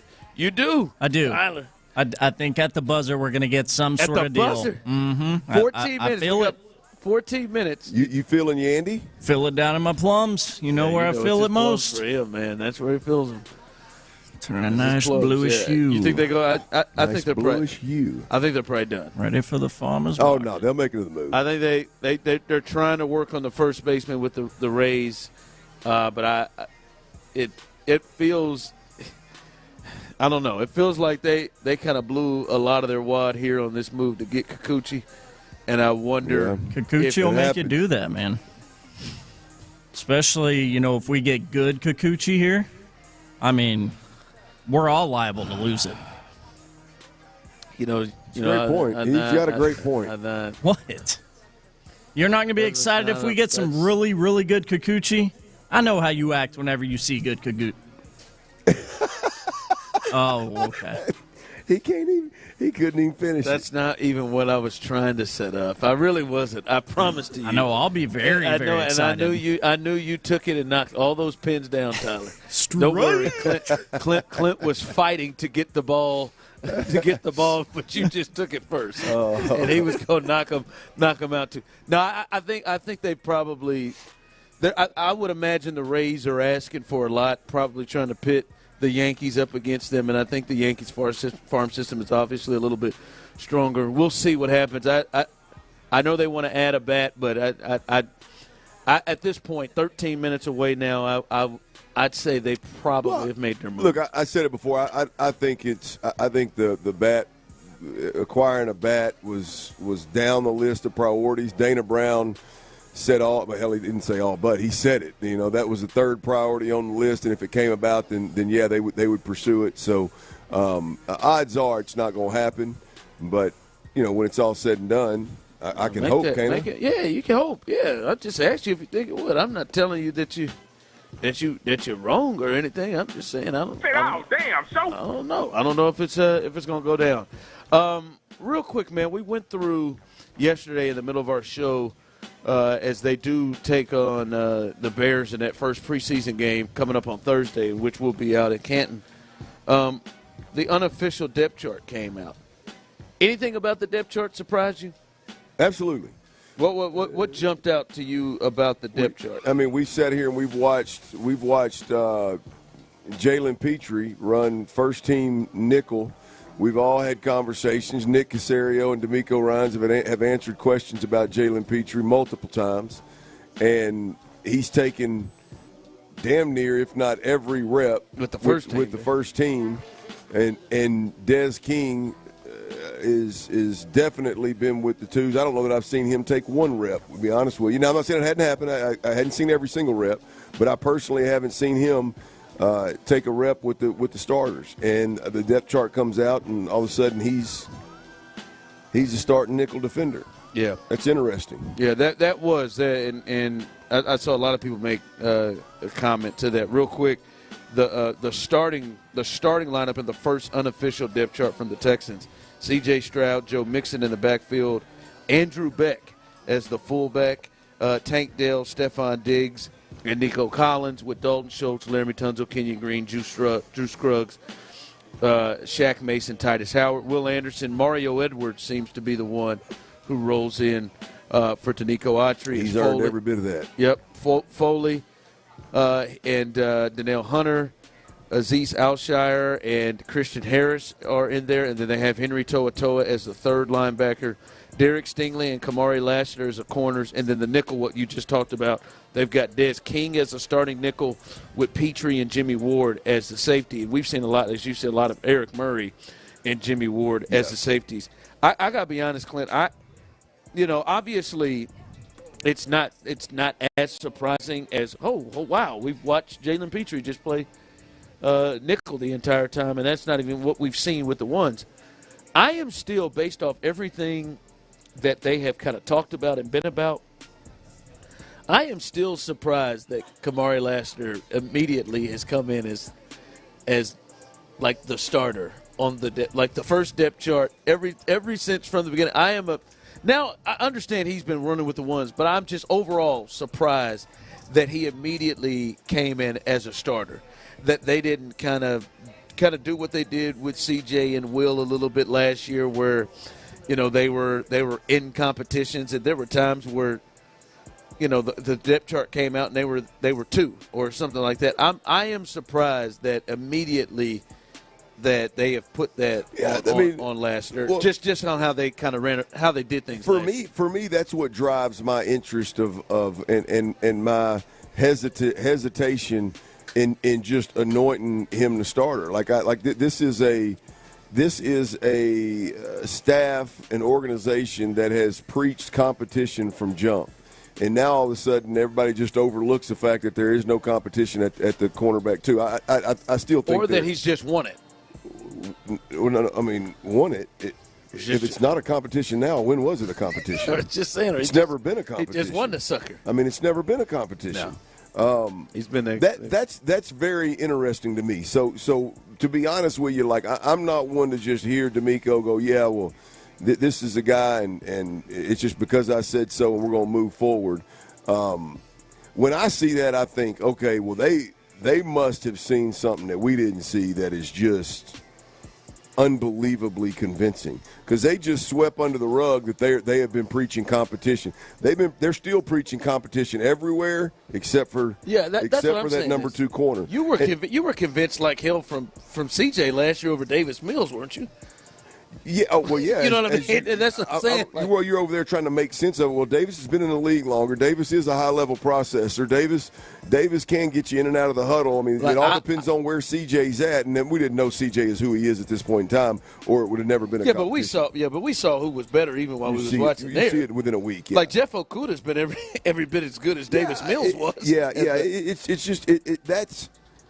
I mean, maybe the quarterback position's different. You want to handle that differently. But. Yeah, look, I just think I look at – like I'm looking at Kamari Lassiter through a different lens. I'm not looking at him as a second-round draft pick that's in camp. I'm looking at him as a cornerback that a staff that has preached competition from the time they step foot out there and have to a fault have followed through with that everybody's competing except for one time.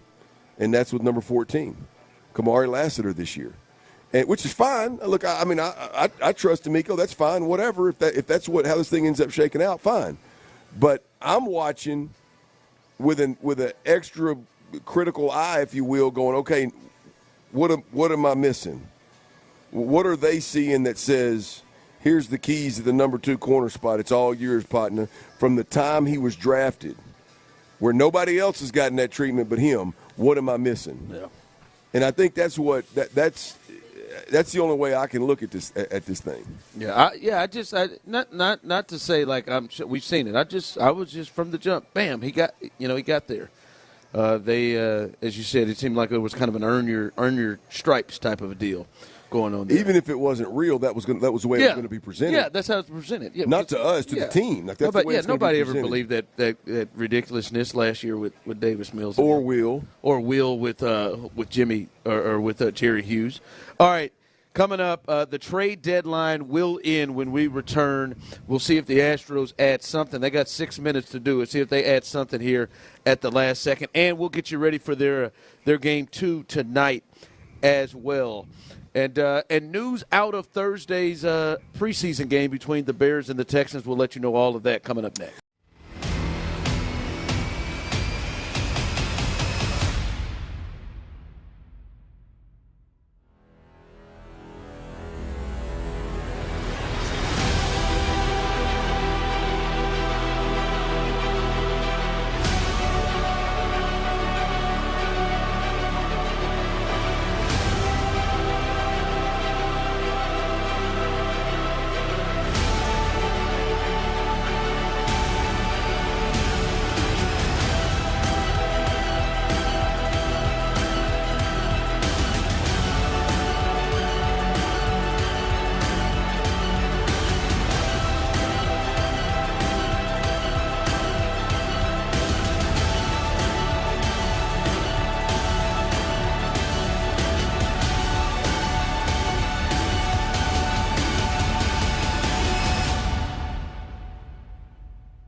Tastes great at the beach, the mountains, or even in your backyard. Look for the bright yellow Twisted Tea cans. Twisted Tea Brewing Company in Cincinnati, Ohio. Please drink responsibly. KILT FM HD2 Houston. Insider access, exclusive content. Sports Radio 610. The Texans play here. An Odyssey sports station. Welcome to 5 o'clock fire. Sports Radio 610 presents The Drive with Stoerner and Hughley. It's the 5 o'clock fire.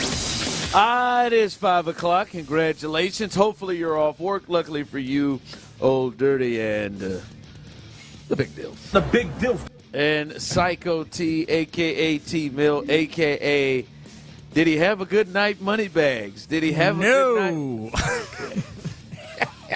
Okay. Oh, it was a rough night for you, huh? Yeah, not anything to get too upset That's about. all right. All right. But it was a red number, which sucks. Good, red number. So just take a couple of days off and then negative. Got to win it back tonight. Friday. Scared money don't make money. Just jump back on it. That's right, T. You stay on it, bud. I just think Friday. Just jump back on it on Friday. That might. Tonight's the night. Oh, tonight's not just go jump back on it today, but tonight's the night. I feel a big night brewing. Big night, Hunter Brown. I'm guessing you're taking the over on strikeouts. Ooh, big time. Yeah. Where is it out? Is it 6.5? 6.5. Yes, that is my lock of the night. If you were wondering, Tyler, let me get on that with you. Lock of the night. How baby. much you want, bro? You know what I want. You know what he wants. You want a crispy usual, Benjamin. It's Yeah, usual. man. Give him that usual on there. How you doing? Give him that usual, bud. Yeah, give him that usual. So I'll take a Bregman bomb too. Let me know what those odds are. Oh my, Bregman bomb. You want a Benji on that? Probably. Let me see what the odds Ooh. are. All right, I'll let you. All right, we are live here. Tyler said, ooh. I'll let you know about that. I didn't mean to make you sit back, Chief. We're live here at Specs here, Smith Street downtown. Come out and hang out with us. We're here for about an hour. If you wanted to get the tasting of this, and it is very, very good, very, very good, very smooth Sagamore rye whiskey. You can still buy a bottle. They've got the old-fashioned mix already mixed up for you as well. All you got to do is add you some cherries, maybe a little orange peel, and you could be good. But the tasting is over, but you can still buy a bottle, full bottles here of the old-fashioned mix and just the smooth bottle. You can get that right here as we'll be here till 6 o'clock hanging out. Which is what you ought to do anyway. It's a good-looking bottle. It looks good in the bar area up on the shelf. And, I mean, you can sip it, you can mix, you do whatever you want with it, man. It is a very versatile rye whiskey, and it's good. Delicious. It's good. Delicious. All right. The trade deadline is over. I just saw a move at the buzzer. Just came across my watch. A player that was connected with the Astros, and I really want to see this trade.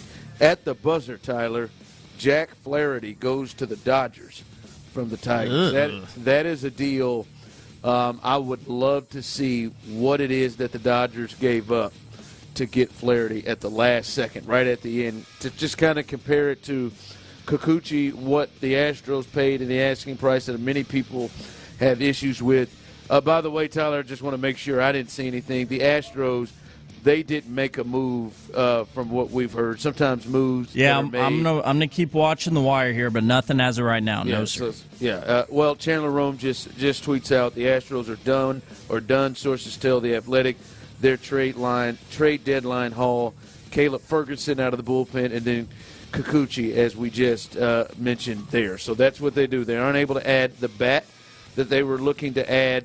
And we heard them with Yandy Diaz, the first baseman with the Tampa Bay Rays. They were in talks with him. Them and the Yankees were hot after him, but they aren't able to get his services. But they get those two guys real quick, and the people can jump in, 713-572-4610, also on YouTube and Twitch. How do you feel about, now that it is over, what the Astros have been able to get? I'm fine with it. I mean, look, like I said, I don't like the trade. I don't like the Joey Loperfido and the value. Fine is a good word. I'm fine with it. I don't like the haul that they had to give up for Kikuchi. I'm neither one of the guys that they acquired are guys that just, like, legitimately, if we're being serious, turn me on and all of a sudden, boy, the Astros are a World Series team now. But Kikuchi is much needed help. I do think there's the stuff there that this organization has proven that they've taken before in certain pitchers and gotten the best out of, and in some cases gotten greatness out of. And so I'm anxious to see that part of it with Kikuchi. Obviously has not been good recently.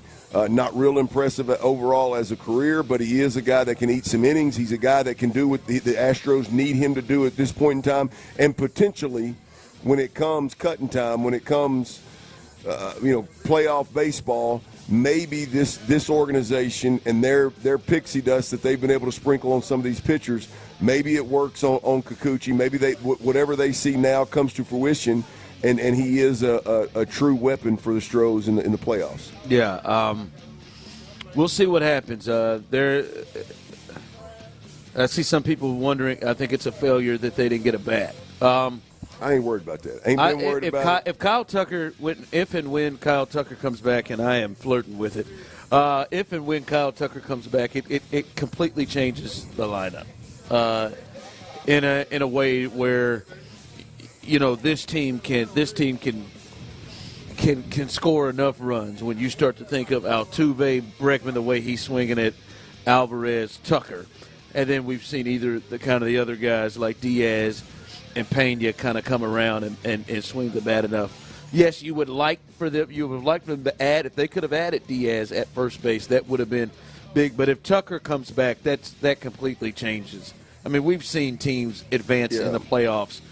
With less than, a foursome of Alvarez, Altuve, Tucker, and Bregman. Look, with this lineup, Ron, it's pretty easy for me. If I'm willing to roll the dice with this lineup, if they go into the playoffs with Tucker in it, yes, with a healthy Tucker.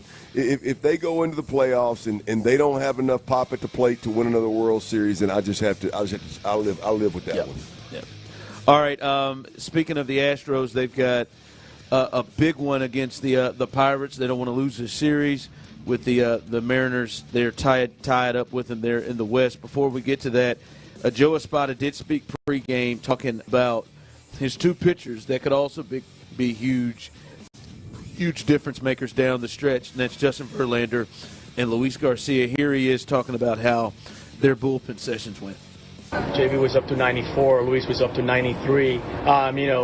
Once you get hitters in there and you get on the pitching mound and you start getting into August, guys just start feeling it and they start getting close to form and JV was letting it eat a little bit there. So I was excited what I saw for both of them. There he is. He said he was letting it eat. 94 for Verlander. That's pretty good. Kind of cutting it. I'm sure he wasn't completely cutting it all loose. So 94 from Verlander, that's pretty good. And then to see 93 coming from Garcia, when the last time I remember hearing the velocity was like 91. So that's good to see him get up, get a little bit more pace and speed on his fastballs. That's good. That's good. All good news to hear from Joe Espada on those two. Well, look, I mean, you get those two guys back. You add Kikuchi to this rotation, boy. You got to feel really good about where they're at, man. You know what I mean? You got to you got to feel really good about where they're at. I mean, hell, assuming Verlander comes back and is close to the Verlander we've seen the last handful of years. I mean, you go Verlander, Fromber, Hunter Brown, and Ronel Blanco. Those are your four big boys. Now, if they can get anything out of Kikuchi, then you've got a big time rotation. Yep. If you can get anything out of Luis Garcia, big time rotation. I mean, you can very easily anything with him. Yeah. Very easily go to a 6-man rotation, which will help Ronel Blanco, which I think is absolute paramount right now for Ronel Blanco and even Hunter Brown. We have to deal with it because he's been injured, but an aging Justin Verlander. Spencer Getty, too. Well, I don't know that Spencer would be in it. But I'm just saying down the stretch. In a 6-man, I think he is, right? If Luis and Verlander are back. But, if they wanted to go before, to your point, yes. They could do it before. So, to the point of Ronel Blanco, he needs it, and Hunter Brown needs it. Hell, you could do it immediately once Kikuchi gets to town. Yeah. So that is the latest there. Big one tonight. Hunter Brown gets the ball tonight as they face the Pirates. Going to go ahead and try to win this series. Keep winning series. Are you going to get on board with Tyler's lock? Yeah, man. Let's all get in on this. Oh, no, I'm good. Man, have a little fun, man. I have Loosen fun. up your collar every now I and have then, fun. bro. I have fun, and I'd It's like. not to about team building. It's fine. No, I'm not about team building with spending my money. No, I'm not. All right, I have done it before, but no, you're not going to put that on me. It's about us. It's about the emotional roller coaster of winning or losing a bet together as a team. It's about the drive family, man. You guys emotionally do that. I'll do it. Tyler doesn't want to admit it because y'all little cheerleaders for each other, but we got a stronger emotional connection. And I'll do it. That's fine. And I'll do it. It's a weird one. I'll do it without money on the line. Huh? And I'll come out great at the end. No, you'll come out the same. You see what happened? The same. See, same old. I owe you $20. Same old tight ass Ron. I owe you $20 because of Kyle Tucker's selfishness. And now, you should know better than that. Yep, not betting again for a year. You owe me $20 because of the Astros training reporting, their injury reporting. What is wrong with them? Hunter has got that swag back. 5 o'clock fire. Big Hunt. All right, this has been announced as we will head to Canton coming up in a couple of days for that Hall of Fame game, and obviously Andre Johnson. By the way, isn't Andre? Are they celebrating Andre Johnson tonight? They are. Yes. Yeah, they are. Yes, the Astros are celebrating. Bobblehead. Yeah. Bobblehead. How about jump on that? Why not jump on that? I'll be honest with y'all. I've never been a bobblehead guy, but I'm a little bit into it. Into Andre's bobblehead, or you're into it now? I'll be okay. So I used to collect them. Just the Astros, but I don't want random bobbleheads. You don't want random ones. I don't want random bobbleheads, but like the Astros bobbleheads, the different collections, and one that included Andre Johnson and his gold jacket posted up in the middle of it. Yeah, I would like to have a one of those collections. I don't need all of them, just one of those collections on my mantle. I like when they go like specific to moments. Like, did they ever make one? Did they ever make a bobblehead of Chaz against that wall in Philly? That would be that. I'm not sure. I don't know, but if there's a white boy Chaz, because it definitely if it's a bobblehead, it is a white boy Chaz bobblehead. Oh, you're saying that was him. That was a different person. You're exactly. Right. It's not Chazarito or whatever the hell they call it. I wanted a Roldis Chapman bobblehead of him with that stupid smile on his face after the Astros walked it off in the ALCS. That would be a great one if his head just constantly bobbled. Yeah, because he actually was in that moment. I'd like to see one combination. Now this one may be a really long one. But combination of Bregman and Alvarez behind him when Bregman hit that home run. Oh yeah, and vice versa. And they did it vice versa. That may be. Is Breggy being ridiculous? Yeah, I don't know that I ever even gave a rip about a bobblehead until I saw that Andre Johnson one. To be completely honest with you, that would be cool to have that bobblehead. You get it from Minute Maid Park. It's in an Astros collection on his Hall of Fame induction week. Yeah. That'd be sweet. Speaking of that, we'll be down there, and there is a game that will be played on Thursday night. It's between the Bears and the Texans. It's funky because these teams play each other week 2, Sunday Night Football here in Houston. But it's been announced, Clint, that Caleb Williams and all of the Bears starters will not play in that game. Are you, and we'll talk about more of this tomorrow, but are you a fan of the Texans taking that thought process going into this game on Thursday? Yes, I would be a-okay with that. Now we gotta use the term lightly. Well, I thought that was Davis Mills. We got to use the term lightly. Davis is a little bigger than that fella. A little bigger, I know, but he's got a face on him. You know what I mean? Like if starter means Jalen Petrie don't play. If starter means Kamari Lassiter don't play. Yeah. If starter means Mario Edwards doesn't play. Fudukasi, Foley, whatever, however you say that, if he doesn't play, he can sit. He's fine. He can sit. I mean, I don't know. I don't. No. To me, I'm not with the starters thing. There are certain guys like CJ. He don't need pads. I agree with that. Will, he don't need pads. Joe Mixon, hell, he can keep doing what the hell he's been doing. Right. Laramie hadn't even thought about it. Right. Like there are guys. Yeah, they don't need. Like, some of them don't need pads, don't need to play, don't need to practice, not need to practice, but don't need to be in the game. But some do. Some to me do.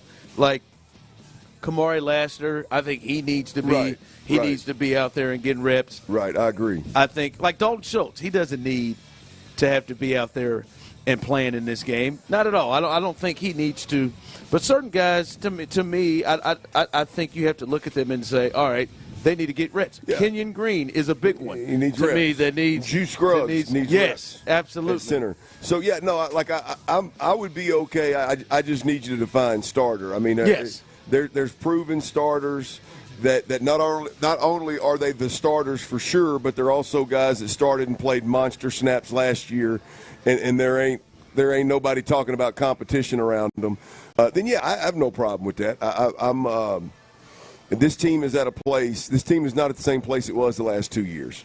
No, this team is at a different place. They got their sights set on Super Bowls, not trying to figure out who they are, creating an identity, or building a foundation, or building a culture. They have to do the it's a different animal set right now. Yeah, it's set.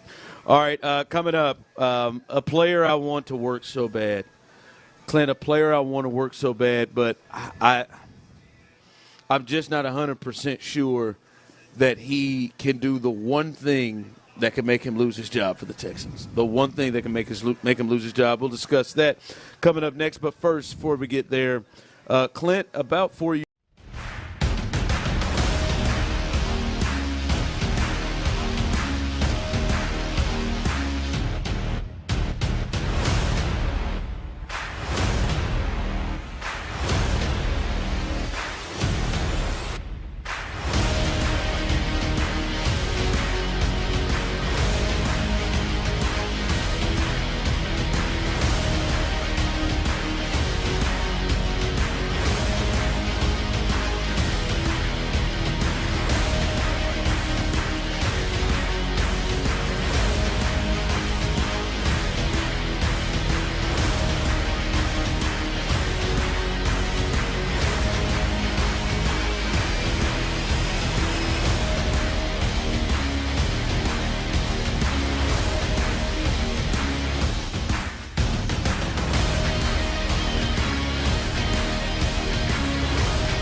Astros during an era where there hasn't been many problems. New episodes every week on the free Odyssey app or wherever you get your podcasts. Houston's sports leader, Sports Radio 610. We're on the road to Canton. Live from the Specs on Smith Street. Thanks to Sagamore Rye Whiskey. Here's The Drive with Stoerner and Hughley. All right, welcome back in as we are live here at Specs, and we've had a great time here hanging out, getting you all ready for a lot. The trade deadline, which ended with the Astros just picking up those two arms, Kikuchi and Caleb Ferguson in the bullpen, and And they were in it for a couple of position players, a couple of bats, Yandy Diaz in particular, but they ended up getting the 2 arms and getting you ready for a big weekend for the Texans. The first time they have a member of their organization in terms of a player to get into the Hall of Fame as Andre Johnson gets in, and we will celebrate that. And the Texans will be playing the Bears in the preseason game coming up in a couple of days. We're at training camp today, and we're sitting there and we're watching. I've been watching Jalen Petrie, man, and I'm a Jalen Petrie guy. I ain't gonna lie to you, man. I don't know if I've quite reached blind spot space in which, like, I'm not being completely honest with what I'm seeing, but he's somebody that I really, really want to work out for him and the Texans. I think he has the potential to be a really, really good player, and it is not wishful. I mean, we've seen flashes and seen the things that we think he can be capable of doing. And, in fact, Clint, I do think we've been talking about this all offseason since we've been watching this defense come together. He is playing – the spot in the area in which we're like, yes, thank you for putting him in areas where he can really react more. Thank you for putting him in areas around the ball where his instincts can kick in, and he's not the back safety, which his instincts are always coming forward, and that's probably what you don't want from your safety in the center of the field. So I really like them having him up in the nickel, up near the line of scrimmage. His blitz packages are going to be deadly, potentially. Him in the run is going to be a big help up there. But, Clint, we've talked about this with Kamari Lassiter. We just won't look at, oh, man, we see him do this well and not really look at the other things. And I think it's the same thing, even though I really want Jalen Petrie to work. I think it's the same thing with Jalen Petrie. I cannot look at that and think to ourselves, all the blitz packages, all the stuff around the line of scrimmage, all of that. But to know if he can't cover well enough in the slot, not just, running backs out of the backfield, not just tight ends, but if he can't cover receivers that coaches and offenses put in particular to create matchups with him. If he can't do that well enough, Clint, then hell with the other stuff, because he ain't going to have the chance to do all that other stuff because teams are just going to try to take advantage of that. He's got to be able to cover well enough to let him to allow him to be able to do those good things, and I think that is still up in the air. Yeah, well, that's precisely why he needs to play in the preseason. And look, Yes. Denico Ryans is going to be able to protect him the same way in which he protected Tavier Thomas last year. And I'm not putting those two in the same category, by the way. I am significantly more confident in Jalen Petrie than I ever was in Tavier Thomas. But at the end of the day, I think the play calling, the scheme is going to be able to protect some of these guys that we're discussing their ability to cover or not cover. But at the end of the day, we don't know with Jalen Petrie. But I know this. I agree with you wholeheartedly. I think as a fan of the Houston Texans, if Jalen Petrie is able to be on the field a significant amount of time in the nickel defender role, playing in and around the line of scrimmage, and Denico Ryans is able to use him in coverage as well as in the pressures, he is going to be a fun, exciting, entertaining player to watch within this defense. He just has a knack for knifing into a run scheme and getting underneath the block and getting to the ball carrier. He has ability in a big situation to maneuver around the pass protection and get to the quarterback kind of deal. Last year was not a good year for him in that respect because he got there and he just didn't make the plays multiple times to where it became a bit of a talking point and an issue, right? But if he's able to play well enough and stay on the field, then it's going to be tenfold more entertaining for all of us. I like Des King. I think Des King is a good player. I think he instinctually plays the run and the pass well. I think over a 17, 18-week span, he will make plays for you. But Jalen Petrie is significantly better in all departments except for the one we don't know about. The jury is still out on his ability to cover. And it's like, boy, I watched a video of this weekend, and Tank is Tank is something else, especially with his releases. But Clint, he's not the only one who's got great releases in the league, and they will put guys and find it and find matchups. You look at that way, and that boy, that was a bit, I don't want to say alarming, but a bit checkup. We're like, oh God. Yeah. Well, you wonder. You look at Week 1 against the Colts. They got Josh Downs, and Josh Downs is a little shifty slot receiver that is really good in confined spaces.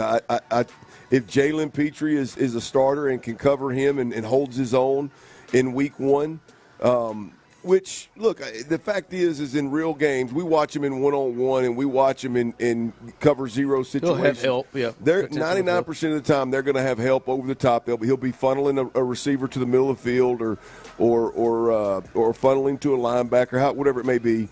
But if he's able to hold his own against a guy like Josh Downs, then for me, I lose all reservations. Like, I'm not concerned at all about it moving forward. But we got to get to that point. You got several preseason games. You got a lot more training camp. Can he cover? That is a big question. Yeah, and I hope he can, man. God, I'm with you on that, man. Absolutely. Because that's the thing is we know Dez can cover well enough. Like that's not, but he doesn't bring, as you said, he doesn't bring all of the elements of what Jalen Petrie can be. Yeah. Like him around the line of scrimmage, what that can be if he can cover well enough. And man, he doesn't have to be, the best in the league. Yeah. But boy, can you use, like you said, use leverage and understand where your help is coming from. There it is. Use leverage and understand where your help is coming from and use that. Can you be well enough out there so they can use that other stuff? Look, there were a lot of injuries on this defense last year. So, we're watching that damn playoff game against Baltimore the other day at Buffalo Wild Wings, and it's clearly, there's a lot of guys in there that were in there because of injury, and they're not going to be there this year. So the defense is going to be better for that reason. But just if you just look at, and again, I don't mean to pile on Tavier Thomas, but if you just look at how much better the defense got from just a playmaking standpoint when Des King was put in for Tavier Thomas, I think you have that same kind of uptick if Jalen Petrie ends up being the guy. There's a certain level of playmaking ability that just wasn't there consistently from that position last year, right? And I think that uptick is there. Again, I say the jury's out because we haven't seen him do it. I think he's going to be fine, Ron, against in that nickel position. I think he's going to be fine. Now, he's not a nickel defender that on 3rd and 12 they throw 11 personnel out there. You want to have him pressed up against somebody in the slot. Now, that's not – I don't advise that. If that's the case, then bring one of them other corners in because this team is deep at corner. That we're talking about the competition at cornerback number 2. This team's going to be significantly deeper and significantly better at the cornerback position. So you bring one of those – if you want to play some man package and bring pressure, bring one of those guys in the game and let them handle that. I'm not ready to say he can do those things, but down in, down out, right, with the right scheme and the right play caller, which Houston has with Denico Ryans, I fully think Jalen Petrie's going to be fine at the nickel position. Coming up, is it a mistake that the Astros didn't add a bat? That they didn't add a bat at the trade deadline? And two guys who have been talked about throughout camp and throughout their years, at least one of them, their years here, had pretty good days. We'll discuss that coming up next. All right, are you suffering from pain, from arthritis?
you're back to school. We're on the road to Canton. Live from the Specs on Smith Street. Thanks to Sagamore Rye Whiskey. Here's The Drive with Stoerner and Hughley. All right, welcome back. Thanks to the people here, not only Sagamore Rye Whiskey, which is fantastic. Definitely going to get a bottle of that. But thanks to the good people here at Specs. We've had a good time here downtown, Smith Street. It has been a lot of fun. Last time we were here, we were celebrating that old Astros World Series. Me and you sit on the tailgate right out there, bro. We were sweating bullets outside here today, though, man. This is beautiful indoors, and this is I didn't know this Specs was like this. I mean, they got it all. I mean, I gotta bring the wife out here. To make you get a little wine night, get you some cheese, sauce. They got it all over there. They got a whole section there for you to dress it up. The sandwiches and stuff look good in the back. I'd like to. I mean, I'm good on the wine front. I mean, I got the wines that I like, all that kind of jive. But I'd like to get with somebody on the wine and cheese pairing. Oh, yeah. I'm a big fan of both. I just never have understood the get down between wine and cheese. Yeah, they got it all. They got a lot of the cheeses. I want to understand it. They got a lot of the cheeses. I just like the soft cheese. I don't understand the pairings either. I just know the ones I like. There's got to be something there, though, right? Like you pair this cheese with this wine, and it gives you this little wang. Yeah, with the whites. Yeah. I'm sure it has something to it. I don't have that in my bag, but I know what the cheeses I like. Give me some crackers. I like some bad boys together. Let's have a good time, baby. Let's have a good time. But no, I did say this, and Tyler, I'd like to hear from you. You first, as you came in with your world champ shirt on. You think the Astros made a mistake not getting a bat? No, I wouldn't say that at all. No, and I think y'all were talking kind of around it right before we went to that last break. I mean, what we've seen with the bats during this time of Kyle Tucker not being in the lineup, I mean, they're getting the runs you need to win games. So, that being the case, no, I don't think they made a mistake. Yeah. I mean, with what that was going to cost, I think now it's going to be on Joe to push the right buttons on how he's rotating guys, because clearly Joe's going to play about. There's going to be he's going to use a lot of his bench, and now Pedro Leon is added into that mix probably. So how he's going to pull the trigger with the Cabbage and Dubon and Jake, and Jake seems to be an everyday guy, but Singleton and like all these guys, it's going to count on that. But that up front, that 5 and 6. Those guys got to swing the bat. I mean, and that includes getting Kyle Tucker back. Now, they made a mistake if Kyle Tucker can't return. Now, if Kyle Tucker can't return, then that is a mistake. But obviously we don't believe that is going to be the case, even though we are working on two solid whole months. But no, I don't think they did. Yeah, no, I agree. I don't. I mean, I wasn't of the thought that they needed to add a bat. I'll be honest, I wasn't of the thought that they needed to or had to. Or needed, I guess probably should have, but had to add anything. Now, you roll the dice on guys getting healthy. You're dependent on guys getting healthy, several of them, not just one. But, yeah, now, to answer your question specifically, I don't think not getting a bat, I don't think that bites the Astros at all. And if we sit up and in October the Astros aren't playing baseball because this lineup wasn't good enough and they couldn't score enough runs, then maybe we can circle back. But I just doubt that's the problem. I'll see you in October. Yeah. The arm. They were going to put themselves in a tough spot if they didn't make a move there. But no, the bat. You can see the lineup can be good enough to be able to make it through. So we'll see. They got one tonight. They got a big one tonight against the Pirates. See if Hunter Brown can stay doing what he has been doing throughout the second half.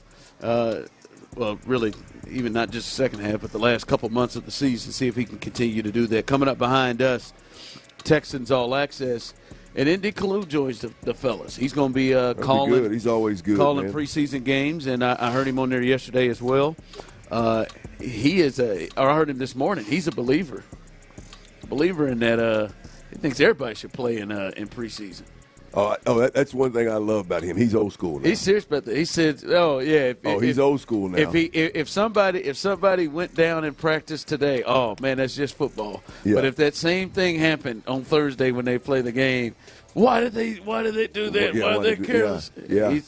He's serious about that. No, but he's old school in the mindset of all of it. I heard him talking about this whole thought of the NFLPA, which ultimately the players are wanting to put something forth of where they just eliminate all the OTA stuff and they just report to camp like a month earlier, or something along those lines. Oh, and I don't remember everything he said, but he was just talking about how he's guys that are constantly trying to get away from the team and away from working out as a team and away from the facility and all that kind of stuff. You could tell it bugs the hell out of him. It's great. Somebody text in MD4040 and jalapeno cheese. Is that a Mad Dog? Sounds like a delicacy. It sounds like a rooster tail. And I was going to say that's not the wine and cheese that I was quite thinking of. Ooh, baby, give me some of that jalapeno cheese and some of that red wine. If you're trying to clean the system out and maybe have a little bit of a banger tomorrow, that sounds like a great recipe. Yeah, let's get that strawberry kiwi and some of that jalapeno. Cheese, yeah, that'll knock somebody out. Give me that banana red. Hey, man, don't be practicing that, man. Don't do that. It will not be a good night. So I think we do have to go here. As I said, Texans All Access behind that. Area 45, Bijani and Creighton, they'll have the postgame for you as the Astros look to try to even this series with the Pirates. Clint, Kamari Lassiter. Yeah. He was one of the players that jumped out, one of the best players on the defense, one of the best the stories of the day. He jumped out to me on the field today and had him a day. So we talk about what we see. Yeah, what we saw today is he had him a day. Yeah, look, I thought yesterday was really good. He defended Noah Brown on a couple of different go routes. He had a PI on Nico Collins. Overall, I thought it was a pretty good day. Somehow, I think I was the only one that must have saw the Nico Collins PI, but that's okay. But you don't have to count all those. Well, that's okay. And then he follows that up with today. I mean, today to me, yesterday was all right. You play enough corner, you get enough reps out there, you're gonna match up on some go routes and make some plays, kind of deal. Today was the day for me with Kamari Lassiter. And to be honest with you, hell, the ball wasn't even thrown his way on the balls I'm talking about. Now, he did have a nice pass deflection where he sat on a deep curl route, it kind of looked like, by Tank Dell. Yeah. And he broke it up, broke on it, playing a soft zone, put his foot in the ground. When Tank sat, he sat, and he closed on it and had a good little PBU right there. That was impressive. But then even more impressively, again, I watch him away from the ball when the ball's not even thrown his way. And I watched him run a kind of an inverted out route where Nico Collins starts wide, buries his stem inside, and then gets vertical to 18 and rolls back to the sideline. And he literally broke to the sideline before Nico did. Like the route recognition was really, really, really good to where he ran the route for Nico. I watched him do the same thing against Tank Dell. I watched on a dig route, a crossing route. I watched him do the same thing with Robert Woods. On an underneath route. I mean, today was a day, and the ball wasn't even thrown his way. When I'm watching him, I'm like, yeah, it's not just about be where you're supposed to be. I mean, he made some plays and at least made some coverage or had some coverage in terms of the space that he had. There wasn't as much separation where he was able to. He got matched up with some dudes that he's had to hold and drew penalties on earlier in camp. That have the ability to threaten him over the top with speed, which that's what's in question with him. Based on him coming into the league was the speed. Like these are guys that could force him out of his pedal. That should be able to run some routes on a rookie. And he was running routes for them. Yeah, multiple times he closed down the separation against Tank to where they didn't throw the ball that way. Yeah. So today was a day where he was pretty good today. Much more impressive to me. It was encouraging to the point that you said yesterday. And I think we agree on this. Like I find it different when we come out and say, yeah, the majority of his coverage and what we saw was against Noah Brown and John Mechie, then today the majority of it was on Tank Dell and Nico Collins. Yeah. I think that's kind of a different ball game in terms of what and how you, to me, judge those days. Yeah. Yeah, well, it's just interesting because I'm more impressed with what I saw today than a still picture of him breaking up a jump ball go route to Noah Brown. You know what I mean? Like I don't. That's all fine and dandy, but we've seen every every corner out there in one-on-one situations this year has broken up an underthrown go route or a go route in itself that wasn't thrown out in front of the right wide receiver. That's fine. I like to see the plays, but boy, what I like is when he's dropping his weight before the receiver ever comes out of their break, the route recognition is really, really good. And he's doing that against the best receivers the Texans have. So today was a day for Kamari Lassiter for me. Yeah, good for him. I'm still not where a lot of folks are. Just to be clear now. I still ain't where a lot of y'all folks are. It's a good step. But it was a good day. Like today is one of those days where you look at it and you go, Denico's got to look at this and go, feel pretty good about the plug and play he's done with the second-round draft pick corner.